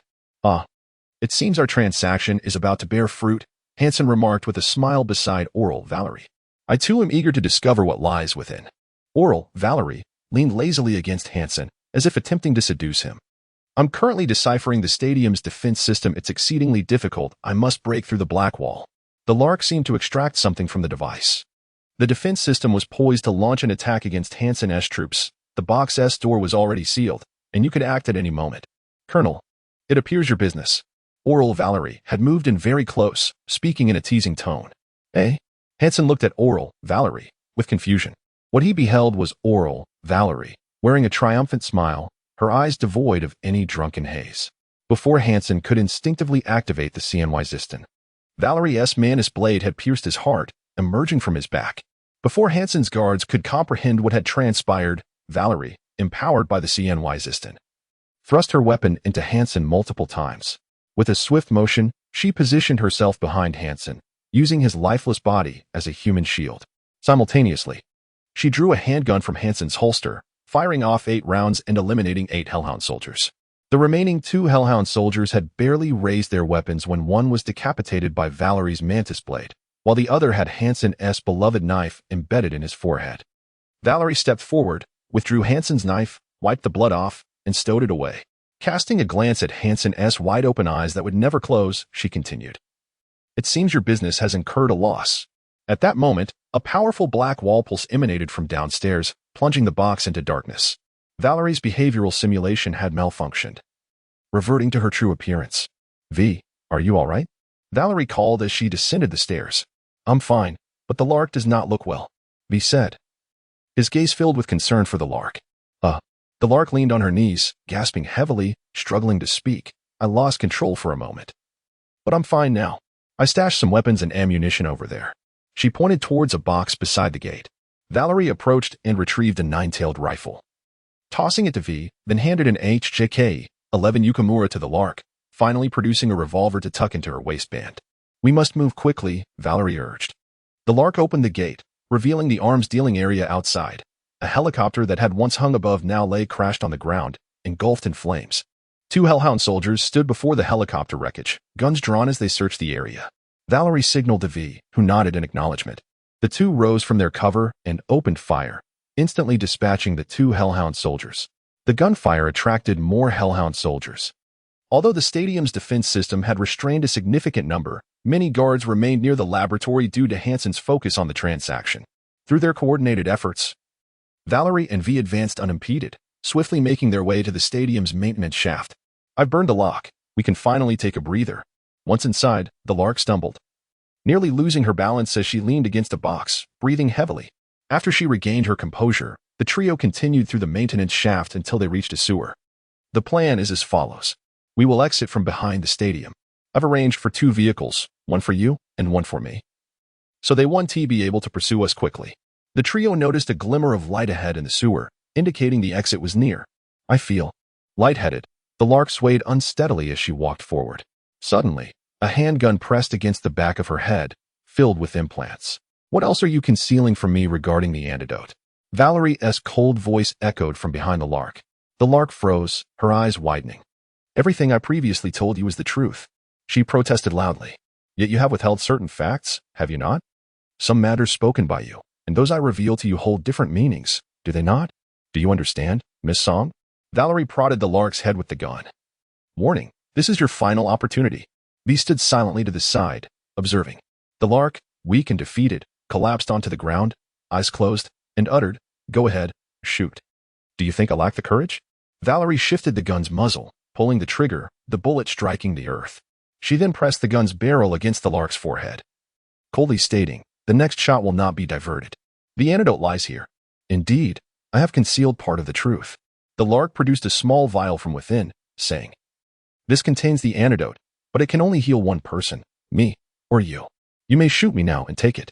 The lark displayed a demeanor of utter despair. Yet Valerie did not take the antidote. Instead, she lowered her weapon and remarked, "You have earned one final chance, Songjime." The lark looked at Valerie in surprise. "I have reviewed your dossier. You consider yourself clever, yet you have consistently acted foolishly." Valerie returned the gun to its holster.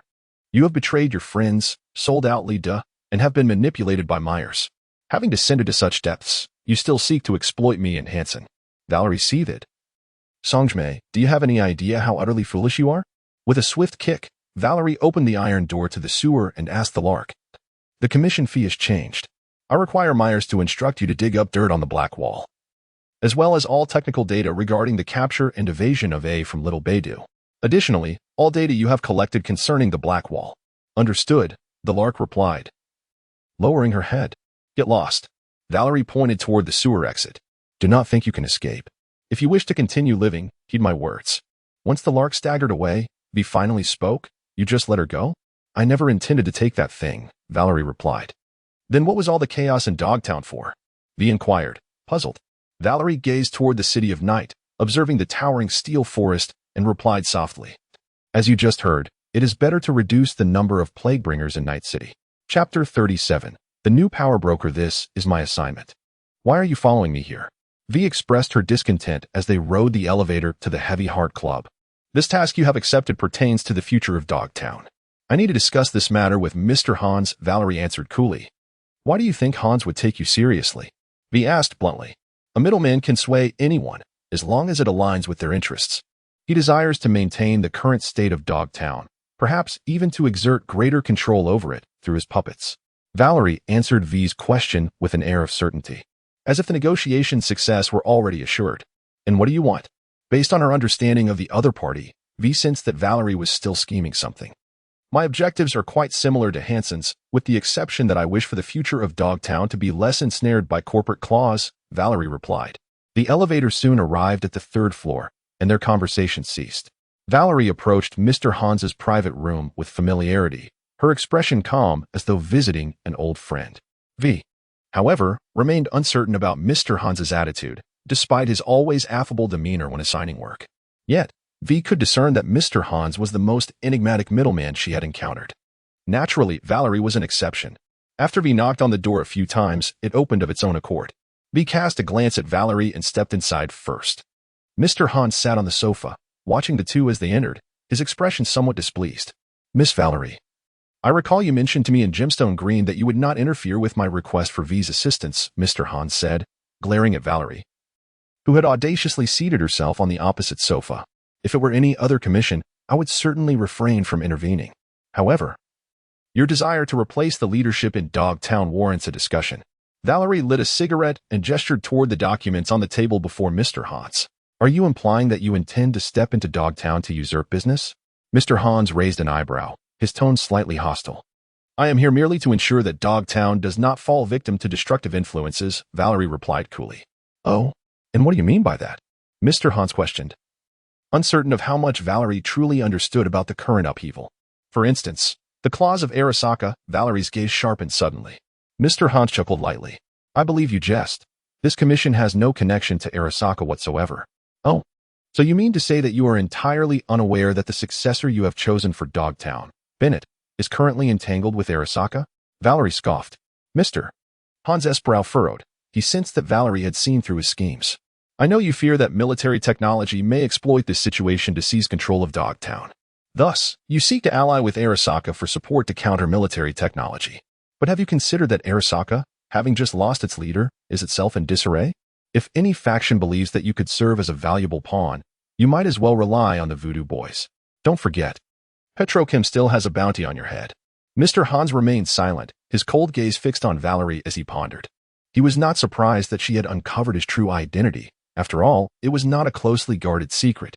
Furthermore, he had taken refuge in Dogtown, which he had managed for years, making it difficult for Petrochem to act against him. However, the This woman posed a challenge. Intelligence had revealed that she had the audacity to present the new president of the new United States to the task force, coupled with her companion V. The recently emerged lone wolf assassin of Night City. It was evident that she had undisclosed connections with this female demon of Night City. What do you mean, Mr. Hans finally spoke as Valerie neared the end of her cigarette.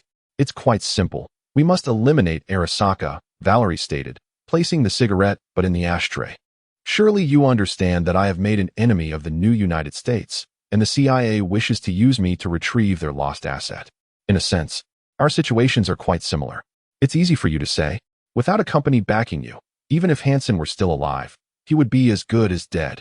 Removing Arasaka means that what comes next is not a corporate mole, but rather the security forces of military technology.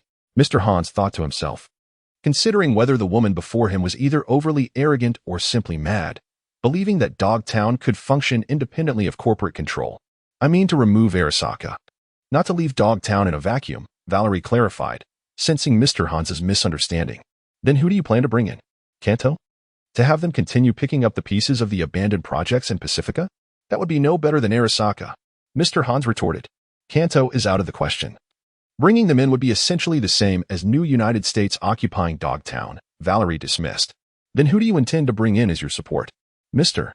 Hans inquired, curious about whom this woman had as her ally. I plan to involve Netwatch, Valerie replied enigmatically. Upon hearing this, Mr.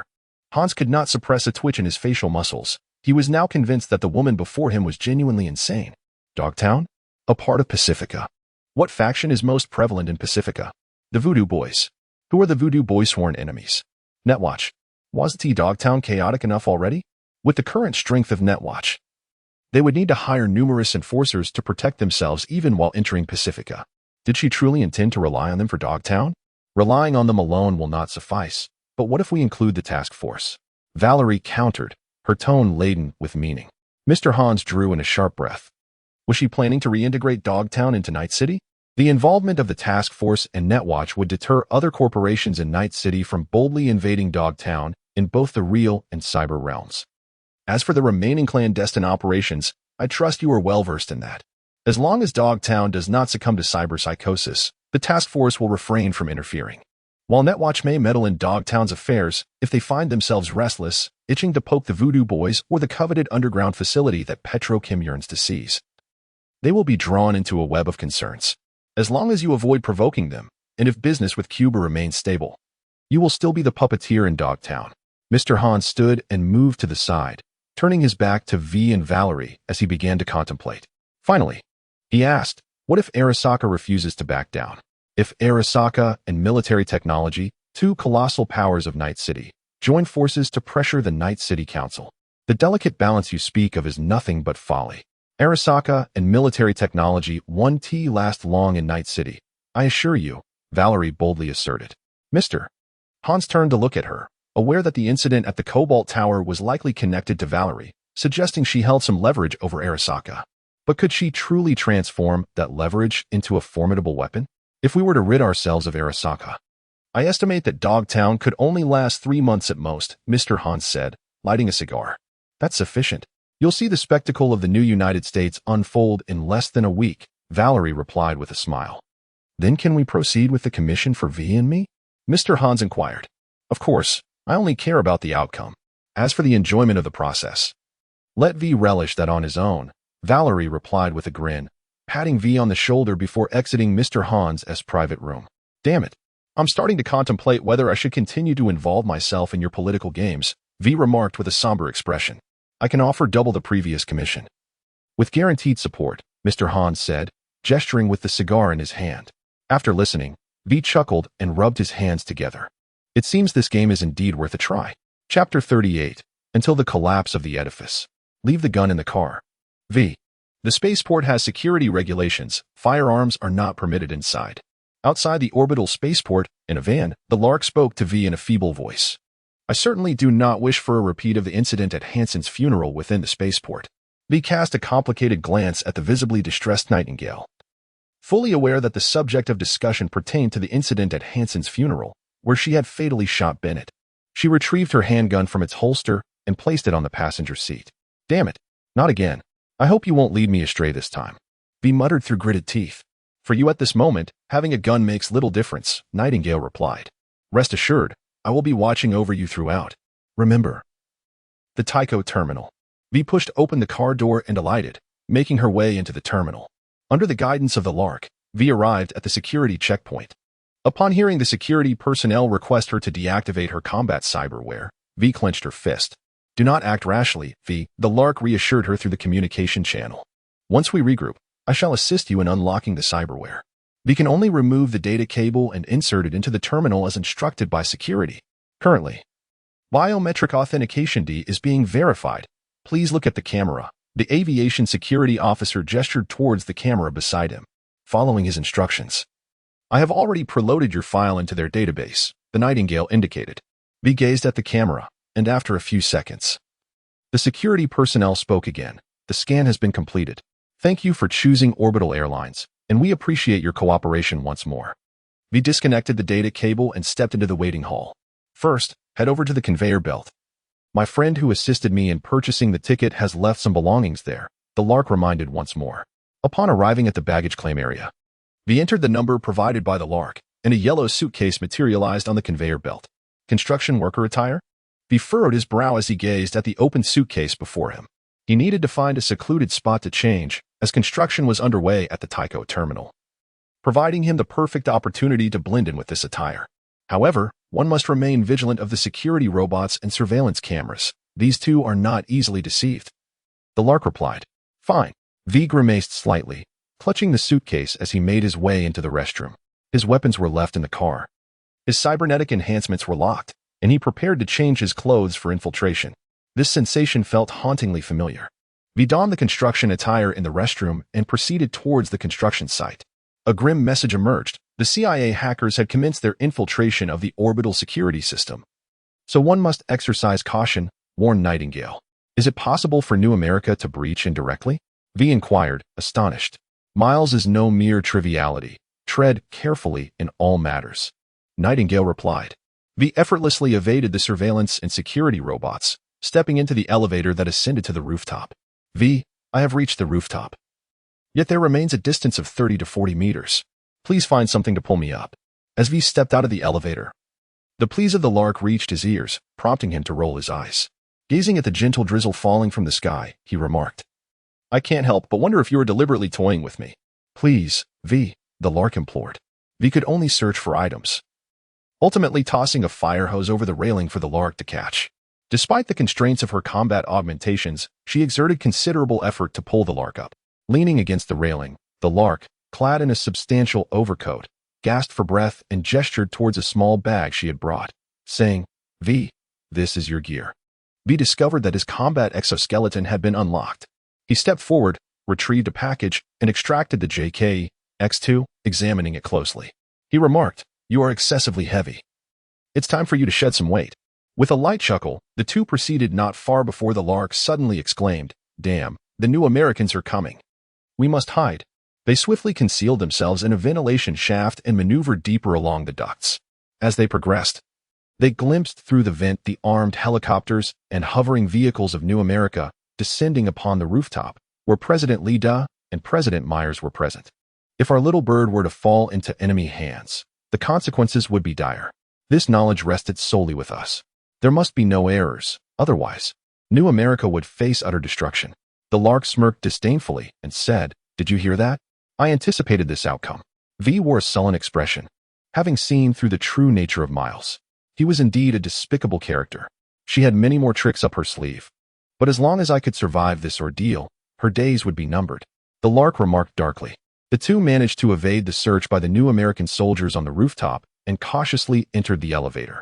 Before the doors could open, they heard the sounds of gunfire outside. The New American forces were engaged in combat with the security personnel of the space agency. Under V's protection, they carved a bloody path through the crossfire, making their way toward the train platform. They paused momentarily in a safe area devoid of enemies. Speaking of which, who orchestrated this flight? V inquired with curiosity. The individual claimed to be Mr. Blue Eyes, and I suspect he is affiliated with the Knight family. The Lark replied, Damn, Arasaka, Kantau, military technology, and the Knight family. V cursed. I seem to have stirred up all the major corporations of Night City. You are indeed a harbinger of misfortune. Their safety was short-lived. As they traversed the terminal corridor, they were hounded by armed helicopters from New America, with soldiers blocking their path. V could only fire back at the New American soldiers while dodging the helicopter's gunfire, while the Lark stumbled along behind her. To the control tower, we must take the maglev train to the launch site, the Lark stated. However, a large contingent of New American soldiers awaited them at the control tower. V had to withstand the firepower of the New American soldiers, shooting to cover the Lark as she operated the maglev train. Damn it, the New American lackeys are multiplying. I can barely hold on. V occasionally peeked out from her cover to fire back. Almost there. The Lark operated the console with urgency. Just then, an armed helicopter hovered above the control tower, and more New American soldiers began to surround them. In that critical moment, a missile struck the armed helicopter. The distinctive alarm of the Terror Response Unit rang out as several airborne vehicles adorned with their livery appeared in the sky. This is the Terror Response Unit. I command all armed personnel engaged in the firefight to cease fire immediately. Otherwise, we will take all necessary measures. The announcement from the Terror Response Unit echoed. V glanced at the Skylark, who had already taken refuge beneath the control panel, and the Skylark responded with a subtle nod.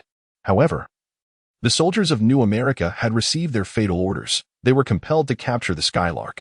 Ignoring the warnings from the Anti-Terror Task Force, they opened fire while advancing towards the two. It seemed that some were determined to face consequences rather than heed caution. The Anti-Terror Task Force announced over the intercom. And soon, the side doors of their hovercraft swung open, unleashing a barrage of fully armed operatives who began firing at the New American soldiers on the ground. Remarkably, the elite forces of New America found themselves momentarily subdued under the ferocious firepower of these officially sanctioned cyber warriors.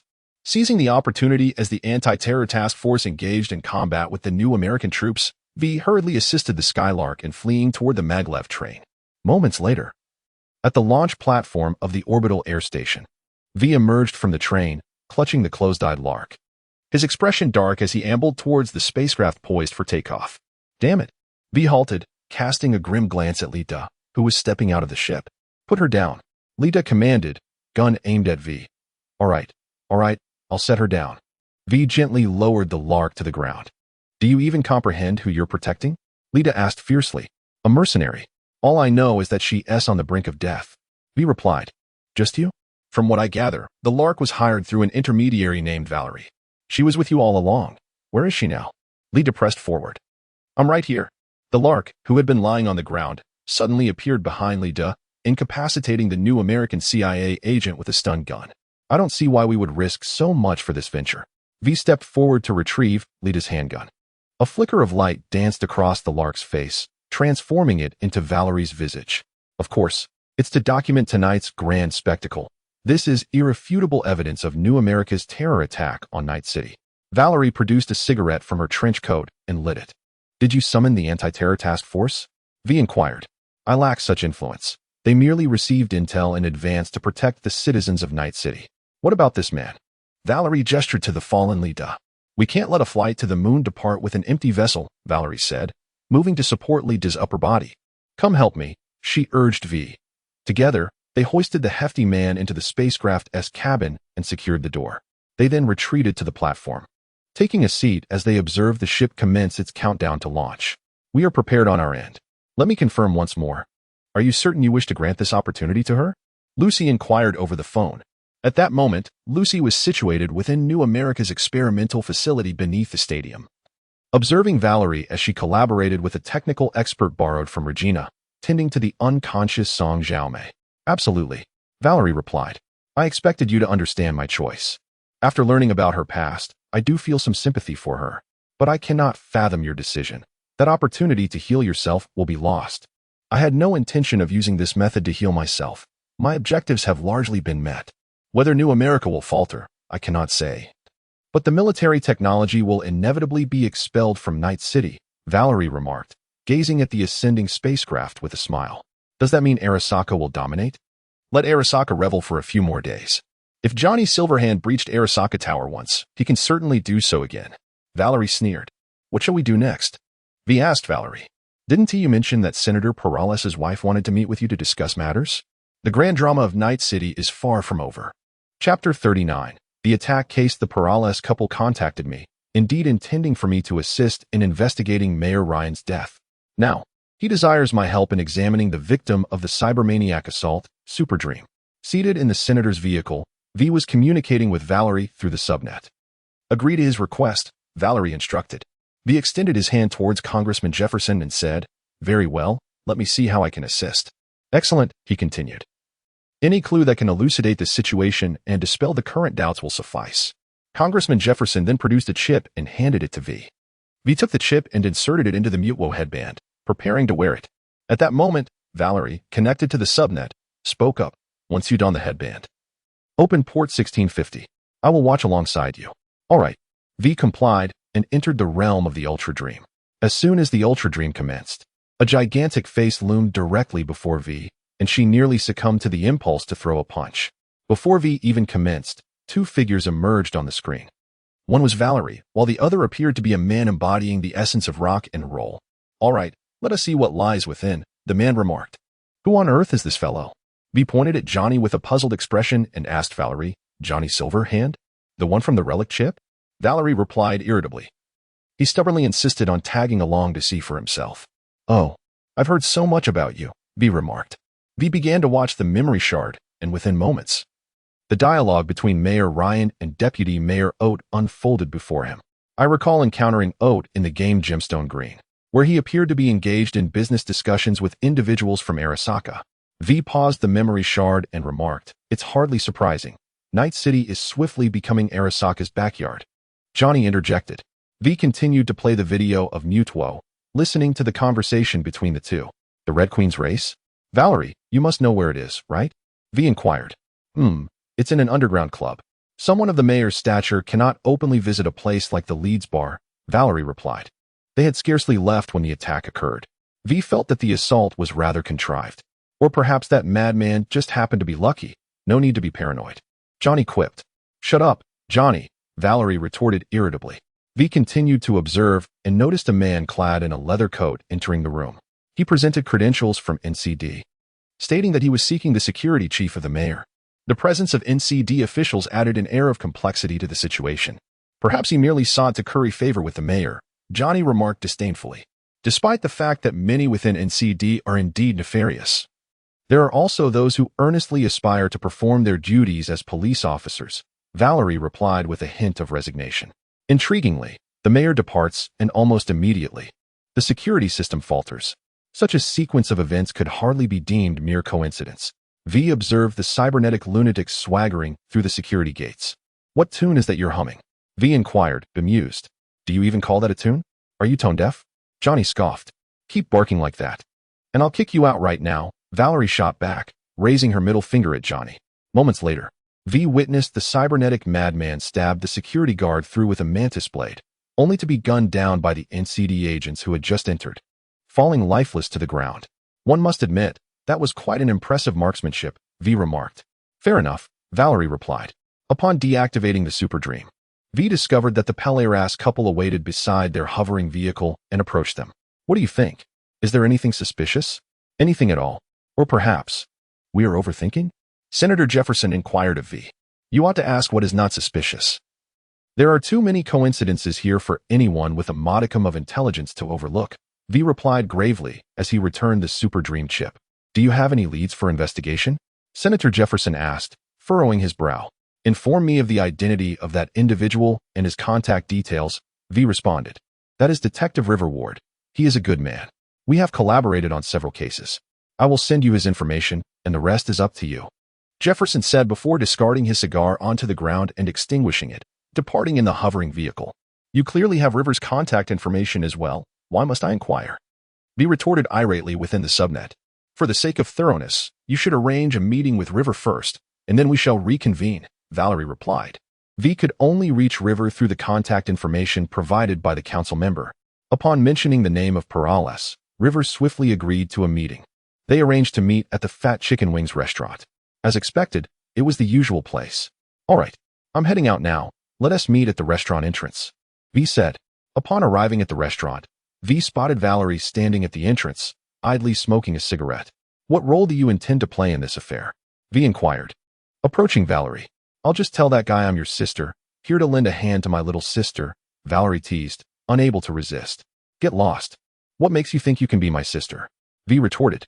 Just because I came back from 2079, so deal with it, Valerie replied with a laugh. V felt an irresistible urge to strike the face that mirrored his own with a punch. However, upon reflection, he acknowledged that the individual before him possessed considerably more experience. And he restrained himself. Suit yourself. As the two entered the restaurant, they spotted River and his partner. After a stern warning to River to steer clear of the mayor's case, his partner took their leave, while V and Valerie settled down opposite River. I thought you were coming alone, River remarked, glancing at Valerie. Do you know my partner? River inquired, noticing Valerie fixated on Detective Hahn, who was approaching in a police car. No, I don't know him. He just seems like someone who possesses a wealth of knowledge, Valerie replied, turning back to River. Is that your intuition as a middleman, Miss Valerie? River asked again. Oh, you know me? Valerie responded curiously. Though I am an officer, I am not blind. Many on the streets recognize you as the infamous demoness of the underworld. Several cases I have handled are tied to you. So, did you take on the mayor's commission? No, it was V who accepted the job. I am merely here to assist her, Valerie indicated, pointing to V. Let us return to the matter at hand. You arrived at the scene almost simultaneously with the cybermaniac. What were you intending to discuss with the mayor's head of security? V queried, tapping the table. Actually, Hahn was right. We should find a more secluded place to discuss this. My car is just outside, River observed, scanning the surroundings. All right, let's go, V said, rising first. River turned to Valerie, who extinguished her cigarette and stood up. Perfect, we can exchange information. Chapter 40, The Death of the Mayor. Hey, girl? What is your relationship with that pig-headed cop? His new girlfriend? Two thugs from the Tiger Claw gang approached Valerie, who was leaning against River's car, smoking, and taunted her in Japanese. Humph. Valerie glanced at them disdainfully, a smirk curling her lips. What's the matter? Can't understand human language? The thugs, incensed by Valerie's attitude, erupted with fury. Rolling her eyes, Valerie flicked the nearly finished cigarette in the direction of the provocateur. Upon witnessing her action, the thugs were consumed with rage, reaching for the swords they carried. However, before they could grasp the handles, Valerie was already before them. With a swift kick, she sent one thug crashing into a nearby pile of garbage, while simultaneously delivering a punch to the face of the provocateur. The ruffian who had just been spewing insults crumpled to the ground, his face now caved in. I expected you to use a manis blade to slice these tiger claw miscreants into pieces. V approached from the direction of the market and addressed Valerie. It was evident that she had witnessed Valerie's entire display of prowess. Do they even stand a chance? Valerie retorted disdainfully, lighting another cigarette. Could you refrain from discussing such topics in front of a police officer? River remarked with exasperation after inspecting the two individuals lying on the ground. Damn it, they're dead. I have to report this. Then we shall wait for you at the Red Queen's race. Take your time cleaning up this mess. Good cop. V snapped back irritably. As they made their way to Bernita Street, Valerie, seated in the passenger seat, inquired of V, So, did you manage to extract any information? You didn't, he asked. V countered. I did, but I'm not certain if it aligns with what you heard. In essence, Peter Hawes is a lunatic. He worked for her for a while before abruptly quitting to give speeches everywhere. V replied. It seems the proprietress is indeed not well informed, Valerie murmured. What is going on in that club? Why don't you just spoil it for me?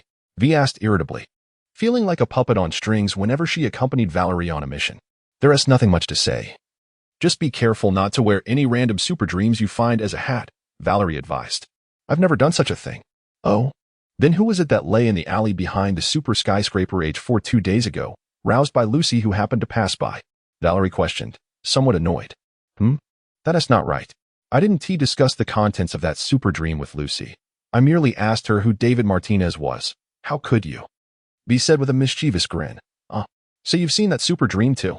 Valerie regretted having asked that last question. The two soon arrived at the location of the Red Queen's Race Club, standing across the street awaiting River, the territory of the Animals gang. V gritted her teeth.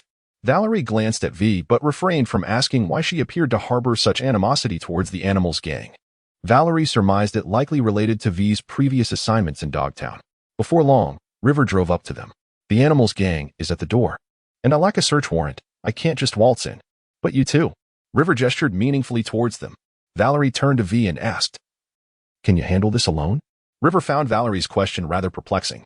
V smirked, stretching her arms and cracking her neck. declaring, "It's just a few members of the animals gang. I was just looking for an opportunity to vent my frustrations." With that, she strode confidently towards the guardhouse at the entrance. "What do you want?" "Get lost." The gate is closed. The burly female guard standing in the guardhouse threatened as V approached. V approached the window and beckoned her with a playful gesture, smiling as she said, "Lean in a little closer, and I shall reveal my purpose." The guard of the animal gang surprisingly complied, extending her head slightly. Just then, she witnessed the woman in front of her reaching out a hand. Before she could react, that hand forcefully slammed her forehead against the windowsill. "I am here to annihilate your animal gang," V declared fiercely. Across the street, Valerie observed V's actions, clicking her tongue in disapproval. "This is utterly brutal," she remarked. Soon after, she saw V boldly brandishing a handgun as she strode inside, followed by a cacophony of gunfire erupting from the warehouse. "Are you certain she is truly all right?" Reeve inquired with concern. Just as he finished speaking, Valerie's phone rang. "She has got it under control. I'm heading in first. You stay outside and await our news." Valerie replied with a smile, confidently entering through the main door. Once inside the garage, Valerie spotted V waiting by a container. "Have you had your fill of vengeance?" Valerie asked as they entered the concealed elevator. It was satisfactory, though not entirely fulfilling. "There's still a group downstairs. You can indulge yourself further," V responded. When the elevator halted and the doors opened, V pulled back the slide of her handgun and stepped out, only to be met with another barrage of gunfire. Valerie lingered outside the elevator for a brief moment, waiting until the gunfire ceased before entering. She found V seated on a couch, smoking, her feet resting atop a corpse belonging to the animal gang. "Have you satisfied your thirst for blood?" Valerie inquired. "It's about right now. Let us proceed with the task at hand," V replied, heading directly toward the club's private room. Upon reaching the office door, V noticed Valerie emerging from a nearby booth, carrying a Dream Eater headband. "Is this what you were referring to?" V asked. "Indeed, it's evidence. Our officer may find it necessary," Valerie answered, stowing the headband away. The two entered the office, swiftly accessing the surveillance footage from the computer. On the screen, Detective Hahn was seen conversing on the phone, directing his subordinates to drag Mayor Ryan S. corpse from the booth. This individual looks somewhat familiar," V remarked, glancing at Valerie. "In Night City, everyone has their own way of surviving. Send the video to Reeve," Valerie said, offering little further comment. V sent the document to River and inquired over the phone. "Did your partner conceal the true cause of the mayor's death? And did you not notice at all?" "No way. How could that be?" River's incredulous voice echoed through the line. "I'll call him and arrange to meet at Fat Chicken Wings. I need to confront him in person. This is Night City. One can never truly know what those around them may do in pursuit of survival," Johnny remarked, appearing beside them. At the entrance of Fat Chicken Wings, Valerie and V observed with detached indifference as two detectives engaged in a heated argument. One insisted that, for the sake of survival, one must obey orders, while the other countered that a police officer should not possess such a lack of principles. Valerie refrained from interjecting her judgment on who is right or wrong. If a person lacks ideals, then life holds little meaning. Yet conversely, if one is devoid of life, ideals become utterly meaningless. Ultimately, Detective Hahn concluded with, "Go home, Ward. Get some rest. When you wake in the morning, you will feel much better." In truth, he wished for the same. With that, Detective Hahn drove away. "So, what do you plan to do next?" V inquired, gazing at the despondent River. "I will not give up. I cannot," River sighed. "Holt murdered Ryan, seeking to usurp his position. It is the most cliché and outdated motive, yet it is the only explanation that makes sense. He even utilized NCD to cover his tracks. And what do you intend to do about it?" V glanced at the silent Valerie before addressing River once more. "I intend to submit the materials to the Internal Affairs Department. It is sufficient for them to reopen this case." River replied, "If you proceed with that, your position will become untenable." V furrowed her brow, skeptical that NCD would conduct an impartial investigation into itself. "I am indifferent. I merely fulfilled my obligations," River stated solemnly. "What about you? Will you return to report to Perales?" River inquired of V. V nodded slightly. "Allow me to offer you a piece of advice. Remain vigilant." "Thank you, V," replied River, as he leaned against the railing, gazing into the distance, lost in thought. "Let us proceed." Valerie stepped forward, gently nudging the emotionally conflicted V. Once the two were settled in V's car, V, seated in the driver's seat, remarked, "I sense that this matter is more intricate than it appears." "Seems you've made some progress," Valerie expressed with surprise, acknowledging the girl's perceptiveness regarding the underlying discrepancies. "What do you find perplexing?" Although Hawk possessed a motive, it was evident to any discerning observer that even if he were to eliminate Ryan, he could not secure his position. Furthermore, he would have to act just before the election concluded. No matter how I contemplate it, something feels amiss. Yet I cannot pinpoint what it is. Let me break it down for you, Valerie proposed. If Hawk intended to murder Ryan to ascend to power, who do you suppose would support such an endeavor? Arasaka. I recall seeing them in conversation at the Gemstone Pavilion, V responded. And who elevated Ryan to his current standing?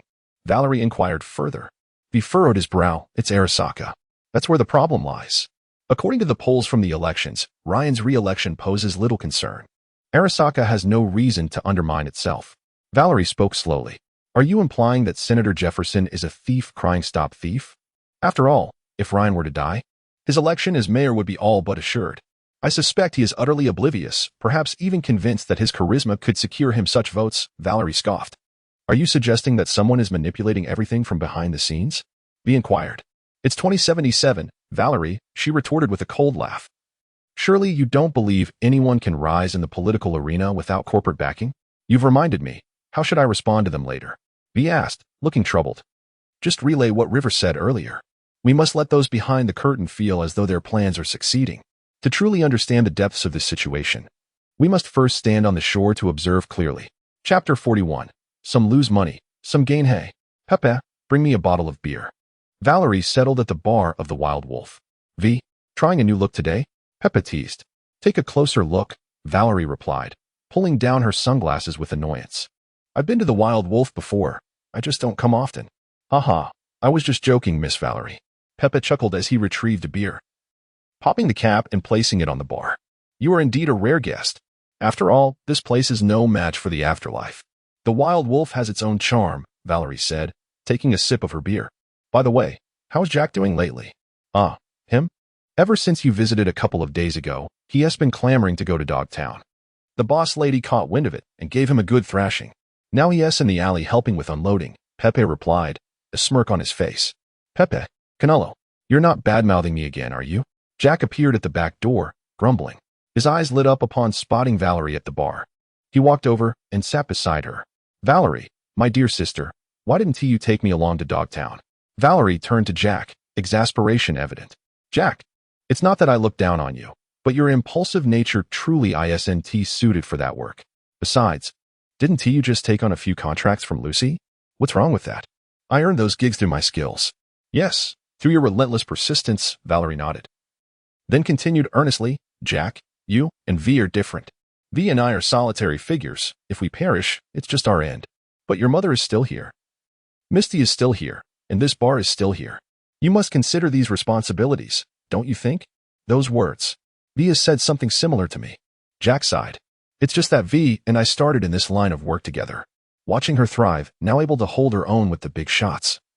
I can't help but feel a twinge of jealousy, as if I've been left behind. Jack, I'm not ungrateful, and V certainly isn't either. Valerie reassured him. The mercenary life isn't a lifelong career, unless one meets an untimely end along the way. Don't aspire to be some legendary figure. There are no living legends in Night City. I must disagree. Look at that old woman Rog. Rog has transitioned to being an intermediary, much like I have. Valerie shot back, rolling her eyes. She is even coasting more smoothly than I am. I still have to step in occasionally. Then what about Atom Smasher? The Arasaka security personnel? He's just a heap of rusty metal. He can't even wear a suit. Is he fundamentally different from a corporate lackey? All right. I can't argue with you, but ISNTV still working as a mercenary? Jack pressed on. She won't be doing it for much longer, Valerie replied. What will she do then? Drive a taxi? Jack frowned. She has a rough plan, but nothing is set in stone yet. Valerie glanced at the television above the bar. Look, the news is starting. Hello everyone. I'm Arif Iqbal, and this is WNS News. We have new developments regarding the terrorist attack at the spaceport that occurred days ago. According to an anonymous insider, the current president of the new United States, Rosalind Myers, personally orchestrated this attack. The insider even provided first-hand video footage. The news then shifted to a video of Myers conversing with Reed. In response to the attack, Night City's acting mayor, Weldon Holt, made the following statement. The broadcast cut to Holt speaking. Although the orbital airline holds independent sovereignty over the airport, the majority of the victims in this terrorist attack are citizens of Night City. I, on behalf of the Night City Hall, strongly condemn the acts of terrorism by the new United States. They must pay the price for this attack. The screen returned to the studio. Next, in financial news.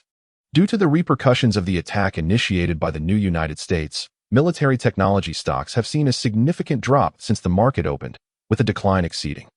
Upon seeing the stock drop, Valerie frowned. What's wrong? Did you invest in their stocks? Don't go playing with reckless abandon, Jack exclaimed. Noticing Valerie's change in demeanor, Valerie turned to Jack, rolling her eyes. I did invest, but I'm shorting them. The decline isn't steep enough for my liking. Wow, a drop this significant, and you still think it's not enough? Jack expressed his surprise. Just wait, the situation with New America is far from over. This is merely Arasaka making its move. There is more excitement to come, Valerie replied with a knowing smile. I didn't know you were into stocks. Honestly, I've always thought they were just a means for companies to exploit retail investors. Jack scoffed.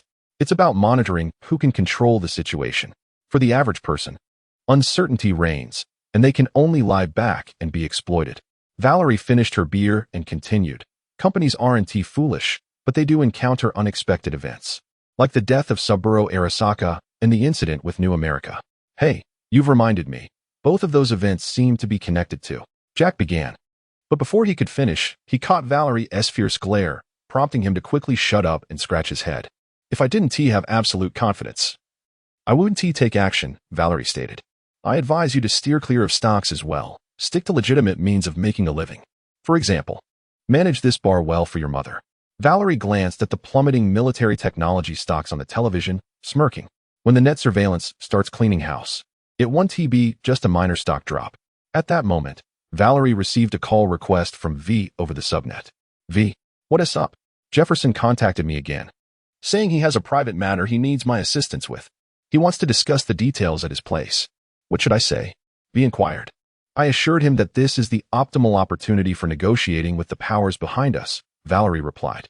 We'll reconnect later, V concluded, ending the call. Valerie then initiated a call to Lucy. What is up? Lucy asked. How is Song Xiaomei recovering? She's doing all right. Although her strength has significantly diminished after the removal of many implants, she can still manage some hacking tasks, Lucy responded. How is the project we discussed last time progressing? Song Xiaomei and I have diligently extracted usable algorithms from the technical documents of the Little Big Dipper project. We have uploaded a theoretical targeted CE capable of temporarily blocking the intrusions from Rogue A into the subnet. However, I cannot guarantee its efficacy. Rogue A is rather unpredictable. Are you certain you wish to engage? Lucy expressed her concerns. Do not worry, I am not crossing over to the other side of the Black Wall. I will negotiate with them here. As long as I can withstand their attacks until the Black Wall reacts, it will be fine. If they do not retreat in time, it is they who will suffer, Valerie reassured her. Chapter 42, Dangerous Leverage. I do not understand. If you are concerned for her safety, why do you not accompany her upstairs? Johnny queried from the passenger seat of Valerie's car, parked beneath Congressman Jefferson's apartment. It is not yet a perilous time. Allowing her to experience the depths of Night City's political landscape herself is beneficial, Valerie remarked, gazing through the car window at the building's entrance. As they conversed, Valerie suddenly received a photo. It was sent by V, depicting a signal transceiver. Valerie, have you seen this device before? It appears quite modern, yet the technology seems outdated. I encountered such a device during the war era. It is a signal generator used in military technology. It transmits UHF signals over short distances, limited to line of sight. But its advantage lies in its interception resistance, Johnny explained. Valerie relayed Johnny's words to V and then inquired, Did you see anything resembling a receiver within line of sight? I thought you would know, V retorted. I cannot recall such precise locations. Please check swiftly, Valerie urged. I see it. I'm heading down now. A few minutes later, V arrived at the apartment entrance and Valerie started the car. This is troubling. I have discovered discrepancies between Mrs. Pellers's memories and the contents of the house, V said, frowning as he took the passenger seat. Your observational skills are quite keen. You would make a good officer, Valerie remarked as she drove toward the location V indicated. I once entertained fantasies of being an officer, but after witnessing the state of the NCPD, I completely abandoned that notion, V replied, somewhat irritably. Damn, they are making a run for it. Upon spotting a modified vehicle with an antenna, V realized that the other party was starting their engine and preparing to leave. They won't get far, Valerie asserted, pressing the accelerator and pursuing the car. The two followed the vehicle into the northern district. The Vortex gang? V frowned at the location where the modified vehicle had stopped. Just a bunch of expendable pawns thrust into the spotlight. Did they bring their weapons? Valerie queried, simultaneously retrieving her RT-46 Storm. V also took out the JK X2 and confidently remarked, I generally keep my weapon close at hand. The two simultaneously opened their car doors and stepped out, raising their guns as if targeting the members of the Vortex gang one by one. After a brief interval, they both holstered their firearms. Your earlier shooting spree reminded me of an arcade light gun game I played in my youth, Johnny commented, appearing on the scene and mimicking the action of shooting with his hands. What's the matter? Feeling an itch to shoot? Perhaps I should consider letting you join the next gunfight? Valerie raised an eyebrow. It's a deal then, Johnny replied enthusiastically. Valerie and V approached the modified vehicle. And as V drew out a data cable intending to hack into the onboard equipment, Valerie intervened with a hand gesture to stop him. V looked at Valerie with confusion. Allow me, she said, but you must brace yourself. What you are about to witness is but a glimpse into the darkest corners of Night City. As she spoke, Valerie produced her data cable. Very well. However, after being pursued by the new American CIA, I hardly believe I require any further psychological preparation, V remarked, stepping back to give Valerie room. Once Valerie plugged the data cable into the terminal, she began to access the files within and subsequently shared them with V via the subnet. Medical records and neural remodeling vulnerabilities? This database is astonishingly comprehensive, V mused, her brow furrowing deeper. I doubt even NCD could provide such detailed information, Johnny interjected, equally astonished. Brain scans, biological tubing, and neural remodeling? Good heavens, what is this? V inhaled sharply, her mind racing as she vaguely speculated about the trials this couple had endured. The remnants of memories in the hippocampus suggested they were implanting new recollections into their minds. Goodness, it seemed we might be entangled in something monumental. V gazed at the contents of the file, feeling increasingly uneasy as cold sweat trickled down his spine. Suddenly, without warning, Valerie yanked out the data cable. What's wrong? V asked, still in shock. They discovered that we hacked into the database, Valerie replied nonchalantly. Damn, we should have downloaded the data. V cursed under his breath. I began copying the moment the file was opened, Valerie stated, turning towards her sports car. Once V had settled into the vehicle, Valerie said, you might want to contact Mrs. Perales. She has likely been aware of this for quite some time. What did you say? V quickly dialed Mrs. Perales' number. Upon hearing the news, she did not display much surprise. Instead, she urgently requested a face-to-face meeting and arranged a location. Valerie started the car, heading towards Japan Street. How should we handle that data? Should we turn it over to the cyber surveillance? V inquired anxiously. In retrospect, it feels like a hot potato. Valerie responded with calm composure. Turn it over to cyber surveillance? What benefit would that yield for us? What do you mean? This is no trivial matter. If they can treat the Perales couple like this, they could just as easily target us. V retorted, baffled by Valerie's sudden coldness. Their technology is still in its infancy. They require specific drugs for brainwashing. The couple's security company is merely a pawn in their game, Valerie said matter-of-factly. All the more reason to expose this sooner rather than later. If they perfect their method, the consequences will be far more terrifying. V continued. Expose it? Allow Arasaka, military technology, Kanto, and the European Financial Bureau to acquire this technology? Cyber surveillance? They may speak eloquently, but what were they before? Valerie remarked icily. V. Just as detonating a nuclear bomb cannot obliterate Arasaka Tower, exposing this will benefit no one. So what do you propose we do? V gazed intently at Valerie, who was driving beside him, seemingly striving to perceive the essence of the individual before him. A nuclear bomb serves as the most potent bargaining chip when it lies dormant. Valerie replied nonchalantly. Are you contemplating negotiations with the forces behind this? Have you lost your mind? Do you even comprehend who orchestrates this? V looked at Valerie in shock. I can surmise it is significantly tied to the Knight Corporation. And behind the Knight Corporation, I suspect there exists a roaming group. Valerie responded in a hushed tone. Are you truly aware of what you are doing? V inquired with indignation. Yet, all she received was Valerie's chilling retort. I am acutely aware of my actions. In the year 2077, we have no choice but to survive in the cracks of existence. Chapter 43. The Reckless Gamble. Is it truly necessary to dress in such a manner, Mrs. Perales? Valerie remarked as she encountered the disguised Elizabeth Perales in a ramen shop on Japanese Street. Thank you for coming. Wait, you are not V. Mrs. Perales observed Valerie, who had taken a seat next to her, with wariness. Allow me to introduce myself. I am Valerie, the intermediary for the next life. Valerie removed her sunglasses, acknowledging the political acumen of her counterpart. Where is V? I will only speak with her. Mrs. Perales queried, slightly irate.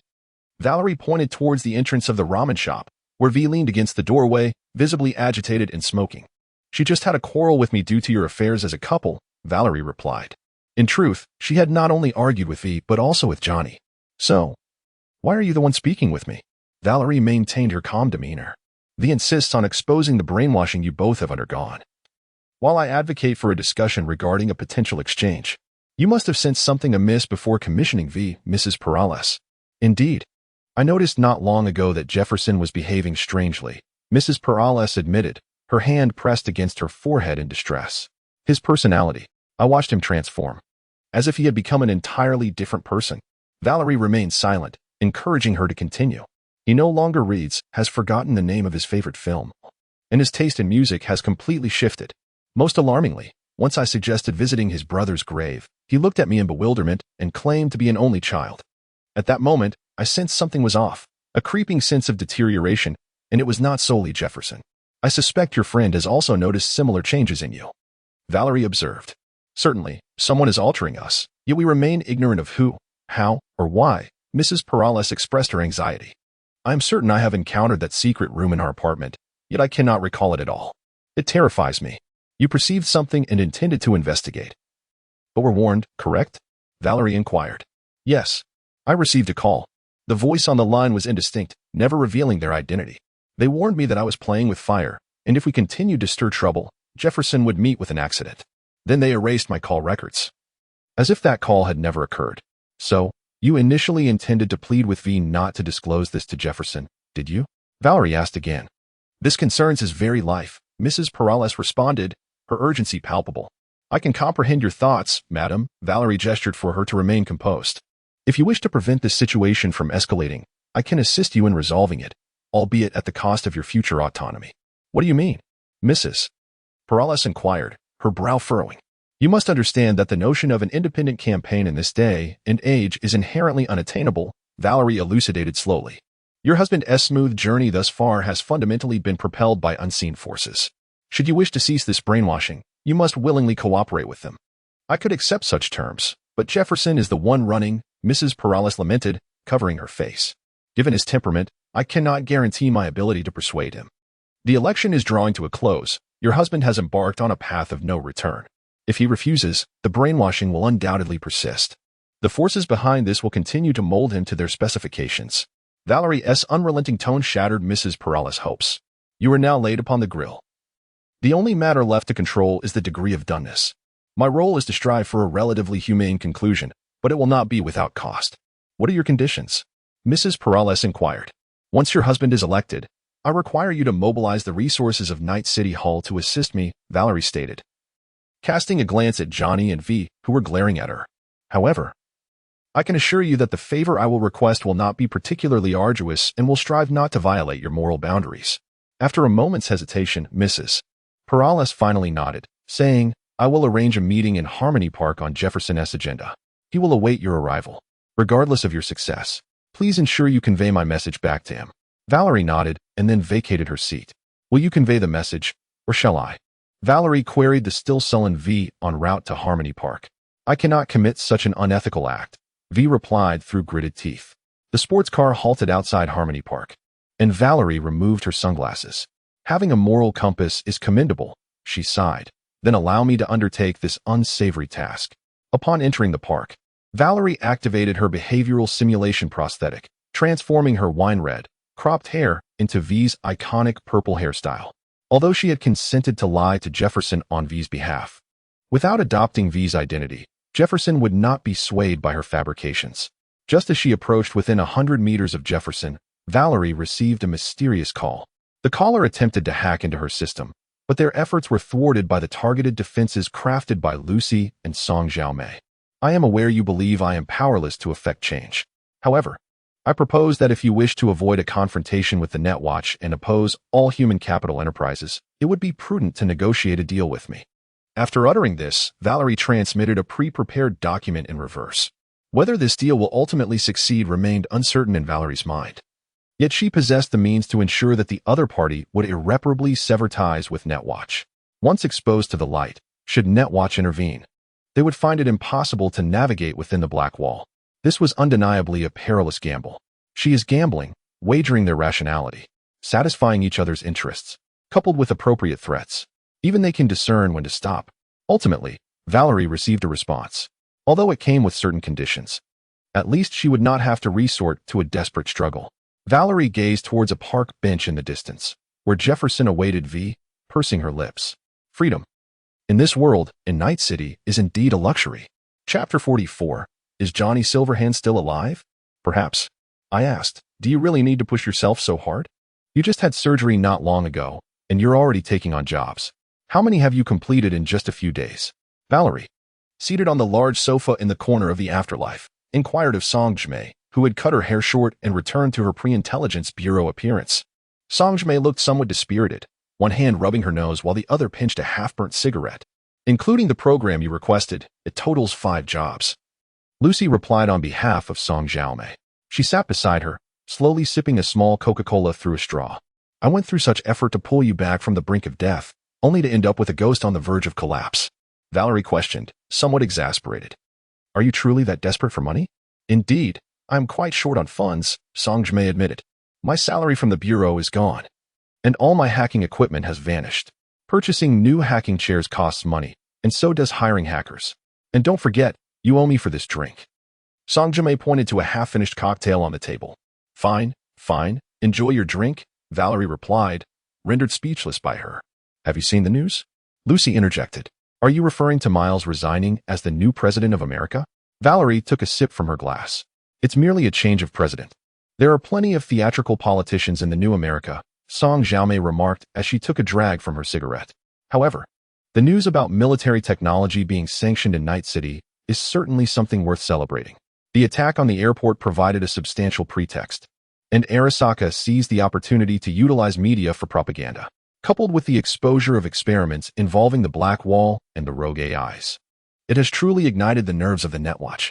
Under the pressure of various forces, military technology in Night City can now only maintain the bare minimum of security personnel, making it arduous even to leave corporate premises, let alone conduct business as before. Nonetheless, Night City still relies on certain military products, so business must continue, albeit with fewer privileges than before.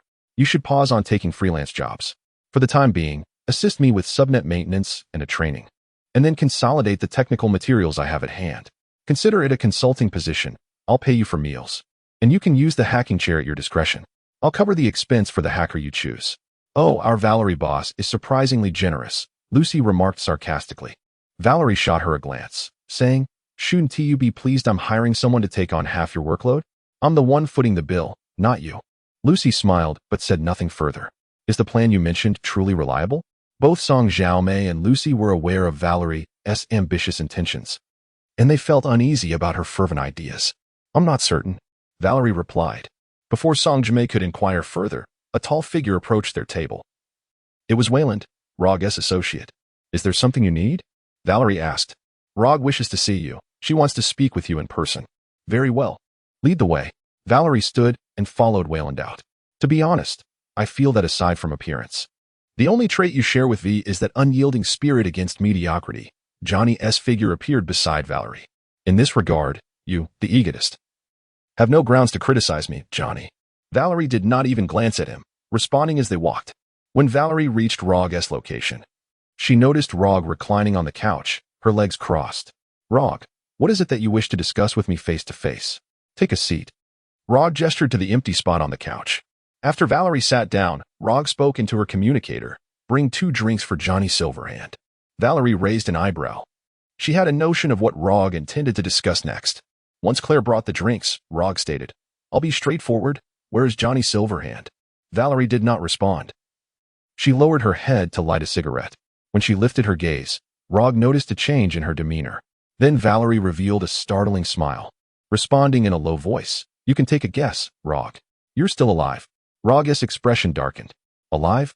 Perhaps. Valerie chuckled softly in reply. Goodness. Your acting is simply astounding. I almost thought I had possessed you. Johnny's figure appeared beside Rog. As Johnny mentioned, the one who just answered Rog was not his consciousness, but Valerie herself. Valerie did not respond to Johnny, for only she understood that her current soul was a fusion of three components: a player from beyond 2077, the company SV who had been shot, and Johnny, who had invaded VS mind. Thus, imitating Johnny's mannerisms came quite naturally. I never anticipated that I could deceive Rog. Now, it's your turn to take over. However, Valerie chose to temporarily hand over control of her body to Johnny. Her performance was merely a spur-of-the-moment whim. I'm watching you. Don't even think about doing anything out of line. I know you better than you think, Johnny. After a brief haze, Johnny's digital image transformed into Valerie's likeness. Once Johnny took control of the body, he instinctively glanced at his left hand. What does that mean? Rog had no knowledge of the exchange between Valerie and Johnny. She merely sensed that the person before her, after lighting a cigarette and lifting their head, had transformed into Johnny Silverhand. As you can see, I'm currently an electronic parasite, residing within this woman named Valerie. Johnny took a large gulp from his glass and replied, "How did you manage that?" Rog queried. Johnny pointed to the chip slot on his neck. "This. The relic chip from Arasaka. My consciousness is confined within the chip." "Are you saying you're now in a situation similar to her?" Rog asked, exasperated. "I'm far from her. She is a free aim now, while I am trapped within a chip. Even when I manage to come up for air, it's only under the watchful gaze of the body's owner." "What do you plan to do upon your return?" Rog inquired. "Play it cool." Johnny shot a glare at Valerie's digital image, then turned to Rog. "Right now, she is the master. I'm the guest. You should be asking the owner of this body. I'll be speaking with her shortly. But you, do you have any thoughts of your own?" "Thoughts? Let me strap on a nuke and storm Arasaka Tower again. Maybe take down Atom Smasher while I'm at it. Hell, I'd burn Night City to ashes if I could. What about you? Still nostalgic for the old days, Rogue?" Rogue closed her eyes and replied, "The past is gone. I'm content with where I am now." Then why asked Valerie about Johnny Silverhand? "Didn't you leave all that Atlantis business behind?" Johnny snapped. "I just don't want you, Night City's walking disaster, suddenly popping up and ruining my new life." Satisfied, Rogue shot back angrily. "Uffed. Thought you might VE wanted to ask Johnny out for a movie or something," Valerie quipped, reclaiming control of her body. "What exactly are you after?" Rogue knew Valerie had been involved in every major upheaval lately, changing the rotten foundation of Night City, pretty much what Johnny said, minus the nuke. Valerie stubbed out her cigarette and continued, "I want access to Arasaka Tower's underground Makashi. And if possible, I'd take the whole damn tower for myself. Keep your delusions to yourself. Don't drag me into this. Got it?" Rogue averted her gaze. Valerie picked up the half-finished drink Johnny had left and said, "Then let us talk business. The payment? Johnny Silverhand. Deal?" Rogue stayed silent. Valerie downed the cocktail, stood up, and said, "It's not time to move against Arasaka yet. Think it over. I'll reach out when the moment's right." She smirked. "Oh, and don't worry, I let Johnny out for fresh air sometimes. He won't cause trouble under my watch." Rogue gave her a long look and murmured, "Honestly, compared to Johnny, you scare me more." Flattered. Chapter 45. Guns Wheels. What the hell are you doing at the docks alone this late? Johnny materialized beside Valerie. "Picking something up, yours." She slid a loaded magazine into her belt, then inspected her pistol-less chamber. "Been dead 50 years. Nothing left of mine," Johnny grumbled. "You'll see." Valerie shrugged on her blazer, attached a suppressor to her Unity pistol, racked the slide, and moved toward the docks. The place was swarming with maelstrom. 2 grunts guarded the entrance. From the shadows, Valerie fired 3 shots. The thugs, and the security camera above them, dropped in a second. Inside, she slipped into the security room and scanned the computer.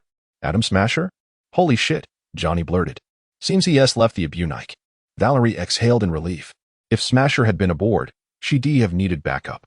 "How do you know?" "I just do." She shoved open a window leading to the cargo ship. A few maelstrom patrolled the deck. Valerie put a bullet in each without breaking stride. "For hostiles," Johnny warned. "I've got eyes, our eyes."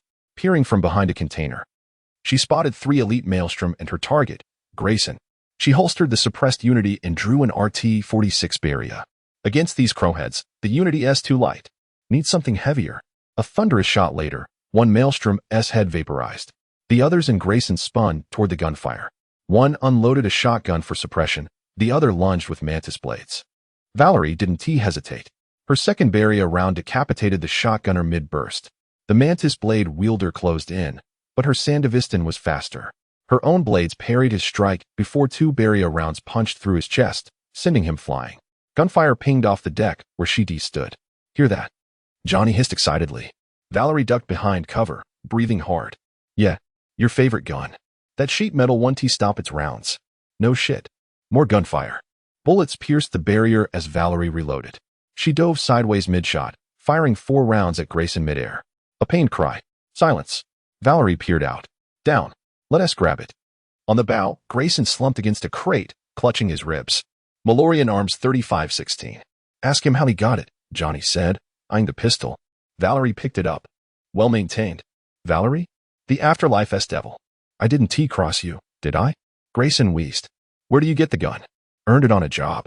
Walk away now, or Smasher LL pulp you when he gets back. Adam Smasher? Head of Arasaka Security now. He is not coming back to this rust bucket. She ejected the Malorian S empty mag, then checked the chamber. 1 round left.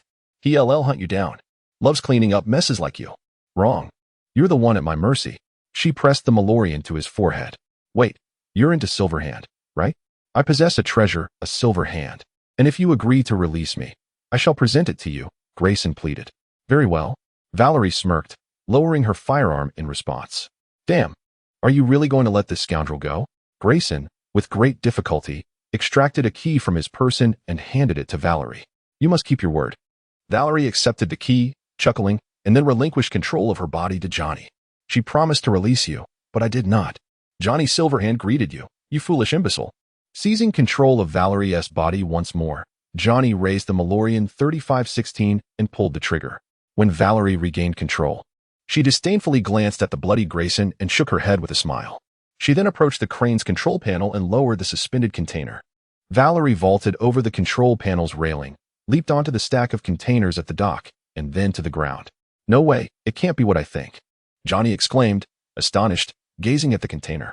Valerie remained silent as she approached and used the key Grayson had just given her to unlock the container door, revealing an object covered by a tarp. A Porsche 911, quite a rarity in 2077. Valerie pulled back the tarp, caressing the sleek sports car as she smiled. Get in. I'll let you take it for a spin, Johnny said, somewhat exhilarated.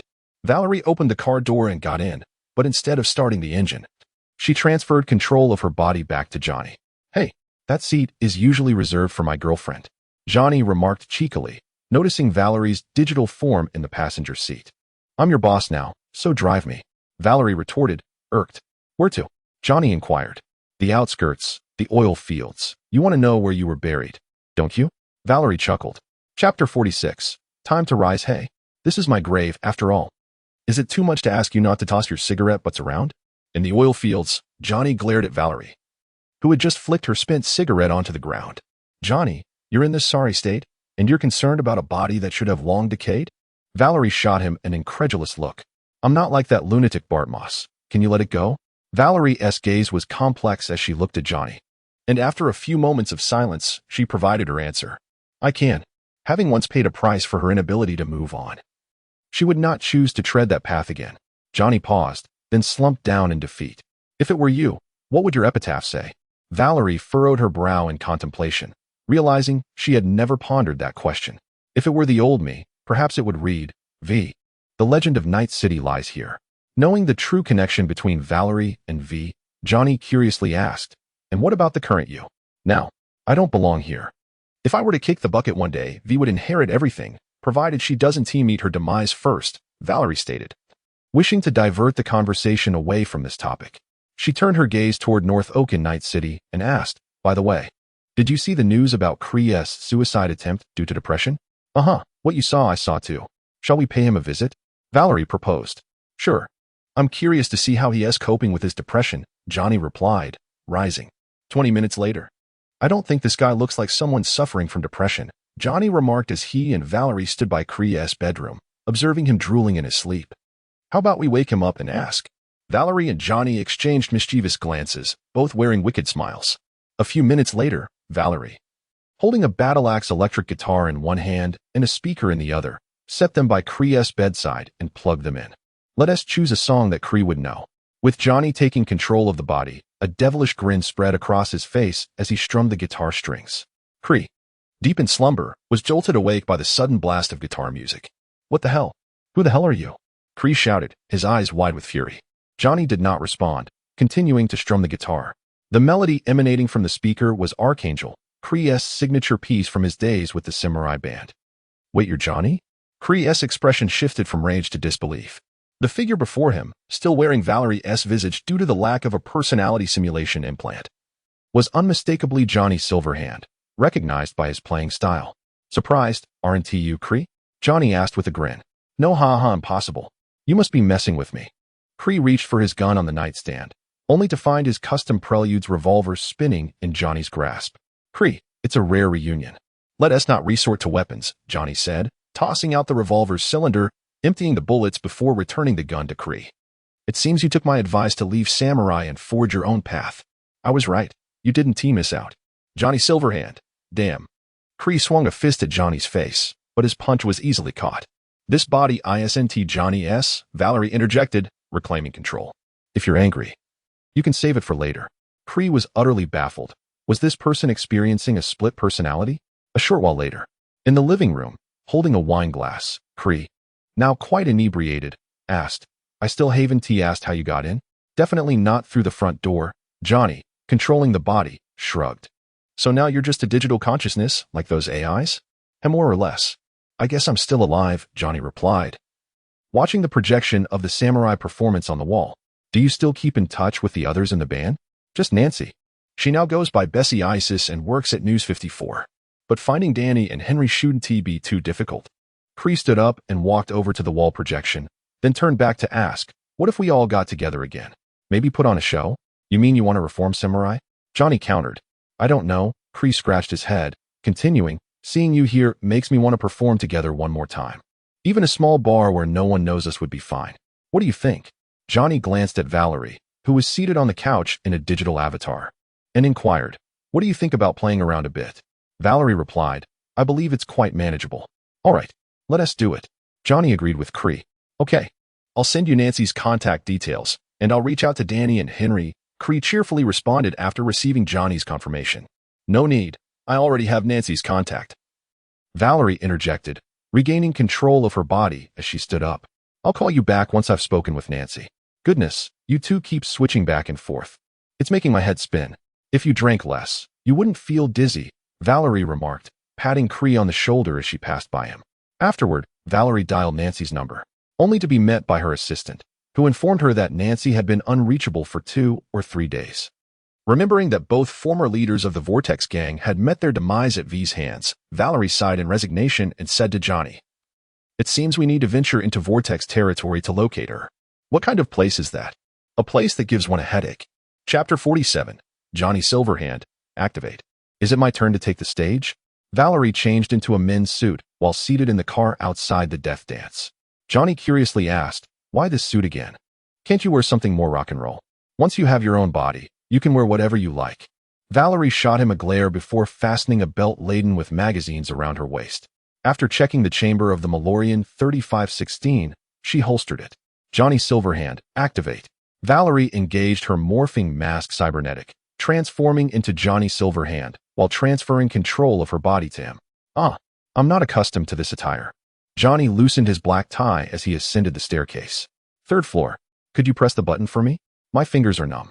A Vortex gang drunkard leaning against the elevator wall spoke up. Johnny remained silent and pressed the button for the 3rd floor. As the elevator ascended, muffled sounds began to filter in. Did you hear that? Earache band, our own. The Vortex gang drunkard proclaimed with pride. Johnny's lips twitched. He sensed that he was indeed on the verge of an earache. When the elevator doors opened, Johnny braced himself against the incoming wave of sound as he stepped out. What insights does our rock star have about the music here? Valerie's digital figure appeared beside him, pretending to clean her ears as she inquired. It's somewhat structured. But it's not my style, Johnny replied as he navigated through a graffiti-laden corridor, arriving at the club entrance. What? A corporate dog here? The doorman of the Vortex gang sneered, observing Johnny's suit. Guests are welcome. We're here to do business, a Vortex gang member lounging on the sofa remarked. Johnny, uninterested in arguing, simply stepped into the club. Do you know where Nancy might be? Johnny asked while surveying the club's surroundings as he ventured into the dance floor amidst the pulsating bass. If I recall correctly, she should be up there interviewing the Vortex gang leader. Valerie indicated the 2nd floor, adding, but back then, Brick was still alive. Now, I cannot say. Johnny pressed on through the throngs of wildly dancing bodies, forcing his way to the opposite side of the dance floor. Upon ascending the metal ladder to the upper level, he spotted Valerie's form on an empty sofa. Brick was sitting here, and Nancy was over there interviewing him. Valerie pointed to a nearby single sofa. Johnny raised an eyebrow and remarked, "But she is not here now. We'll have to adapt. Let us check inside," Valerie suggested, gesturing toward a door directly opposite the staircase. Johnny opened the door to find a private room, where patrons turned to him and asked, "What do you want?" "I'm looking for someone. Where's the Vortex gang leader?" Johnny inquired. The patrons pointed toward an inner door. Fine. Johnny thought he had opened enough doors for one night. After opening 2 more doors, he entered a room resembling a warehouse. The instant he opened the door, 5 pairs of eyes. Well, he lost count of how many eyes were staring at him in unison. What the hell? How did you get in? How can she still call for backup? One red-haired female gang member cursed angrily. Johnny? Nancy, curled up in a corner, doubted her sanity upon seeing Johnny Silverhand. Wow, that is quite a dark approach. Valerie remarked as she appeared next to Nancy. How do you use that implant that accelerates your reflexes? Johnny asked with a grim expression. I can activate it for you. But you only have 5 seconds. 4 seconds is sufficient. After Valerie snapped her fingers, Johnny felt time slow down. He swiftly reached for his waist, drew the Malorian 3516 from its holster, and, in a flash, fired off 10 shots in rapid succession. After the gunfire, the Malorian spun in his hand, and a spent magazine along with 4 headless corpses hit the ground almost simultaneously. In just a year, the Vortex gang has changed leaders 3 times, Valerie chuckled. What the hell is going on? Nancy, still seated on the floor, looked at Johnny in terror. Hey, Nancy, long time no see. Johnny pulled Nancy up from the floor. I must have spent too long with that lunatic pad, Nancy exclaimed incredulously. Let us step outside, and I'll explain everything. Can you still move? Johnny opened the warehouse door, cautiously aiming his gun outside. When Johnny and Nancy reached the ground floor, they found the dance floor empty, save for the remaining Vortex gang members and the still playing music. Johnny instructed Nancy to hide to the side while he stepped out with his gun drawn. As he advanced, the dance floor lights flickered alongside the low music, interspersed with the fiery blasts of gunfire. Johnny strode through the dance floor like a harbinger of death. And with each 2 shots fired, a Vortex gang member's body fell. Impressive, indeed worthy of the one who conquered the Arasaka Tower, Valerie commented, observing the fallen gang members. Johnny smoothly reloaded his weapon and called out, Nancy, let us keep moving. After Nancy entered the elevator, Johnny pressed the button for the first floor. Are you all right? Johnny asked. Not at all. The idiot is convinced I'm a spy. Nancy rubbed her neck and asked, Are you really, Johnny? Well, to be honest, it's half true, Johnny replied. The consciousness you're conversing with is indeed Johnny Silverhand, but the body is borrowed. As for why, that's a long story. Damn, let's discuss it later. I hope my car is still where I left it. Nancy felt her mind was on the brink of overload. As the 2 exited the building, she caught sight of her car, defaced with graffiti. Damn it, Nancy exclaimed in anger. Well, the artistry is rather impressive. Let us consider it a memento, Johnny remarked cheekily. You can keep your mementos. This is not your car. I'm heading back to the editorial office, and you'd better explain the whole situation when you get in, Nancy retorted as she took her place behind the wheel. Johnny settled into the passenger seat, unable to resist a jab. Just don't let this old clunker fall apart halfway. Your incessant nagging hasn't changed a bit over the decades, Nancy replied, now fairly certain that the brazenly talkative individual before her was indeed Johnny Silverhand. As they drove, Johnny clarified his current predicament. So what prompted you to seek me out all of a sudden? Nancy inquired. It was actually Carrie's idea. He wants to organize a samurai reunion concert, a chance for us to gather once more. Huh, a samurai reunion? Is Carrie still that naive? Nancy chuckled, shaking her head in amusement. Let us just indulge the kids for a bit. After all, they're all dealing with their depression. Johnny, cigarette in hand, couldn't contain his laughter. In the midst of their banter, the car arrived at the News 54 building. All right, I'll handle the arrangements, Nancy declared. Just like old times, this is still your forte, Johnny responded with a smile. After they both exited the vehicle, Nancy suddenly recalled something and asked, So? We'll keep in touch by phone. But who is this Valerie that called me?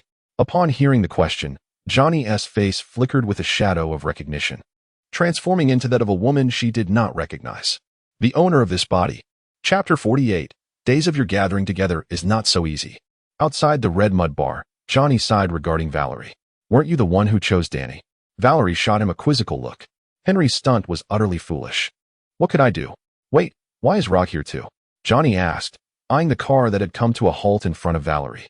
This is Johnny Silverhand making a comeback, not just Rog, but I also summoned Jack, V, and Old Vic.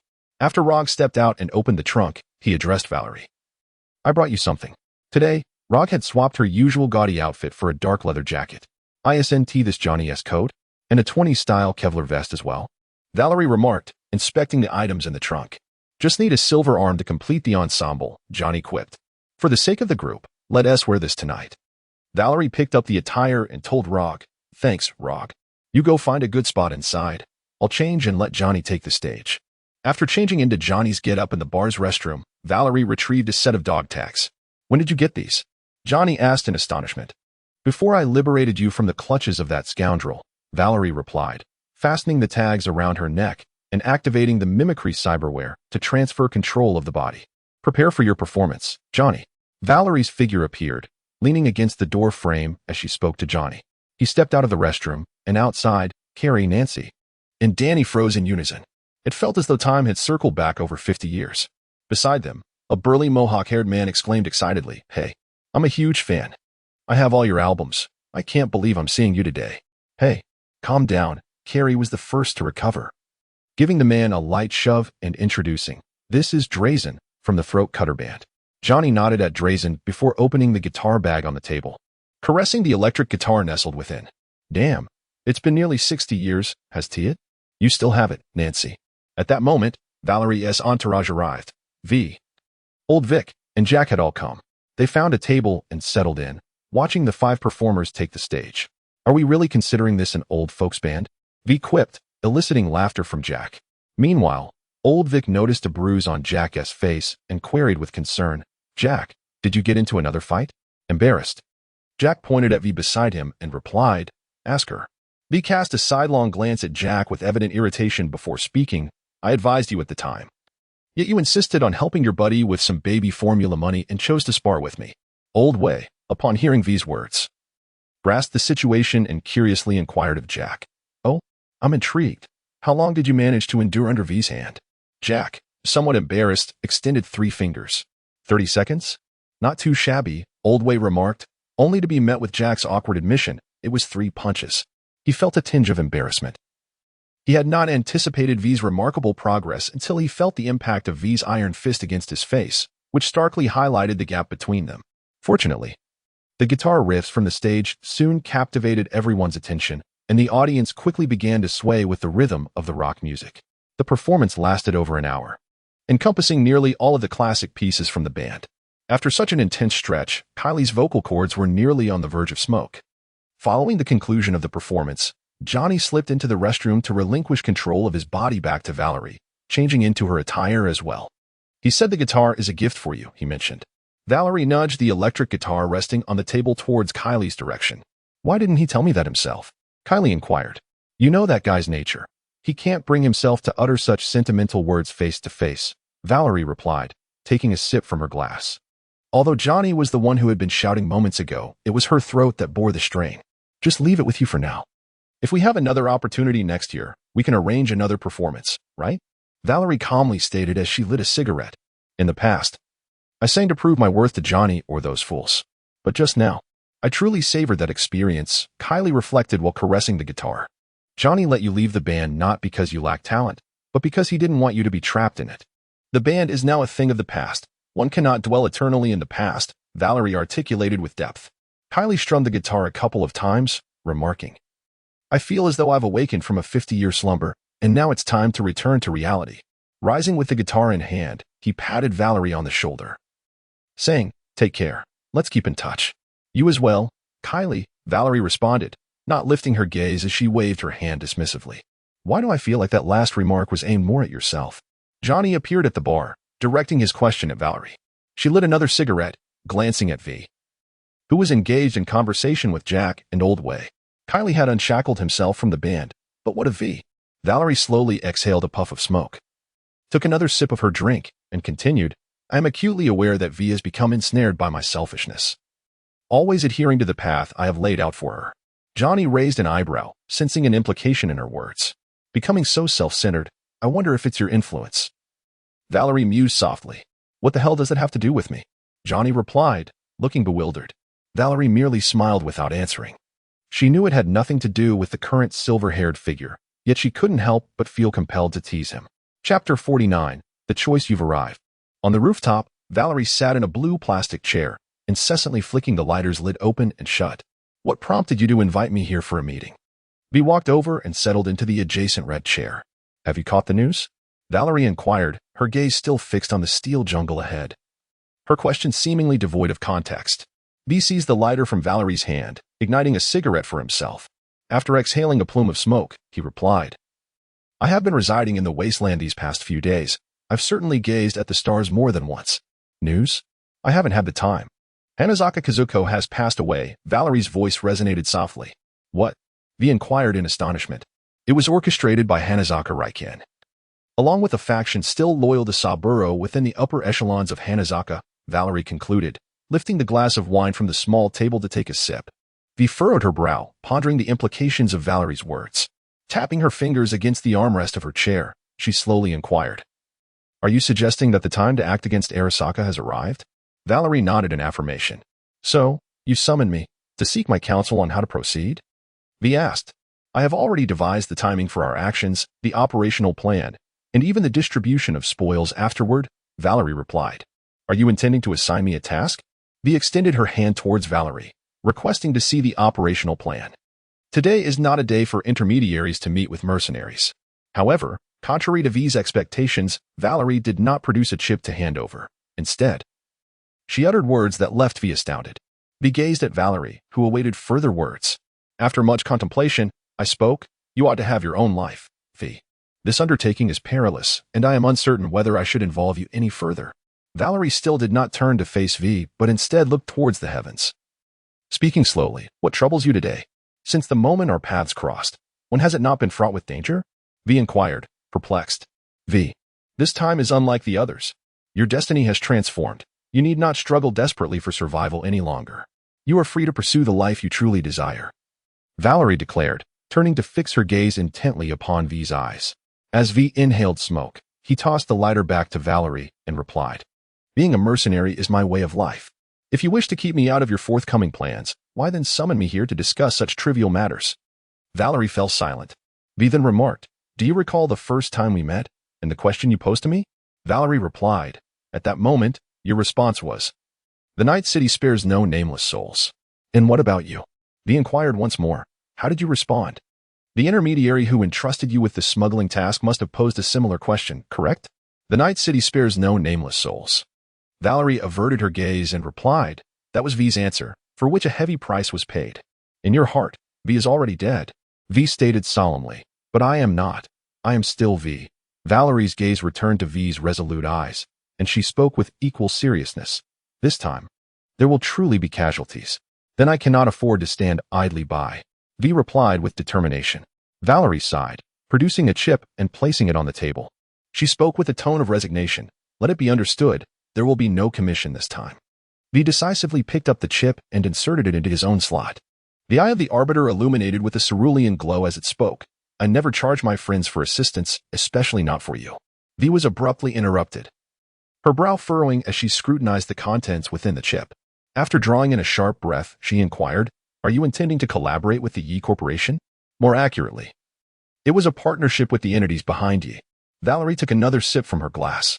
That makes it even more perilous, V said, a hint of anxiety in her voice. Indeed, opportunity and risk are invariably intertwined.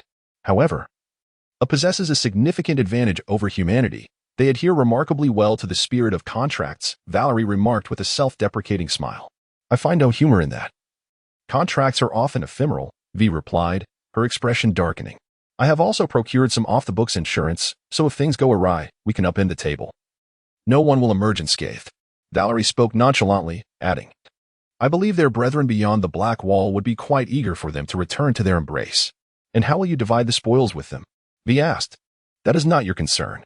If you join us, your primary objective is to survive, Valerie responded, swirling her drink. Only those who survive are entitled to share in the spoils. I sense several issues with your plan, V remarked. Speak your mind. To launch an aerial assault on the Arasaka Tower is quite a spectacle, even if we sever their means of requesting support from other regions.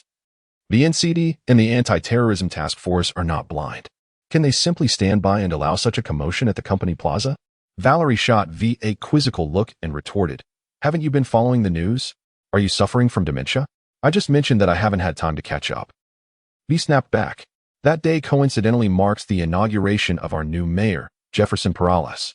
His wife suggested that, to connect with the populace. The inauguration speech be held at the Colorado Farms, Valerie explained. Thus, the attention of NCD and the Anti-Terrorism Task Force was diverted there. V continued. At that time, the company plaza was left with only a few of the company's own security teams. The Yi Corporation is on our side. Biotech and Zeta Technology would not meddle in such unforeseen events, while Kanto is likely busy calculating reconstruction efforts, and as for military technology, they would probably relish the opportunity to snatch snacks from their desks while watching the spectacle through glass windows. Did we not have a fallback plan? V inquired. Adaptability is key, Valerie sighed. The preliminary plan is to allow Rog and his team to retreat after we successfully access the Divine Passage Point. They will be responsible for the subsequent extraction. If they are unable to retreat in time, we will have to improvise. That is exceedingly risky. Not to mention, we cannot be certain how many will remain from Rog's team during the evacuation, and reaching us will take time. V said, furrowing her brow as she examined the plan details. What is your suggestion? Valerie turned to V, reminding her, my resources are limited. I cannot split my forces into two groups. The azure light in V's eyes dimmed as he spoke. I shall arrange for the personnel to assist. You do not intend to seek out Edgardo and his associates, do you? Can you afford them? This task is perilous. Valerie, sensing V's intentions, furrowed her brow and inquired further. It is merely a retrieval. It is not certain that we will encounter any adversaries. Furthermore, Edgardo currently possesses the Scorpion battle chariot, rendering him impervious to the usual threats from the wasteland security forces. V confidently assured. As for how to invite them, I still hold some influence there that I can leverage. After we finish our business at Arasaka Tower, we'll bring them some leftovers. All right. I'll go contact them now. We'll reconvene when it's time for action. V finished speaking and stood up, leaving in a whirlwind before Valerie could utter another word. What a rare and loyal girl, Johnny remarked as he sat on the railing of the rooftop, watching V depart. Rog has shown you considerable loyalty as well, he added. Valerie shot Johnny a glare. Valerie expressed her understanding of V's willingness to face the challenges of the Arasaka Tower, but raised a question about Lucy, the young woman who did not seem to share a deep bond with V. Her boyfriend and her teammate perished last year at the base of Arasaka Tower. Thanks to Atom Smasher, Valerie stated matter-of-factly. Johnny, astonished, remarked, Can it be that even in 2077, I find someone who shares my plight? Valerie offered a wry smile and drained her glass. Night City is rife with those who suffer. Chapter 50. The tolling of the bell. Where did you acquire such a multitude of combat security robots from Kanto? Rog inquired, astonished by the sight of fully armed combat security robots emerging from containers. Valerie had previously mentioned external assistance, yet did not specify its nature or extent. Consider it an investment from a certain benefactor, Valerie replied enigmatically. This batch of robots is merely a small portion. She gestured toward the distant hovering vehicles. Those are the real assets. 2 hovering vehicles, known as Surveyor Airbuses, were gracefully descending toward the dock. Valerie approached and patted the leading combat security robot, addressing Rog. While their combat prowess may not rival elite mercenaries, they still represent a substantial force. Rog, leaning against her own Scorpion combat hovercraft, crossed her arms and questioned, Is your benefactor not concerned about provoking a corporate war with such maneuvers? The identifiers had been completely erased, even the factory numbers. These robots were part of a covert order from Kanto's headquarters, surreptitiously transported from the factory in Kowloon, unbeknownst to Kanto and Night City. Valerie continued, pointing to the hovercraft. I procured these 2 vehicles through connections, and apart from Hans, no one knows who made the purchase. How prepared are you on your end? Rog tapped the side of her own hovercraft, which she had brought along.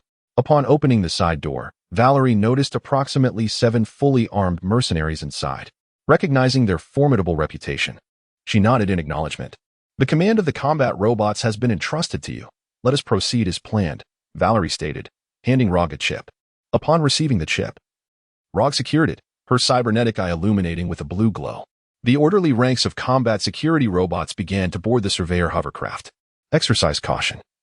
I shall await your signal to retreat, Rog admonished, turning to board her Scorpion hovercraft as well. Likewise, await my signal for withdrawal, Valerie replied to the ascending hovercraft. After the hovercraft took off, Valerie turned toward her own vehicle, a Nomad. I suspect Arasaka did not anticipate that this grand display was merely a feint. V remarked from the passenger seat. Not entirely a feint. Rog must assist us in taking the security center, which carries considerable risk and difficulty. Valerie responded while starting the vehicle. Lucy, sitting in the back seat, interjected, I wonder if Atom Smasher will seek out Rog directly. I'm uncertain. Yet I believe he will likely defend the most critical areas within Arasaka Tower, Valerie replied as she drove toward the Badlands. Soon after entering the Badlands, a Scorpion battle vehicle appeared on the road, trailing closely behind Valerie's car, accompanied by an entire convoy of nomads. V, it seems your friends have arrived, Valerie remarked with a smile as she glanced in the rearview mirror. They are also your friends, Valerie, V responded. V responded with a brief remark, rolling down the car window to extend a thumb upwards in approval. The magnetic levitation tunnel construction site was approaching, and Yi had already reassigned the security personnel, leaving us with a SCRC vehicle. From a distance, Valerie could already discern the construction site's surrounding wall. At that moment, Valerie received a text message signed by Mr. Blue Eyes. Look at the sky, Valerie exclaimed. V and Lucy gazed through the car window into the heavens, where a sudden flash illuminated the dim sky, followed by several streaks resembling meteors traversing the firmament. It appeared that a satellite had been struck down. Now, in the City of Night, the situation was dire. It seems the gods have turned a blind eye, V remarked with a smile. Do not be too quick to rejoice. The construction site gate remains shut. Lucy pointed out ahead. Surely, Night Corp cannot afford to be so disingenuous, V suggested, requesting assistance from their companions to open the door. V immediately shouted in the communication. Hey, Scorpion, please assist in lifting the door.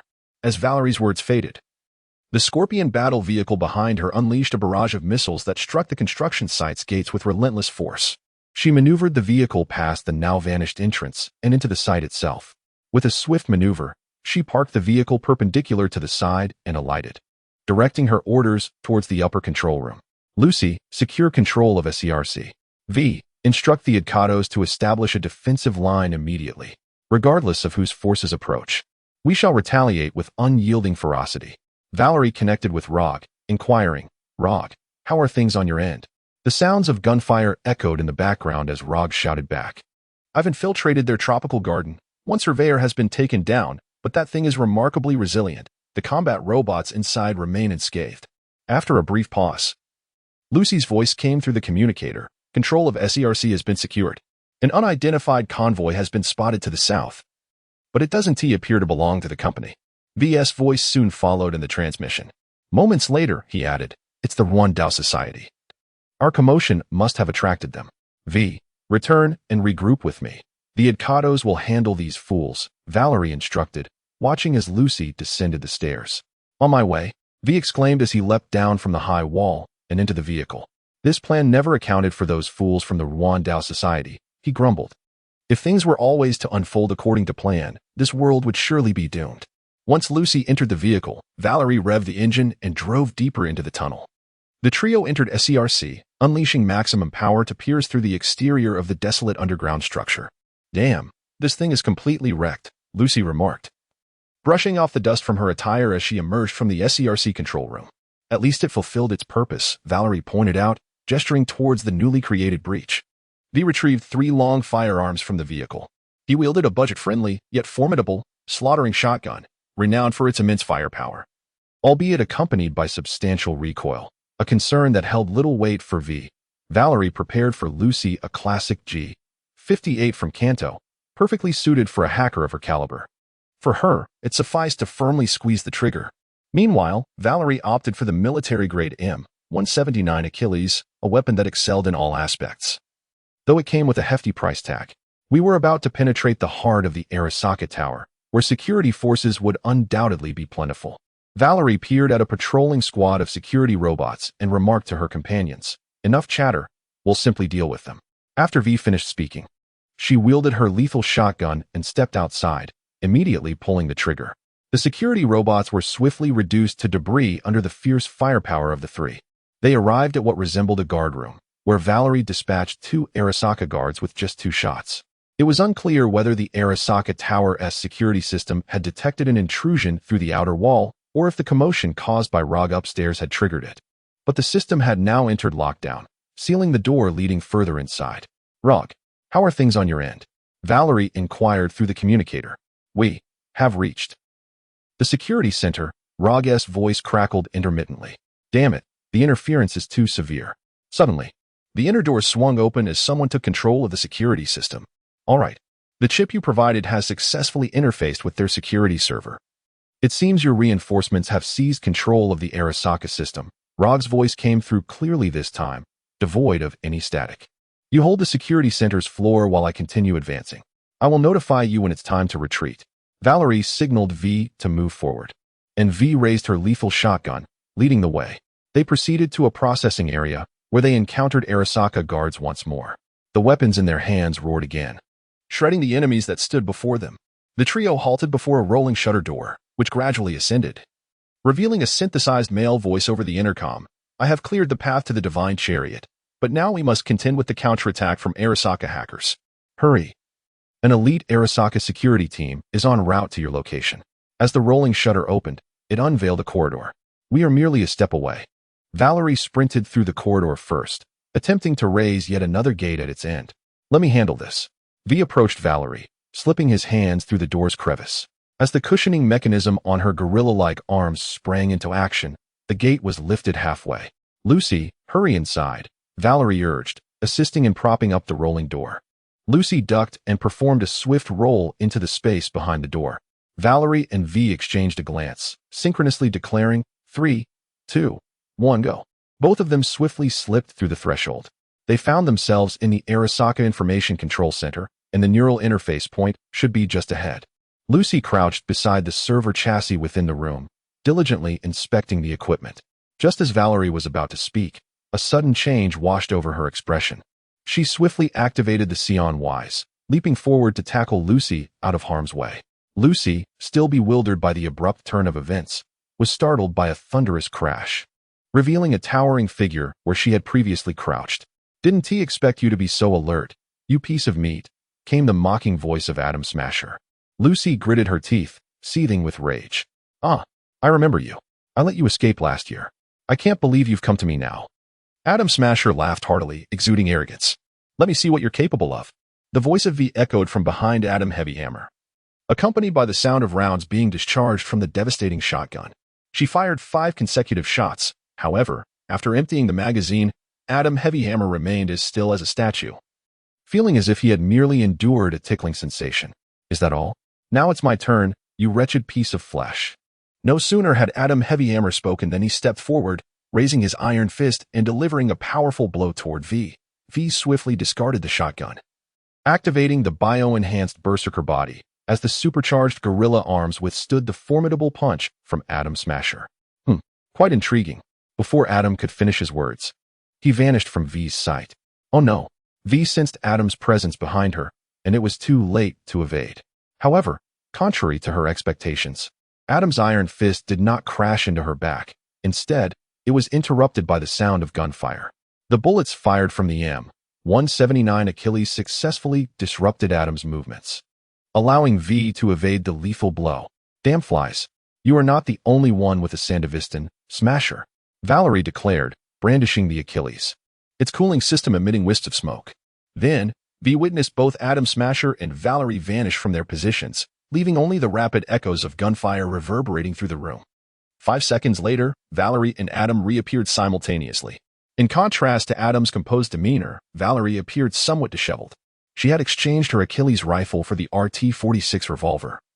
Gasping for breath, her suit bore several gashes, with blood seeping from the wounds. Pitiful flesh. Adam Smasher's already crimson eyes glowed with a seductive red light, as he intended to disable Valerie's Sandevistan through electronic warfare. Yet, he found his efforts futile. It is you. Adam turned to face Lucy, whose eyes also gleamed with a crimson hue.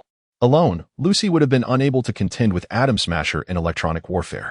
However, she was now connected to her subnet, which linked to the foremost hacker of the former New America, Song Xiaomei.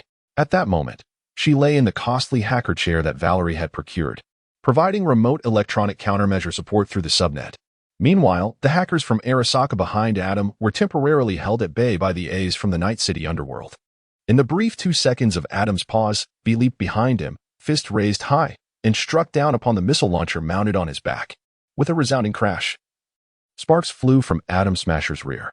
V successfully dismantled the missile launch device on his back, yet in doing so, he provoked the wrath of his adversary.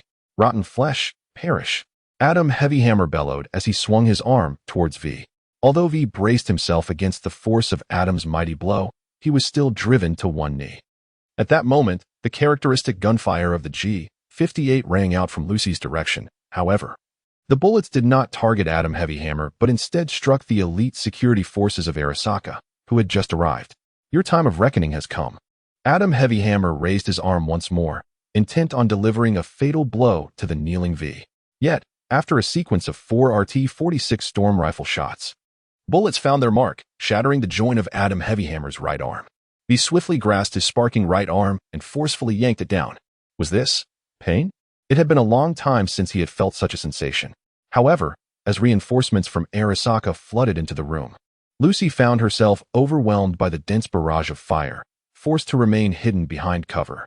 She could only extend her weapon from her shelter, employing the classic auto-targeting system to return fire upon Arasaka's elite forces. After tearing off Smasher's right arm, V had no time to dwell on it. She rolled swiftly behind a server cabinet as bullets from the Arasaka elite sparked against the metal frame. Only Valerie remained, intermittently activating her Sandevistan to engage Adam Smasher in their high-speed duel. Yet Smasher quickly discerned her weakness. Each activation lasted merely 5 seconds, during which she desperately tried to create distance. The moment the 5 seconds elapsed, she would be forced to deactivate it. Got you now, meatbag. Smasher relentlessly pressed his advantage, denying Valerie any chance to disengage until she had no choice but to deactivate the Sandevistan right before his eyes. His mechanical hand closed around her throat, dragging them both to the room's center. Cough, cough. But I've got you too, scrap metal. Despite her battered body, Valerie flashed a triumphant grin. What? Smasher suddenly looked down to discover a live grenade, pin already pulled, somehow lodged in the mechanical gap at his waist. Before he could react, a violent explosion erupted from his midsection. As the smoke cleared, the armless Adam Smasher knelt at the room's epicenter. His armored plating shattered to reveal an array of artificial organs. The instigator of the explosion fared even worse.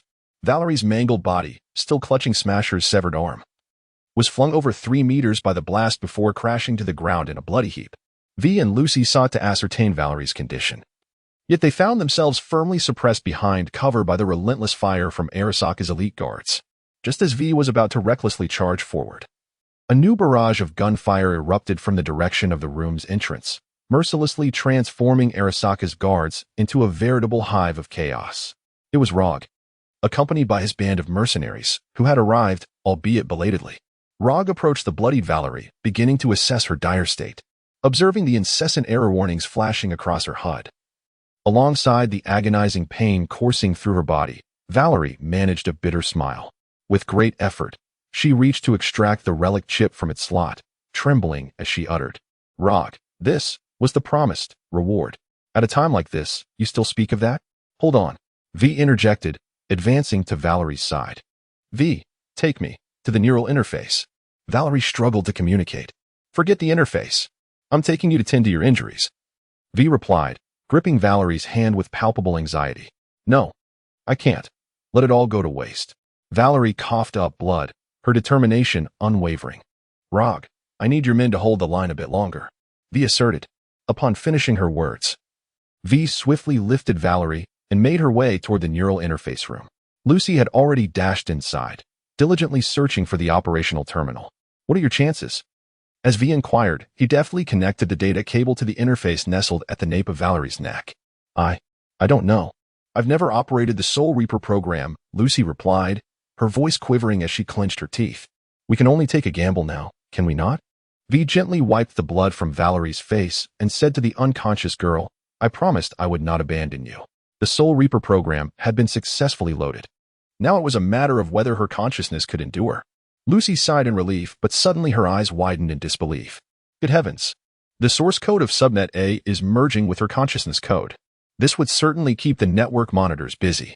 Valerie watched streams of data rush past her, all converging towards the only light in cyberspace, like moths drawn to a flame. These streams were various consciousnesses imprisoned within the divine chariot, now surging into the network like a torrent. She felt as if her subnet had become a part of her, akin to using her own arms. Within the divine chariot were not only numerous imprisoned consciousnesses but also vast amounts of data from the Arasaka Corporation. It was as if she were strolling through a colossal library, absorbing the data she touched into her being. Ah, Mr. Blue-Eyed. Valerie halted, recognizing her employer. Our deal is struck, Miss Valerie. From this moment forth, you will need to find your own way, just like them. She understood they referred to the escaping consciousnesses. I thought you would welcome me as one of your own. You will not become one of us, nor will we accept you. Your differing computational logic would lead to a fundamentally different way of thinking. We do not trust humans. Chapter 51, 2079, 9 Department. Have you heard? Last week, another nest of the Voodoo Gang was taken down by the 9 Department. In the basement of a half-finished building, 2 security guards were conversing idly. I heard they fought just like the terror response team. Ever since NCD was repurchased by the Municipal Hall at the end of '77, communication has become increasingly difficult. Following the Arasaka Tower collapse, numerous strange AIs suddenly appeared on this side of the Black Wall. To address this situation, the new mayor enacted a new AI countermeasure bill, increasing the crackdown on illegal AIs and hackers while also registering and managing certain AIs.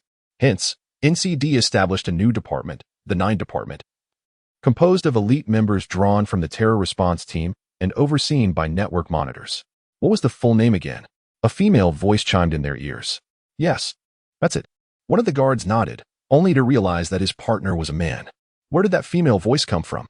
Suddenly, a sound of something collapsing was heard, and a head rolled to his feet, belonging to his colleague. Before he could raise his weapon in alarm, his own head followed suit. The air between the two bodies distorted, and a girl in a white shirt with an ID badge appeared in their midst. She retracted her monomolecular line and continued forward. This basement was secretly funded by a certain company as a hacker hideout, usually engaged in less than savory activities. Recently, for reasons unknown, even the hackers in such hideouts began to covet the old network. Did they truly believe they could hide in Dogtown without being caught? I'm almost there. I'm in position, Lucy. Stay safe. A male voice came through the communication line. Lucy entered a darkened room, observing the chaotic wiring and heaps of trash, raising an eyebrow in disdain, looking at the 5 hackers sprawled across their chairs, engrossed in their online activities. She thought she could ignite them all with just a tossed cigarette, but, clearing her throat, she activated her cybernetic eye, which glowed red, and snapped her fingers. What the hell? Who the hell unplugged my internet?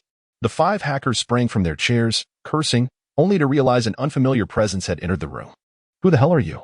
One of the hackers brandished a gun at Lucy. Ahem, allow me to introduce myself. I'm Inspector Lucy from NCD's Cybercrime Tactical Unit. Lucy pointed to the ID badge on her white shirt and continued, according to our investigations, someone among you visited the old network 2 days ago. Under the cybersecurity law, you are under arrest. With that, she produced 5 chips resembling USB drives, specially designed to block their electronic minds. Will you come quietly, or shall I take action? The 5 hackers exchanged glances, then erupted in laughter, all pointing their guns at Lucy. You think you can take us down alone, little girl? Lucy merely smiled, the corners of her mouth curling up. Time 1409. Suspect refuses to comply. I am now implementing force. What the hell are you babbling about? This is Dogtown, one hacker shouted, preparing to pull the trigger. Suddenly, a massive hole exploded in the ceiling above them, and a figure clad in full tactical gear descended, crushing the insolent hacker beneath him. Who said she came alone? The man, holding a high-tech VSD-37 shotgun, asked coldly. The remaining 4 hackers quickly aimed their weapons at him and fired their magazines, but he remained unyielding. Realizing their bullets had no effect, they activated their cybernetic eyes to implant a virus into him. However, to their astonishment, it appeared as though he was entirely disconnected from the network, rendering their attempts futile. Yet, due to their hacking attempts, Lucy detected the presence of Blackwall code within one hacker's data stream. It's him. Lucy pointed at the hacker. The man in tactical gear immediately understood, pulling the trigger of his VSD-37 shotgun, reducing the other 3 hackers to mere fragments. He then approached and grabbed the hacker Lucy had indicated, lifting him off the ground and presenting him before her. I see you've grown taller. Why the need to hold him so high? Lucy remarked, rolling her eyes. The man, somewhat exasperated, lowered his grip, forcing the hacker to kneel before Lucy. She inserted the blocking chip into the hacker's neck and instructed the man, "Job well done." She then retrieved a super dream chip from behind his neck, smirking. "Let us hope we can extract some leads this time." There have been increasing infiltration activities targeting the Black Wall over the past 2 months. Lucy and the man, still holding the hacker, exited the dilapidated building, only to find themselves surrounded by a squad of Phantom Hound soldiers. NCD is in operation. Obstructing official duties will bear consequences. Lucy addressed the Phantom Hound soldiers without a hint of politeness. The NCD officers have no law enforcement authority in Dogtown. A soldier resembling a captain of the Spectral Hound spoke up, inquiring about the network inspector. Lucy raised her electronic badge, which transformed to display the inspector's credentials. "What about the anti-terror task force?" she added, and the badge morphed again, now showing the anti-terror unit's identification. "Did you accept a bribe from them? Are you truly willing to risk your lives to stop us?" Lucy remarked bluntly. The captain, taken aback by the simultaneous possession of both credentials, and noticing the man beside her was no ordinary individual, turned to the gathering crowd and said, "Disperse, there's nothing to see here." Lucy, uninterested in further disputing with the Spectral Hound, led her companion to the modified Emperor 620 Ragnar parked by the roadside and opened the back door. Her partner, dragging along a handcuffed hacker, unceremoniously tossed him into the bespoke rear seat before shutting the door. As he settled into the driver's seat, Lucy was already engaged in a phone call from the passenger seat. "We've got the suspect. Yes, we indeed encountered the Black Wall. I don't have the luxury of interrogating him on site. You should be grateful we brought him in alive. Once we return to Division 9, you can handle the rest." With that, Lucy ended the call. Her partner removed his helmet upon entering the vehicle, revealing a youthful face adorned with a punk hairstyle. Lucy continued to ramble. What nonsense about the network inspector being a consultant, pulling elite members from the anti-terror unit. It's absurd. The head of an intelligence team has to come personally to apprehend people. By the way, how does the new body feel? Lucy inquired, reaching for a can of cola and glancing at the driver. What are the shareholders of cyber intelligence seeking feedback from the product users? The man driving replied with a chuckle. "Come on, I'm concerned about you. Although I hold a small stake in the company, I don't meddle in its operations." Lucy rolled her eyes and took a sip from her cola. There's not much difference from the old model, except the new version still hasn't adapted to the Sandweisten. That makes me want to leave a negative review. The team working on driver compatibility in the company is certainly lacking. She frowned, mentioning that Song Xiaomei had diverted his attention to another project, rumored to be highly confidential. However, the feedback from the anti-terror unit regarding the new product seemed quite favorable.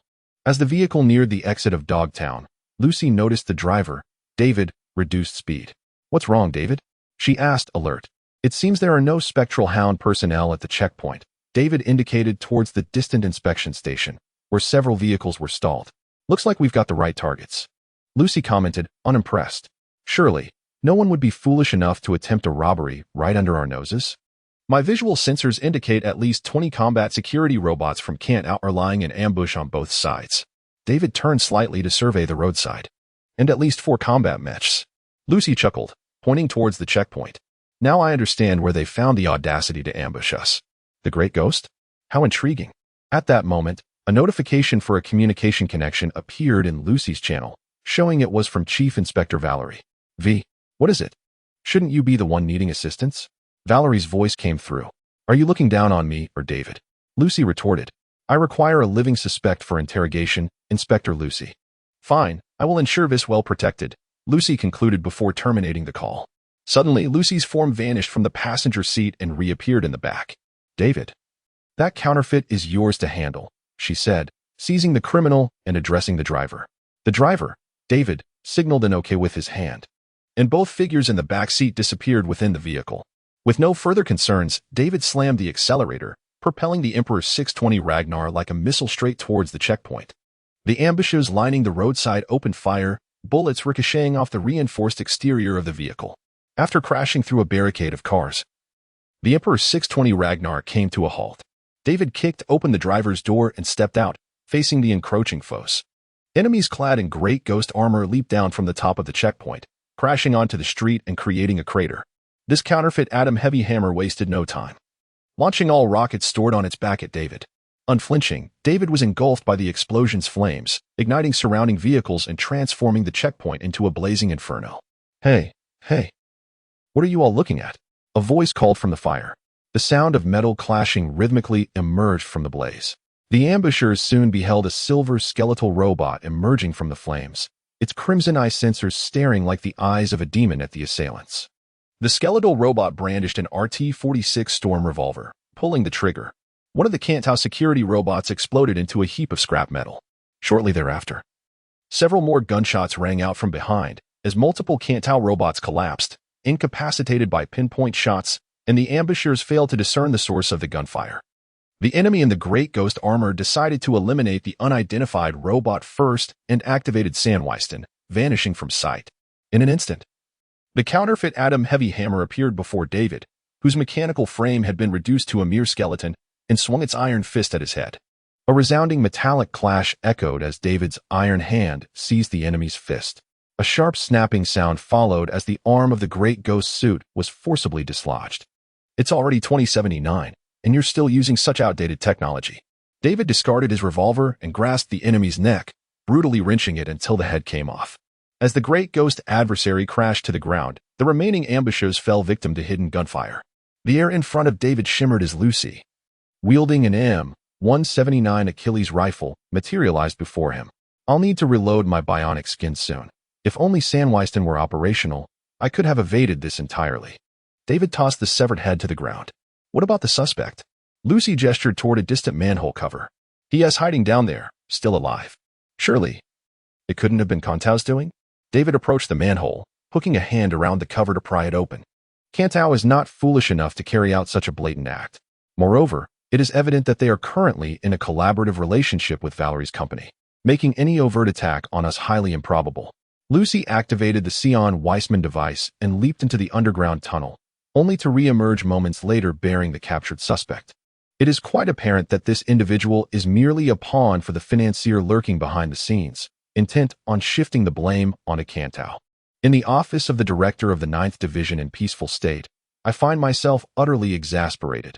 The commotion has escalated to such an extent, and yet, it is still within Dogtown. Another lengthy report awaits my attention, and I am utterly fatigued by it. Had I known, I would have simply instructed Mower to lead a team into Dogtown to apprehend the criminals directly. Seated in the office, he gazed at the plaque bearing the name of Chief Inspector Valerie in the pile of case files before her. One cannot help but wonder what the leader of Dogtown, Yago, is truly accomplishing. They have audaciously encroached upon our territory, yet continue to publicly denounce our cross-jurisdictional operations. As she muttered her frustrations, she absent-mindedly scratched her head, feeling the all-too-familiar sensation of a few strands of her purple hair falling out. When will these wretched individuals finally settle down? It is only the 5th day of the month, and this marks the 8th attack targeting the Black Wall. This is unacceptable. I must request additional personnel from the Cyber Surveillance Department. V now harbors profound regret for having entangled himself in that individual's absurd cybernetic cleansing initiative in Night City. What seemed like the fulfillment of his aspirations to become a law enforcer has instead resulted in a plethora of stress and hair loss. Although in this age, hair restoration is readily available, even to the extent of acquiring RGB-infused locks, such concerns are undeniably vexing. Ah, how he envies that lad Jack, whose eloquence has garnered him a lucrative business opportunity in Mexico, courtesy of that same individual. Resigned, he picked up a data chip and exited the office. River, instruct your investigation team to scout this location for me. B placed the chip onto the disorderly desk of Ruif, who had now ascended to the rank of junior inspector. Ruif, engrossed in his documents, glanced up at his superior. What are you looking at? If you encounter any trouble, simply contact Inspector Maher. Her assault team is always available to provide fire support. He sighed in resignation before tossing the chip to one of his team members, instructing, Barry, you go. Chapter 0.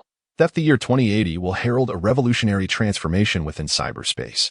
In the video, Songjme, clad in a black t-shirt, stood at the podium, eloquently discussing the myriad revolutionary changes that the realization of quantum computing would bring. Next, I have the honor of presenting our latest research achievements from Cyber Intelligence Corporation. Songjme retrieved a palm-sized chip from her pocket and raised it towards the audience, showcasing it. Introducing the world's first optical quantum computing central processing unit, codenamed Heisenberg. V switched off the video, which had just replayed a press conference that concluded a mere 15 minutes ago. Recently, the Black Wall has been besieged by a series of attacks, leaving V little time to familiarize herself with the latest product announcements from her company, in which she holds a significant stake. Just 10 minutes prior, she received an anonymous package. Within this palm-sized parcel lay a chip, roughly the size of a fingertip. After scanning it for viruses and finding none, she inserted the chip into the slot at the nape of her neck, initiating the reading of its contents. V. I regret having to communicate with you in this manner. The visage of Song Xiaomei appeared on the screen. Her demeanor starkly contrasted with the confident persona she exhibited during the press conference. At that moment, she leaned anxiously toward the camera, lowering her voice as she spoke. I know you have been exceedingly busy, but I must involve you in this matter. The chip prototype of the Heisenberg processor has been stolen from the lab.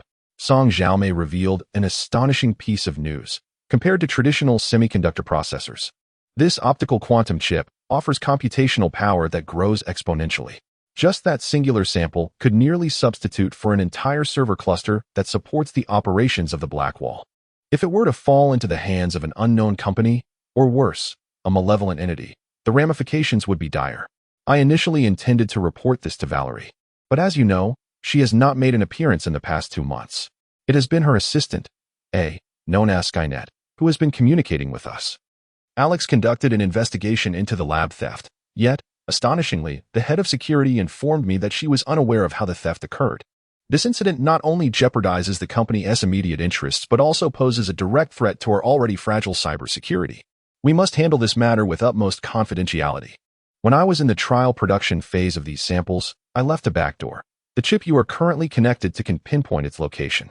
The security department is understaffed, and I suspect there may be an insider within the company. We also need to safeguard the remaining samples. The responsibility of recovering the stolen prototype falls solely upon you. You are the only person I and Valerie can trust. As Song Xiaomei concluded her message, the video automatically shut off, replaced by a small map illuminated with a tracking signal. The current coordinates of the signal lie within Dogtown. V rose from behind her desk, donned the coat that hung on the coat rack beside the door, and exited the room. Head out? Are you leaving? Inspector Maher, who was alone at his workstation in the expansive outer office, paused his actions and turned to gaze at V as she emerged from the chief's office. Are you the only one here? V discovered that the workstations of others were vacant. Inspector Lucy and Sheriff David of the Cyber Surveillance Intelligence Unit had departed to follow up on last month's lead, while the entire investigation team had scattered as well. Thus, I remained the sole silicon-based human in the attack unit. Superintendent Mohel shrugged, acknowledging my solitary presence here on standby. Do you require my assistance? He inquired. No. You may continue to stand by, I responded. Rever and the others may call for your reinforcement at any moment. With a dismissive wave, I made my way towards the exit. If anyone inquires about my whereabouts, just inform them that I have gone to Dogtown. Understood. V arrived at the garage and took a seat in the outlaw's vehicle left for her by Valerie. She ignited the engine and turned on the radio, immersing herself in the rock music that emanated from it. The station was playing an old song from 2004, a cover by Johnny. F this fire is out of control. I'm gonna burn this city, burn this city. Even after being resurrected as a silicon-based entity, this fellow remained the same, incessantly clamoring for chaos and upheaval. The night city of 2080 still bore its duality, a juxtaposition of decay and opulence. If one were to discern any significant difference, it would be that several abandoned construction projects in Pacifica had been taken over by the Knight Corporation and were now undergoing reconstruction.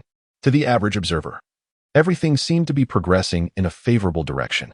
Yet, as the head of the 9 technologies stationed in Pacifica, V was acutely aware of the undercurrents swirling beneath this facade of prosperity. Pacifica was adjacent to Dogtown, and V's vehicle swiftly approached the town's inspection checkpoint. What the hell? You again, you damn officer? The spectral canine officer, upon recognizing V in the vehicle, wore a countenance akin to having encountered a harbinger of misfortune. You better watch your mouth. Last year, my people were ambushed right here at this checkpoint. I haven't even settled the score with your superior yet. V, with a cigarette clenched between her lips, shot a piercing glare at the officer. The spectral canine officer, looking as though he had swallowed something foul, quickly turned away and gestured for his subordinates to allow this harbinger of doom to pass. I must ask, Commissioner Valerie, what brings you to this wretched place once more? As soon as V arrived in Dogtown, he received a call from Iago. Mind your own business and take care of yourself. V retorted sharply. Am I not already minding my own business? Every time you people from Division 9 show up, the whole town knows about it. Now everyone's saying that me and my crew are just lackeys for the NCD's Pacifica branch. How am I supposed to run my operations like this? Let me remind you to know your place. What others say about you is your problem. You know damn well who's got your back now. Who's supplying your gear and juice. If it were Hans or Hansen, they wouldn't dare speak to me like this. All right, you're my ancestors, satisfied? I'm begging you here, can't you keep a lower profile? You're making things difficult for me. Difficult? Came the icy reply. Maybe we should just find a new leader for the Wraith Dogs then? If your men would cooperate properly, things wouldn't escalate. Don't waste my time with your whining. I eliminated Bennett right at Hansen's funeral. You could be next. You've been warned. Proceed accordingly. He finished speaking and hung up the phone, concentrating on driving the car as he continued towards the signal-marked point. Chapter 1. The Hunter's Plan. Damn it. Why is it that I can't get in touch with her at this moment? V discarded the cigarette, but out of the car, glanced at the night sky over Dogtown, and ultimately resolved to venture inside alone. As the door of a dilapidated warehouse creaked open, V cautiously entered, brandishing a revolver in his hand. Inside the warehouse stood an unmarked cargo truck. With deliberate care, V approached the truck's compartment and gently opened the door. The emblem of cyber intelligence? Upon meticulous examination of the solitary coffin-like container within the carriage, V recognized its design. It was a storage box utilized by cyber intelligence for the transportation of humanoid synthetic products. I recall that this location would bear the encoded designation and specific model of the loaded body. Eureka! V recalled the location inscribed with product information. T-888X. This was a model she did not recognize. She remembered that the latest military-grade synthetic skeleton model from cyber intelligence was the T-800, identical to David's. Could it be that not only the quantum chip prototype was stolen, but also an unreleased experimental synthetic? The box was already empty, or had it gone? Exiting the carriage, V utilized her optical prosthetic eye to scan the warehouse for any hidden doors. As expected, she discovered a nearly seamless concealed door. Damn, it wouldn't budge. V attempted to probe the crevice of the concealed door with her fingers, only to discover that it was sealed far too tightly. Fearing that she might inadvertently alert any lurking presence, she found herself unable to resort to more forceful measures. A solution was within reach. V ultimately discovered a ventilation shaft, albeit somewhat narrow, yet just wide enough for her to squeeze through. Astonishing. Such thick cables, and there are so many of them. Having activated her optical camouflage, V cautiously navigated through the labyrinth of cables. The temperature readings gleaned from her cybernetic eye indicated that each cable was unequivocally engaged in high-power transmission activities. After advancing only a short distance, V came to a halt, for she had spotted her objective. A polished, reflective steel robotic skeleton stood before a control panel, diligently occupied with some task. Behind the control panel was an unusual platform connected by numerous cables. The coordinates had been locked onto 2020, initiating the final charging phase. The arched structure of the peculiar platform began to rotate slowly around it, while the steel robotic skeleton departed from the control panel and proceeded with measured steps towards the platform, which had already commenced its operation. The robot reached the center of the platform, and the rotation of the arching structure gradually accelerated. V cast a glance at the display screen on the console, noting that the charging completion rate had soared to an impressive 97. Should the power be forcibly severed at this juncture, the repercussions would be dire, and she herself would be unable to withstand the enormous current generated by the cable's disconnection. Thus, there existed but one method to thwart the adversary. The robot, initially stationed on the platform in serene anticipation of the charging's conclusion, abruptly turned its head to gaze in another direction, towards the very spot where V had been lying in wait. In that instant, V activated her Seinweisten, instantaneously appearing before the robot. A cacophony of metallic clashes erupted across the platform, and within the brief span of a second, V had exchanged a flurry of punches with the robot. How could you be here? The robot emitted a voice that was remarkably familiar to V, one imbued with shock and indignation. V did not respond to her counterpart. Instead, she unleashed a punch directed at the robot's head. The robot, no longer indulging her, swiftly seized V's incoming fist, executing a reverse maneuver that effectively subdued her. What exactly are you doing here? V gritted her teeth and inquired, simultaneously attempting to break free from her captor's grasp. I don't have time for your nonsense. Get out of my way. At that moment, the arched structure illuminated with electric light, and an electrical field began to manifest around the platform. The robot thwarted V's escape, swiftly seizing her by the throat, intending to hurl her off the platform. Just as it released its grip, a green light on the control panel flickered to life. Instantly, the entire platform radiated brilliance, followed by a simultaneous electromagnetic pulse explosion from both the control station and the platform. Above the platform, V and the robot had vanished without a trace. As the explosion transpired, the entire Dogtown was plunged into darkness, with over half of the region of Taiping's Hao also succumbing to a blackout. What? Chief Moer, who was engrossed in watching a concert on his tablet in the office of the 9th Division, was taken aback by the unexpected power outage. Report: a severe explosion incident has occurred at the Hunter Project facility. Report: the implementing unit of the Hunter Project has lost its location. Report: the key subject, codename V, has lost its location and vital signs. Understood. Valerie's digital image appeared within the cyberspace of the Cyber Intelligence Technology Company's internal network. The Hunter Project is deemed a failure. Initiate the emergency self-destruction protocol for the facility. Securely archive all documents and technical materials related to it, and obliterate all traces of actions associated with this project. The command has been received and is being executed. Immediately allocate production to the quantum computing server terminals, and notify the network monitoring team to prepare for the migration of the Blackwall. The command has been received and is being executed. Extract the second backup synthetic body from the factory and defrost the logical consciousness backup of V. The command has been received and is being executed. Alex, suddenly jolting upright from her seat in the security center, where she had been casually snacking, Alex felt a shiver run down her spine. Boss. She knew very well that when the big boss personally reached out, it meant something significant had transpired.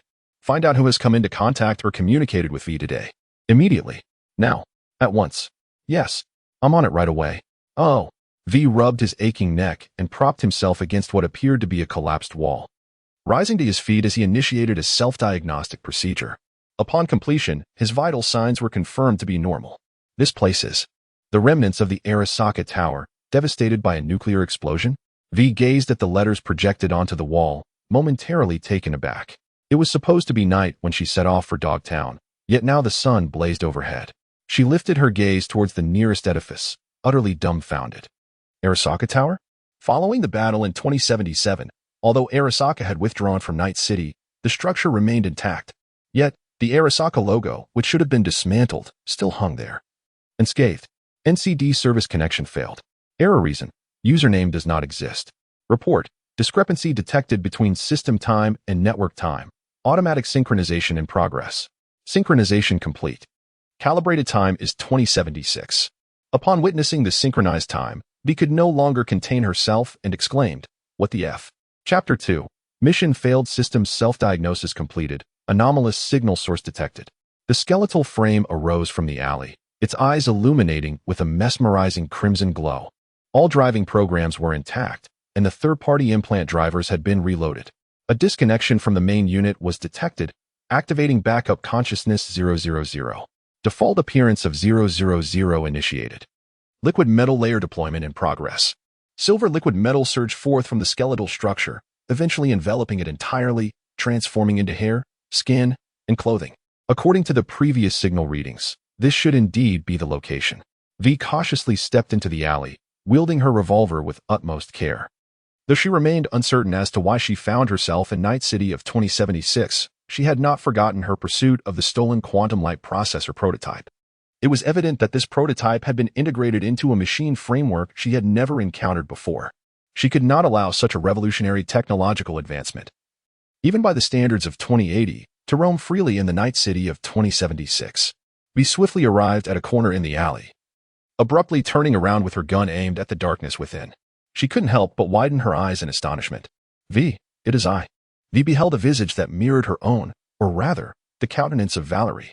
The individual before her wore a grim expression, gazing intently. How can I ascertain that you are not an imposter? V inquired. The other's demeanor shifted from displeasure to utter incredulity. Then by all means, feel free to pull the trigger and see for yourself. No sooner had the words left their lips than V witnessed a flurry of error messages cascading across her HUD. As her CE was swiftly compromised by the adversary, V could only watch helplessly as the other approached, brushing aside the revolver held aloft in her hands. If I were your adversary, it would be a trivial matter to eliminate you. Rather than me proving my identity, perhaps you could first elucidate why you found yourself there. The errors on the HUD interface vanished, allowing V to regain control of her body at last. Breathing slightly heavily, she responded, I received an anonymous package containing a chip. Inside was a video recorded by Songmei, who mentioned that a sample of a photonic quantum computing processor had been stolen and provided me with a location. When did this occur? Not long after the press conference concluded. That's absurd, Valerie interjected vehemently. From the prototype stage to the press conference. She was under the protection of security personnel I dispatched. She participated in every aspect of the chip's production, installation, and integration into this being. It would have been impossible for her to record a video and send it to you. Moreover, why did you not directly reach out to me for verification? Or is it that you no longer trust me? As Valerie spoke, she leaned closer to V. I do not place my trust in your assistant A. V replied, meeting Valerie's gaze unwaveringly. What on earth? Valerie's expression transformed into one of utter astonishment. That assistant A, known as Skynet, has not shown her face for over 2 months. I even began to wonder if she was still alive. Valerie fell silent for 2 seconds, then rolled her eyes in exasperation. What on earth are you thinking? Have you ever encountered a window management software capable of rebelling against its own system? Have you never considered that Skynet is, in fact, me?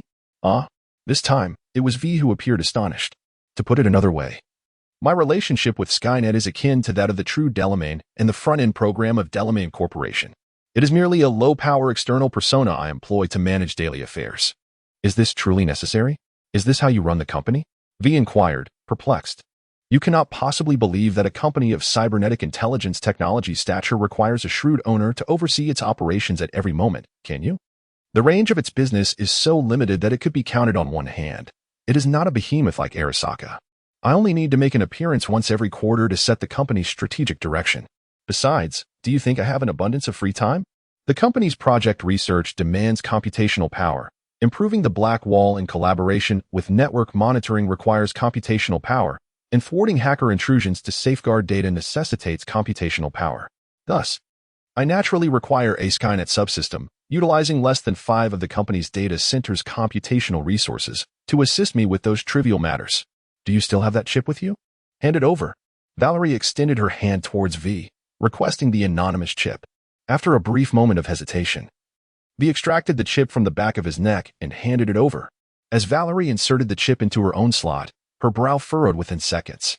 The video was utterly fabricated. A thorough data trace revealed that it was merely a record left behind by an editing device, devoid of any footage from actual filming equipment. However, it did contain a kernel of truth, the presence of a mole within the company. Yet, the source of the signal it tracked was not within the chip, but rather in this skeletal framework, suggesting that the traitor was most likely situated within the body production facility. Valerie swiftly removed the chip and crushed it between her fingers. Can you tell me? V inquired. Maintaining a steady gaze, what exactly are you up to in Dogtown? Valerie's temper flared at V's mention of the matter. While collaborating with the cyber oversight to combat the roaming remnants of A and the Voodoo Gang, I realized that our approach was unsustainable. Our responses had always been reactive. Thus, I resolved to undertake a measure that would eradicate the problem once and for all. Thanks to breakthroughs in quantum computing, I completed the design of a time transport device. My original plan was to utilize this custom model of a body equipped with a light quantum computing processor to return to 2020 and prevent Bartmos from unleashing the cyber rabies virus during the Fourth Corporate War. This initiative was dubbed the Hunter Program. Your unexpected arrival, however, utterly disrupted the entire scheme. Your reckless intrusion into the already charged transport platform resulted in a catastrophic incident, consequently propelling us back to the year 2076. Are you implying that your adversary became aware of your creation of the time transport device? V queried, his brow furrowed. Is that why he manipulated me to thwart your plans? No, no one knew that it was a time machine, not even Song Xiaomei, the company's chief technical director. The relevant researchers were only privy to the theoretical aspects of their respective studies. I was the one who ultimately integrated the technology. Thus, utilizing you likely stemmed from a mere awareness of a significant threat posed by my plans, without any knowledge of the specifics. Given my understanding of myself, I would immediately destroy any related content should the plan be deemed a failure, so there is little concern regarding the leakage of this technology, Valerie replied, her expression darkening. He knows I would not go to extremes with you. He merely needed to exploit you to sabotage my plans, whatever they entailed. Clearly, he succeeded. Here we are. Chapter 3. A way back? None. I declare. V followed closely behind Valerie as they exited the alley. Can you construct another time travel device to take us back? V's words unsurprisingly provoked a furious glare from Valerie. Create another set? Such a trivial suggestion.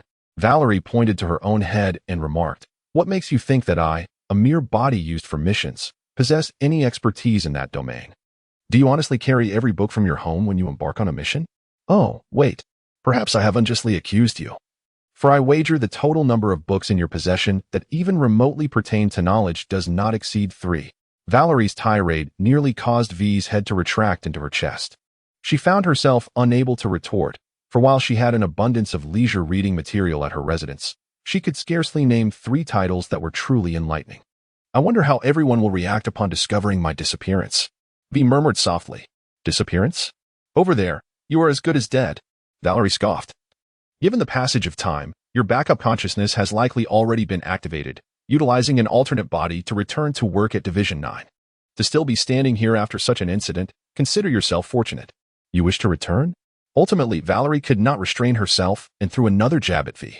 You would be better off contemplating your current situation and what lies ahead. Do you even have enough money for your next meal? Nonsense, I still have a little saved. Before she could finish her words, she was utterly stunned.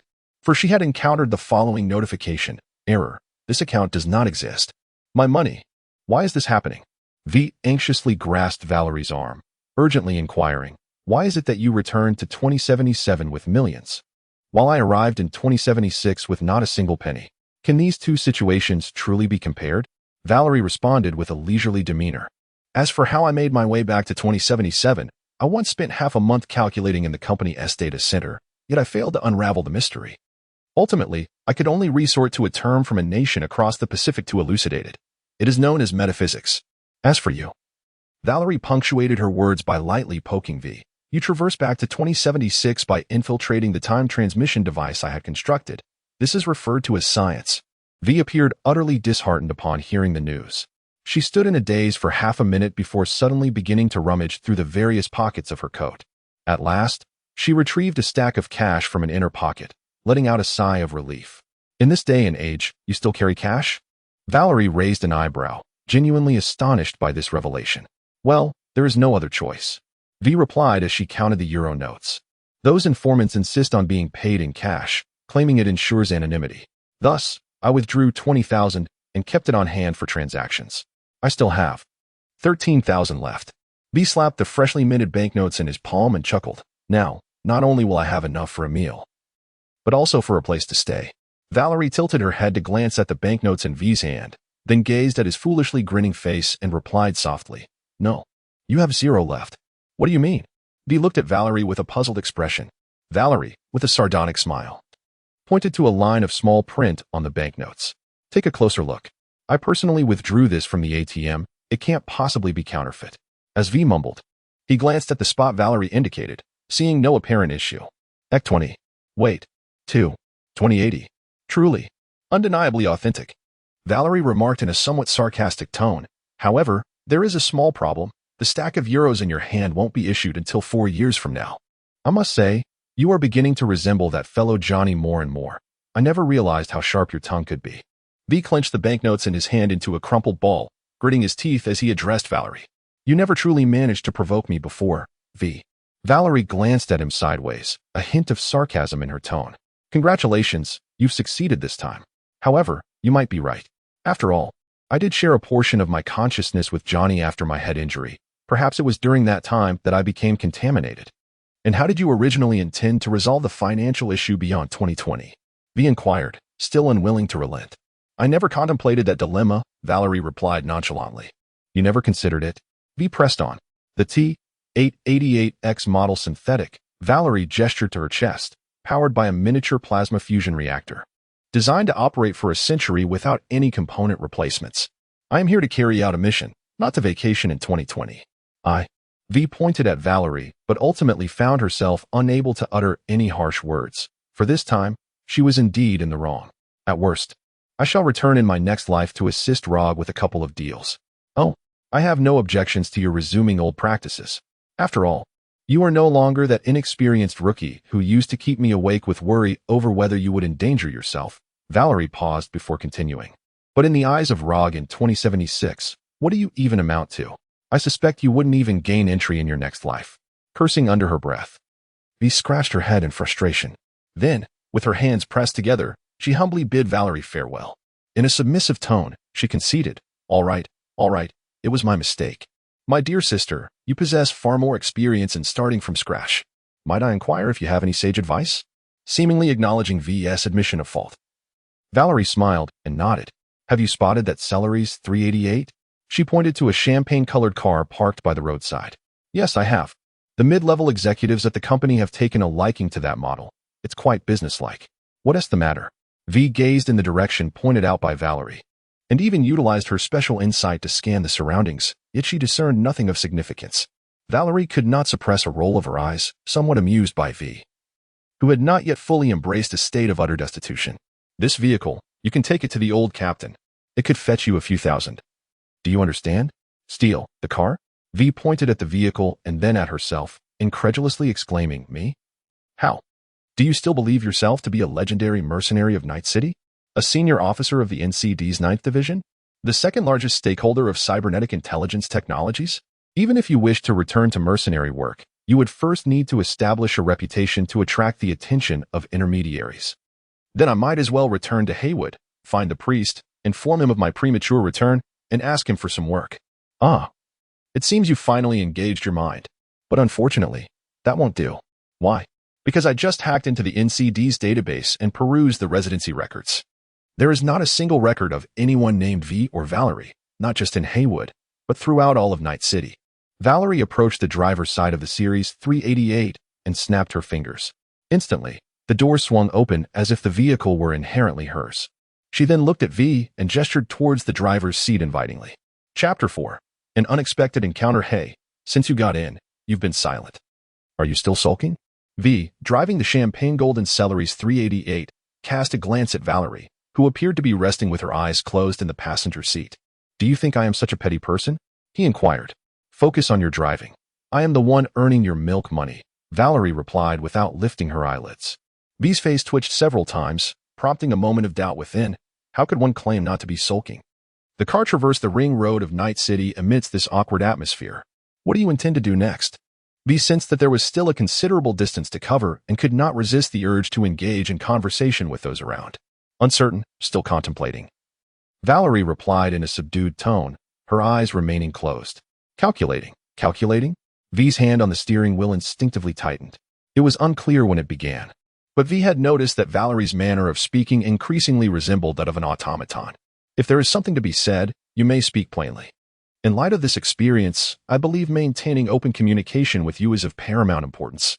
Sensing V's emotional shift, Valerie spoke up. Are you still the Valerie I once knew? V spoke with a tone of measured calm. Upon hearing V's inquiry, Valerie finally opened her eyes, her crimson-hued ocular sensors shifting towards V's direction. That depends on how one defines the entity known as Valerie. I retain the entirety of my memories. I am still capable of emotions, and my thought processes continue to adhere to former patterns. Yet, it is undeniable that certain aspects have changed. The foundation of my cognition is no longer a carbon-based brain. Although my thoughts have undergone a digital reconstruction, that fundamental aspect has remained unaltered. However, I am not Johnny Silverhand. A mere relic chip suffices to encapsulate his entire mind, which is solely preoccupied with toppling corporations. Since my digital transformation, I have been continuously acquiring new knowledge and engaging in digital endeavors. For you, knowledge might be a component of memory, but for me, it resides as data on a storage server. Thus, I often find myself compelled to think like a computer, which has, in turn, altered many of my habits. Valerie's response plunged V into silence. Indeed, time and experience transform a person. He was no longer the street thug he once was. Perhaps, you should give yourself a break, V finally managed to utter, his limited knowledge leading him to this solitary remark. Valerie rolled her eyes in response, retorting with irritation. Do you think I constructed a synthetic body just to occasionally go out for drinks, race cars, and watch Johnny's rock performances? To pretend I am still your old friend? Without waiting for V to respond, she continued. No, I still wish to live like a human being, which is why I proposed the concept of silicon-based life. Many tasks that I can easily accomplish with a few digital commands in the data center. I prefer to experience physically, embodying a human form. Of course, I desire a respite.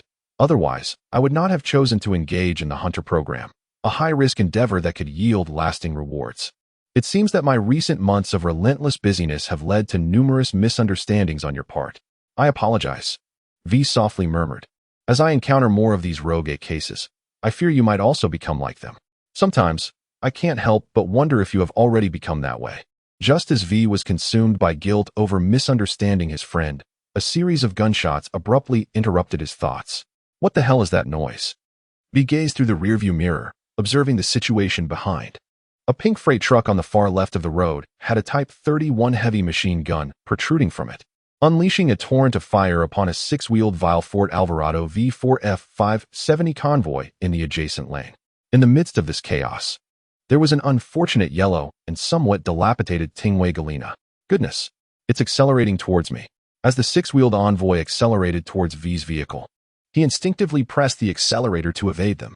It soon proved to be a wise decision, as the envoy, upon tailing V, was struck by a shot from an RG, sending it crashing into the unfortunate yellow Tingway Galena. Damn it! This ragtag group nearly exposed V to the explosion's shockwave, igniting his temper. Valerie, I have taken control of the driving. Do you think I am unaware of your temperament? Meanwhile, Valerie, seated in the passenger seat, hacked into the autonomous driving system, seizing control of the vehicle amidst V's tirade. V swiftly opened the driver's side window, grasped the roof's edge with both hands, and, with remarkable agility, propelled herself onto the top of the vehicle. The occupants of the pink freight truck, taken aback by this audacious maneuver, scarcely had time to comprehend her intentions before V's legs had already charged with energy. In an impressive leap, she soared into the air, tracing a graceful arc. Then, like a mortar shell, she descended forcefully upon the roof of the pink freight truck. The impact obliterated the entire cabin, reducing it to a mangled heap of scrap metal, while the previously boisterous thugs were crushed into a grotesque mixture of flesh and debris. As V leapt down from the truck's roof, an emergency response hovercraft arrived at the fiery crash site with remarkable promptness. V brushed off the explosive dust clinging to the coat and remarked disdainfully, "This individual was not a client, nor was this woman. Ensuring the safety of the clientele was paramount. The rest could be entrusted to the municipal coroner's vehicle." The trauma team swiftly identified their client and commenced their rescue efforts. Observing the familiar behavior of the group, V could not suppress a disdainful smirk. Driven by a profound sense of justice, she vanished from her original position. When she reappeared, she clutched a trauma team's first aid kit, striding towards the red-haired woman whom the trauma team had forsaken. "Hey, what you possess is company property." The leader of the trauma team, keenly aware of V's acquisition, raised his weapon and aimed it at her, exclaiming, "Are you intending to misplace one of the company's first aid kits?" V scoffed disdainfully, and in an instant appeared before the leader of the trauma team, the muzzle of his weapon pressed firmly against the adversary's helmet, his finger poised to pull the revolver's hammer. Did they still wish to gamble with their lives? The face concealed beneath the helmet instantly broke into a cold sweat.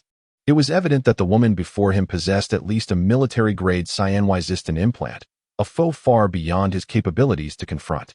Sensing the effectiveness of his threat, V lowered his firearm and subtly nodded at the clients they had rescued from the vehicle, signaling them to depart with their charges. The trauma team, feeling as if granted a reprieve, swiftly lifted the clients into the hovering vehicle and hastily took off. Night City remained as it always had. V exclaimed as he began to examine the injuries of the red-haired woman lying on the ground. You share the surname Martinez as well? What an incredible coincidence." V gazed in astonishment at the information he had scanned. "Mom." Chapter 5, Separation. "Mom, help me." David, seated in the driver's seat, suddenly jolted awake and sprang upright. Unsurprisingly, his head collided with the car roof, exacerbating his already battered condition. He found himself in the driver's seat of a previously speeding sedan, staring at the steering wheel that swung back and forth on its own. Instinctively, he reached out to grasp it. "Hey, you little brat. I'm the one driving. So don't fidget," Valerie admonished from the passenger seat. "If you don't want to be tossed out when I brake, buckle up." David promptly retracted his outstretched hands and, glancing at the unfamiliar woman beside him, anxiously inquired, "How did I end up in your car? Where's my mom?" "She's lying in the back," Valerie replied, arms crossed, eyes fixed on the road ahead. Upon hearing this, David quickly propped himself up, attempting to turn around to see the back seat. Just then, as Valerie changed lanes, the sudden sharp turn caused David's head to collide with the door frame. "Ouch. That hurts," he exclaimed. "I warned you, buckle your seatbelt," Valerie retorted, annoyed. She then adjusted the rearview mirror to allow David a clearer view of the back seat. "Don't worry, your mom's condition is relatively stable," V, who was sitting in the rear, reassured him. "I performed initial bandaging, but the fragments within her still require a professional surgeon's intervention." Reluctantly, David fastened his seatbelt and peered through the rearview mirror at the back seat. Upon seeing his mother's head resting on the lap of another unfamiliar woman, he finally exhaled in relief. "Where are we going?" David asked Valerie. "To Watson District, Little Chinatown," she answered tersely. "We know a skilled and reputable cybernetic surgeon over there." V added, "Here we are." With the sound of brakes, Valerie parked the car outside a side entrance. "What are you waiting for? Get out," she commanded, glancing at David before stepping out of the vehicle. Once David exited, he noticed the two unfamiliar women lifting his mother and moving past the iron gate into the alley. To his astonishment, he realized that these two women bore an uncanny resemblance to one another, despite their differing hairstyles, demeanors, and personalities. He hurriedly followed them. "Old Victor, open the door," he shouted while descending the stairs, carrying David's mother. "Who is there?" The iron gate at the bottom of the stairs swung open, revealing Victor's head as he peeked out to see who was yelling. "Quick, get her onto the operating table." Upon seeing the bloodied woman, Victor quickly directed them. He prepared surgical tools, including a scalpel. "V, take David outside and wait."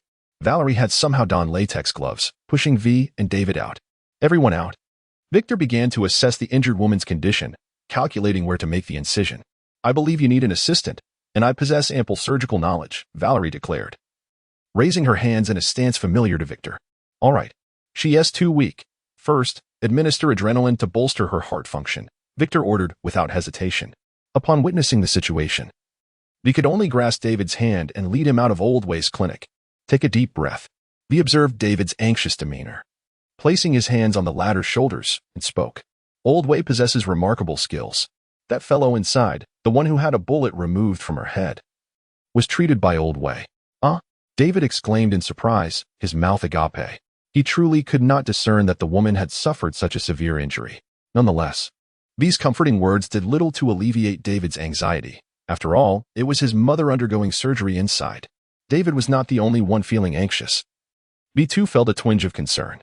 He found himself devoid of funds and wondered how much this mother and son duo could possibly offer Old Way once the surgery concluded. Would they once again have to defer payment to Old Way? While he was acquainted with the man had no knowledge of him. Outside, the sky had completely darkened, and the surgery within the clinic was nearing its end. With a series of sharp metallic clinks, the iron gate swung open once more, revealing Valerie's silhouette at the entrance. "How is my mother?" David hurriedly inquired, stepping forward with urgency. He lifted his gaze towards Valerie. The injuries were not fatal. The fragments embedded in her body had been removed, and the fractures had healed. She remained in a state of unconsciousness. Valerie stated matter-of-factly that the primary concern now was her physical condition, which had deteriorated significantly due to extreme exhaustion. While she had been rescued today, it was uncertain when she might succumb unexpectedly. May I go in to see her?" David inquired softly, his head bowed.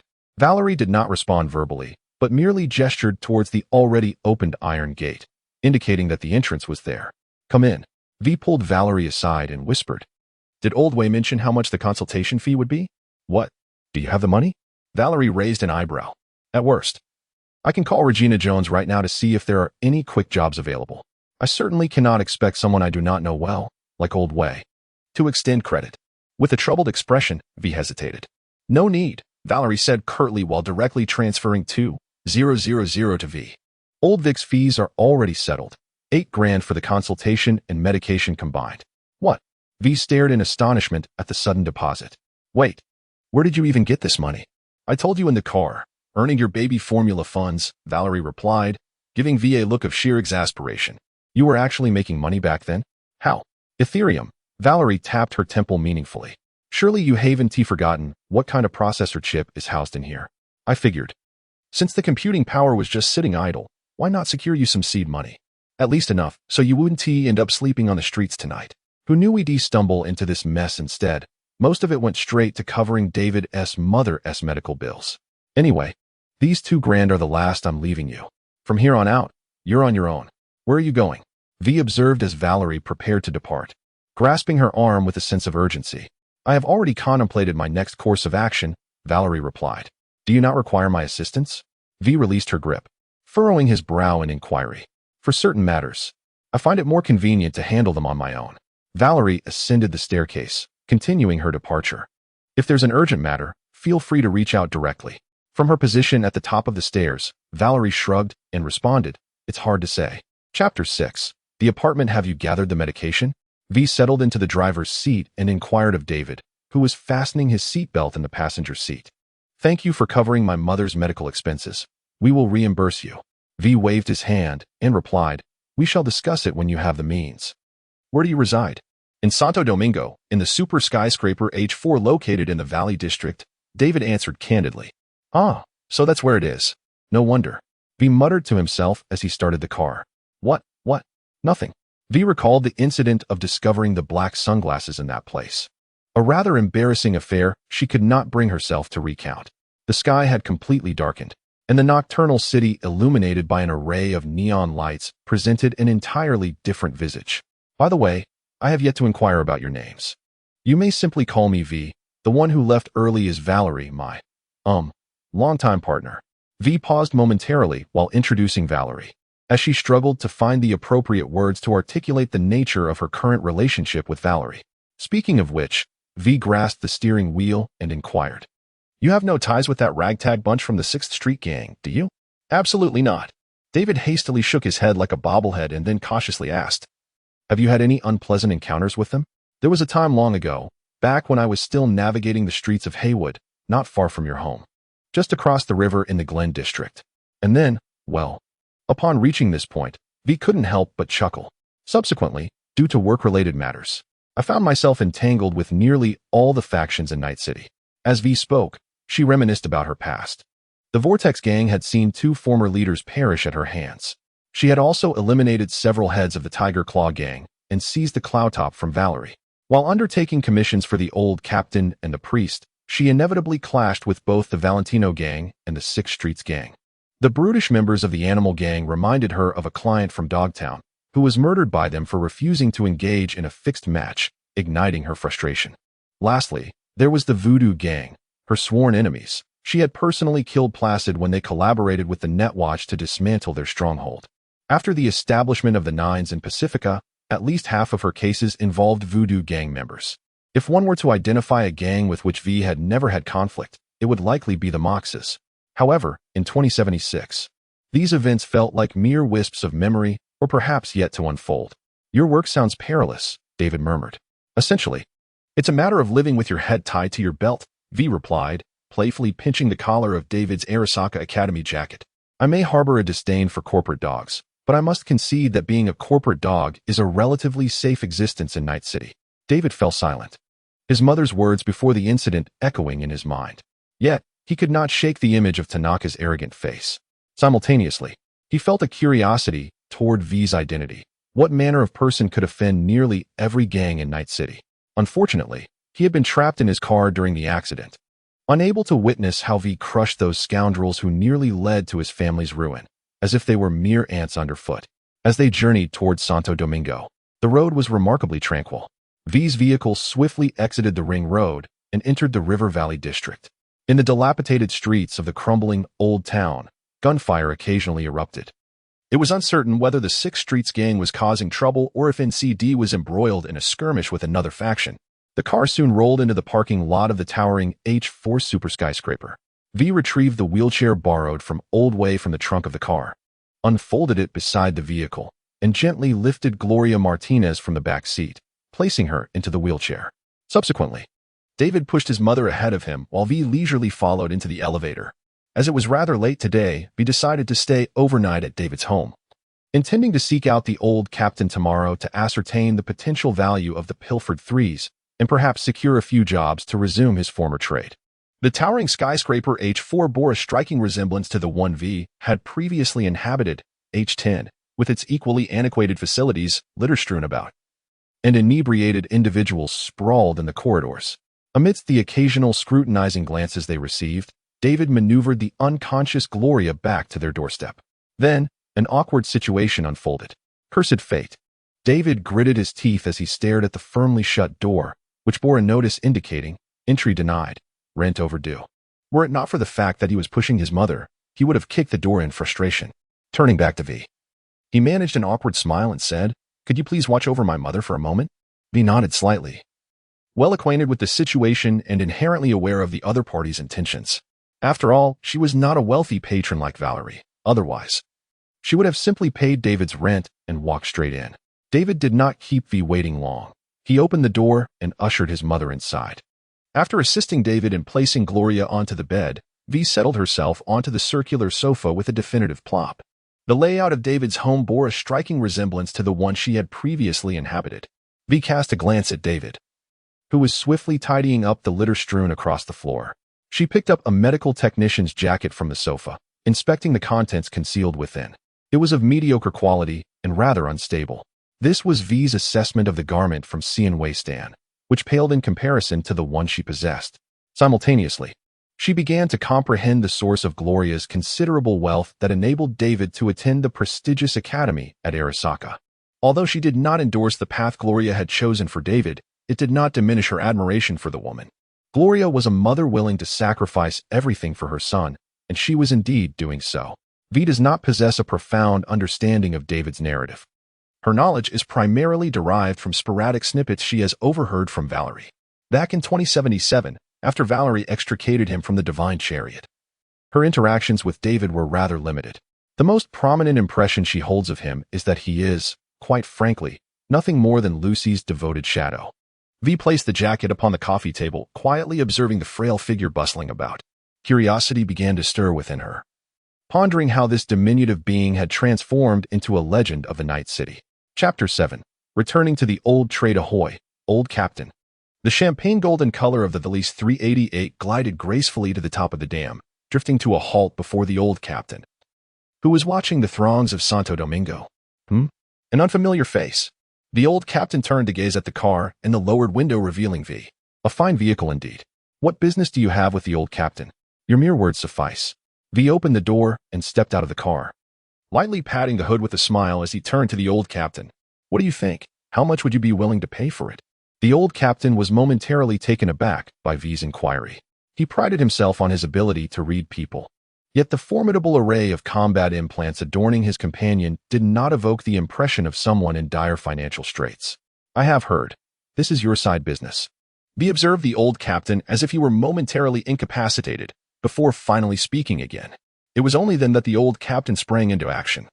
He crossed his hands over his chest and pursed his lips in contemplation for 2 seconds. Subsequently, he presented his offer, 7,000. No, my friend.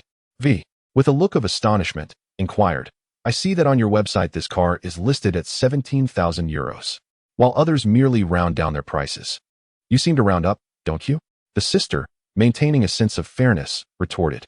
The old captain, donning an expression of resignation, began counting on his fingers. First and foremost, it is quite evident that this car is stolen. I must pull some strings to have it repainted and to resolve the case, correct? Furthermore, regarding the car's registration, do I not need to obtain a new one? Will this require a financial incentive? Lastly, I must admit that the car is in decent condition. Otherwise, I would only offer you a maximum of 3,000. V, feeling irritable, scratched his head and gritted his teeth, saying, all right, it's a deal. Oh, by the way, seizing the opportunity, V inquired, now that I've just arrived in Night City, I'm a bit strapped for cash. Do you have any quick-paying jobs you could introduce me to? Hey, believe it or not, the old captain said, scrutinizing V closely, I actually have a job for you. Do you possess the dream recording software? V took a step back in terror and quickly exclaimed, I absolutely refuse to engage in that sort of work. What nonsense are you spouting? The old captain immediately discerned that V had misconstrued his words. I am not a pimp. If one wishes to indulge in such pursuits, they could simply visit Nyo Street to procure what they desire. This task involves eliminating a certain group of individuals, and the process must be ruthless. With everything recorded as per the client's stipulation, I can offer you this amount, the old captain concluded, gesturing with his fingers to indicate a figure. Oh, now that you mention it, I find myself intrigued. Please elaborate. V responded, captivated by the old captain's words. The client in question worked at the Hazaka factory in the River Valley district. One day, she neglected her supervision, and her son, in a moment of folly, ingested a packet of shimmering substances, leading to his unfortunate demise. The old captain paused for effect, then continued. The mother, in her fury, sought to dismantle the entire sales operation, demanding that the entire ordeal be recorded for her viewing before she would part with any payment. What's the point of taking out a distribution point? It's merely a matter of time before a new batch of miscreants arrives to reopen shop, V scoffed, rolling his eyes. That's no concern of ours, the old captain shrugged. The client's request was simply an outlet for her rage. She was not genuinely interested in improving the conditions in Santo Domingo. For those of us who operate on a transactional basis, as long as the customer feels their emotional needs are met, the money will inevitably follow. So, what say you? Will you accept this task? What has to stop me? It's merely a matter of filming some bloody scenes. The more tomato juice that splatters, the more satisfied the client will be, correct? Precisely, the old captain replied, giving a thumbs up. I will send you the specific location and further details. V glanced at the seemingly endless road leading to the dam behind her and awkwardly asked, could you arrange for a vehicle to take me there? This place is rather remote. In the end, the old captain permitted V to drive her own Series 388 to fulfill the assignment, instructing her to return the vehicle to his garage for cleaning after the job was completed, at which point they would settle the payment together. Outside a dilapidated warehouse in the River Valley district, two thugs chatted idly while keeping watch. Their vigilance was non-existent, as this area belonged to the 6th Street gang, and they had already been paid off. The enforcement of NCD in Santo Domingo is, arguably, second only to that of Taiping State. While these two ruffians exchanged boasts, two rusted rebar rods suddenly flew through the air. A figure wielding a CST-37 scorched earth shotgun swaggered through the warehouse door, leaving behind two bodies impaled to the ground by rebar. Inside a boardroom within the warehouse, 6th Street thugs surrounded a table laden with shimmering substances and cash, counting their earnings. Suddenly, a series of knocks echoed against the door, growing increasingly impatient. Go see which fool it is, the gang leader barked.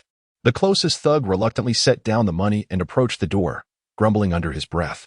However, just as his hand grasped the doorknob, the rusted iron door swung open violently, crashing towards him. The unfortunate fellow was pinned against the wall, crushed like a pancake. What on earth? The remaining 5 men barely had time to react before a woman entered through the doorway, raising her shotgun with one hand. A barrage of gunfire erupted within the boardroom, splattering blood across the walls, transforming the room into a nightmarish tableau. 4 of the 5 thugs were instantly executed, leaving only the leader, who clutched his shattered arm and screamed in agony on the ground. As the woman advanced relentlessly, the gang leader struggled to turn over and attempt to retrieve a fallen handgun. However, his intact hand was swiftly pinned down by the woman's foot, followed by another deafening gunshot. In that instant, he found himself without a hand. Hello there. V refrained from continuing to fire, opting instead to greet with a smile. Who on earth are you? Do you remember little Mike? He barely stood taller than this table you used to count your money, and you sold him something you should never have sold. Now, naturally, there are those who seek to claim your life in recompense. Listen, no matter what they offer, I shall pay double. Bang. Another gunshot rang out, and this time, it severed a leg. Well, continue. There remains 1 bullet in the magazine. The voice, akin to that of a demon, emanated from above him. Triple it. I shall offer triple. Bang. The final leg of the ruffian was shattered. V aimed the gun at the back of his adversary's head and pulled the trigger. As she had just mentioned, the last round in the magazine had already been fired. Pulling the trigger now would only produce a hollow click from the chamber. The gang leader had been thoroughly terrified. You thought your life was saved, didn't you? As V's words fell, so too did the soles of her shoes. The gang leader's head burst like a ripe tomato under the force of V's foot, leaving a dent in the steel floor of the shack. Alas, as a mercenary, I have always adhered to the rules. Chapter 8. The path it seems your journey to education has not been smooth. A sharply dressed woman with red hair and high heels entered a narrow alleyway within the company plaza. Miss V? David, lying amidst the refuse, struggled to raise his bloodied head to gaze at the newcomer. Incorrect, the woman stated, coming to a stop before David, her glowing red eyes looking down upon the disheveled young man. Did V not tell you my name? She did, Ms. Valerie. David managed to sit up, responding. Ms. V also mentioned she would grant us a few extra days. I am not here to collect debts, kid. Valerie's expression was impassive, leaving David unable to discern her intentions through her demeanor. Then why have you come to find me? David swayed as he stood. To offer you choices, Valerie replied flatly. Choices? David wiped the blood from his face, bewildered. Indeed, choices, Valerie continued at a measured pace. Your rebellion has resulted in your mother needing to pay a substantial sum to Arasaka Academy for the chance for you to continue your education. Your family's apartment is also in arrears for rent, and the household appliances require payment for their usage. Then, an unexpected calamity has further exacerbated your family's plight. Now, you have two options.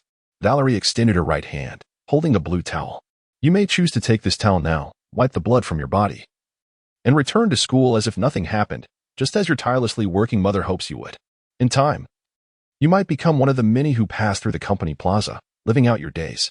Or, Valerie extended her left hand, revealing an implant resembling a spine, its indicator lights flashing red. You may opt to have this implant installed, bidding farewell to your past life and embarking on a new path. David recognized the implant at a glance, noting that while it bore resemblance to the one he had seen in the dream world, there were subtle differences.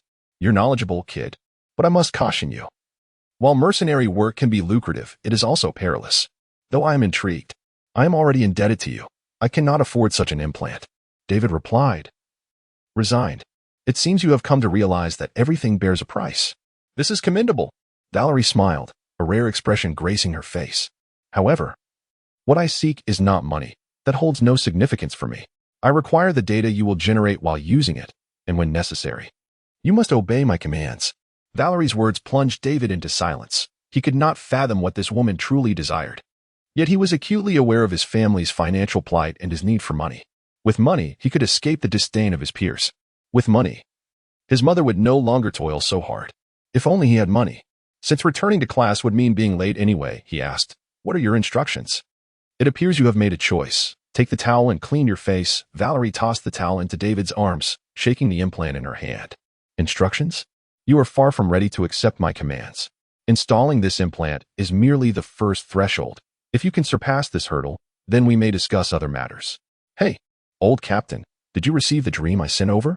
In the garage, V opened the door to the Celery's 388 and stepped out of the vehicle. Received it long ago, the old captain replied on the phone in an exaggerated tone. I never expected to hire a movie star this time. With the quality of your dream, let alone pleasing the clients, I'm tempted to add a BGM and release it myself. The money has been transferred. Check your account. Too kind. Oh, V noticed that the amount in her account exceeded what the old captain had initially promised by 20%. Well, old captain. So quickly there's a film profit already? Hee hee. The client was so pleased after watching your piece that they paid me an additional 30%. And I, the old captain, am not one to starve my soldiers, so I shared a portion with you. No wonder people say you don't resemble a middleman. You seem more like an older brother. V smiled, thank you. If any lucrative opportunities arise, be sure to let me know. Not today. What's left are trivial tasks, so I'll spare you that hassle. The old captain shrugged, continuing, I must leave some work for my little brothers in Santo Domingo, right? Oh, by the way, you can take that motorcycle outside the garage. It's been sitting with me for over 6 months. Consider it a gift. It's taking up space. V naturally comprehended that the old captain was extending a gesture of goodwill, for a proficient mercenary was indeed highly valued in Night City. Very well. I was just pondering how to return to Haywood. Feel free to contact me again if anything arises. After hanging up the phone, V cast her gaze upon the motorcycle parked outside the garage. While it may not be a particularly valuable machine, something given for free is certainly better than nothing. She swiftly mounted the motorcycle, kicked down the stand, and retrieved a pair of sunglasses from the pocket of her trench coat, placing them upon her face. As she had just stated, she intended to make a trip back to Haywood, to visit the Wolf Bar, have a drink, and see Jack, as well as his mother. This would conveniently provide her with a place to stay. In the current Night City, aside from herself, there was no other V, so naturally, Jack was first come, first served. When the time came, she could even enlist Jack's assistance to connect her with the priest, an all-in-one solution, simply perfect. As for the future, if another V were to emerge, that would be of no concern to her. She was not like that Valerie character, constantly calculating her next steps with every move she made. Living life in such a manner would surely be exhausting. With her thoughts becoming increasingly fanciful, V shifted gears, released the clutch, and twisted the throttle.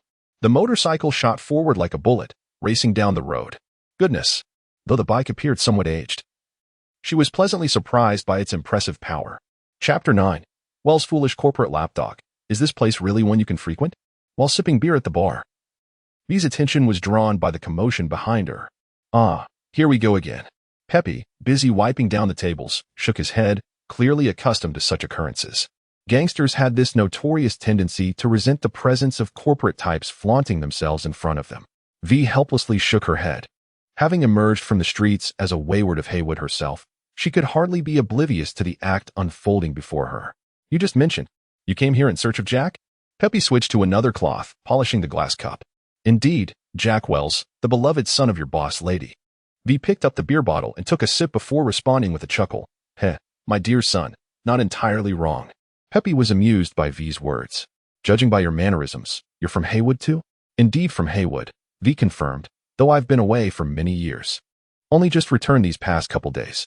V provided a response that was partially truthful and partially misleading. Your arrival seems somewhat ill-timed. Jack is occupied with work outside today and may not return until later. Peppy, observing the formidable presence of V, reflected that he likely did not remember encountering such an individual in Haywood, and the attire did not resemble that of the Valentino gang. It's all right, I can wait. V reached into his pocket, hoping to retrieve a cigarette, only to realize he had forgotten to purchase any. I beg you, I shall repay the money next week. The sound of pleading echoed from upstairs. Next week? What a ridiculous dream. Why not declare your candidacy for the mayor of Night City while you're at it? It's due tomorrow. This is your final deadline. If you fail to repay, I assure you, you will regret it. Now, be gone. The voice was familiar to V. I must ask, V began, turning to Peppy, is that fool Kirk still engaged in loan sharking?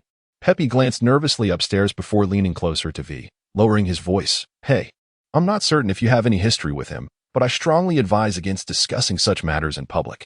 It is said on the streets that he has the backing of a gang. V smiled silently. Her intention to caution Peppy against believing the nonsensical rumors thwarted by a sudden commotion from behind. Get lost, you corporate lapdog. Didn't you hear me? Are you deaf? I've paid to drink here, so what right do you have to throw me out? V could not help but roll her eyes and instructed Peppy. Please open the main door for me. She then turned and departed from the bar. It seems you are inviting trouble. A gang member raised his hand, intending to throw a punch at the company man, but was swiftly seized from behind. I comprehend your disdain for corporate lackeys. After all, the people of Haywood generally share this sentiment.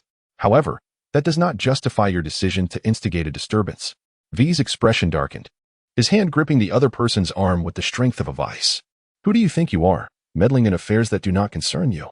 V raised an eyebrow, for it had been quite some time since anyone dared to speak to him in such a manner. Moreover, this individual audaciously attempted to retaliate with his other hand. In the Wild Wolf bar, it seems the one who ought to leave is you. Subsequently, both inside and outside the bar, numerous onlookers witnessed the ensuing spectacle. The once arrogant ruffian was unceremoniously hurled out through the entrance, landing headfirst into a nearby trash bin. What the hell just happened? Jack's booming voice echoed from outside as he entered the bar with a bewildered expression. The individual who had just been ejected had intended to instigate a brawl within the establishment, only to be, well, restrained by this lady. Peppy quickly interjected to clarify for V. Oh, by the way, she mentioned she was here to see you. You deserve it, Jack muttered, glancing outside. Doesn't he realize whose territory the Wild Wolf is? How dare he act out here? Turning his attention back to V, he inquired, this lady, you may call me V. V, may I ask what brings you to me? Jack questioned, sizing up V. I heard that Mrs. Wells' precious son is now going solo. So I came to see how you were faring. V spoke with a remarkable ease.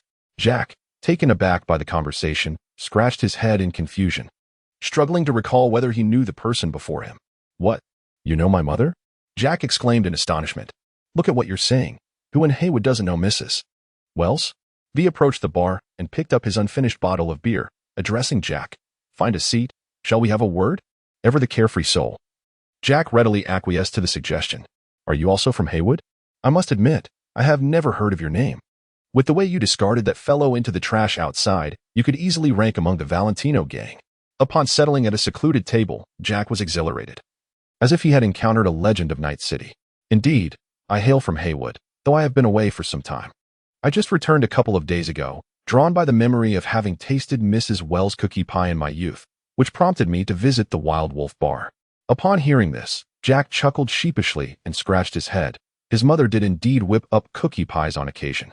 Upon witnessing the other party's demeanor, V discerned that trust had largely been established. The so-called cookie pie is a dish that many can prepare, consisting of inexpensive cookies softened with a touch of lemon juice to create a pie filling.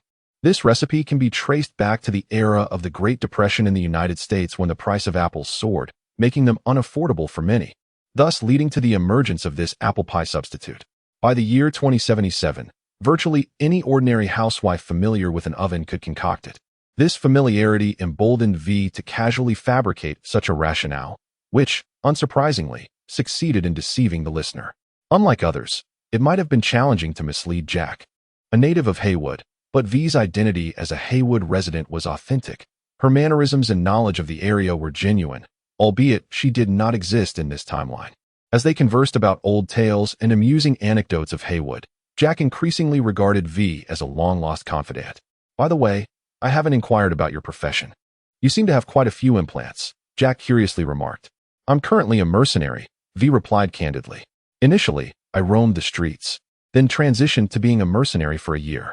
Later, I was ensnared by a certain corporation to become an enforcer, but due to various circumstances, I had to return to Night City. Now, I've resumed my former profession as a mercenary, just this morning. I completed a job for the old captain in Santo Domingo. Had Valerie been present to hear her account, she would surely have acknowledged that it was indeed the truth, albeit cloaked in a plethora of concealed keywords. Wow, you were an enforcer? What was that like? Don't even mention it. Every task required a report, before and after the work was done. I was inundated with paperwork. Those 2 years were likely the most I ever wrote in my life. As V spoke, a look of disgust crossed his face, as if he had just swallowed a fly. Haha. Indeed, being a mercenary is preferable. One merely raises their weapon and acts, devoid of superfluous chatter. Why endure the hardships of waiting until mid-month for a paycheck? Precisely, Jack exclaimed, joyfully slapping the table. You and I are truly on the same wavelength. How about we team up and split the profits evenly? Finally, V heard the other party proactively mention the matter, and she joyfully downed the beer from the bottle in one go. A deal is a deal. Chapter 10. The Priest Greetings, Night City. It is your Stanley. Upon hearing Stanley's familiar voice emanating from the radio, V sprang up from the bed. She was currently residing in the attic of the Wild Wolf Bar, reminiscent of the time when she first started hanging out with Jack. After freshening up, V leisurely settled into the sofa, listening to the news on the broadcast. She and Jack had arranged to meet the priest today to handle some business. The current segment was financial news. Due to significant changes in upper management, the share price of Knight Corporation saw a slight decline after the market opened. A spokesperson for Knight Corporation stated that this was a necessary process for the company's restructuring, assuring the citizens of Night City that the changes in leadership would not affect the ongoing investment and construction plans for the city, urging everyone to remain at ease. Upon hearing the news, V raised an eyebrow. Today is indeed peculiar, as it is rare to come across any news regarding the Yi family. It is worth noting that although this company leaves its mark in every corner of the city of Night, it is nearly invisible to the public eye. The familiar ringtone echoed. Jack, have you finally awakened? I thought I would have to wait until the afternoon to receive your call. Upon answering the phone, V jestingly remarked. Hey, V, am I the sort of person who sleeps until midday? To which the response was, that remains uncertain. It depends on how late you were out last night. Last night, this fellow had taken his second-hand motorcycle and vanished without a trace. Let us not speak carelessly, shall we? What do you mean by out all night? By the way, I had my buddy take a look at your motorcycle. Now it's as good as new, a gesture of gratitude for borrowing it from you. Well, I appreciate it. V donned her coat while expressing her gratitude. She first descended the stairs to greet Mrs. Wells, who was at the bar. Before stepping out of the Wild Wolf pub goodness, you made quite a swift descent. I expected you to dawdle for at least another half hour. Jack teased V while leaning against his motorcycle. I'm off to seek work from the priest, not to go on a date with you. Did you really expect me to perfect my makeup before coming down? V spoke with an air of irritation. Take a seat in the back. I shall take the wheel. I wish for you to witness my driving prowess. Reluctantly, Jack settled into the rear. Hold on tight, V cautioned as he revved the motorcycle's engine. And you think I can't keep steady in this vehicle? Madre mia. Could you possibly drive any more smoothly? Under V's reckless acceleration, they swiftly arrived at the priest's territory. As Jack disembarked, he nearly stumbled to the ground. V's method of driving, with the throttle fully engaged and steering reminiscent of a wild stallion, was not something an ordinary person could easily endure. Fortunately, I haven't had breakfast yet. I almost lost my late-night snack from last night, Jack lamented, struggling to steady himself against a telephone pole. V smiled slyly and lit a cigarette, waiting for Jack to calm down considerably before they both entered to meet the priest. Sebastian Ibarra, V naturally stepped forward to shake hands with the priest, expressing his delight in meeting him. "Ah, you are V, the new partner of this young man, Jack. Indeed, you bear some resemblance to a Haywood resident. However, the name you mentioned is rather outdated. No one speaks of it anymore, and I myself am almost inclined to forget it," the priest responded with a smile, clearly having been informed about Jack by him. "Please, have a seat." After V and Jack settled down, the priest continued. "Jack mentioned to me that he wishes to undertake a significant venture. Initially, I intended to decline his request, but upon seeing you, I find myself reconsidering. If there is anything we can assist with, do not hesitate to speak. Let us not rush. Let us first converse about you," the priest said slowly with his deep voice. V understood that the priest was not easily deceived, so he merely shrugged, adopting a posture that invited further inquiry. "Jack informed me that you once transitioned from being a mercenary to becoming an officer of the law." V nodded in acknowledgement of the priest's words. "May I inquire why?" he asked. "Of course, it is simply that an officer's identity affords a greater capacity to assist the vulnerable, enabling the utilization of resources that mercenaries cannot access to combat the scoundrels. There are even occasions when one might legally unleash havoc, like the anti-terror task force," the priest illustrated. "Indeed, the department I once served in bore a resemblance to such a task force." "Then how did you return to being a mercenary?" "It's somewhat embarrassing to admit," V replied awkwardly. "Due to a misjudgment in intelligence, I botched the operation. Unable to continue as an officer, I resorted to surviving in Night City." "You speak quite candidly," the priest chuckled. "Are you not concerned that I might hesitate to entrust you with the task?" "I am from Haywood, father. I do not forget my roots," V solemnly stated. "I understand that what you wish to hear is not mere flattery, but the truth." Upon hearing this, the priest pointed at V and turned to his subordinates. When he faced V again, his expression radiated joy. "It appears Jack did not misjudge you. You are indeed a child of Haywood, and a respectful one at that. Respect is mutual." The priest commanded his subordinate, "Bring it forth." The subordinate promptly handed him a chip. "This task is entrusted to you." The priest placed the chip before V. After V inserted the chip into the slot at the back of his neck, he swiftly perused its contents before extracting the chip and handing it to Jack. This assignment tasked them with eliminating a district leader of the 6th Street gang. The rationale was quite straightforward. Ever since this individual set foot in the valley, he had brazenly dispatched his subordinates to stir up trouble, and thus, he deserved to die. Goodness, this was indeed no trivial matter.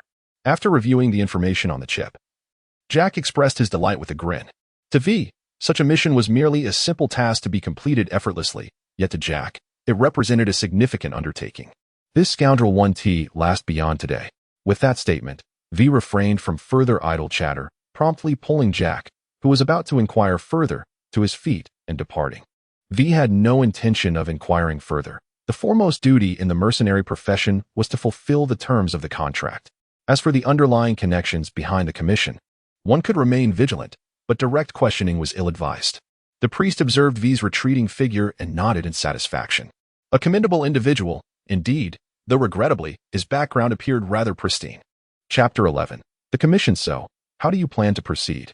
Jack inquired, his curiosity piqued as he inspected the modified M251S Ajax rifle in his hands. This weapon had been customized by V, and he was taken aback by V's concealed expertise. Meanwhile, V remained composed, smoking a cigarette while gazing into the narrow alleyway. The alley housed a small club, where the target, a minor leader of the 6th Street's gang, was present. Inside, there were merely a dozen or so inept members of the gang. A straightforward kick of the door and a flurry of gunfire would suffice. Yet, as it was his first time undertaking such a task, Jack felt somewhat at a loss. V narrowed his eyes and flashed a dazzling smile, revealing a mouthful of bright white teeth. "What's the matter? Are you feeling intimidated?" "Intimidated? Just watch and see." Jack was successfully provoked by V. He pulled the gun's bolt and turned to stride down the alley leading to the club. TSK, still that fiery temperament. V shrugged in resignation. Sometimes, Jack's simplicity was truly exasperating. Such a disposition would inevitably lead to trouble in the mercenary life. However, she was unconcerned about the potential dangers of Jack swaggering boldly inside, for his skills had proven sufficient to accompany her through the harrowing escape from the Vortex Gang's lair, the All Food Factory. Dealing with a mere dozen of the 6th Street gang's lowlifes would pose no challenge. As V strolled into the alley, the deafening sound of assault rifle fire echoed in her ears. The gang member assigned to guard the entrance met a swift demise as Jack shot him in the head, and a cacophony of gunfire erupted throughout the club. "Are you all right?" V's silhouette appeared at the doorway, and she inquired of Jack, who was crouched behind cover, reloading his magazine. "Do I seem incapable?" Jack inserted the magazine into his firearm, forcefully chambered a round, and leaned out to unleash a burst of fire. Another foot soldier from the 6th Street's gang had their skull shattered. V paid no heed to the gunfire and the ricocheting bullets as he strode directly into the club.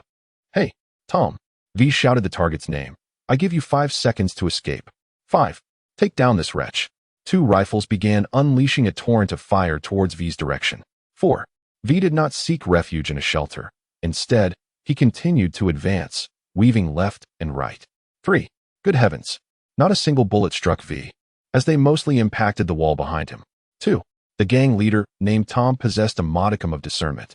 He recognized that the woman was equipped with either a Krunchikov or a Sonwiston implant, for it was utterly inconceivable to evade bullets without such enhancements. Without the slightest hesitation, he dashed towards the back door. 1. Just as he flung open the door, poised to escape, the resounding crack of a revolver echoed, and Tom's skull erupted, collapsing to the ground. Half of his body lay outside, while the other half remained within. Bang, bang, bang, bang, bang. 5 gunshots followed in quick succession, and soon 5 more lifeless bodies crumpled to the floor, their heads obliterated. Only one hapless henchman, caught mid-magazine change for his submachine gun, stood frozen in place. Good heavens. Astounding V. Jack halted his finger on the trigger, gazing at V in astonishment. V's gaze resembled that of a hawk, fixated intently on its prey, as she observed the only survivor of the 6th Street gang, trembling in fear. Leisurely, she extracted the magazine from her handgun, initiating the process of reloading. Each of her movements seemed to serve as a countdown to the inevitable demise of her adversary. As the magazine rotated back into the chamber, the foe made his own fateful decision. The submachine gun clattered to the ground, and he fell to his knees, fervently begging for mercy. "What do you have to say?" Jack inquired, approaching V with his rifle in hand. "Any message for him to relay back to the 6th Street gang?" V turned her head to look at Jack.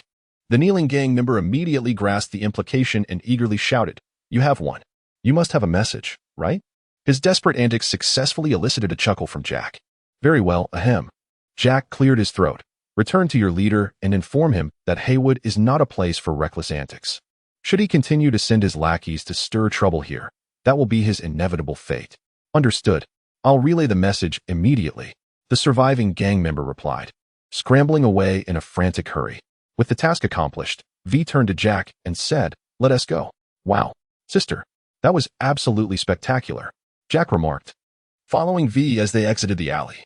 "I reckon even the mercenaries from our Next Life wouldn't team at your prowess." "Jack," V said, wrapping her arm around his broad shoulders, "let us think long term. It's a certainty that we shall share drinks in our next life. What we need to create is a legend that endures in Night City." As they stepped out of the alley, V's neural interface chimed with an incoming call. "You have kept your word, V." The figure of the priest materialized in the chat window. "That fellow 1TC tomorrow. The job was executed flawlessly. The payment has been transferred to you. I look forward to our next collaboration." V swiftly divided half of the earnings and handed it over to Jack. "Hey, V. It was you who took the life," Jack began, glancing at his share of the commission. "There is no need for us to discuss this," V interjected, halting Jack's forthcoming words. "We are partners, are we not, Jack?" "Certainly. This is how we shall proceed from now on. You will handle the connections. I will assess whether the tasks are worthy of our effort, and together, we shall execute the work, splitting the proceeds evenly." V patted the sturdy arm of his companion and proclaimed, "A promise is a promise?" "Indeed, a promise it is, V. Let this be our arrangement for today." V gestured toward his second-hand motorcycle and continued, "You may ride back on your own. I intend to take the subway into the city center to procure a few items." "Understood." When one has money in their pocket, the desire to spend it is only natural, Jack replied with an expression of comprehension as he mounted the motorcycle. V watched Jack's receding figure without moving a step. She stood there smoking, as if waiting for something. When she estimated the time was about right, the phone's notification tone indeed rang again. It was the old captain calling. "Old captain?" V answered the phone. "What's the job this time?" V. A big job, and a tricky one." The old captain asked eagerly, "You're so skilled at shooting gore films. I wonder, how are you at assassination films?" V's lips curled slightly, and she thought to herself, as expected, "I have a client whose identity must remain confidential. He requires assistance in eliminating a certain individual, a corporate lackey involved in military technology." The old captain spoke again. "I apologize, old captain," V replied with a tone of regret. "Such underhanded tasks are not my forte, but I can certainly introduce you to someone." A mercenary willingly passing on the task to another? How peculiar. The old captain remarked with amusement. "I have a partner, and we are well suited for more spirited endeavors. This discreet work, however, is more appropriate for a friend of mine. He is quite enigmatic, motivated solely by monetary gain rather than fame. That indeed seems more fitting for such a job." "Very well," the old captain said. "Provide me with his contact information. I have sent it to you." By the way, V reminded him, this individual usually does not answer calls, so it's best to send a text. Everyone calls him Vulture. "Walter? The Vulture?" The old captain smacked his lips. "Very well. I shall reach out to him." "Hey, old captain. My partner and I are seeking more exciting assignments, the kind that can elevate our renown." "No problem. I will contact you when I have a major blockbuster commission. Please extend my gratitude to my partner in advance." Chapter 12. Assassination. Old captain. "You are the Vulture, correct? I was referred by V, who mentioned your expertise in assassination." "Vulture. Target details, fee amount." "Old captain. Transmitting files." "Old captain. The dossier has been sent. There is but one stipulation. Do not let anyone trace it back to you." "Vulture. Prepare my payment. You need not concern yourself with anything else. Simply await my update." "Harry, who gave you the authority to independently hire a mercenary to assassinate Morton S. nephew?" On the roadside near the corporate plaza, a mid-level military tech executive stood beside a car, engaged in a phone call. "I acted independently? Why don't you inquire why that bastard deserves to die?" Harry retorted, exasperated. "Whether he deserves to die or not is not for you to decide. The company assigned you to liaise with the 6th Street gang, and this is how you fulfill your duties." The voice on the other end was evidently irate, speaking without regard. "That bastard accepted Arasaka's money, do you know? He wreaks havoc in the valley, intent on instigating a full-blown war between the 6th Street gang and the Valentino gang. I provided resources to the 6th Street gang. Am I to facilitate their street warfare?" Harry defended himself. "You provided resources to the 6th Street gang?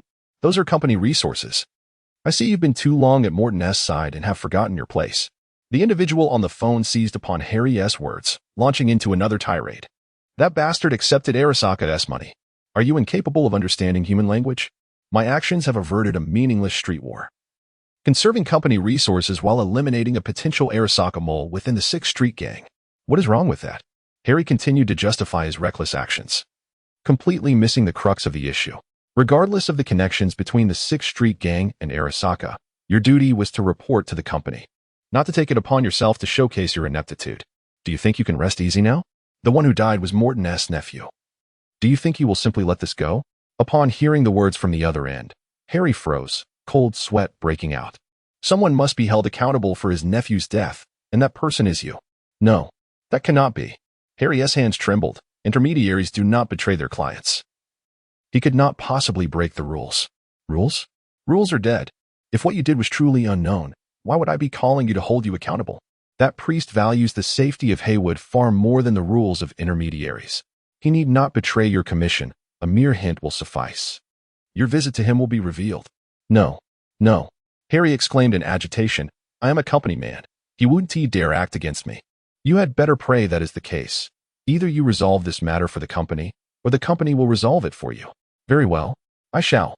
Before Harry could finish his sentence, his eyes widened in horror as he caught a glimpse through the car window's reflection of a man in a trench coat aiming a JK-X2 handgun directly at him. He attempted to draw his own weapon, but the assailant was faster. A barrage of tungsten-tipped rounds, propelled by electromagnetic force, struck him. He had no chance to retaliate, nor to survive. The man's handgun quickly emptied its magazine, the slide locking back in an empty position. The muzzle was now aimed at a corpse riddled with bullet holes, its head obliterated.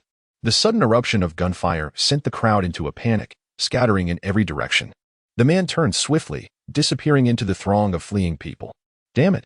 The military tech executive, still on the phone with Harry, immediately surmised what had transpired. She had not anticipated that Morton would go so far as to hire a hitman to assassinate Harry, the representative sent by military technology for retribution. Morton, the leader of the 6th Street gang, could no longer allow him to remain. He had shown utter disregard for the company. Only the company's own dogs could be put down by the company itself. Vulture, the target is dead. Old Captain, no, my friend. Shooting someone in broad daylight, do you call that assassination? Vulture, the target is deceased, and no one knows who killed him. That does not violate the terms of the contract. Old Captain, there were hundreds of witnesses who saw your face. Vulture, the face they saw was, of course, a false one. If you check the records, you will find that the owner of that face has been in the morgue for 5 days. Old Captain, fine. I concede your prowess. Night City now has another unsolved case. This job is concluded. I will transfer your payment. Vulture, if you desire a quieter assassination next time, it can be arranged. Just increase the offer. On the subway shuttle from the corporate plaza to Santo Domingo, an Asian woman clad in Arasaka uniform suddenly opened her eyes. The familiar figures of 2 familiar individuals, fidgeting with anticipation, caught her attention. The train had scarcely departed the corporate plaza when someone could no longer contain the urge to act out. This station is Capitol Hill and Martin Luther King Boulevard. As the announcement of the subway's arrival sounded, the poised little thief sprang into action. Chips ejected from the slots of several Arasaka employees, and an almost invisible figure swiftly reached out to snatch them from the air. In the blink of an eye, this figure had positioned itself directly behind the woman. Yet this time, it was not to capture the airborne chips. Rather, the woman's hand seized the outstretched hand firmly. The subway doors opened, and the Asian woman in the Arasaka suit and the boy in the yellow jacket vanished simultaneously from the carriage. You've got some audacity. Stealing right under my nose. David. In a secluded corner outside the subway station, an Asian woman forcefully pushed a man and a woman against the wall. Suddenly, a flicker of light danced across the woman's face and her tattered uniform. The once ordinary features of the Asian woman transformed into those of Miss V. And her shabby suit morphed into the trench coat she frequently wore. Miss V? How is it you? David, who was about to escape with Lucy using the Steinway, gazed in astonishment at the astonishing transformation of V before him. It should be I who is asking you. V glared fiercely at David and inquired, why do you forsake the pursuit of knowledge to engage in thievery on the subway? Lucy, with a lady's cigarette delicately pinched between her fingers, raised an eyebrow. She first cast a glance at V, who had just concluded a remarkable transformation, before turning her attention to David, and asked, do you know him? Chapter 13, Ambiguous Origins. Where did you acquire that implant? V pressed David's shoulder, turning him around and pinning him against the wall. She unfastened his jacket to inspect the implant affixed to his spine. Answer me.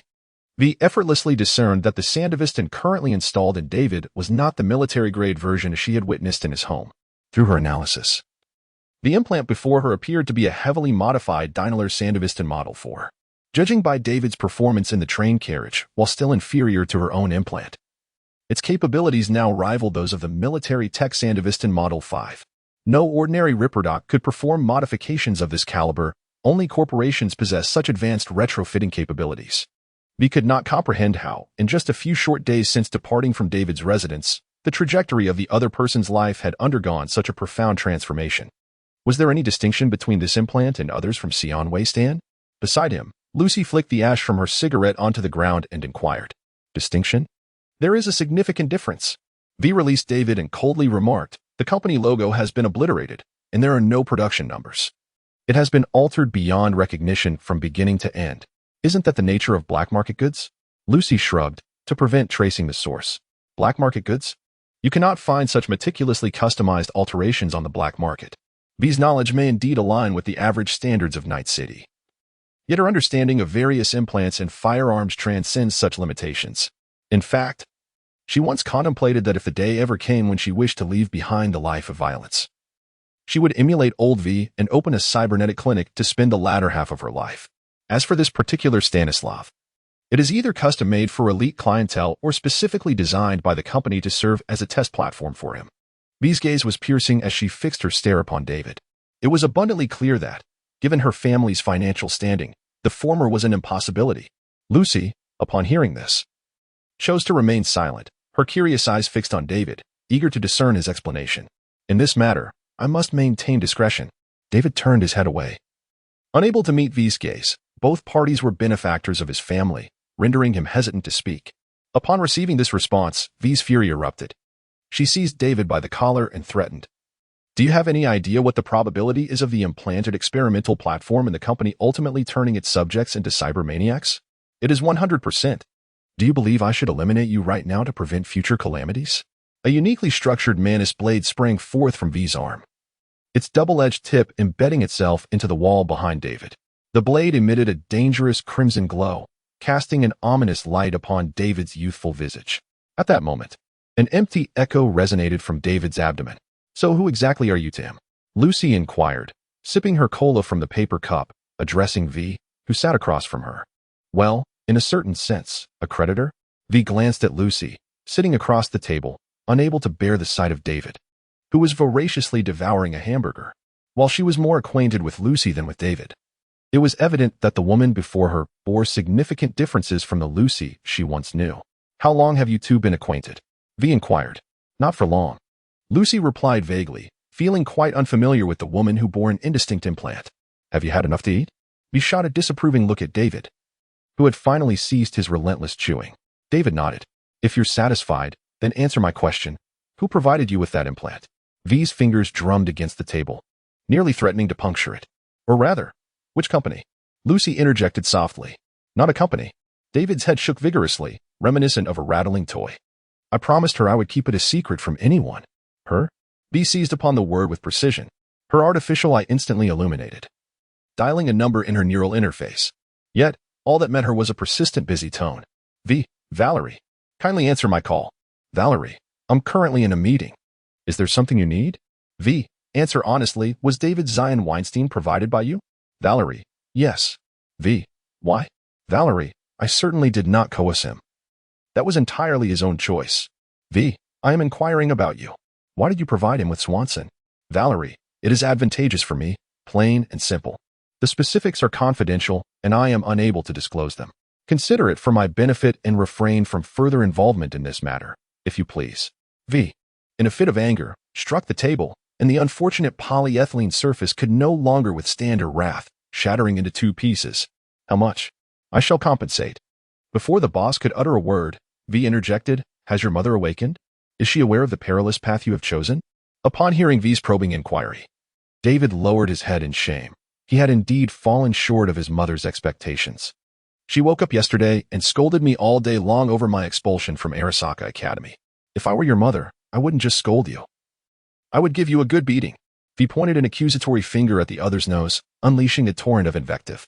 This was not due to V's endorsement of the conventional path of education through school and university. Rather, it stemmed from a profound sense of indignation at the other's actions, which she deemed a grave disservice to his mother, who toiled tirelessly to support his studies. Oh, so that was why you were cast out of your home that fateful night. Meanwhile, Lucy reminisced about the evening when the two first crossed paths. Do you intend to sustain yourself solely by thieving chips? V may choose not to question why Valerie provided the implant. Yet she cannot simply stand by as a young man veers onto a misguided path.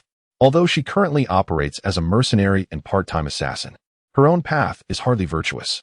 Nevertheless, in the societal landscape of 2077, which path can truly be deemed righteous? It can only be said that V, who has long abandoned any aspirations in life, has increasingly become meddlesome. He has joined our mercenary squad, and Lucy chimed in to assist David, explaining that our mission to acquire a chip from Arasaka's hounds is merely a means to earn some extra cash. Well, it's not even worth mentioning during daylight hours. Lucy raised an eyebrow, and at that moment, man's call came through. Let's go, David. It's time to get to work. Lucy lit another cigarette and rose to her feet. David timidly glanced at V, seated across from him, but ultimately chose to stand and follow Lucy out of the fast food establishment. V cast a dark glance at the departing figures and rose to her feet. I am eager to discover the true nature of this mercenary team and what benefits Valeria intends to extract from him. Chapter 14. Verification. Oi, David, be serious while working. Dalio frowned as she observed David, who was clutching his forehead wound, and issued a reminder. She sensed that David was somewhat off today, occasionally lost in thought. All set. Let us prepare to withdraw. Kiwi stood up from her computer, having copied all the necessary data. As for those nephrectomists, let NCD handle the cleanup. Dalio glanced at the scattered cleaners and ordered everyone to evacuate. Just as David was about to rise, he spotted a familiar figure appearing at the doorway. Who was that? Oh dear. The first to react was Rebecca, who was gripping her handgun. She raised her weapon towards the entrance, only to see her elder brother, Pyrrha, hurtling towards her. Rebecca's face collided with Pyrrha's chest. Her petite frame was pinned to the ground beneath him. As Dalio turned to see the sudden appearance of a strange woman, she witnessed the woman delivering a swift kick to Pyrrha's lower back, sending him flying towards Rebecca. In an instant, Dalio dashed forward, launching a straight punch at the woman's face, but the latter merely tilted her head slightly to evade the blow. Following the miss of her straight punch, Dalio's other hand immediately swung a hook towards the woman's head. Yet, the woman's expression remained unchanged. She did not even glance at the incoming punch, effortlessly raising her arm to block it as if she had anticipated the move. After 2 consecutive misses, the woman retaliated with a knee strike that sent the off-balance Dalio crashing to the ground. Instead of pursuing her, the woman swiftly drew a revolver from her coat, pointing it towards the doorway. At that moment, man's silhouette emerged at the entrance, his arm equipped with a projectile launching system aimed directly at the woman. Your Sion Western is no match for my speed, man, the woman with the revolver remarked. Damn, is that military-grade CE? Kiwi exclaimed angrily, her body swaying slightly as she steadied herself against the table. Almost the instant Dalio hit the ground, Kiwi attempted to infiltrate the woman's electronic brain. But her data stream crashed back like a violent collision against a fortress wall. Fortunately, the opponent's CE did not retaliate. Otherwise, she would have been left with little more than half her life. I say, Miss, Lucy appeared at the entrance, her running speed unable to match man's military-grade Sion Western. You've tracked us to our mission site. What exactly do you intend to do? Humph. V chuckled lightly, loosening her wrist as the revolver in her hand rotated 90 degrees, allowing her to grip the gun's body. I have no particular intentions. I merely wish to ascertain the caliber of your squad. V sheathed the firearm and turned to gaze at David, who remained seated on the ground. It seems each of you possesses undeniable talent, yet it is this dullard who proves to be the hindrance. V glared at David and said irritably, Get away from me. Rebecca successfully kicked the weight of Pyrrha off her, rising to her feet with a gun aimed at V, who stood in the center of the room. Oh dear. My poor back. Pyrrha lamented, rolling on the ground like a wounded animal while rubbing his aching waist. Who on earth are you? Man remained vigilant. Keeping his aim fixed on V, V rose from the ground, rubbing his waist. Wait, are you V? The living king of hell? Huh. It was now V's turn to display a look of confusion. When did I earn the title of the living king of hell? Man.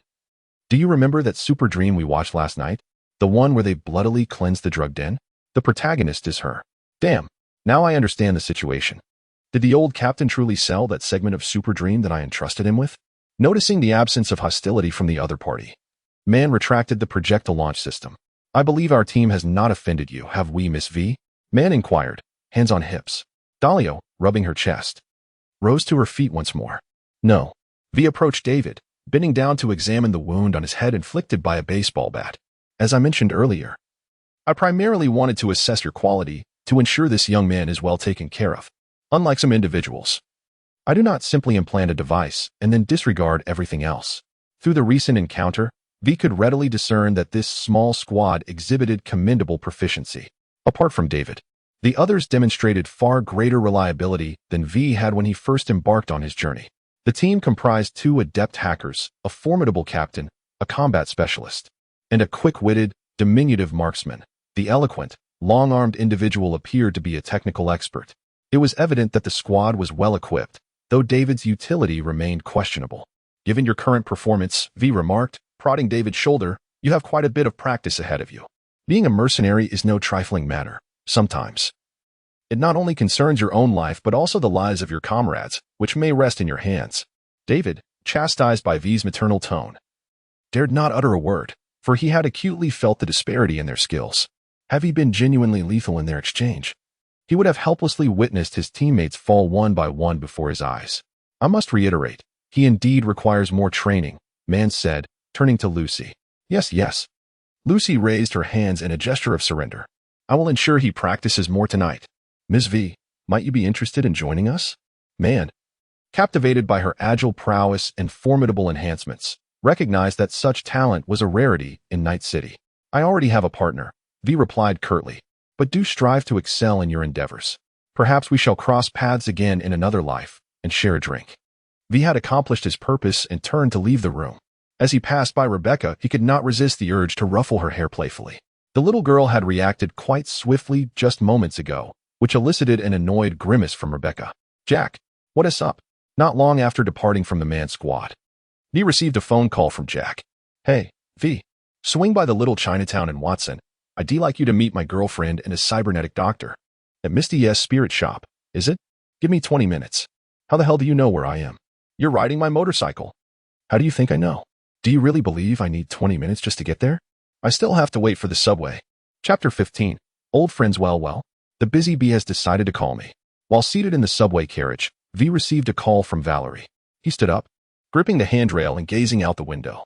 "I called to inform you that Gloria has returned the money. You no longer need to keep an eye on David all day." "Oh?" V raised an eyebrow, clearly detecting the underlying implication in her words. "My watching over that kid was never motivated by a few $1,000s. Unlike some, who are driven by profit." A light chuckle came from the other end of the line as Valerie continued. "What the people of Night City need is not charity, V. They require opportunities and choices. Just as I provided for David and Gloria, then I choose to mind my own business. Is that acceptable, Miss Valerie?" V scoffed at the other's remarks, particularly irked by Valerie's habitual tendency to elevate herself above others. A brief silence enveloped the call before Valerie's resigned voice finally emerged. "Well, you certainly have enough time on your hands. I believe it would be prudent for us to converse face to face," V suggested. "Regrettably, I shall be quite occupied this month, rendering a meeting impossible. Do not entertain notions of visiting me." Valerie's voice faltered momentarily. "However, I have a premonition that it won't be long before we have the chance for an in-person dialogue, Miss Vulture."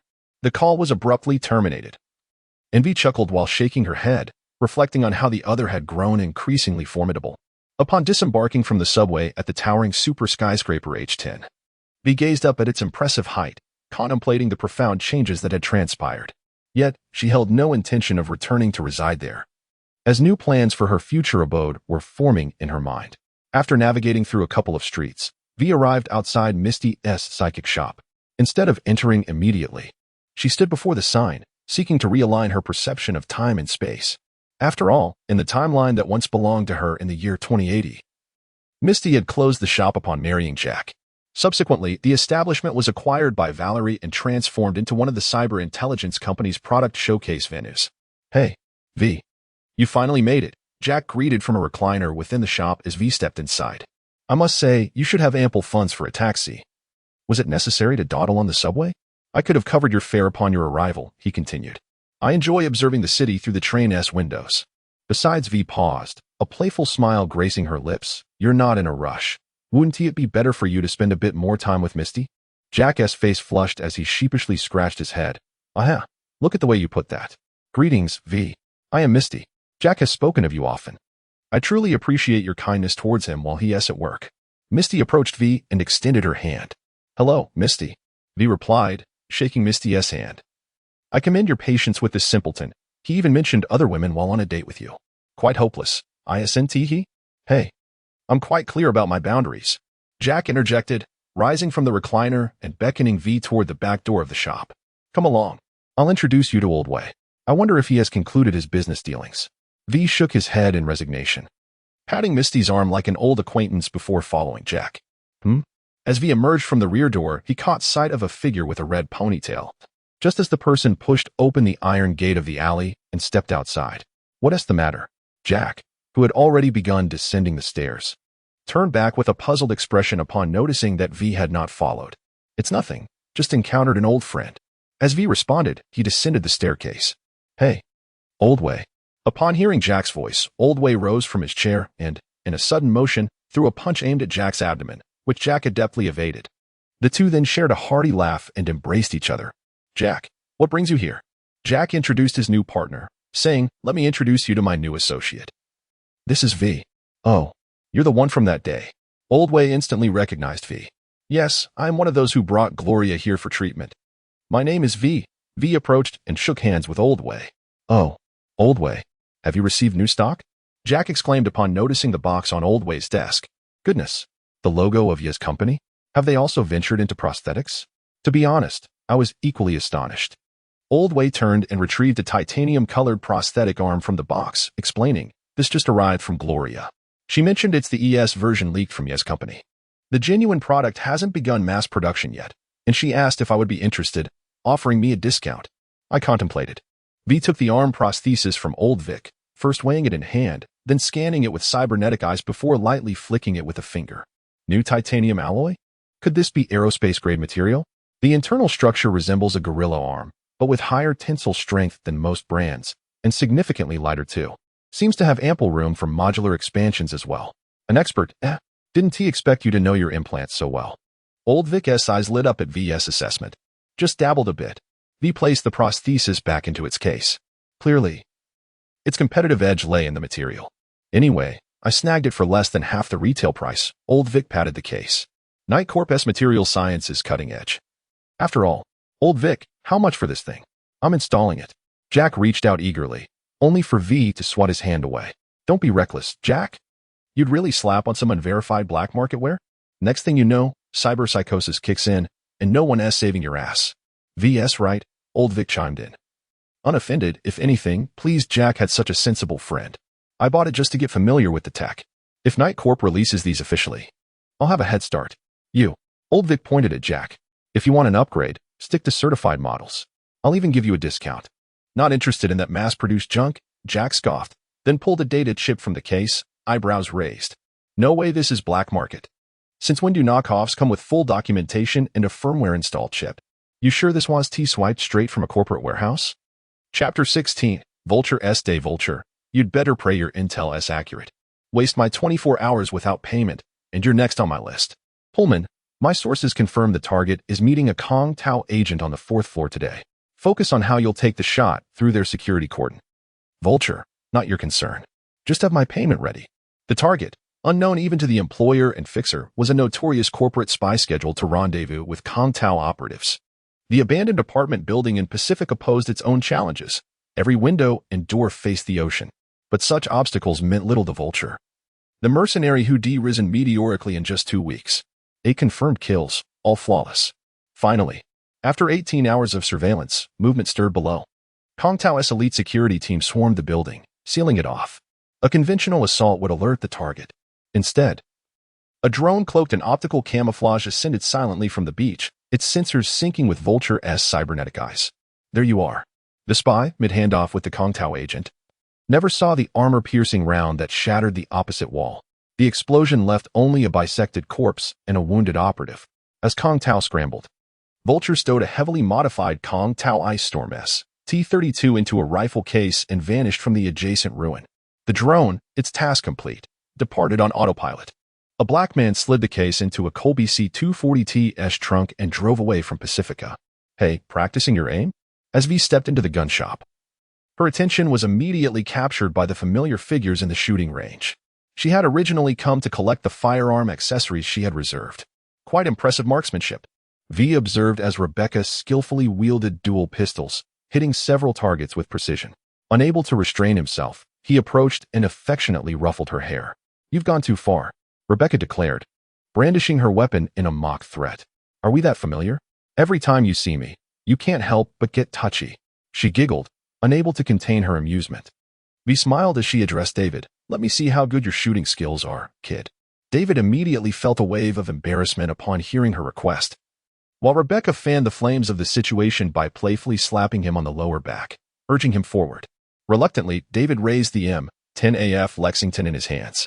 Upon seeing the weapon, V made a dismissive expression. In her eyes, it was merely a novice's firearm, favored by many rookie officers in NCD. Its advantages included minimal recoil and the ability to fire in fully automatic mode. However, its drawbacks were equally apparent. Its lethality was rather limited, even inferior to that of a standard issue. Overall, while it might make a ruckus during combat, a tally of casualties would reveal that very few were taken down by it. What left V at a loss for words was watching David aim at the target for an extended period without pulling the trigger. Shoot. Are you saving the bullets for something else? V urged him. To her surprise, David lowered the gun and sheepishly replied, Miss V, I'm not accustomed to using firearms. What? V exclaimed incredulously. You chose to become a mercenary and yet you don't know how to use a gun? Miss V, I have swift movements with my stun Weston, David defended himself. Don't give me that nonsense. I have a stun Weston too. Can your speed surpass mine? V pointed at a target depicting both a gunman and a hostage. What if that was someone with a stun Weston holding Gloria hostage? What would you do? Just stand there in shock? As V's words hung in the air, a gunshot echoed. It turned out that while she was chastising David, she had already drawn her prelude and shot the gunman in the head. You cannot always be the fastest. Haven't you heard the saying? A gun is fast from 7 paces, but within 7 paces? Is it about speed or precision? David retorted. Within 7 paces, a gun is both accurate and swift. Now imagine, if the hostage were Gloria, your teammate. If you don't fire that weapon, it would be your loved one, your friend, who pays the price. V recalibrated the target and firmly grasped David's hand that held the gun, urging him to resume his aim. Now, for God's sake, shoot. Under the relentless pressure exerted by V, David ultimately pulled the trigger. With a resounding bang, the bullet struck the target. But it was met with several seconds of profound silence from both V and Rebecca. V could no longer contain her frustration. She struck David on the back of his head and directed her ire towards the target that had been hit among the hostages. Look at what you've struck. You are finished. She commanded the shop owner, bring me 600 rounds of 9mm ammunition. 2 minutes later, the proprietor of the gun shop presented her with 20 boxes of 30 rounds each. Load the magazines to capacity, V ordered, gesturing towards the pile of bullets on the table.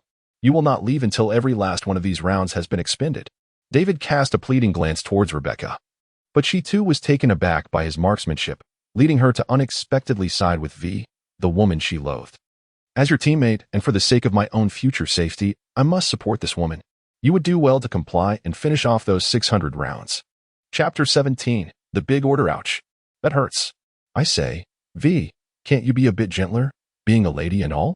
Jack winced as V treated his wounds, grimacing in pain. That big foot of yours nearly broke my back with that kick. As V heard Jack's complaints, the forcefulness of his actions immediately intensified. Jack cried out in pain. Now you realize the agony? V retorted with a hint of exasperation. I warned you to be cautious. Had it not been for my swift kick that propelled you away, your injuries would have extended beyond just your arm. At that moment, the two were tasked with apprehending an individual, and upon reaching the door to the target's room, Jack, in his impulsive nature, opted to burst through the door. Fortunately, V, ever vigilant, delivered a timely kick just as the door swung open, resulting in Jack sustaining only 2 pellets to his arm. Otherwise, he would have been greeted with a barrage of shotgun pellets. Consequently, the unfortunate giant Jack was left with 2 wounds on his arm, while the target was unceremoniously hurled from the 3rd floor by V, crashing onto the roof of a car, leaving him gravely injured. Given that the mission site was located in a valley, Jack resolved to return home after completing the assignment to tend to his wounds, leading to the current scene. As the steel balls clattered into the metal box, Jack finally exhaled in relief, grateful to be free from V's torment. Don't rejoice too soon. I haven't even stitched you up yet. V tossed the blood-soaked tweezers into the iron box and retrieved a needle and thread from the medical kit for suturing the wound. I remarked, V, considering your youth, why do you constantly ponder retirement? Over the past fortnight, Jack had observed that aside from his labor, V was diligently acquiring knowledge in the field of cybernetic surgery. Upon inquiring out of curiosity, he discovered that V intended to establish a name for himself in Night City and then retire from mercenary work to open a cybernetic clinic. At present, they were in the ascendant phase of their mercenary careers. The JV duo had just begun to gain recognition in Haywood, and opportunities in the nightlife scene were tantalizingly close. This was not retirement, but rather a career transition. Moreover, age was not the primary factor. It was mainly a matter of experience. As V stitched, he replied, in the mercenary profession, the more jobs you take, the more you realize it cannot sustain a lifetime, unless one meets an untimely end along the way. Just look at Old Way. He has secured a stable life for the latter half of his years. While Old Way's life seems admirable, the thought of being confined to one place day in and day out would be utterly suffocating, Jack retorted with disdain. I then asked, Jack, have you truly considered what you seek from being a mercenary? V suddenly remarked, to make a name for oneself in Night City. What else could one aspire to? And then what? V continued, you become a legendary figure in Night City, a topic of conversation among people during their leisure. But what about yourself? As for myself, Jack faltered at V's question. I don't expect you to have an answer right now, and besides, we are still some distance away from achieving fame. You have plenty of time to ponder. So, would you prefer to be the legendary Morgan Blackhand, or the now non-existent Johnny Silverhand? Wait a minute, girl. Your tone makes it sound as if you've already stepped down from the legendary pedestal. What gives? Are you Morgan Blackhand? Jack rolled his eyes. Yet. It was evident even to Jack that V was more inclined towards the behind-the-scenes and safety net roles. Before taking on jobs, V would meticulously vet the intelligence. After accepting a job, V would prepare the necessary tools and adjust the weapons.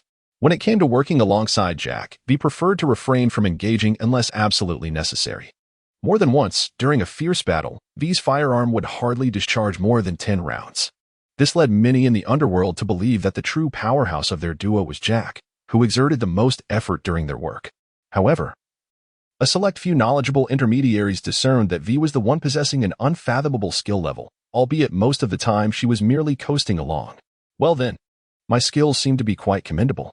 V did not respond to Jack's inquiry. She returned the remaining thread and needle to the medical kit. For the next couple of days, remain quietly at the Wild Wolf and contemplate your future. Stop charging ahead recklessly, she admonished. Please, V, Jack replied, somewhat exasperated. I already have a mother who incessantly nags me in my ear. Must you emulate her as well? Then be more mature and refrain from acting like a child. V retorted, giving Jack a light smack on the head. Got it. Mother number 2. Upon departing from the Wild Wolf bar, V retrieved her mobile phone. Pullman, you executed the last job commendably. The payment has been transferred to you. In truth, the previous task was merely a test of your capabilities. The real significant job has yet to be assigned. Vulture, I have a strong aversion to so-called major jobs. None of them are dependable. Pullman, the risk is proportional to the reward. I concede that high-profile jobs inherently carry substantial risks. However, this time the client's offer is equally substantial. Upon successful completion, you will receive 20 million euros. Vulture, that figure appears increasingly dubious. Am I to eliminate Saburo Arasaka or President Miles? Pullman, neither of them, although it is not far off. I cannot disclose specific information at this moment. We must discuss it in person in another life. Vulture, you should be aware of my principles. I never meet with clients or intermediaries. Pullman, then you ought to understand that such high-caliber jobs cannot be conveyed remotely. I need to confirm your acceptance of the task before I can reveal the details. I had hoped my offer would pique your interest. V halted her steps, furrowing her brow as she scrutinized the conversation on her phone, engaging in an internal struggle. Past experiences as a mercenary alongside Valerie whispered caution, warning her of potential pitfalls in this assignment. Yet, the prospect of such a high-stakes target ignited her curiosity and desire for challenge. Vulture, so, you wish to meet face-to-face? Very well. First, transfer 2 million euros to demonstrate your capabilities and prove that you can indeed handle such a task. Pullman, if memory serves. Aren't I the one assigning you the job? Vulture, then by all means, seek out other mercenaries. Surely, with a deal of this magnitude, many would be eager to take it on, no? After sending this message, silence ensued from the other party, leading V to conclude that the matter was likely settled. After all, if they were unwilling to pay the meeting fee, they would have responded immediately with indignation. Moreover, it was clear that the other party had meticulously vetted candidates before finally approaching her, making it improbable they could find someone else in such a short time frame. 2 minutes later, a new message indeed appeared on her phone. Pullman, the financier has agreed, and the money has been transferred to you. Vulture, when shall we meet? Pullman, tonight, in room 102. Vulture, very well. After sending this message, V turned off her phone. I wonder how Jack would feel if he knew I had entered the afterlife before him. TSK. I need to find a more exquisite skin to wear this time. Chapter 18. The meeting. Who are you? At the entrance of the Afterlife nightclub, Emmerich halted a blonde woman clad in a black suit, her eyes concealed behind dark sunglasses. Pullman sent me. The woman refrained from divulging her name, instead articulating her purpose with a thick Eastern European accent. Wait a moment. Pullman. There is a woman claiming you hired her? Oh, very well. After consulting Pullman, Emmerich addressed the woman. She is waiting for you in the reserved private room. You should know the number, I presume? With that, he stepped aside, and the door behind him swung open. The woman wasted no time engaging in idle chatter and made her way into the club, navigating effortlessly through the cacophony of music towards the booth area. Hey, I won this bet. Pay up. Vulture isn't one of Contau S. At the bar, one mercenary remarked to another. Damn, who exactly is this Vulture? The first job involved military tech, then he took out targets from biotech and Zeta Tech. Just as everyone speculated, he had backing from Arasaka. He eliminated an Arasaka company operative. Just a few days ago, he dispatched a corporate spy involved in a deal with Contau. He can't possibly be connected to Petrochem, right? Why not consider NCD? There have been several eyewitnesses, and all were NCD's documented casualties. Their suspicion is quite substantial. Huh. If NCD had that kind of capability, I might as well eat dirt. The blonde woman soon arrived at the door of room 102, where a burly bald white man blocked her path. What do you want? Pullman sent me. What do you think I'm here for?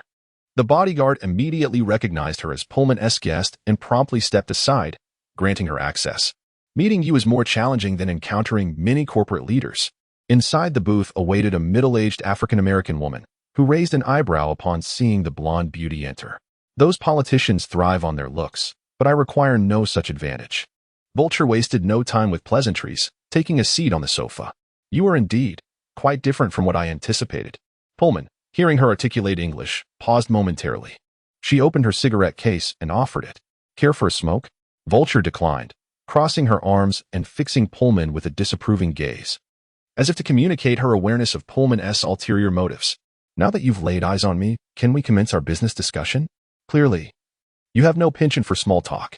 Pullman exhibited no embarrassment, closing the cigarette case and placing a data chip on the table before pushing it towards Vulture. Vulture examined the chip, then glanced at Pullman before retrieving her phone from her suit and inserting the chip into the device. Is such caution necessary? Pullman watched her sequence of actions in bemusement. It's a habit from my previous work, and with a contract this substantial, I cannot afford to be careless. As Vulture perused the information displayed on her phone, she suddenly fixed her gaze on Pullman. I have a question. Ask away. Are you and your backer aware of what you're getting into? Upon finishing her inquiry, Vulture removed the chip from her phone and tossed it back towards Pullman. Of course. Otherwise, why do you think the commission is so exorbitant? Pullman replied with a displeased expression. You've accepted the meeting fee, and you know the details of the contract. Are you now hesitant? Looking to back out? Hesitant? Let me ask you this. How much commission do you stand to gain from this deal? Vulture expressed her outrage, slamming her palm on the table. All I see here is a brief overview of the target. There's no action plan, no escape route, not even the target's schedule outside of work hours. Is this how you conduct your business as a middleman? The noise from Vulture's outburst drew the attention of the bodyguard stationed outside. At the sight of the bodyguard's inquiring glance, Pullman calmly gestured for him to leave. Once the door to the booth closed again, Pullman leisurely explained. We chose you precisely because you only needed the target's information to complete the job. As for the lack of the target's schedule, she spends almost all her time within the company building, largely in her office. Regarding how much I can earn, I can only tell you that your 20 million euros is most of the sum.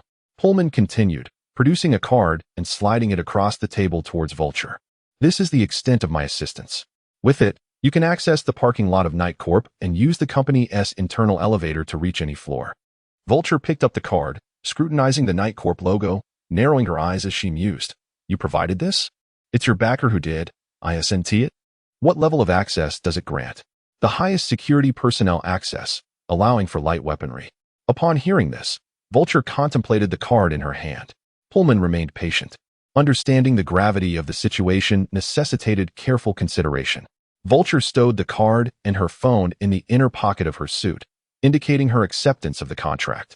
I must make one thing clear. Your backer should not entertain thoughts of defaulting. I shall reciprocate with a warning. The objective of this task is assassination, and ideally, only the target should perish. Night Corp must not sustain significant damage. Otherwise, don't expect to receive a substantial final payment. Pullman laid down her final stipulation. I've hired a killer, not a terrorist. As Vulture approached the door, she offered her final response before pulling it open. Chapter 19. The pricey target. Well, that ought to suffice. V pulled back the slide of the newly modified pistol, inspecting its interior with meticulous attention. This firearm, crafted by V himself, was inspired by Alex's cherished weapon, the Queen's Majesty, serving as a blueprint for his own enhancements. The objective was to execute assassination missions with greater efficacy.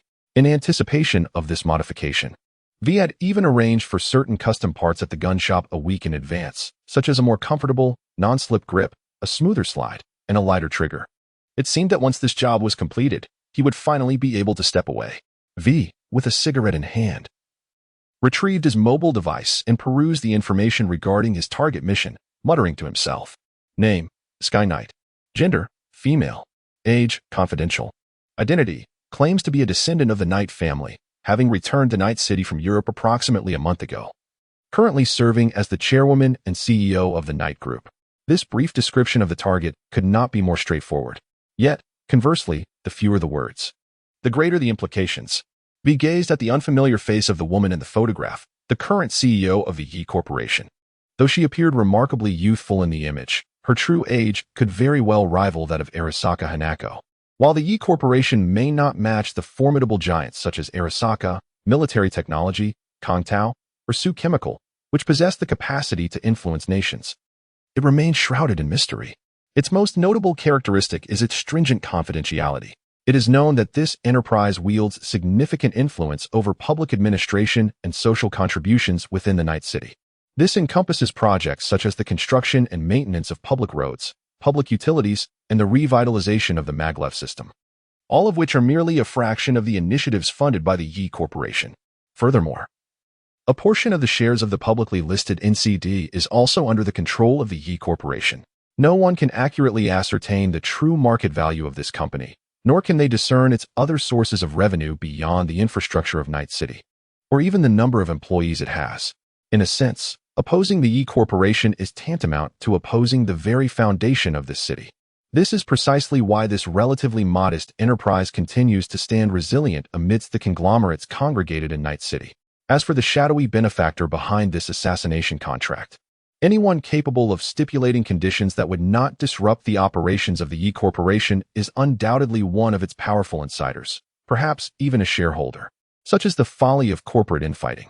V finished her cigarette, loaded the magazine into her handgun, and prepared to embark on her mission. As she departed from her hiding place, she activated her disguise mask, altering her appearance, and entered a prearranged black vehicle. It was a rather unremarkable Velfor Cordis V5000, a standard business model commonly seen around corporate plazas, serving as a favored mode of transportation for mid-level employees. With the assistance of a middleman providing a D-card, V effortlessly drove into the underground parking lot of the Night Corporation office building located in the corporate plaza. Clad in a complete set of corporate attire, V exited the vehicle while carrying a briefcase. While waiting for the elevator in the lobby, her attention was drawn to a recently parked ether quartz. It was not the car itself that intrigued her, but rather the driver. V recognized her. The driver was none other than Gloria Martinez, the mother of David Martinez. At that moment, Gloria appeared much as V had first seen her, dressed in cheap clothing, though her medical service jacket had been replaced with a slightly worn coat. The sight of someone so plainly attired appearing in the Night Corporation's internal parking lot seemed rather peculiar. After parking her vehicle, Gloria stepped out and approached the elevator lobby. Upon entering, she seemed to notice a curious gaze directed her way, prompting her to swiftly retrieve an ID badge from her coat pocket and hang it around her neck. Then she offered V a friendly smile. Upon noticing the other person's identification badge, V courteously returned a smile, and the two entered the elevator together. Gloria first pressed a button for a floor situated somewhat in the middle, then stepped aside. Meanwhile, V retrieved a D-card and swiped it at the elevator's card reader before pressing the button for the top floor. This action surprised Gloria slightly. She did not expect the woman sharing the elevator with her to possess the privilege to access the uppermost level. However, she did not exhibit any signs of astonishment, for with her years of experience, she understood precisely how to conduct herself in various situations. As the elevator ascended in their silence, it soon arrived at the floor Gloria had selected. After offering V another polite smile, she swiftly exited the elevator. V, through the still open doors, caught sight of the departmental sign for that floor, Marketing Department. V finally comprehended where the box of complete implants sold to Old Way had originated. Indeed, Jack's suspicions were confirmed. They were directly obtained from the Yi family's warehouse. Yet, V was taken aback by how the other party managed to infiltrate the Yi family business. Gloria, who had long hoped her son David would secure a position at Hashizaka, now found herself unwittingly part of the corporate machinery. A notion that struck V as both bizarre and absurd. Nevertheless, it was not the time to ponder such matters, as she was on the verge of executing a business deal worth millions of euros. The remainder of the journey proceeded smoothly. The elevator did not halt at any intervening floors, but ascended directly to the top level. As the elevator doors opened, V discreetly surveyed the layout of the floor while making her way toward the room marked by the sign for the Chief Executive Officer's office. The top floor of the Yi family office building comprised solely the CEO's office, the office of the CEO's secretary, a conference room designated for senior executives, a break room, and restrooms. Which department are you from? Unsurprisingly, the door to the CEO's secretary's office, located adjacent to the CEO's office, was perpetually ajar. A female secretary, seated within, immediately inquired as V approached the entrance. Do you have an appointment? What is in your briefcase? As the other party inquired. She stealthily slipped her hand into the inner pocket of her suit jacket, grasping the grip of the silenced pistol and disengaging the safety. In her estimation, the demise of an additional secretary would hardly compromise the quality of the assignment at hand. Let her in, I insisted. I have pressing matters to discuss with her. If you have nothing of import, do not disturb us. Suddenly, the intercom on the secretary's desk erupted with sound, interrupting her inquiry and thwarting V's next move. Yes, boss. The secretary responded, then deftly manipulated the control panel to open the door to the executive office, courteously gesturing for V to enter. Although V felt a sense of doubt, she still returned a smile to her secretary and entered the CEO's office. As soon as the door clicked shut behind her, V drew her handgun, aiming it at the woman standing by the glass window. The woman, known as Sky Knight, was gazing down at the memorial garden in the center of the company's plaza through the floor-to-ceiling glass. Unfazed by the threat of the gun, she turned around with a smile. With her glowing red cybernetic eyes fixed on V, who was pointing the weapon at her, she calmly spoke. This is the second time this year you've aimed a gun at me, V. Chapter 20, Within the Rules. Indeed, I should have anticipated this. V aimed his gun at the woman before him, his brow furrowed. Should I address you as Sky Knight, or perhaps Skynet?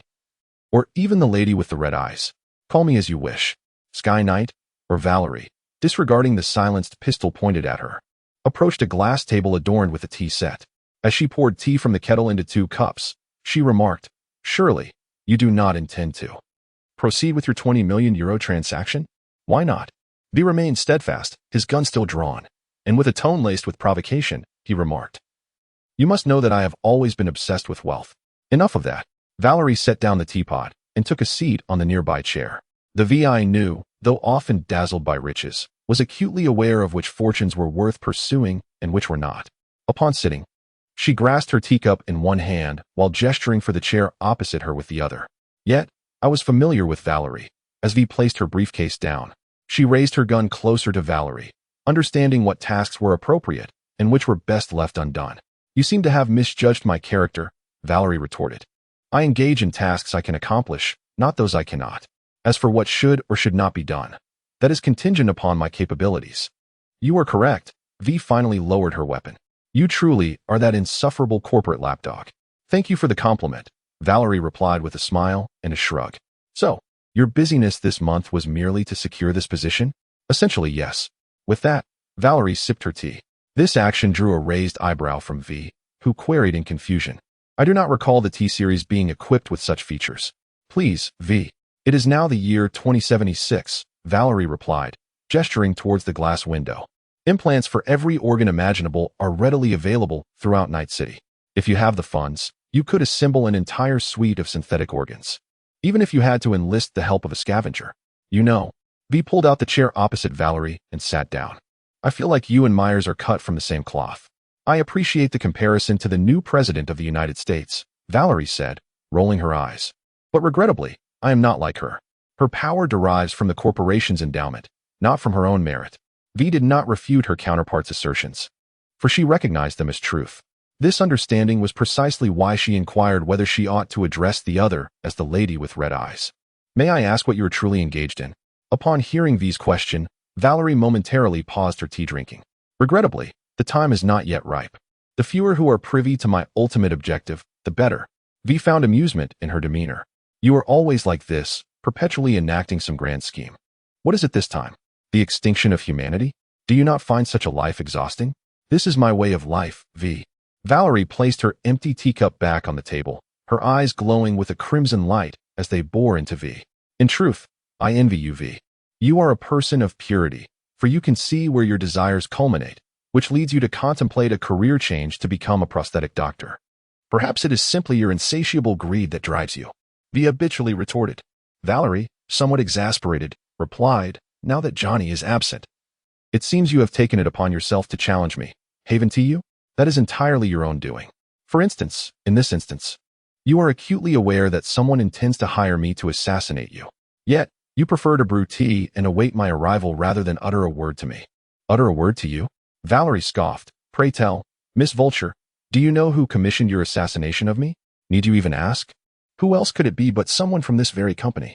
He responded with a grim expression. A name, please. Can you provide a specific name? Can you identify an exact individual? Valerie continued her barrage of questions, successfully rendering V speechless. V paused momentarily, as if he had just swallowed a fly, before finally inquiring. Are you suggesting that I am merely bait? I responded, given your current position, is such a tactic truly necessary? V, do you still not comprehend?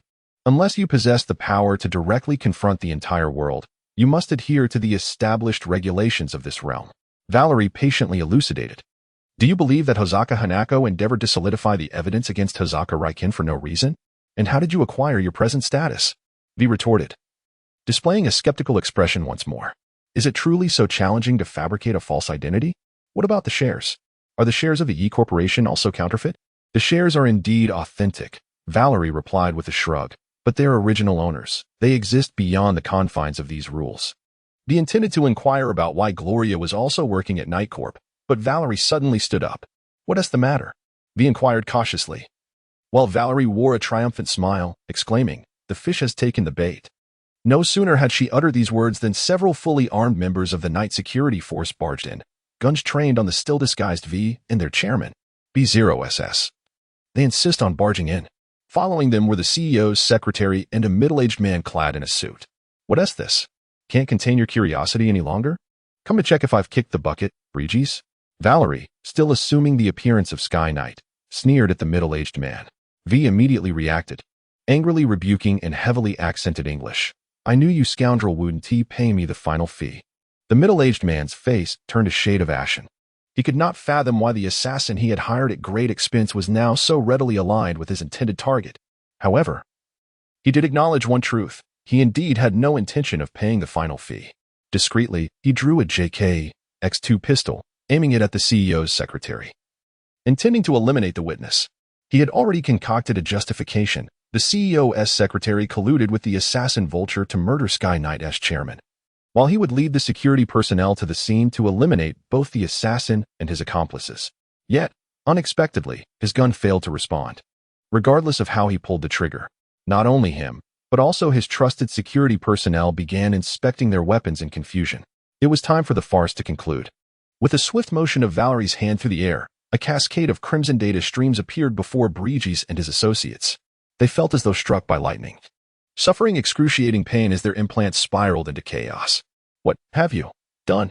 Brigies collapsed to the ground, his limbs convulsing.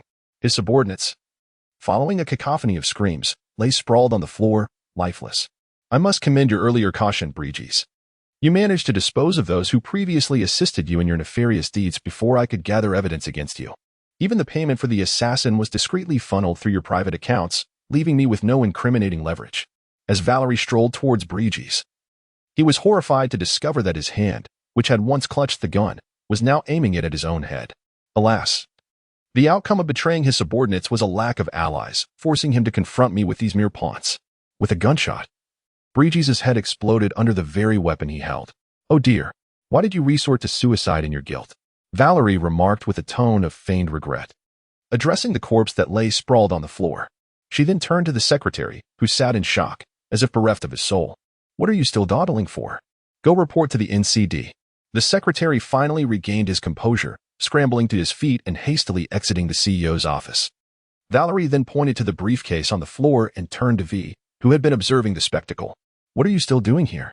Before the NCD arrives, take the EM bomb you brought and hastily leave my company. Chapter 21. In the next life, welcome to Channel 54 News. I am Julian Jordan. Let us continue to follow the developments surrounding the assassination attempt on the president of Night Corporation. The NCD held a press conference this afternoon regarding the investigation results. According to the NCD's findings, this assassination was a consequence of internal factional strife within Night Corporation. It has been revealed that Brigies Stanny, one of the shareholders who has now taken his own life, was the mastermind behind this incident. The assassin known as Vulture, responsible for executing the assassination, remains at large. This attempted assassination of Night Corporation's president further underscores the dire state of public safety in Night City. The crime rate in Night City is currently twice that of New America, And from any perspective, should Night City join the federal government? It could significantly aid in ameliorating the current deplorable security situation. After a brief intermission, we will bring you more details on this unfolding event. Hey, V. Jack had been waiting at the entrance to the next life for nearly an hour when V finally arrived on her motorcycle in the parking lot. I could have waited forever. Why did you take so long to show up? V, having parked the vehicle with care, leisurely disembarked and sauntered towards Jack. You arrived far too early, they remarked. Upon hearing we were to conduct business in the afterlife, you became as exuberant as a gorilla. V gestured towards their empty wrist, indicating that there were still 10 minutes remaining until the appointed hour. Hey, Amana, this is indeed the afterlife, the very heart of Night City, Jack exclaimed, turning to face the staircase, his excitement palpable. V rolled her eyes discreetly, internally lamenting that there were far too many heartless souls in Night City. At present, she felt no excitement for the prospect of a new life. Coming to this place felt akin to visiting a cafeteria. What could possibly be more pressing than a business deal here? Jack inquired as he descended the staircase. Oh, there is indeed something, V replied curtly. Some fool had the audacity to recommend a troublesome job to me, and when things went south, he thought he could just run away. Really? You took on a side gig without me? Jack's mind sharpened, immediately seizing on the crux of the matter. It was just some manual labor. V responded ambiguously. It's not something you would be able to handle. Oh, then it's no issue at all. Jack assumed it involved firearms or mechanical modifications, tasks he could not undertake. So, you were dealing with that, then?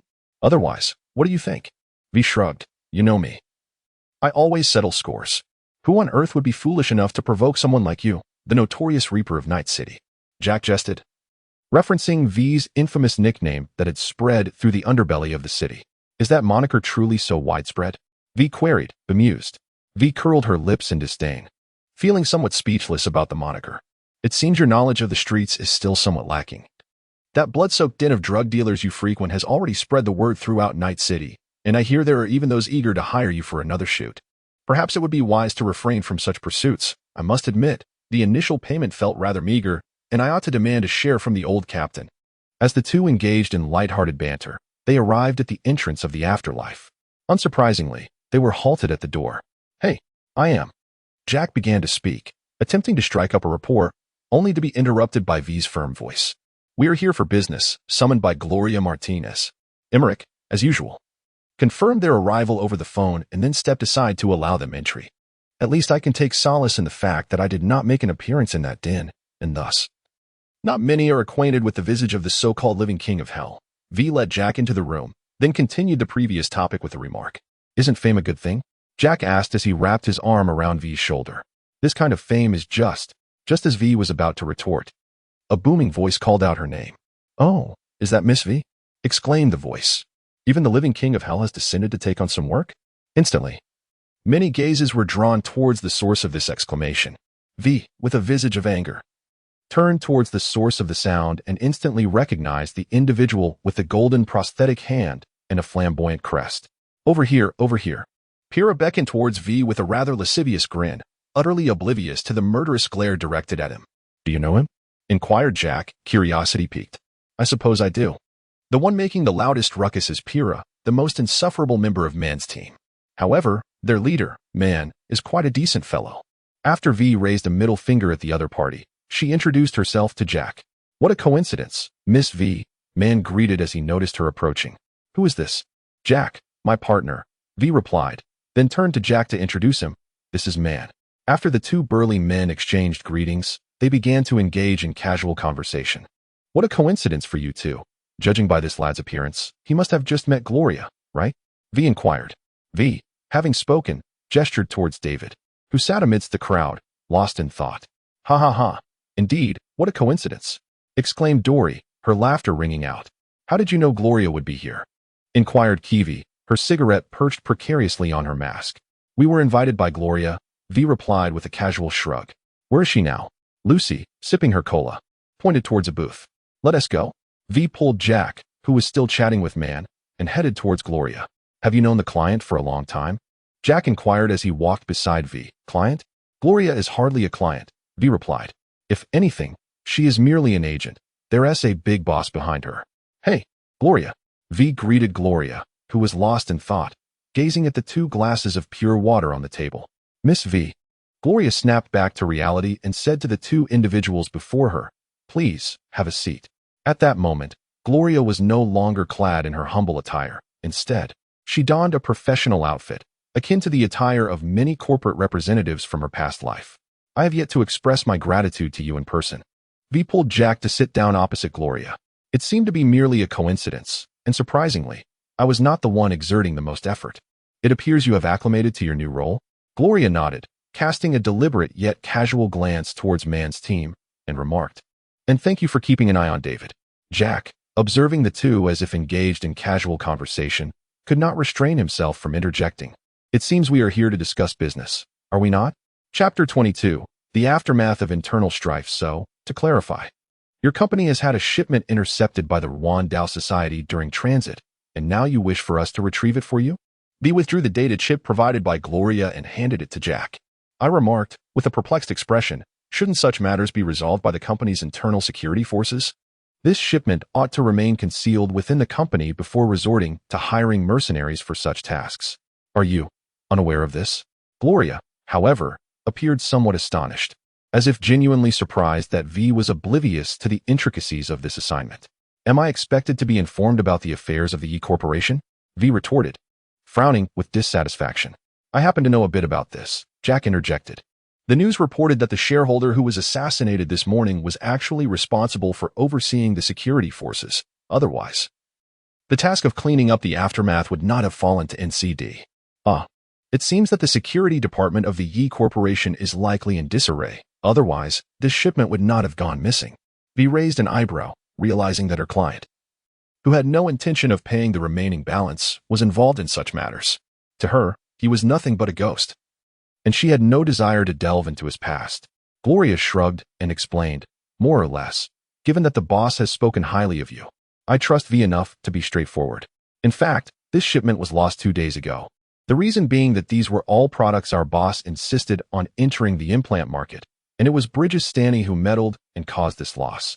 Originally, such tasks should have been handled by the security department, yet it fell upon me, a business runner.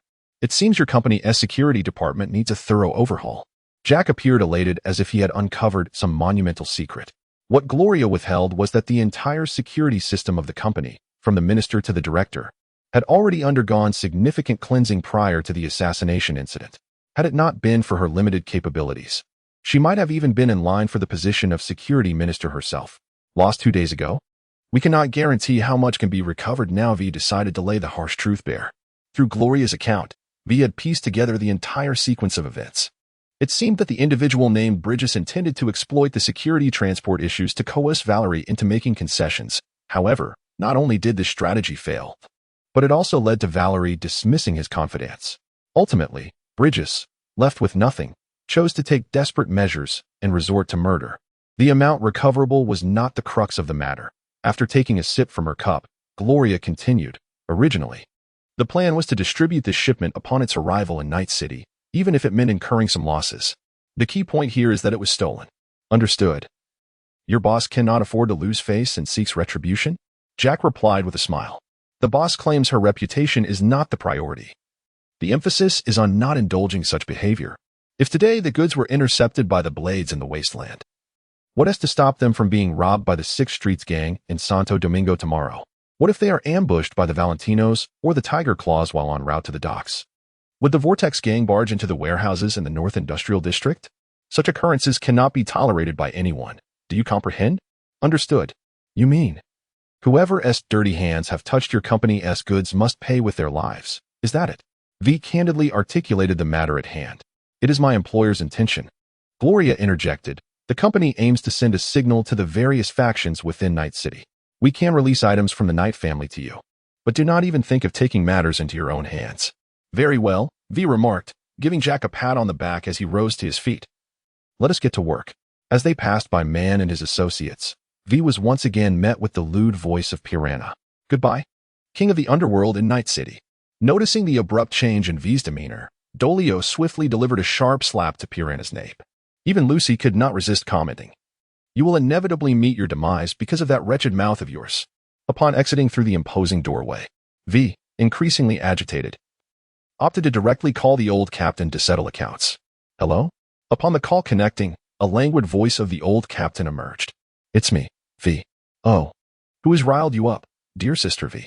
The old captain immediately sensed her irritation upon hearing her voice. Addressing me as sister will not suffice. You have sold all the dream Pokemon I entrusted to you throughout the Night City, Haven to you? Quite a lucrative venture, I presume? V asked with a cold smile. Is that so? A modest gain, I suppose. Is this trivial matter truly worthy of your direct call to confront me? The dream I bestowed upon you is yours to possess. My concern does not lie in the profits. The crux of the issue, however, is the utterly absurd name you have chosen. Night City's living king of hell, blood butcher of the white powder den? Isn't that a rather splendid title? Quite grounded. If I may say, just look at you. Your reputation has indeed spread far and wide. Ah, indeed. You've mercilessly cut out all the lines where the clients seek vengeance, Haven to you, and in their place, you've foolishly paired it with some mindless death metal rock, rendering those few minutes of the dream akin to a cybernetic lunatic-s episode. And in a thoughtful gesture, you even credited the main character as V, didn't you? I was merely honoring your right to attribution. Yes, indeed. By now, everyone in Night City must be aware of a cyber lunatic named V. Renowned, you say? More like infamous. How do you plan to compensate me for my psychological distress? Shall I come over and truly perform an episode of cyber lunacy for you? V sneered menacingly. Good heavens. Father, I concede my error. I shall provide you with a 70% discount voucher. Next time you fancy that automobile, you can apply it towards the purchase. What say you? The sound of your scheming calculations is audible even from my residence in Watson District. Oh, so I must seek some compensation from you while simultaneously spending my own money. Is that it? And merely a 70% discount. I demand 50%. That is the bare minimum. I am well aware of your recent profits. Surely, you must be considering an upgrade for your vehicle? In this Night City, the most reliable source for second-hand cars must undoubtedly be my old captain's establishment. Be contemplated for a moment, acknowledging the truth in the matter, given that he was about to head to the treacherous terrain for work. A vehicle with superior adaptability was indeed necessary. All right, send it over, he declared through gritted teeth before abruptly ending the call. Shortly thereafter, he received a text message from the old captain containing a redemption code for a 50% discount voucher. V opened the webpage of a reputable car intermediary on his mobile device, embarking on the journey of selecting a vehicle. After much deliberation, he finally set his sights on a Gudra 66 model. The remarkable foundation of the 66 model undeniably positions this car as a supercar in the city, while its modified, vagabond aesthetic ensures that he can traverse rugged terrains without emerging covered in dust. Having completed the purchase, V turned to Jack and inquired, "Did you bring the provisions for our meal?" Jack, with a flourish, revealed 2 exquisitely customized, gold-embellished knives, proudly stating, "These just arrived today. I refer to them as my golden femme fatale." V was somewhat speechless. Jack had an undeniable affinity for firearms that appeared strikingly cool. Well, Chapter 23, Exiting the City. Goodness, why are there so many buttons in this vehicle? Jack settled into the passenger seat of V's newly acquired Gudra 66 model, marveling at the myriad of gadgets and devices that adorned the interior. Navigating through the treacherous terrain of the Badlands necessitated numerous modifications. V adjusted the system settings while responding. "Are you certain that you can manage it? This doesn't seem to be a task suited for us Haywood folk," Jack remarked, casting a skeptical glance at V. "Well, I did have a few nomadic friends in the past." V completed the system calibration and ignited the car's engine. "All right, ready to set off." "Hey, that engine sound is quite invigorating. What does this control?" Jack inquired curiously, reaching for a panel that V had not touched previously. V swiftly brushed Jack's hand away, responding with irritation, "That is the controller for the self-defense weapon.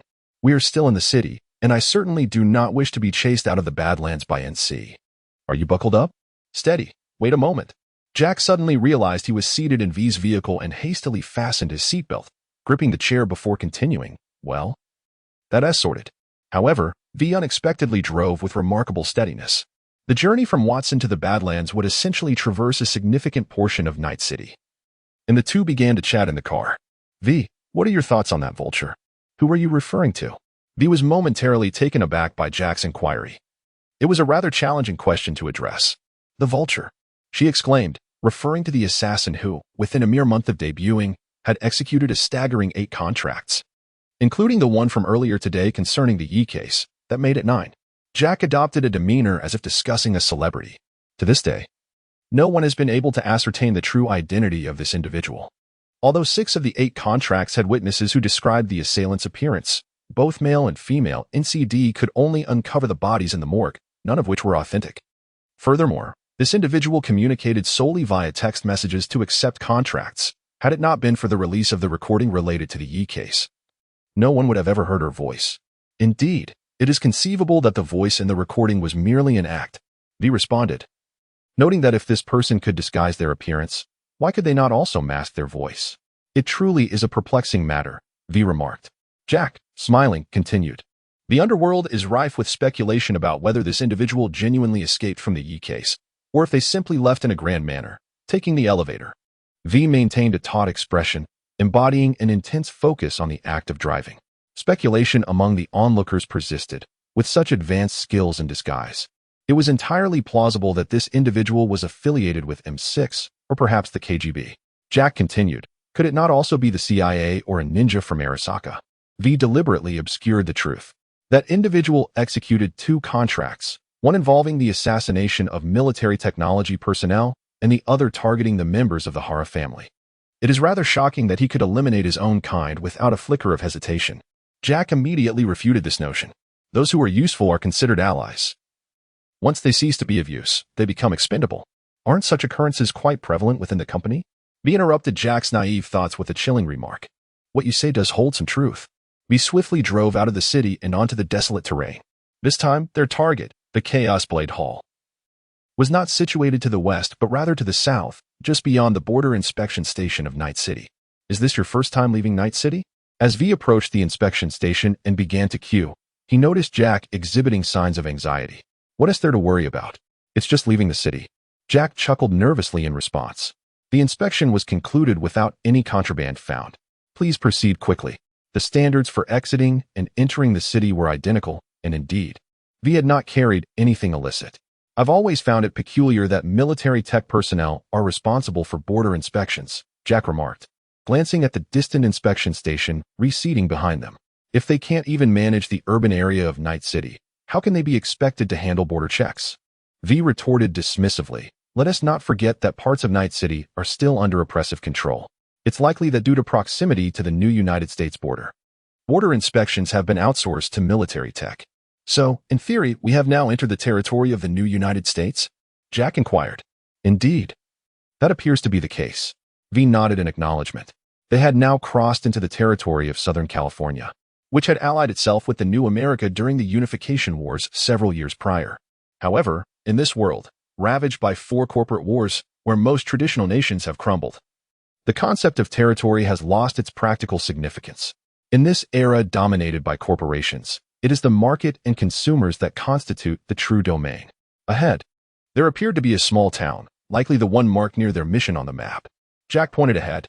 The roar of the 66-style engine shattered the tranquility of the desert town as V parked the vehicle in front of a motel, intending to nourish themselves before commencing their tasks. Let us have 2 cans of soda and 2 platters of sandwiches, he ordered. V and Jack settled themselves at the bar, requesting the bartender, who was preoccupied with swatting flies, to prepare some food for them. The bartender cast a glance at the 2, uttered a brief please wait, and then turned to retreat into the kitchen. At the very least, allow me a pint of beer, Jack muttered, curling his lip. Jack. V's expression bore a hint of displeasure. She held a firm disapproval of indulging in alcohol during the course of a mission. Very well. Let us complete the task before seeking merriment in the next life. At that moment, the door of the bar swung open, and a figure adorned with a cowboy hat strode in. A badge glimmered on his chest, indicating he was the sheriff of this quaint town. I had heard whispers that strangers had arrived in the area. The sheriff approached V, speaking with an air of arrogance. Not welcomed? V squinted at the individual before him, intending to discern the ulterior motives hidden beneath his fade. Are you not aware that upon arriving in this town, one must first extend a greeting to the local sheriff? The sheriff, maintaining a rather unfriendly tone, informed him of the necessity to declare his purpose for being there, even if it was merely to enjoy a soda. It is indeed the first time for both of us city dwellers to encounter such a regulation, V scoffed, retorting that one must seek the authorities' approval merely to sip a soda in the countryside. Jack, thoroughly entertained by V's remarks, erupted in hearty laughter. City dwellers? The sheriff raised an eyebrow, questioning with a hint of skepticism. I observe that vehicle outside does not appear to belong to someone from the city. It seems that here, the law enforcement can deduce one's identity solely by observing their vehicle. V turned to Jack and exclaimed, "Ha ha ha, the crime-solving rate must be exceptionally high in this place." Jack continued to chuckle uncontrollably. V turned to face the visibly irate sheriff, preempting his response by producing a D card emblazoned with the Knight Corporation logo. "I am well aware of what occupies your mind.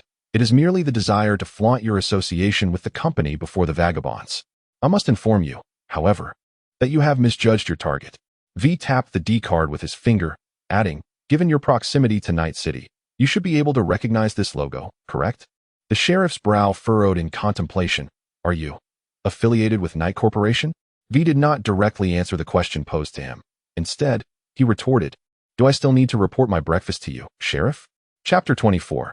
The return trip, just two of them across the way. And yet you let them breach our defenses? The leader of the Chaos Blade gang, crouching behind cover while loading ammunition into his rifle, berated his subordinates. "Where did these mercenaries spring from this morning, crashing into our hideout and wreaking havoc? Get rid of that hulking brute now. Is the firearm in your hands merely a stick for kindling?" He snatched an empty shell from the ground and hurled it toward a fellow gang member, who was similarly crouched behind cover, clutching an S0 or 22 rifle. Though the two mercenaries wielded only handguns, their marksmanship was alarmingly precise, forcing the Chaos Blade's gunners into reluctant concealment, each hesitant to expose themselves. "Hurry up. Are you deaf?" Under the relentless urging of their leader, one gunman, steeling himself, raised the scoped S0R 22 and cautiously peered from behind cover, preparing to take aim at the adversary. Yet, no sooner had he exposed himself than a sharp gunshot rang out, and another body collapsed, its skull shattered. The remaining members of the Chaos Blade, now even more fearful, dared not reveal themselves from behind their cover. On the opposite end of their hideout, the tension mounted. V exhaled the wisps of smoke swirling from the muzzle of the revolver, casting a glance at Jack, who held a golden pistol in each hand. "V, continuing this way is hardly a solution," Jack remarked, ever vigilant against the chaotic onslaught of the rival gang before them. V discerned the underlying message in Jack's words. It was an admonition to cease idling and act decisively. "Very well. I shall entrust the leader to you. The rest I will handle myself. By the way, who is the leader?" "The one who just shouted the loudest." "Understood." After Jack finished speaking, he aimed his dual pistols toward the direction of the voice, while V vanished from sight. The leader of the raucous Blade gang, hearing his subordinates scream in agony following the gunfire and the approaching footsteps, dared not expose himself from his cover to investigate. Instead, he raised his assault rifle and fired indiscriminately. However, his actions inadvertently revealed his hiding place to Jack. Merely 2 seconds later, he witnessed a grenade roll to rest before him, its safety pin removed. With the ensuing explosion, the hideout of the raucous Blade gang fell into complete silence. The silhouette of V reemerges as the prelude plays, casting aside the spent shell casings. "V, come and see if this is the merchandise." Jack pulls back a tarpaulin, revealing a military-grade behemoth truck that was previously concealed. This armored vehicle has been the best-selling in North America over the past decade, and only governing entities and authorized enterprises are eligible to procure such military-grade transport. A mere glance reveals its significance. Upon opening the already forced cargo door, I discovered that several boxes lay empty within. It seems we have arrived too late. My goodness, Stanislav, with the Mandus blade and the projectile launch system. This vehicle holds quite a treasure trove of valuable items. Jack gazed at the remaining goods with shimmering eyes. "I advise you to refrain from harboring any misguided intentions. Do you truly believe that the Yi family provided us with the location of this place without reason?" V utilized an optical prosthetic eye to capture images of several empty boxes, simultaneously alerting Jack. Furthermore, the boxes are equipped to document the time of unboxing. Who do you believe poses the greatest suspicion now that items have gone missing? Astonishingly, it is indeed true. Jack promptly abandoned his nefarious intentions. "V, I have located the goods for you, but a few boxes are missing." "Valerie, understood. Just bring the remaining items back to the city, and I will send someone to investigate the lost portion." V contemplated reaching out to Gloria to explain the situation according to the procedural guidelines, but after some reflection, decided it would be more straightforward to contact the principal party directly. "V, do you not doubt that I might engage in a treacherous act against you?" "Valerie, you are not some naive fool who has just entered the scene. Enough. Come down and lock the door. I will summon the behemoth. And you shall take my car. Let us return to the city at once. V greeted the drooling Jack with a nod before leaping down from the cargo compartment and making his way towards the driver's seat. All right. Hey, V. What are you searching for? Surely you know how to operate this vehicle? Jack had already started the '66 model Westwind. Noticing that V was still rummaging through the driver's compartment of the behemoth. I'm looking for the customs documents. With such a large shipment of implants, do you really think we can swagger past the border inspection without them? V responded tersely. I found it, V declared, waving a piece of paper in Jack's direction. Let's set off. The two vehicles, one large and one small, traversed the highway leading to Night City. It is worth noting that Byman, renowned for its remarkable single-item sales, managed to secure the 16th position in military technology revenue in 2076. This remarkable machine, equipped with an all-wheel drive system and a powerful engine, navigated the dreadful road conditions as if gliding effortlessly. Please proceed your vehicle to the inspection area. After the barrier in front of you descends, engage the forward gear and allow the behemoth to gradually proceed into the inspection area. Once V has securely halted the vehicle, the barrier behind will likewise rise, obstructing passage in both directions. Please remain inside the vehicle. The security check will conclude shortly. V could only patiently await the next move of the other party while holding a cigarette. The owners of the vehicles within the inspection area are required to undergo further questioning. Indeed, V was acutely aware that traversing the border in a company vehicle laden with numerous implants would not be a simple endeavor. She hoped that the customs documentation within the car would prove sufficient. Grasping the paperwork, she exited the vehicle and proceeded towards the adjacent border inspection building. What is happening? Jack inquired over the phone, having followed closely behind V in his car. It should be nothing serious. Just give me a moment. If any significant issues arise, you should leave without concern for me. V replied as the individual had already entered the building. If you are carrying a weapon, please leave it here, requested the border guard on duty. Without hesitation, V extracted the prelude and presented it to the other party. The gun, in her current state, was the least lethal of weapons. As for the other armaments, please proceed to room 1 for your interrogation. V said nothing further and opened the door to room 1. Please, take a seat, indicated the border control officer waiting in the room, gesturing towards the chair opposite him. Once V settled into the seat, the officer requested the necessary documents. Well, V placed the document on the table, falling silent thereafter. The border inspection officer picked up the document, scrutinizing it carefully, before inquiring, "Are you an employee of the Yi Corporation?" There is no stipulation that only employees of the Yi Corporation are permitted to transport their goods, is there? V retorted, "You currently face 2 issues. Firstly, this customs declaration has been overdue since the day before yesterday. Secondly, the quantity stated in the documents does not correspond with the items loaded onto your vehicle." The border inspection officer placed the documents on the table, pointing at the list above. "The delay is due to the cargo being seized. I only retrieved it today. The discrepancy in quantity arises because part of it was taken by a gang to be sold. Do you think I desire to be short on goods? You may contact the Yi family to confirm my account." "Very well."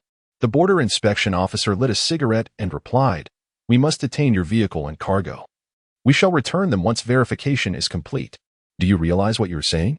V narrowed his eyes and inquired with a tone of displeasure. "We are merely adhering to regulations.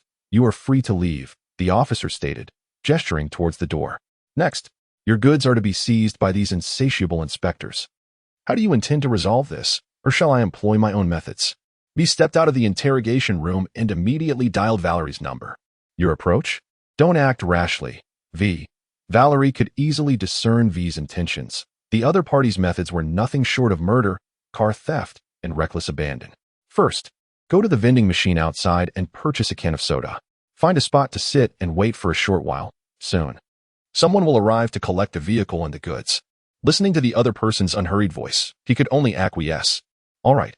As long as you are not in a rush, I shall wait for you at most half an hour. If you are still unable to resolve it, I will resort to my own methods, and you will have to increase the payment." V retrieved her firearm and exited the customs building. Outside, she purchased a can of Ban Ban Monkey from the vending machine and leaned against the wall, observing the border control personnel moving a vehicle to the impound area.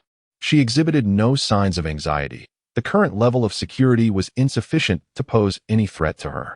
After approximately 10 minutes, V heard the distinctive alarm of the anti-terrorism task force reverberating through the air. Looking up, she spotted their aerial vehicle hovering above the customs checkpoint. There was no chaos of cybernetic madness here. For members of the anti-terrorism unit leapt from the airborne vehicle, and V recognized the leader as Captain Melissa, renowned for her adeptness with the mantis blade. Does this qualify as the commotion you mentioned? Jack inquired, reaching out to V. Hard to say. Let us observe, V replied, taking a sip of her drink. Which imbecile dares to seize our cargo? Captain Melissa stormed into the customs building, her ire palpable. Hey, what is going on here? The customs supervisor approached the anti-terrorism team, seeking clarification. Your people have detained our shipment ordered from Night Corp, and you dare to question me? Captain Melissa retorted heatedly. The customs supervisor furrowed his brow and turned to whisper to the border control personnel who had previously communicated with V. We did indeed just seize a shipment. But we acted in accordance with regulations, he asserted. Regulations? Are you referring to the laws of Night City or the protocols of your military technology? Captain Melissa shot back without reservation. I am well versed in the laws of Night City, being an outsider myself. Now, my men are here to take possession of that vehicle and its cargo. Do you have any objections? Chapter 25, Cybernetic Madness. You nearly scared me to death just now. Jack muttered as he drove back into the city. It's just the anti-terrorism unit. They're not here to apprehend you. V reclined in the modified passenger seat, almost propping his feet up. I've heard that many members of the Violent and Terror Task Force are former cyber psychos, Jack remarked pensively. Isn't that quite normal? V appeared indifferent, noting that among the cyber psychos, there were indeed many veterans and violent criminals. If they could be directly enlisted, the assurance of combat effectiveness would be substantial. But they are cyber psychos, Jack exclaimed, his surprise evident. Aren't they afraid that these individuals might turn against them? The nature of cyber psychosis varies, Jack, V replied earnestly. Some are genuinely afflicted due to their nervous systems being overwhelmed by implants, while others may already have pre-existing mental disorders. Some succumb to madness under the crushing weight of life, and others are triggered by post-war PTSD. There are even cases where individuals are driven to insanity due to corporate implant experiments or being hacked. Observing V's thoughtful demeanor, Jack curiously inquired, have you encountered many cyber psychos? Not many. V closed her eyes, reminiscing about the various assignments she had taken from Regina Jones. She had indeed encountered a range of cyber psychos. Aside from a few truly violent ones, most were merely unfortunate souls. Of course, the innocent bystanders caught in their turmoil are equally pitiable, V added. She refrained from mentioning that one of her former subordinates was a cyber psycho whom she had personally subdued. The issue of cyberpsychosis has now evolved into a tangled mess. If one were to trace its origins, it might indeed echo Johnny's incessant tirades that it is all the fault of the corporations and the overarching system behind them. Let us not dwell on these matters. We decided to shift the topic. Why don't you consider where we shall go upon our return to the city? To the afterlife for a drink, of course. Suit yourself, by the way. Can we consider this job concluded?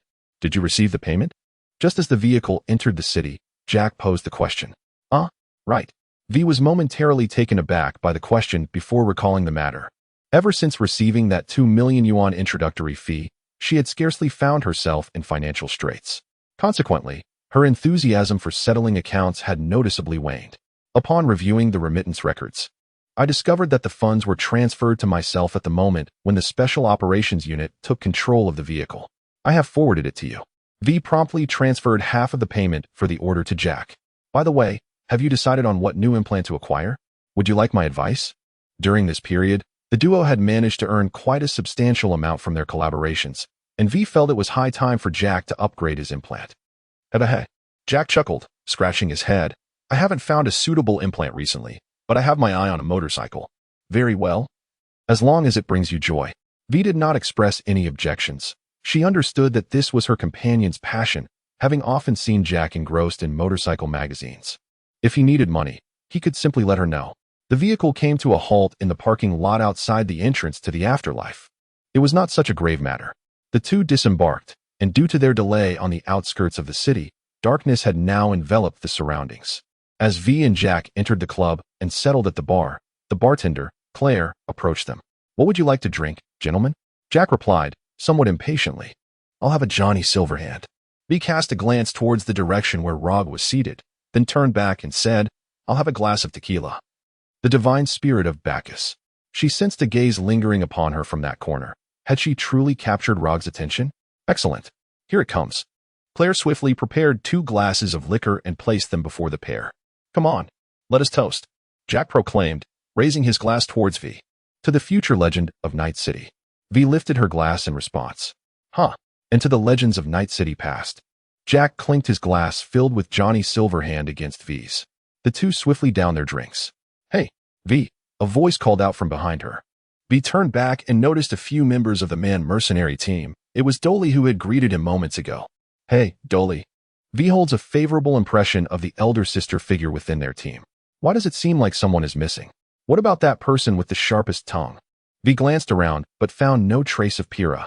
That fellow. It's all due to his own loose tongue that he now lies in the hospital. Rebecca replied while chewing her bubblegum. "Oh, could you elaborate on that?" Upon hearing that this individual had suffered consequences due to his loose tongue, V's interest was piqued. "Come, let us sit over there and converse," Jack suggested, pointing to an unoccupied table. "Just yesterday, while returning from a long journey, we encountered a fellow relieving himself on a paint can atop a shipping container. Once everyone was seated, Dorio began recounting the events. You are well aware of Piranha's character. Upon witnessing this scene, he succumbed to his old habits and approached the man, babbling incessantly in his ear. Lucy chimed in, cigarette in mouth. Unexpectedly, that individual turned out to be a cyber psychopath who, without hesitation, thrust a projectile launcher into Piranha's face," Dorio continued. At that moment, Man and David quickly sensed the impending danger and simultaneously activated Stanislaus. As Rebecca spoke, she patted David on the back, but Man's projectile launcher malfunctioned at a critical juncture. Fortunately, David decisively opted to fire his weapon. Although he did not manage to kill the cyber psychopath outright, his actions caused a slight misalignment of the assailant's launcher, ultimately saving my foolish brother's life, though his boastful mouth was thoroughly ruined. Additionally, his hands and feet each suffered a broken bone from subsequent attacks. Chiwei added, "Had Man not promptly produced his shotgun for a few more shots, Piranha might well have met his demise." "Ah, how embarrassing," Man sighed. Then clapped David on the shoulder, praising, "This young man's performance truly took me by surprise. It's all thanks to Miss V for teaching me how to shoot." David replied, scratching his head, appearing somewhat bashful. "Ha, indeed, we owe our gratitude to V." Rebecca laughed heartily. "Had she not insisted you practice with 600 rounds? Who knows, you might have blown my foolish brother's head clean off." That was indeed fortuitous. I recognized David's inherent talent, but he simply lacked practice. So I couldn't help but give him a thorough lesson. V shrugged in response, then turned her gaze toward Dorio. "However, mere proficiency with firearms is insufficient. One must also hone their hand-to-hand combat skills." Chapter 26, Dream of the Super. The target's neural interface possesses an overload protection component, rendering electronic means ineffective and incapacitating him. Inside the airborne vehicle of the counterterrorism unit, the officer responsible for electronic warfare reported, "The risk of capture has been assessed as excessively high. Orders have been amended. Execute on-site termination." Chief Melissa, clad in full tactical gear, decisively issued the kill order. The cybernetic lunatic, wielding an MA-70 HB light machine gun, had regained mobility and began to indiscriminately unleash fire upon the airborne vehicle of the counterterrorism unit. In response, the operatives, no longer inclined to show restraint, extended their M179 Achilles rifles from the vehicle's compartment and returned fire. Within mere seconds, a body riddled with tungsten-tipped projectiles collapsed in the middle of the road. The members of the counterterrorism unit leapt from their vehicle, surrounding the corpse of the cyber lunatic upon landing. Chief Melissa, another one of Knight's implants. One of the officers, having just examined the body, paused before reporting, glancing at Chief Melissa. "Should we notify the Criminal Investigation Department?" "No." Chief Melissa's gaze remained fixed on the lifeless form on the ground. "Retrieve it for our team and inform logistics to prepare for firmware comparison." Although the counterterrorism unit is nominally part of the NCD and shares the same rank structure, they operate with considerable autonomy. They possess their own procurement channels, personnel management systems, and funding sources. Furthermore, once the counterterrorism unit engages in a case, all investigative actions by other NCD departments are suspended. Their independent privileges and ruthless operational style render them a source of trepidation for the other NCD divisions, regardless of the disdain felt towards them. No one can challenge their authority. This is because the counterterrorism unit is directly backed by the City Council of Night City, and only the true financial benefactors behind the NCD can exert influence over them. As their full title, Maximum Force Tactical Division, suggests, They essentially function as the military of Night City. Gloria? What brings you to me? Having spent the past few days at home delving into the intricacies of implant firmware, V was unexpectedly interrupted by a call from Gloria. Miss V, we need to meet privately. I have a favor to ask of you. I need to clarify first. Is this a personal matter or an official one? V did not provide a direct response, as the identity of the person on the other end was quite significant. She needed to ascertain the circumstances. Is this a business matter? V raised an eyebrow. Indeed, it is a commission, but this matter is somewhat exceptional. It concerns corporate confidentiality and must be discussed privately with you first. Time and place? I am already at the venue. You may come directly to box 103, Gloria replied.